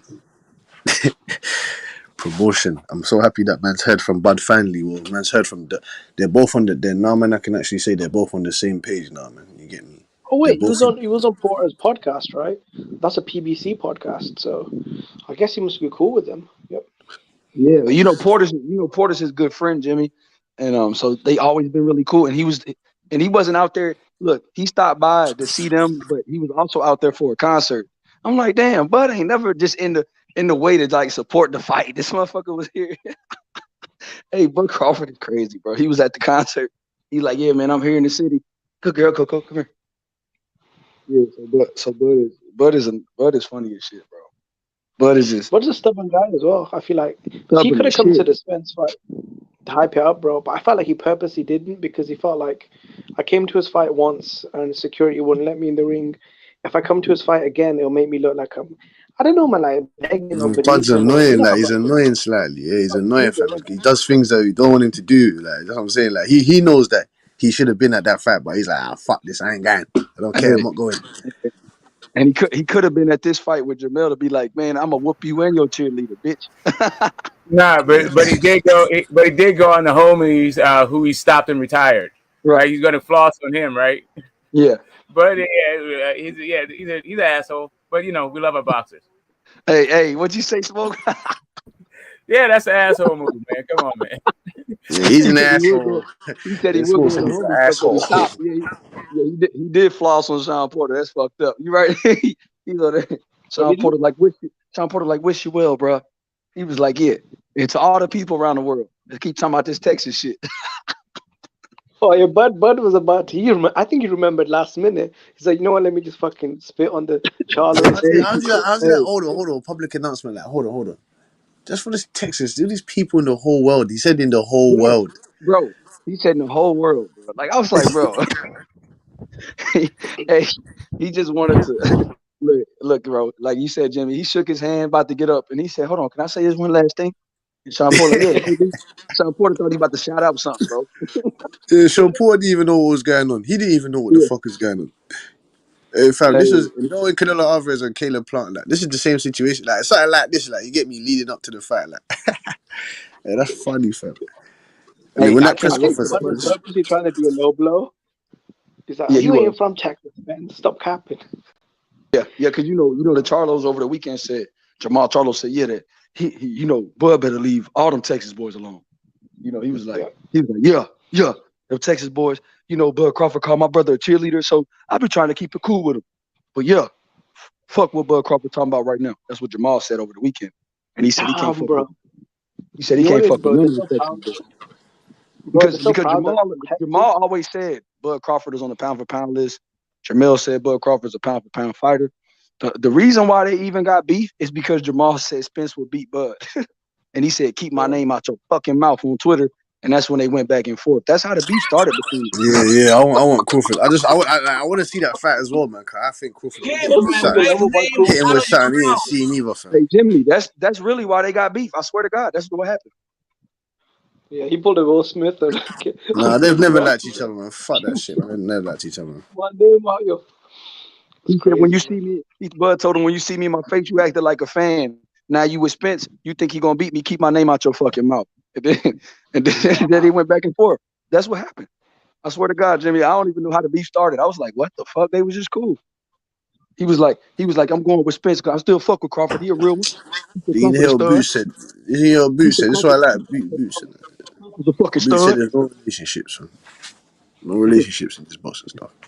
Why do you think Bud could beat Charlo though at 154? I think he could beat Spence and Charlo, bro. He got a chance at both of them guys. Like Bud is a Fam, great. he's gonna hit Charlo with something he ain't seen in his life. If Castaño is hitting him with this stuff, what do you think Bud Crawford's gonna hit him with? What do you think he's gonna hit him No, with? Please but tell me. Bud isn't as sturdy as Castano. Like he's not a big, strong, super welterweight.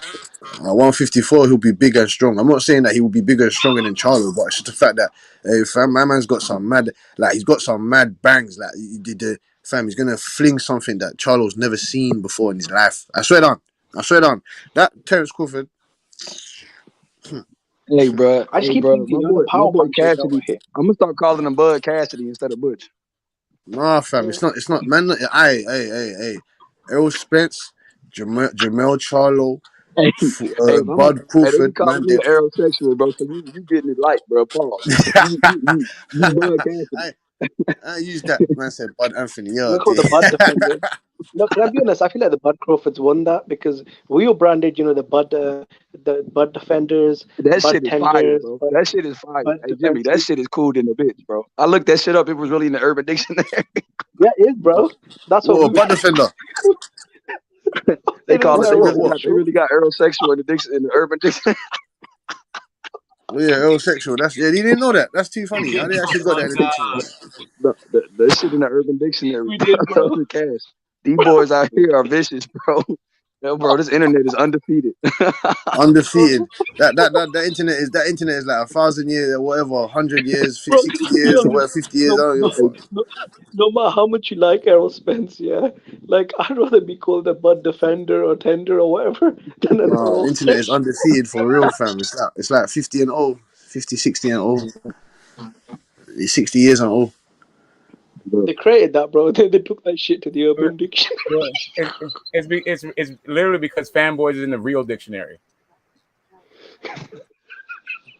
No, how's aerosexual actually a fucking? Hey, Jimbo, That's too funny. Jimbo finna crack it up, bro. Jimbo finna die laughing over there, bro. I'm gonna see certain man's name there. Jimbo. Hey, I remember when he told me, he said, "Why the Butt fans got this in the Urban Dictionary?" I said, "Oh shit." When I first heard it, I didn't believe them. I was like, then I looked it up.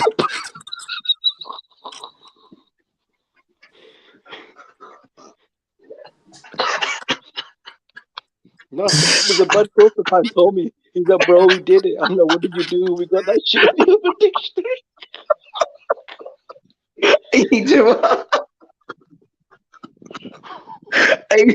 They got that shit in the Urban Dictionary.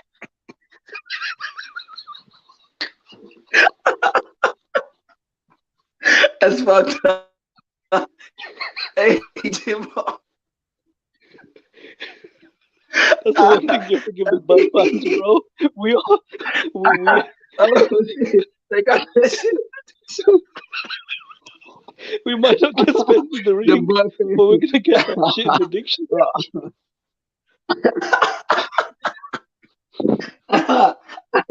Hey, bro. Oh, that shit is fucked up. Damn, Jimbo. Hey, what you told me? I looked that shit up that day, bro. I said, I'm trying to do everything. I'm trying to say Errol's gonna win this fight without being, bro. Everything I do is not trying to be an Errol sexual, bro. I said, you don't want that jacket on you, bro. Hey, no, I don't want that jacket on me, bro. Hey, Jimbo.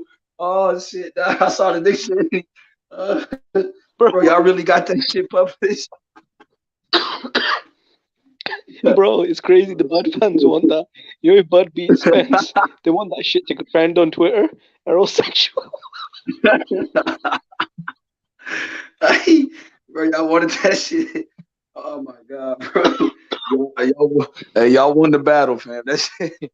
Oh shit. All the shit that Bud took over the past 3 years, bro. Y'all got it back, bro. Tenfold. Bro. Oh shit. God damn. No, you men are definitely crying right now, you know. They must have filled out so many forms. Have to be.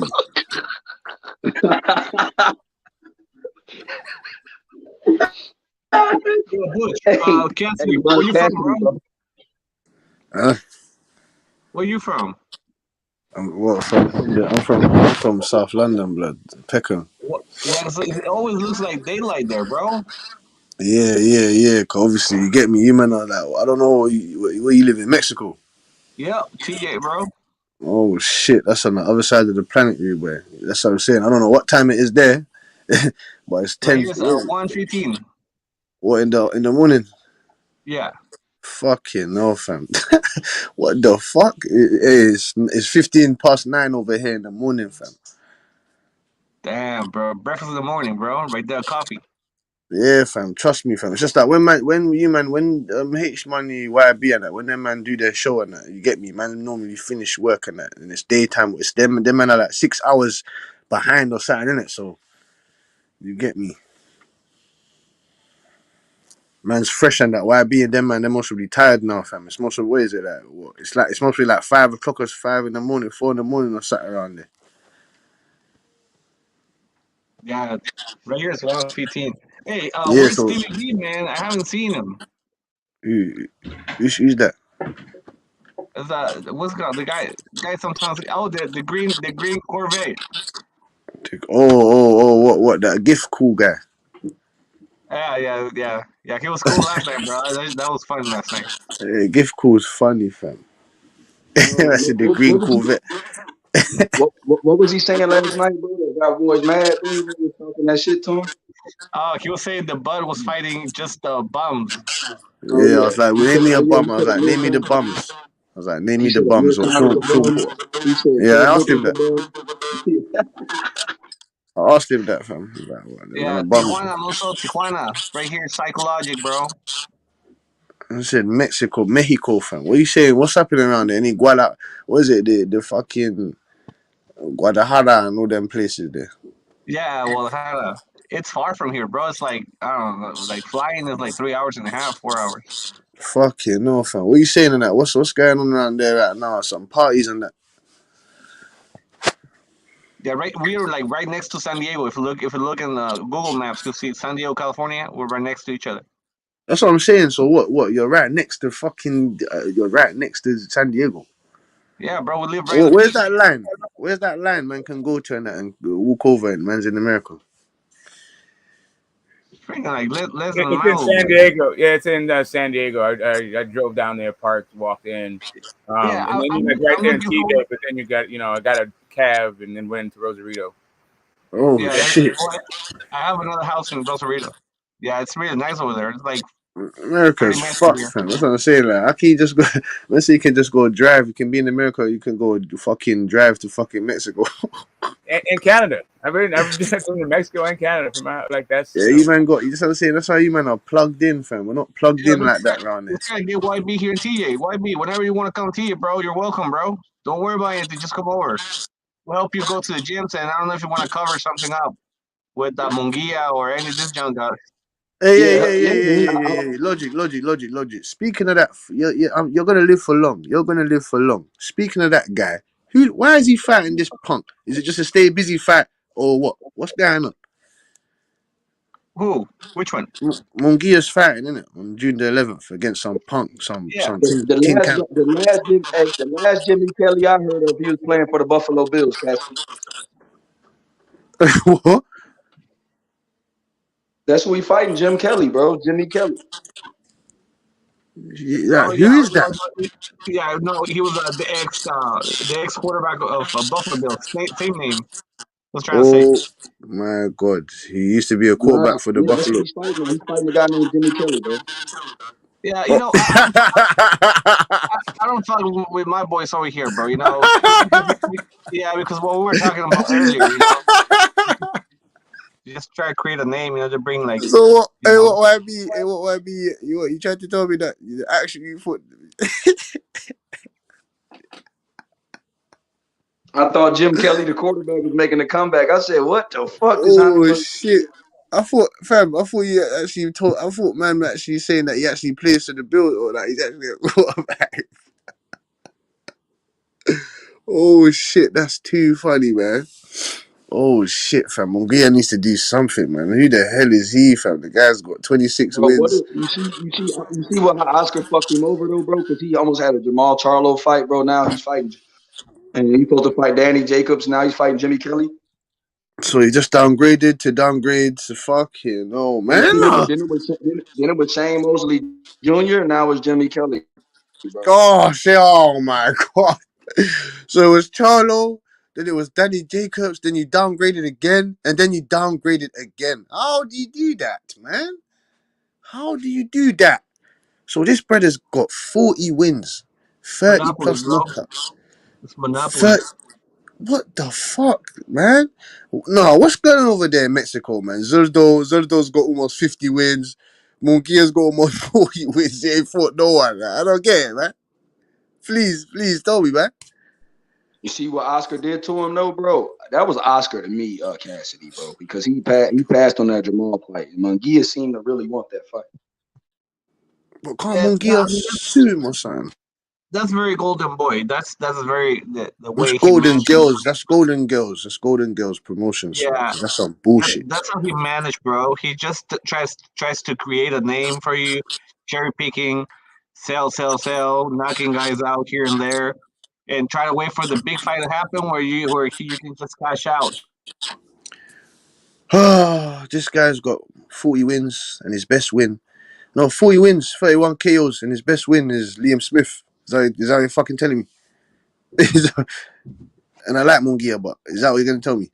Yeah, I mean, probably we're gonna wait for Munguia to get a big fight. I mean, and I don't see What's that he going to happening. be? 74 and 0 before he fights fucking someone big?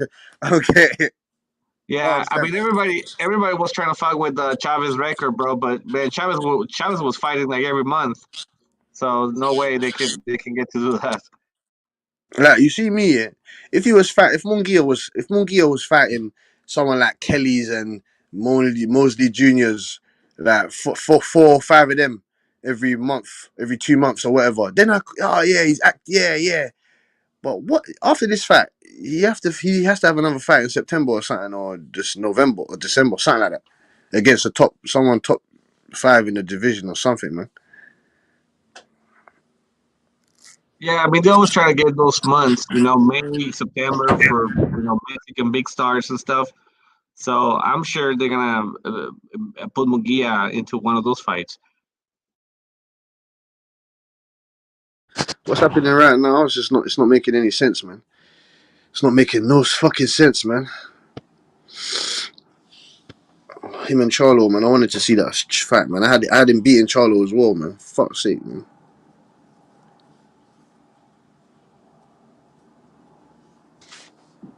You had him winning that fight, Cash? I forgot. Yeah, man. I had him winning that fight, man. Okay, that's a good move, man. Munguia is a very strong hard hitter, bro. Yeah, he hits hard. He hits hard. He hits hard.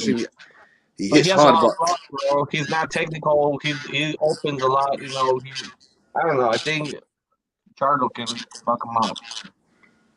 like you see the little to me, in my opinion, I like the little Charlo's skills better than the bigger Charlo's. But the big Charlo's jab is you get me? It's serious.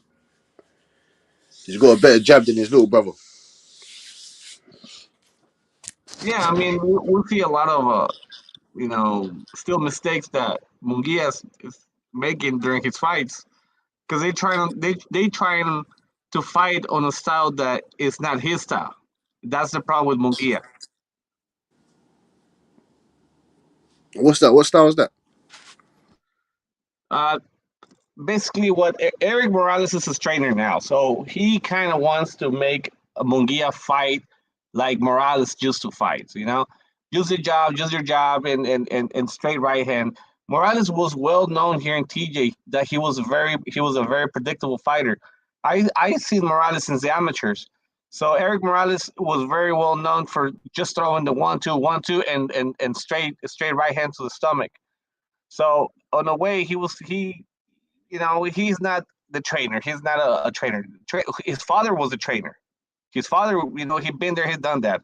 His father was the one that kind of like helped Travieso Arce, Jorge Arce, to polish himself. Like he kind of like help him out and help to perfectionate his techniques and stuff.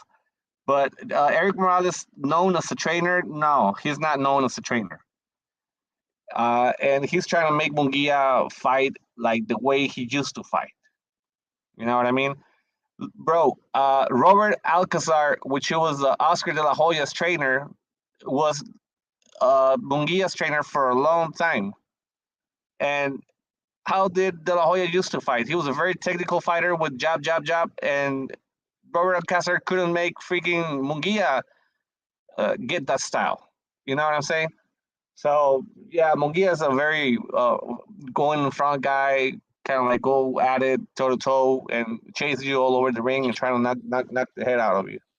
What would you like to see? What would you like to see him do better in the ring? Like, what other what other attributes would you like to see him improve on? Because I like Munguia, man. The positive thing about Munguia as well is that he's young, man. He's still 20. He's 25. Same as David Benavidez. You get me? Them man are young, man. These guys ain't all 32 and that 31 and all that. You get me? Yeah, I think any trainer has to work with the physical attributes of every fighter, bro. And whatever the fighter feels more comfortable at fighting with, or the style that fits more comfortable to his anatomy, you should work on that. How can you make a fucking shorthand fighter box you or like try to outbox you? You know, it's like what we saw with Shakur Stevenson. That was a masterpiece because he used every fucking inch of his body to pull up the fight against Valdez. He used the legs, distance, height, precision, jab, jab. That was a very clean technical fight. So now Munguia is tall. He has long reach. He's strong as a motherfucker, and he hits hard. So Munguia he relays a lot on his power and his strength because he is really strong. Like not many people talks about his strength. Would you say 6'1"? What is he? 6'1"? Would you say that's tall for the weight division?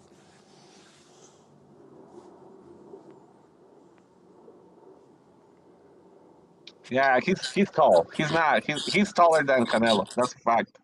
Yeah, he's way taller than Canelo. He's fucking 6 foot or plus or whatever. Yeah, and he hits hard, bro. He hits hard. I know he hits hard because I talked to their sparring partners, bro, and I seen him sparring on sparring sessions, and he sparred with pro boxers that go toe to toe here in TJ. Some of the fights here in TJ, and for them to say that motherfucker hits hard, it hits hard, Yeah, man. He's like a mini Zurdo. Yeah, yeah. He's very offensive. He's like offensive mind, Yeah, and man. they That's try why I to like. make That's him why I more. like. That's why I like Munguia. That's what I'm saying to you. He's one of my when I say favorite fighters. He's one of the top fighters that I like. But we ain't seen him in there with nobody. To me, he's I like him like Boots. You know what I'm saying? Like, but we just ain't seen him in there with nobody. I don't know if he's got the goods. You get me? I just believe in his skill set to beat someone like Charlo. You get me? But I don't know if he'll win the fight. I'll just pick him in it. But I don't know if he'll win the fight. You get me? Yeah, I I like mean, Munguia, man. for a fact, Munguia when he hits you, he do some damage, bro. When he hits you, he does some damage. Trust me, fam. Nah, no Munguia is a strong guy still. Strong guy, man. You don't have fucking 40 wins and 30 plus KOs for nothing. That's what I said to you. He's ready. He's ready. He's ready. So you got Charlo and Munguia. If they was to face each other, what's that? So Charlo's got 30 plus wins, Munguia. So that's almost 70 plus 70 to whatever win. Almost 70 plus wins. And over 50 plus knockouts. You think people didn't want to see that fight? I think Munguia still need to get a couple of elite fighters to No, knock him no, down. no. See logic. No, no, no. No more couple, nothing. He's got 40 wins and 31 knockouts. He's Yeah, ready now. He's ready right now. I feel you, but this is the thing. Are they gonna put him in front of Charlos? I don't think so. I personally I don't think so. Because if there's something that Mexican boxers are not good at, especially when they're offensive mind, it's when they put them against a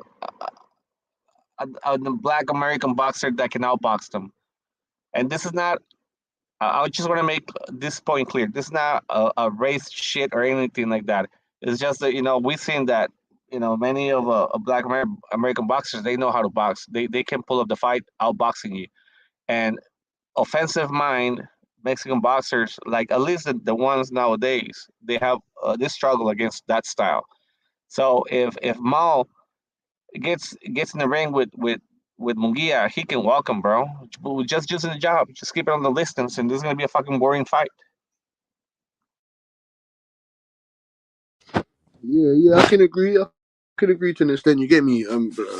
Black American fighters or African American or whatever you want to call them, they do have a difficult style to, you get me, detach or you get me, try and overcome. But man, it is what it is, man. I think he's a monster.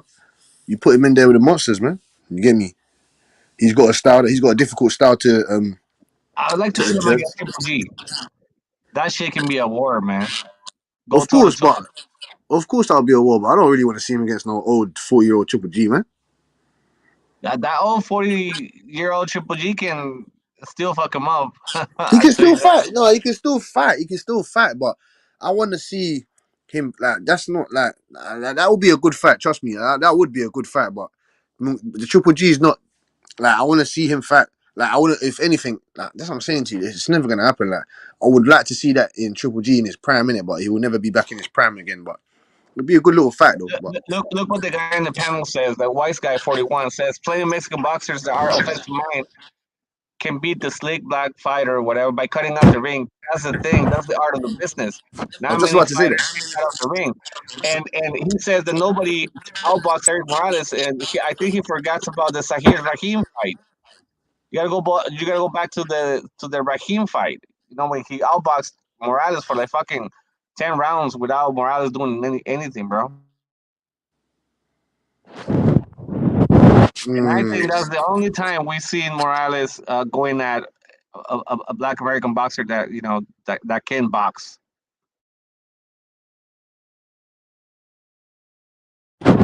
Yeah, that's understandable. Still, that's understandable.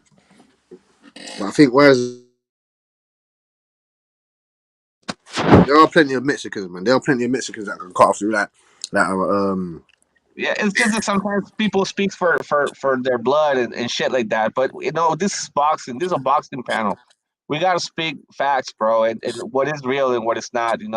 Besides of if it's my brother, or if it's my cousin, or if it's my from my town or whatever shit it is. It is what it is. Like when somebody's gonna beat your ass. I mean, bro, you gotta recognize. I mean, that's why there's a saying: styles make fights. If you don't got the right style, or if it's not compatible with the other fighter, then the fight is gonna be boring as hell. Or it can be great. Literally, yeah, one or the other. Yeah, I mean the last Mexican boxer that can cut off the ring, it was probably Castillo. Probably Castillo was like the last Mexican boxer that can cut off the ring, and walk with bending movements and get inside of your guard, But other than that, boy, I mean, I don't see many fighters that can do that shit well. Yeah, man, it's true, and it's not easy as well. It's not easy. It's not easy to cut off the ring, especially when you're going up against an elite fighter as well, man. Yeah, it's funny because sometimes, well, sometimes we talk, we talk boxing, but many of the people on the panel, though, they think we're just like talk for talk, bro. I've been in the fucking ring with Castillo. I sparred Castillo, bro. What the fuck are you talking about? I know what I'm talking about. Castillo knows how to cut the ring very, very, very well, bro. I mean, not many Mexican guys can do that Well, shit, what bro. you used to fighting that? Yeah, some guys in the panel is saying that, So what you what you, stuff you like what that. you went up, you what you hold on, what, swear down, swear down.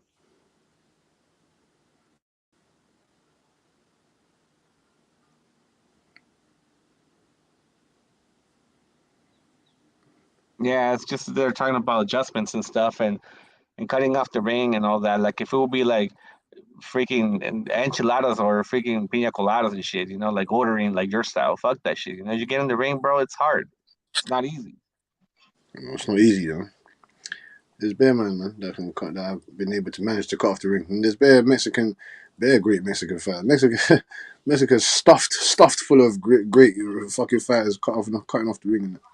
You know what? I had the privilege, bro, to see Chavez, even though if it was at the last stage of his career. I saw Chavez preparing for De La Hoya first and second fight. And I'm gonna speak some facts about that, bro, because I was at the gym when Spires first. That I was at the Chavez's first boxing session for De La Hoya second part fight. That first sparring session that Chavez had that day, bro, he looked terrible, but he looked strong as hell.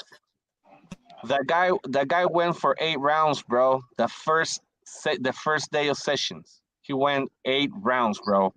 And I can tell you one thing. Yeah, he was just walking, a couple of rounds, just walking, bending. This guy, bro, this guy is a master. He's a master in the ring, bro. He was fighting just tall guys, skinny tall guys, like super technical fast guys. This guy, even though with his reach and height, could land punches. He would just land and hit him. You know what I mean? He was like super accurate. If he would have landed 6 punches during the round, he would throw 6 punches during the round. He would land them all. He was very accurate. And you actually witnessed this. Yeah, that guy's super strong, bro. He's supernatural. And you actually witnessed this. Oh yeah. You're saying you seen it in person? You were there? Yeah, definitely, bro. Definitely. Fucking no, Logic knows his shit still, man. Fucking, that's what I'm saying to you, fam. That must have been some great, decent moments still. Yeah, definitely, bro. Definitely, bro. I mean, I was there. I saw him preparing for that fight, and we trained in the gym a few times, a few sessions and stuff. But he was doing his thing. I was doing mine. I say, because I was amateur back then when he was a De La Hoya second fight. So they allowed me to be in the gym, But when he was in the gym, it was only fighters that had like some preparation that could be training with them, because he will drag a lot of attention and stuff, and a lot of people will distract them.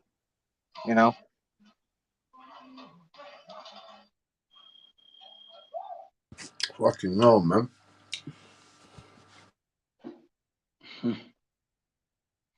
How many amateur did you have, Psycho? 38. 38. Yes, it's decent. It's a good amount. You never thought about pro? Yeah, I just had an accident. That's why I couldn't turn pro. Oh yeah, that's right. You told me that before. I remember. Yeah, but I fought with two of the guys that beat Bojado, so I was gonna go against Bojado, and then the shit happened, bro. And Bojado went to the Olympics instead of giving me a shot. What weight were you, OG? That's featherweight. What was your record in the Emmys, Logic? What is it? What was your record? 38. I know you fought 38, but how many wins and losses? Oh, 37, just one loss, bro. My debut, and I won the second fight. I'm well known here in TJ, bro. If you ever come down to TJ, you'll see how they roll with me. I'm gonna come kick it with you, bro. I already been there before. Already been to TJ. Yeah, definitely, bro. You have a house here, man. I can definitely go take you around, bro, so you can see some of the gyms and stuff. Meet Munguia and them, man. Get some interviews with Eric Morales, the GOAT, one of the best. You know what? I can probably try to get Morales, but the thing right now with Morales is that he's been traveling a lot because he has this podcast and with Barrera, and he travels a lot. But they train at Zona Norte. So usually when they're training, they don't allow people inside and shit like that. But I fought with them. I know them, bro. So no worries. If Mugia's training here, TJ, I can, we can always get in. You can always, record I the wonder where he's preparation gonna be stuff. training at right now because he's fighting June 11th, I believe. So I wonder where Yeah. he's training. Yeah, and guess what? You know what else? You know who else I want to meet, man? Your boy Yuri Boy Compass, man. I really like that guy. I really used to watch him as a fighter, man. I really liked him as a fighter. He was a dog. Oh Yeah, I man. forgot about that guy. Yeah, man. All right, Oh sorry. Go man. ahead. This guy is a legend, bro. This guy is legendary, man. Yeah. Yeah. Whenever you want, bro. Just hopefully I can, because Jory, he's at his town. He's right now. He's like the what do you call the oh shit? It's like the YMCA. It's like the YMCA director of Sonora's town. He trains all the young fighters coming up in Navajo. But when he comes to T, every time he comes to T, he stays here at your house, bro. So I got his phone and all that, bro. So no worries. I can always get him on the. Whenever he comes down, bro, I'll bring him in the panel, so you guys can ask him anything, bro, and he'll answer. No problem, bro. I can put the camera on. That's my boy Logic, bro. Shout out to my man Psycho Logic. What's up, Los? Salute, Los. Yo, how's it going? Good. Oh, good, bro. Just How see about you? everybody in the chat. Good, man. Just listening, man. Yeah, I always want to go to Tijuana too, and I've never been out there, but I heard a lot of good boxing gyms out there. I mean, that whole area, San Diego, Tijuana, out there. There's a lot of good. It's like the boxing scene in general, right? It's like one of the best in the country. You got Las Vegas too, Yeah, we got Los right Angeles, now. the Northeast, Right now a we got place like Panterita. Miami, yeah, Houston, Yeah, you know where I want to go, Panterita, Los? I want to go to Philly. Panterita, but in Tijuana, Yeah, where? Panterita. Wait, I didn't Philly, hear you. Philadelphia. Fury? No, Philly, Oh, Philly. Philadelphia. Okay, yeah, Yeah, yeah, yeah, yeah. yeah. I want to go. I want to go over there. I have one of my friends. One of my friends knows the Garcias. Angel and Danny. So he was like Oh, telling me all yeah, the yeah, yeah. story about it. Yeah, they said he was telling me that James Wyatt, that's his name, James Wyatt. So he knows them very well. Like he was, he said that whenever we want to go over there, Philly, he'll let me stop by with them and stuff. Yeah. So I want to go to Philly, bro. I want to know all the gyms around and all that. Now the Boots is there, bro. So One of the gyms I want to visit. Well, two gyms I want to visit. One is the Ismael Salas gym in Las Vegas. Salas has always been one of my favorite trainers, and also Jorge Rubio in Miami. I like Jorge Rubio a lot. He's one of my favorite trainers. I can watch him do pad work all day. He's very good at pad work. I like his style. He has a good style to him. So Los, those two are my favorite trainers. have Huh? you been to Michael Carvajal's gym at Arizona? Nah, I've never even been out there, man. I've never been west. I've never been west. I want to meet him in person, bro. That guy is legendary, man. He's been one of Hmm. my favorite fighters ever. That's what's up. No, the only gym I've been. I mean, the only famous or semi-famous gym I've been to was the Panteria gym in Westlaco, Texas. Where the Figueroa brothers train. It's all the way south in Texas, and that's the gym. I mean, I don't go there usually. I live in a different part. I'm like 30 minutes from Westlaco, so I'll go there sometimes. And yeah, that's the Yeah, only like semi-famous gym I've been to. But I can there's always. I'm sorry, Los. no go. I can always bring the Quirartes. They're super good friends of mine. They're the ones that managed my career through all the amateur and all that. So they're really close friends of mine. That gym from the Quirartes, bro. Not many people talks about them, but if you go back to the 80s and the 90s, bro, it was like 16 champs came out from that gym, bro. Jibaro Perez. It was Maromero Paez. It was In Tijuana. yeah, Dinamita Estrada. So there's a lot because they're not well known because all the TV shit that was back then and there were like bantamweights and featherweights and not many people kind of follow those divisions but nowadays they do, but before there was like whatever. Logic, And is that yeah, bro. Romulo Quirate's gym? Yeah. Oh, okay. Cool. And there's Tony DeMarco, and we were talking about Linares a few days ago, and I spoke with Tony DeMarco. He's my boy, we're cool friends, and he was telling me everything about the Linares fight, because they went like a war, man. They went toe to toe against each other, so that was a great fight. So it was DeMarco there. He came out from that gym. Chavez, when he fought, not many people know. Right? Chavez did 16 fights with Romulo on his early careers when he was like six rounder fighter, because before it was like 6 rounders.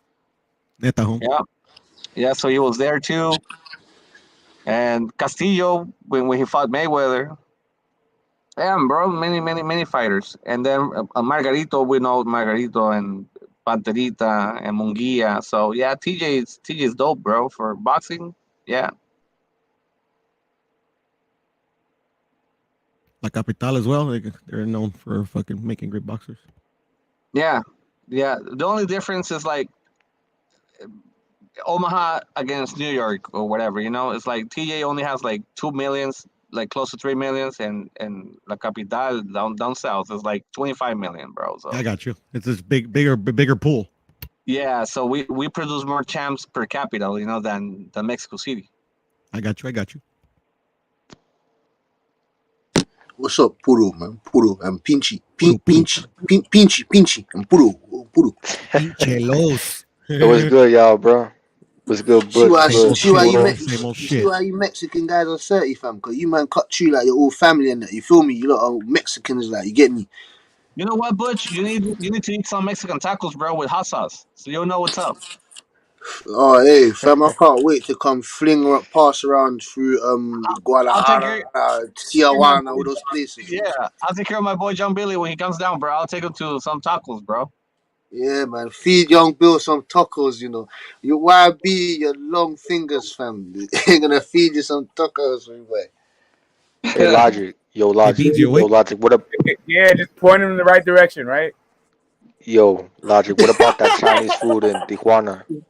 Yeah, YB, you have to laugh because man said point him in the right direction. Hey, Logic. Hey, yo, Beans. Logic. I said, do you know about that Chinese food in Tijuana? Oh yeah, bro. That's no joke. Yeah. Man. That's no joke. The funny thing, Los? Is it good? I've been. Oh, check this out, John Billy. This is what happened, bro. I'm just gonna let it go, bro. I've been eating Chinese food since the 80s, bro. Like freaking early 80s. So, shit. We used to go to many restaurants, and I remember back in the days, restaurants were empty. Chinese food is not. It wasn't well accepted by Mexicans, right? So you see here and there Chinese food restaurant. So the thing is this: Chinese food restaurants here in TJ, they work like a bridge for them to cross the border and get into the States. You feel me? Yo, So that's why you'll see a restaurant, but then often you'll see different cooks. Because the one that was before, he already crossed the border and he stayed in the U.S. and never came back. You feel me? Yeah, with Logic, but I didn't mean literally Chinese food. Come on, you know what I mean? Chinese food, Oh yeah. Tijuana. No. Yeah. Okay, It's a joke. I got you, bro. No, Hong Kong. Yeah. There you go. Shit, that's dangerous, bro. I don't get in there, bro. Shit. You don't go in there. Oh yeah, cause you live in Tijuana, right? That place is more so for tourists, right? No, usually, you know what? That's like less than a mile away from Eric Morales' gym, bro. So Yes, you said Zona Norte, right? Yeah. So I grew up there, bro. I grew up, yeah, because literally what happened with me, I was born in San Diego, bro. But since like I was kid, I live in Tijuana, bro. Like all my family's from here and all that. So we used to live in Zona Norte. So I lived there for 10 years. So I know fucking Zona Norte like the palm of my head, bro. And Zona Norte is like the most conflictive zone and area in TJ, bro. So there's where Eric Morales has the gym, and less than a mile away, there's the Hong Kong, bro. There's the Chinese food. So shit, bro. It's like you get to see right now. Hong Kong is like full of Venezuelans, Argentinians, Brazilian girls, and some Ukraine girls, and yeah, bro. It's it's gangster, bro. I mean, I usually don't roll there, bro, to be honest. But I said there's some Loma girls there. There's some Lomachenko girls there, yeah? There's all types of girls in the border. It's a beautiful right? place. I love that place. God bless that place. That's it, though, mate. Hey, you're gonna start seeing Ukrainian strippers out there in the border cities in Mexico, man. Oh What's shit! going on? you But know let's what? change the You subject. know what we need, Lo? You know what we need to open we need to open the city for Russian girls, bro, to mix with us, bro. Yeah. Hey, You saying Logic. like Russian girls logic? They're beautiful, man. They're beautiful and they're loyal. Some shit that you don't get nowadays, bro. It's harder to get a loyal girl than get an undisputed at 150. Hey, Logic. Do you know a welterweight by the name of Raul Curiel? Raul Curiel, trainer? No, he's a fighter. Welterweight. No. I think I know him. No? No, I know him. Hey, he was in the Olympics, right? In 2000. Yeah, he was. He was in the Olympics, yeah. Yeah, he's actually from Tamaulipas, but from Tamaulipas, Tampico. exactly. Yeah, Exactly, he's from brother. Tampico, but he trains out there in Tijuana, right, or Mexico City. Shit, I don't know where he trains. I barely I remember seeing him in some video on YouTube, and I recently saw it again because somebody like posted it or whatever, and I just looked them up. The two fighters they were like kind of profiling, and they're both undefeated. So I was just wondering if Logic heard of them. Yeah. I was telling Smoke that there's one upcoming guy that is gangster, bro. They call him Pollito Aguilar. Simon, yeah, he's good. Pollito, what's his name? Pollito. Yeah, Pollito Aguilar. Yeah, he's gonna make a name, bro. He's You good. man got the sick He's name from Rialto, right? Rialto, California. No, he's from Ensenada. There's another one from Rialto. Who is that? Yeah, I know. There's another one, Pollo, I think, Pollo Aguilar. Pollo Aguilar, yeah. Oh, this was Pollito. Oh, okay, it's a different Pollo. Okay, I got you. Yeah, little Pollo, little chicken. Yeah, this guy's tough, bro. This guy's really good boxer, bro. So his name is Pollito, huh? Oh yeah, Pollo's chicken, isn't it? Pollito Aguilar, you said? Yeah, Pollito Aguilar, huh? Yeah, whenever he fights in TJ, you know, if you guys want to come down, bro, we're more than welcome. Los, come down, bro. Come down, TJ. And you too, bro. Whenever you guys want to stop by, I'll try. Yeah, I'll try. Tijuana, that's about a good fucking 13 hours from me. But if I'm ever in San Diego, Tijuana area, I'll let you know. Yeah, he's in Jermel's weight class, huh? Yeah. Pollito. Really? For the ones that were in this panel, the picture that Los has, bro, that's a real motherfucker right there. It's a gangster, bro. Hey, I'm just about to ask you that, Los. What are you in the army or something or what? Well, no. Wait, check, Butch. Hold on before Los answers Who that is question. That guy, that Trevino guy, look, he's supposed to be arrested, bro. Look how he's with no handcuffs, no nothing, fucking walking like he's his backyard, and all the militaries like those guys. He looks like he's the fucking commando. Yeah, there you go. He basically was. Explain him, Los. Nah, I thought that was Los. It's Hector Trevino Morales. He was the former boss of Disease. The last letter in the alphabet in Nuevo Laredo. Out there, So I mean, that's who he is. I mean, y'all know him. Well, at least what's his name? Buro and Logic know who he is. Yeah. I just have him as a profile pic just to fuck around. What? What's his name? Hector what, sorry? Hector Trevino Morales. Trevino. Oh, his nickname is Z40. He's the boogeyman. This put Z4. I mean, this guy, he couldn't go to sleep without killing 2 people a day. He had to kill 2 people a day to go to sleep. What the fuck? Yeah. Yeah, it's crazy, bro. Nah, but I just have this profile pic to fuck up with. I just have this profile pic up just to fuck with people, man. I have no connections to him. Okay, Miguel Trevino, Morales. Hey, Beans, are you awake? Hell yeah, I'm right here, bro. Oh, I don't know if you saw my comment earlier, brother. I'm the one that dropped the link, motherfucker. No, like no, like earlier. What comment Earlier. you said, P? What did you say earlier, P? I said I'll see you in San Antonio, homie. Hey, what's good, my people? Everybody on the panel. Hey, YB, look who we got. We got Destiny Black in the building. What's good, Destiny? Hey, who's that, bro? She ain't been on the panel since the new year, bro. Who is that? I forgot.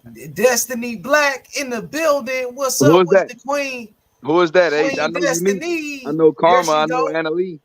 You know what I'm saying? I know Nika. I mean, say what's up to her. We gotta get her on your show too. She Destiny needs to subscribe to my channel. Hey, look, the last time we talked to Destiny, I ain't even have a channel. You get what I'm saying? Not my channel. Now we over there. Hey, what's up, Destiny? How you doing, though? Salute to Destiny. Salute to Destiny, man. Yo. How far are you from San Antonio? Shit, 2 hours, bro. That's a wrap. You know, we gonna link up out there. We gonna see Bam Rodriguez stop something. I just bought my ticket. How much was it? 200. Where you sitting at? Send me the information. Cool. Me, I'm like maybe 5 hours from San Antonio, probably around there. Yeah. You gonna go to the fight or what? Why? Cause you're going. Yeah, I'm going. The Morales fight. The Morales one. The Bam. Oh, wrong for Sam Bam. Yeah. I probably won't go. Honestly, I mean. Far, huh? Well, I mean, kind of. I don't even like those weight classes, man. It's just kind of boring to me. But there it is. You about to, you know. But the hardest thing we see a fight live is like when you turn around to get a beer or whatever, then shit happens, bro.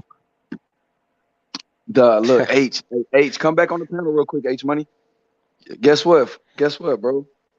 I've been trying to get some footage of your boy Jamal Charlo, man. I gotta ask him about this Texas comment tomorrow, bro, because I took that shit personal. If I see him this week, I gotta ask him about that shit. H Money, what you think? What's up with it? What you think if I said what you think Jamal Charlo gonna say about Bud Crawford about these Texas comments, bro? Oh, he gonna roast the fuck out of Crawford. He gonna roast the fuck out of Crawford. You know, man, the Charlo brothers, they don't give a fuck. You know it. Hey, man, he gonna let them have it, YB. Hey, that's gonna be exclusive right there. And shout out to Destiny Black.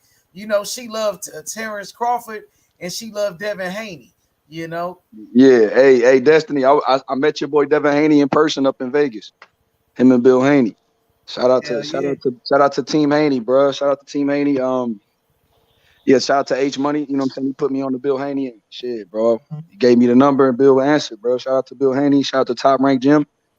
I'm just proud of Devin for going to Australia, man. I'm proud of him being willing to do that twice. Because if he win, he got to do it again. You get what I'm saying? Undisputed, bro, for the legacy. Hell yeah. He gonna be on the pound for pound. Hey, I want that footage of Jamal Charlo, bro. Devin Haney, man, he gonna be damn near a legend if he beat Kambosos, because he gonna make history being the youngest undisputed champion in the 4-belt era. So, man, shout out to Devin Haney, man, going for the greatness. So, YB, you gonna pull up on Charlo? Yeah, probably tomorrow, Thursday. I got to get up early, man. I want to get some footage with your boy, man. And then I got to go.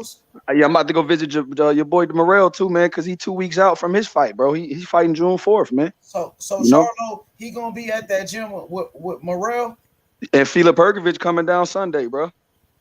Damn, hell yeah, man. That's what's up right there. Hey, Houston, Texas, we loaded, bro. Hey, that's the plug right there, YB. Morel, hey, look, we got Filip Hrgović, the Croatian sensation, coming to spark something. Yeah. You get me? Oh, she ready to cook. She said, drop the link. Let's go. Man, hey, bro, I'm going to hop off the panel, bro, because I don't know who that is. You got to cook with her, man. Nah, I don't know who that is. You know what I'm saying? Man, she fire, man. She got that fire, bro. Destiny brand new. Destiny brand new. She got that fire, man. Nah, fuck what Destiny talking about. Know what I'm saying? H-Town. She represented H-Town. She with the Charlos. She said, fuck H-Town. That's what she just wrote. So I'm gonna hop off the panel, bro. I ain't gonna let nobody. Hold on. I ain't gonna let nobody that live in my city diss my city. Oh, you she know what I'm pulled up quick too. And live in my city, you know what I'm saying? This is my city, you know what I'm saying? Everybody. up? Yeah, Houston is loaded though. All jokes aside, you know, Shakur even fights here. He trains what's here good, too. Destiny? What's up What's with good? it? Not And shit. I've been working. I was working, but then I Hell quit because yeah. I don't do You ready manual to labor. cook though? Big baby you back Anderson work though. train out here too, Destiny. But I don't even know how you doing, Destiny. My name is Young Billy Boxing. Nice to meet you. Shut the fuck up. Good to YB, meet you. stop playing with her, YB. Hey, good to meet you, man. You know, I got a channel. I'm new to the YouTube scene. It's 2022, 2023. You know. That's what's up. I'm about to check out your channel. Drop the link and I'll subscribe. Nah, Hell you know what I'm yeah. saying? Look, I'm good Hey, because I be Destiny, talking you about. back though? Look, For sure. now, I don't want you to get on me because you know, when we was talking, I was cool with Bud. You know what I'm saying? But now, you know, Bud Crawford in this Texas, so you know, I don't even know if you want to He hear did what I not diss said. Texas. All he said was they need to stop claiming shit because they're not really from here. And I agree. You from fucking New York, claim New York, nigga. Rep your city. Niggas, you are from Lafayette, Louisiana. Y'all always talking about y'all Creole and shit. Well, rep your shit. Don't be saying you from Houston. I live in Houston, but I'm not finna say I'm from Texas. That don't make no sense. Hey, I'm from Texas and I claim Spence and Charlos. I I don't claim know. them. We're on that Trump shit again. Where is he from? Hawaii? Is he from Kenya? Like, this is Now, not. hey, Earl. We get like this, like, for real. This is what we're doing. What that Cartoon mean? movement. Like, man, like that man, let that man be from where he's from. Like, why we got to dictate where he's from? Like, what's it to anybody? It's not That's dictating. where It's he's just a from. fact. It's just a fact, innit? It's just a Hey, look, fact. hey, Smoke. She over there breathing in that Houston air, bruh. But she don't want to rock with Houston. You know what, Destiny? You know what you could do. What can I do? I don't know. What can I do? Chicago ain't that far. You know what I'm saying? We could. You know what you could do. I know you No, miss you can pull Chicago. up. You You can always get talking it. about Texas ain't Chicago. It ain't nothing like Chicago. But you know what you could do. No, I don't know. What can I do? Do enlighten me. Do tell. Nah, if you don't get it, then you know what I mean. You know you can't make it. I said I can't just give you everything. I can't spoon feed you. You know what I mean? Chicago. I'm tell everybody I'm from Chicago, but I do reside here in dumbass Houston, Texas, up until November, thankfully. The Ooh, Win thank the City. ancestors. Up until when? Where are you going from there? November, Florida. Who? Florida, Where at in Florida? Fort Lauderdale. Oh, so you moving to Miami, Fort Lauderdale area? Yeah. You moving? Yes. Well, take your ass on and shit. Well, you gotta wait till November. Shit, we could get you. I mean, shit. I'll drive the U-Haul for you. Shit, you want to get out the city that fast because we don't need no people that don't love Houston that want to take shots at where we from. You know what I mean? Like Bud Crawford. You and Bud Crawford could both. You know what? You and the Crawford contingency. Y'all can ride that motherfucker to Fort Lauderdale because Hey, y'all ain't I'm gonna welcome tell here. you one thing though. Bud is about to beat little goldfish ass. He about to be a fish out of water for real. Yeah. He about to be a fish out of water for real. She said goldfish ass. Yeah. I was just about to ask you what is your take on Terence Crawford and Errol Spence miss, and good. I think it's good. Is it evening? I'm not sure what time it is over there for you, but good morning or good evening to you. Well, good morning to you too. Baby, it's what is it, 4:00? Yeah, but it's man. 10 Yeah, a.m. man. over there. He from the UK. Mm-hmm. Yeah. I think they were 8 hours ahead, 7 hours, something like that. Yeah, man. I love to hear women's take on, you get me, fat on males boxing or even women's boxing. You get me. I had a question for you. Who did Tell you the you truth, I think? don't fuck with women's boxing for real. I don't fuck with women's boxing. It's not Huh? my thing. Yeah, I don't like it. Why? Yeah, I don't fuck with women's boxing. I used to be on Clarissa Shields' side, but fuck her too. She That's can what I was kick my thinking. ass Why too. you don't fuck with Clarissa Shields? You don't She's a fuck with sex. Baumgartner. No, She's a I ain't sexist, like bro. how she played in people's face over cinnamon. I ain't like it. She a sexist, bro. You know what time it is. Oh, fair enough then. Fair enough then. We'll get right. We'll Yeah, get she a right to the sexist, meaty bro. bit. We gotta.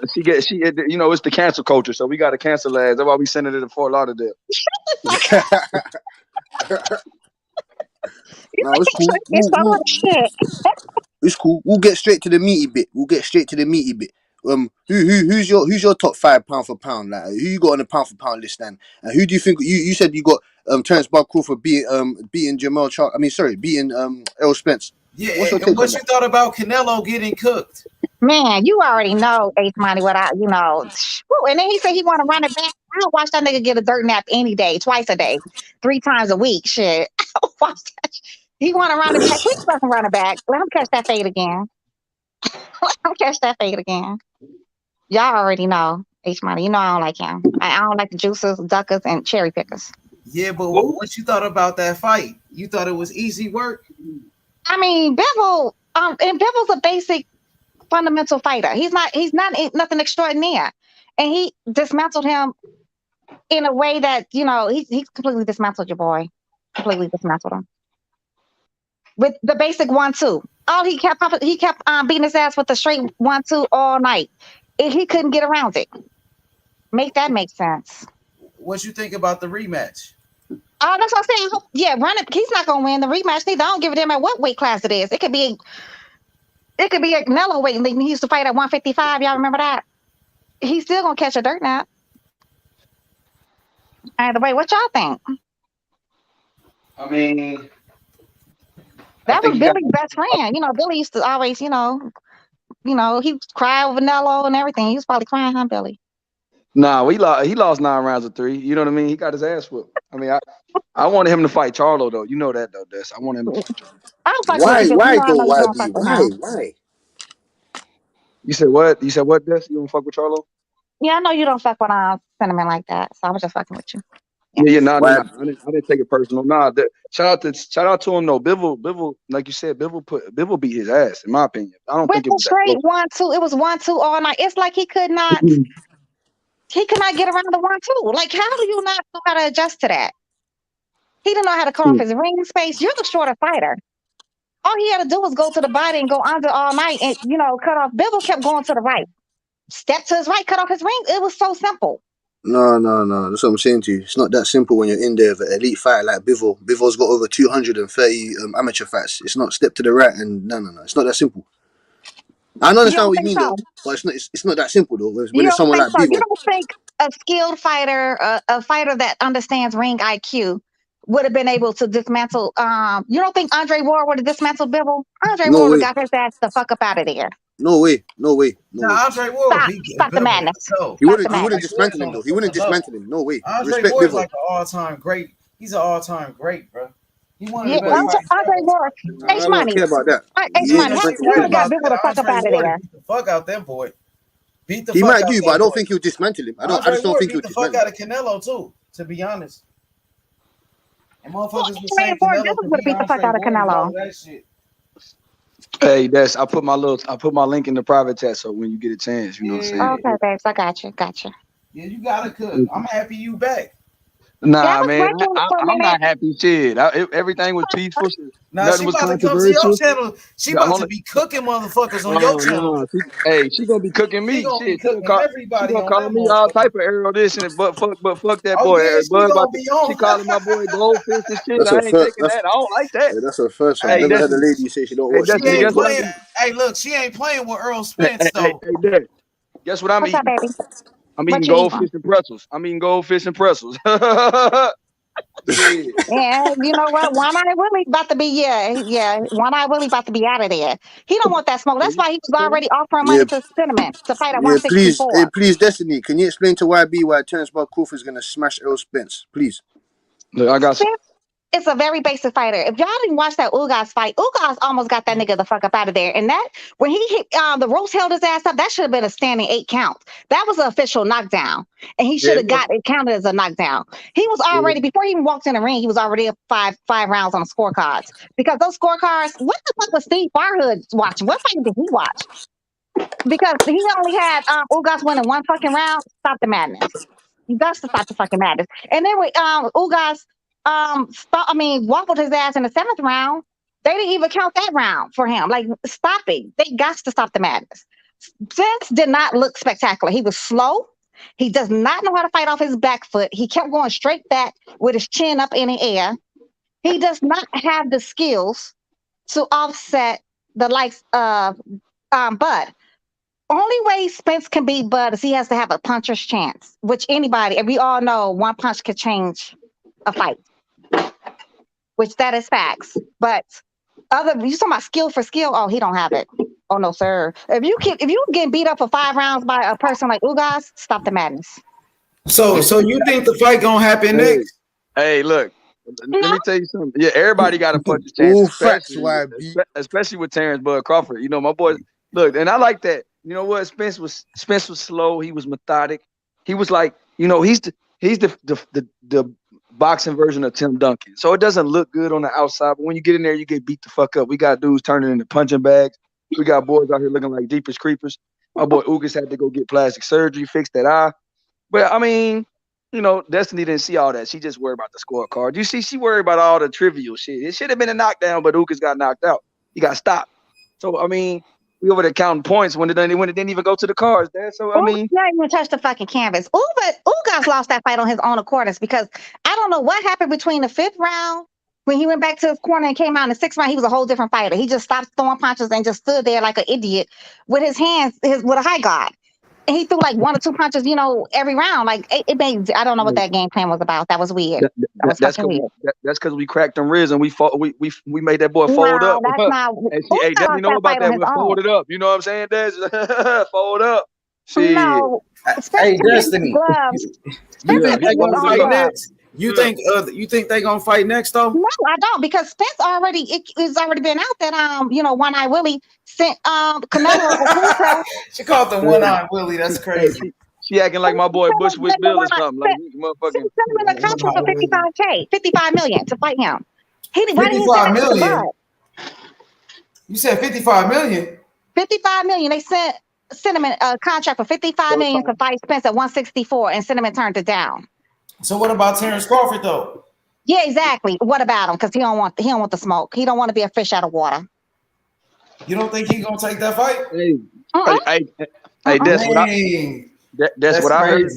What I heard is that your boy Terence Crawford didn't agree to his side, but Errol Spence said, I agreed to my side. So I just no, because how can they agree to anything? There's no term sheets. All the things your boy Spence said, they talking. That's what he said on the fight with Charlo. And then Charlo said he's too busy to fight Crawford. Make that make sense. He is too busy. He is busy. But Charlo undisputed though, Destiny. He just knocked out. He just knocked out Castaño. Bud said he'll move up and fight him, but how you too busy to fight Bud? He said he's too little. First he said he was too little, and he too busy. He said he got to fight Spence first. He too busy with these people that come to Houston to pollute our city with bullshit and tell us fuck Houston. So what we doing? Me, Charlo, and other Charlo, we helping Destiny pack her fucking U-Haul, and we busy helping her move her shit out of Houston and get her settled in Fort Lauderdale. That's why he busy. He doing the heavy lifting, as my boy Errol Spence say. We doing the real heavy lifting. We helping Destiny move out of her apartment. Please do tell. What heavy lifting has he done? I will wait. Shit, I'm about to do some heavy lifting. I'm gonna help you get out that goddamn apartment sooner than if it's November. Shit. I ain't about to hear your mouth for the next 4 months. And you in my city talking this crazy shit. I'm gonna say what I want to say now. All right, shit. You see, I'm eating these pretzels. Don't get folded up fucking with me. You know what I'm saying? I'm about to have you sitting in that motherfucker like Ugas. Shut your light skin ass up. Talking in my city. Talking in my city like that. Shut your light skin ass up. Shut your melanin drained ass up. Hey, she about to get stopped. Like Ugas. She always about what happened there, why Ugas got did like that. Why Ugas, what happened between the 5th round? Errol Spence happened. How about that? So Jimmy, are you still Young B?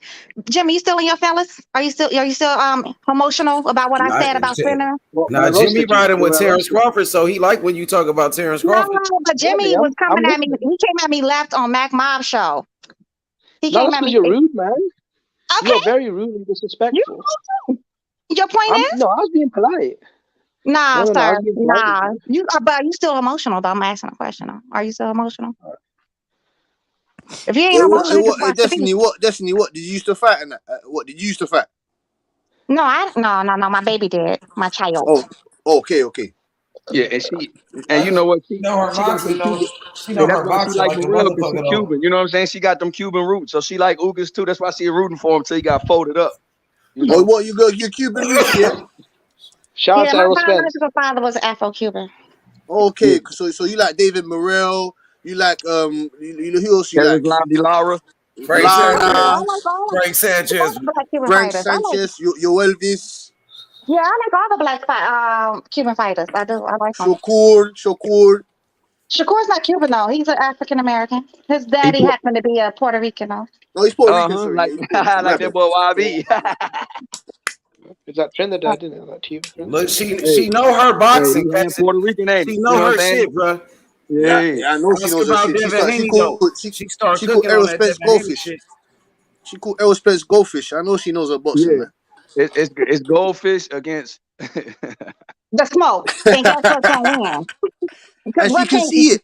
She can see it. Yeah, smoke can She live can in see what I yeah. see. get smoked like a blunt. He about to get smoked like a blunt. That's why they call him Bud, because Bud get smoked. YB, no, YB. I mean, everybody I know smoke Bud. They are everybody I know smoke Bud. Bud don't smoke them. But She can see what I can see. She can see what I can see. She told you. She told you already. He's more dynamic. He's gonna hit. You talking about the hit guy him. that should have been at the Spence fight? You know what I mean? When Spence said, "I'm coming for your motherfucking belt." You talking about that one?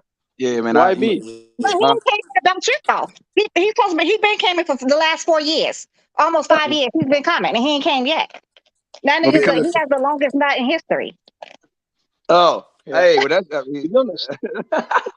To be honest, now that I know Destiny's a Bud fan, I kind of want to see him get knocked out by Spence. I'm not gonna lie. Yeah, facts. There you go, Jim. There you go, Jim. Switch allegiance on that motherfucker shit, man. Hey, YB got a lot of new Spence fans going with him though. YB done. YB turned a lot of niggas to Spence fans though. I ain't gonna lie. Hey, it's money. How many Kingpin EJs you see now, bro? I see a lot. hey, before the Ugas fight, nobody in my chat was writing Kingpin. They like Spence now for real because they seen that knockout against Ugas. They fucking with him. No, I'm joking, man. I can't leave my boy Bud, man. It's still Boogeyman Bud. Yeah, I know you like Bud though. I know you like Bud. Yeah, Boogeyman for real though, Jimmy. All jokes aside, because how you at 154 saying, "Oh, he too little to fight me," but he wanted to come up to fight you. Then you too big on top of that. But you the man at 154. Right now, you undisputed. Don't be scared. Don't be scared of the fucking smoke. Go ahead and get that smoke. Why his homeboy just can't get the fight? Why Bud talking about him and not EJ? Because EJ don't want the smoke. EJ don't want to be a fish out of water. Why is your mom worried about EJ? What's that about? No, Armor Joy don't want to be on smoke. Armor Joy don't want the smoke. He don't want to be a fish out of water. And yes, he's Armor Joy because all he does is hit people in their scrotum area, their penis, their nuts. That's what he was doing to Ugas all night. That's not about Ugas stop swinging. It's growing area. It's probably 4. That's why he stopped swinging. Porter telling Kenny, "Dad, I can't feel my thighs." That's Sean Porter telling his dad, "I can't feel my legs." Hugging, kissing, nigga. I'm just happy. I'm just glad Destiny can see what I can see and tell YB the truth. You get me? Terence Crawford's more dynamic. Can't you see? He's got more tools. He's got more tools in his boxing. I told you she was gonna cook. I told you. That's what she do. She cooking. You know what? I was like, man, you know what? That's why I ain't want you let on the pen. I already knew. Yeah, you knew what she was gonna do. I knew she was gonna be on with this shit. She was gonna get on your ass. You knew she was gonna get on your ass. Yeah. Okay, Green, Mr. Rollo. I mean, is it Rollo Green? If that's how you pronounce your name, if that's not, I apologize. But how did I not know boxing? Because I said he's okay. If he's too little, then that should be all the reason in the world for him to take the fight with Bud. Shit, let him go. If he's too little, let him. Then fight him. If he's too little for One Eye Willie, if he's too little for fucking Charlo, then Charlo should fight him. Shit. People always go up and wait. They said Mayweather was too little for Canelo, but Mayweather tapped that ass. That's all I got to say, Brad. That's all I got to say. Bud ain't Mayweather. Let's stop comparing them. That's not. It's not a comparison. But I'm saying they said he was too little though. They said Cinnamon he was gonna knock him out. He was gonna do this, that, and third. And none of that even happens. Not even closely. No, I think Mayweather was favorite. He was a favorite. No, but I mean he was favored by the people that really know boxing. But casuals was all saying he was gonna get knocked out. They was like, oh, Cinnamon's gonna knock him out. He has too much power. He's too big. And he was too big. He was what, 15, 18 pounds, bigger than Floyd on fight night? Was he? Okay. Yeah, he was. I thought it was that catch rate. All right. Huh? You said what, honey? I thought it was that catch rate. I thought it was that catch rate. Nah, man. Canelo Alvarez is like 160 in that motherfucker, man. Yeah, he came in there every bit of like 15 or 18 pounds over. When he dehydrated, he was like 18 pounds bigger than Money May. But he was the unified champion in that division. Like Floyd didn't even fight in that division. Exactly, and Floyd tapped that ass in that division. Yeah, I don't know. Too big. That's how he fought. Like I don't know. Like For the most part, Floyd was much smaller than most of his fighters. Yep. His opponents. He was smaller than most. Most like same thing they said about Diego Corrales was gonna beat the fuck out of Floyd because he was so much bigger. And Floyd went in there and dismantled his ass. Pretty Boy dismantled the fuck out of Corrales. Okay, so when Canelo did his undisputed run at 168, they were all bigger than him as well. How come you don't give him credit? Because who the fuck were these guys? Who Rocky Fielding? The whole Smith family from the UK. I haven't even heard of Caleb Plant, to be honest. Okay. You didn't heard a bit about Billy Joe? You all these clowns out here. 168 is like the weakest division in boxing. That's not true. That's not true. It's not. 168 is not the weakest division in boxing. No. You got two beats. No, you got two beats right now. 168. Well, now Wait. three because Andre moved up. You got Andre, Benavidez, and Morale. Other than that, it's not a stack heavy division. So what about Chris? You know about Christian and Billy? Trust me, man. I'll get onto you about this type of stuff, boy. The cruiserweight division is fucking shit. Can you name me the top 5 contenders on cruiserweight, please? Yeah, there it is. That's my vote. Cruiserweight. That'd be my vote. But can you name me the Kabu is a WBC 168 is not far behind though. 168 is not far behind. 168 is better than the 154. It's full of like we want 160 guys to come in here and save the division because the 168 guys ain't doing shit. What's happening at 160 though? It's not the fact that the division are shit. It's just the fact that nobody is fighting no one. That's why the divisions seem trash. Name 168 pound. Yes, thank you, Rollo. Name some 168 pound fighters that's just like stay in the division. In that division, name some fighters in there that just blowing motherfuckers out the water. Like people can't wait to see them fight. Christian and Billy. Who? At the 168 pound division, like it's a trash ass division. 160 pound ain't far behind it though. 154 is not that great. Now Charles cleaned house. I mean, there's no one really there. That's a good weight class, though. Tony Harrison's a good boxer. You got fighters like you got good fighters, Jason Rosario, Tim Tszyu. You still got him. Another one, undefeated. Eric Salubis, Fundora. You got some killers right there. Yeah, there's some killers in there. You still got some hitters at 154. But I would say cruiserweight is a trash ass division. It is. You got some good fighters in every weight class, though. Yeah, but if it's just one fighter at that weight class, remember when Bud won at 140? Let's be realistic. When he became undefeated at 140, it was not a stack heavy division. It really wasn't. Like it was not. Victor Postal was a good fight. Victor Postal was a good. I understand though, but it wasn't like no undefeated gold medalist, man. Felix Diaz is good. Victor Postal is probably his second best win after Porter. Victor Postal is the equivalent of Ugas. He's the equivalent of Ugas. No, Jeff Horn was a better win. What's the fucking I man? rate the Jeff Horn win. Jeff Horn got beat. Gamboa. Huh? Bro, Jeff Horn was the undefeated champion. Gamboa was the undisputed. Oh yeah, you got it. You got it, Destiny. Yeah, you got it. He beat up. Ladies first. He wasn't really ever anything at the. Gamboa is his best win. Gamboa, Sean Porter. It's either Gamboa or Postal. It's either Gamboa. Listen, Horn was an undefeated champion and an Olympian. He beat Pacquiao. I mean, it is better than Postal. But it is better than Postal. No. Horn was better than Postal. I think he said he wasn't even meant to fight Gamboa. He said he was undefeated at that time.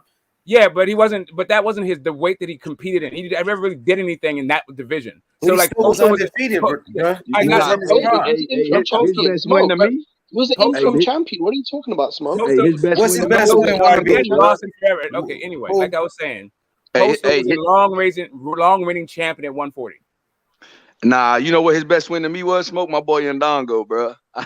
I enjoyed that. I mean, the way he won was great. Undisputed right there. I like that. I mean, I like that body shot. I really did. Ricky Burns. What about Ricky Burns, man? Ricky Burns did to be his best win. That was my favorite win was Ndongo, bro. I think that was just That Ricky motherfucker Burns, man. household Ricky name, Burns. bro. First, that was his I first gotta undisputed championship. give Bud credit for YB, beating. that reneged well, didn't it? Hey, I look gotta at give Tom Bud Porter credit for fight.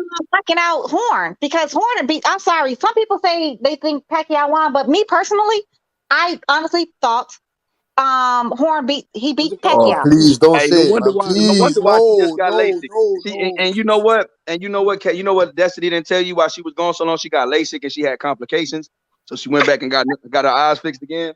So we still getting her reading No, glasses and no, I entertainment was Okay, glasses. yeah. working. That's what we did No, for I Destiny. was working. I was working. I went Yeah, to she work. working on getting her vision back. Something Yeah, happened. She yeah, Stop that started makes it. seeing sense. that. That makes Hey, sense. If you hey, think look, Jeff Horn won Destiny that was in fight, that same crock pot that Rigondeaux was at. That Cuban crock pot. She was trying to do the black beans, fucked her eyes up, and 80% of her vision was gone. So she came back. She's back. So we happy your eyes got fixed. so I'm happy Destiny, for you, Destiny. Like Destiny, straight up you though, think Destiny, like you think straight up. I Teofimo don't even Lopez think. won that fight against Kambosos? You think Jack So Carroll lost against Josh Taylor? Please, let me hear. wait, hold up. But let's stick to that. Before we go off to that, I want to stick to the Pacquiao one. I think that there's a reasonable I don't think that saying Jeff Horn won is that unreasonable. I think that really the problem was the way that the ref called it and let Jeff Horn fight that way. And I felt like that was really where the fix was, not necessarily like bad judge cards. Although I think it could have gone either way. Really, No, I mean, yeah, I was some of giving. the parts is outlandish now. You know, I Yeah, mean, it was a close fight. It was very close. It was razor thin. It probably should have been 114, 113 kind of thingy, or 115, 113. You know what I mean? But it was not. The wide margins. They had it. They had to stop the madness completely. Yeah, I mean, here's really what I saw. I saw Manny Pacquiao not being able to do anything about the fact that Jeff Horn was roughing him up and dogging, elbowing him, headbutting, all that shit, and the ref wasn't doing anything about it either. I thought Pacquiao won that fight though. Thank you, H Money. You thought? Oh no, I'm sorry. You said you thought Pacquiao. I didn't think so. But you know what? Honestly, you can see. Like, remember, people were saying with the first Charlo Castano fight, people saw it as a draw. Yeah. People saw it as it was Charlo. People saw it as Castano. So that was that kind of fight that could have went any direction, three different ways. Same thing with the Pacquiao and Horn fight. It could have went three different ways. It could have. You thought Pacquiao lost that fight? I did. I think because he didn't show any ring generalship. He let that man bully him the whole fucking fight. Yeah, some people thought he lost that fight. Some people thought he lost that fight. Yeah, that's what I'm saying. Some people did think he lost it. Other people thought they he gave won it to Horn though. You know what I'm saying? He won the fight and shit. You know. Yeah, Horn but Horn was bullying the fuck out that man. He was tossing that man all around and shit like it was bananas. Hey, Crawford beat the fuck out of Horn though. He beat the fuck out of Horn. I'm trying to tell you, you know what? Do you think Andre Ward let that happen? You think it would have been like, oh, the guy's too big? Man, you better get out of here with that shit. Mm-hmm. They said Andre Ward was a small man.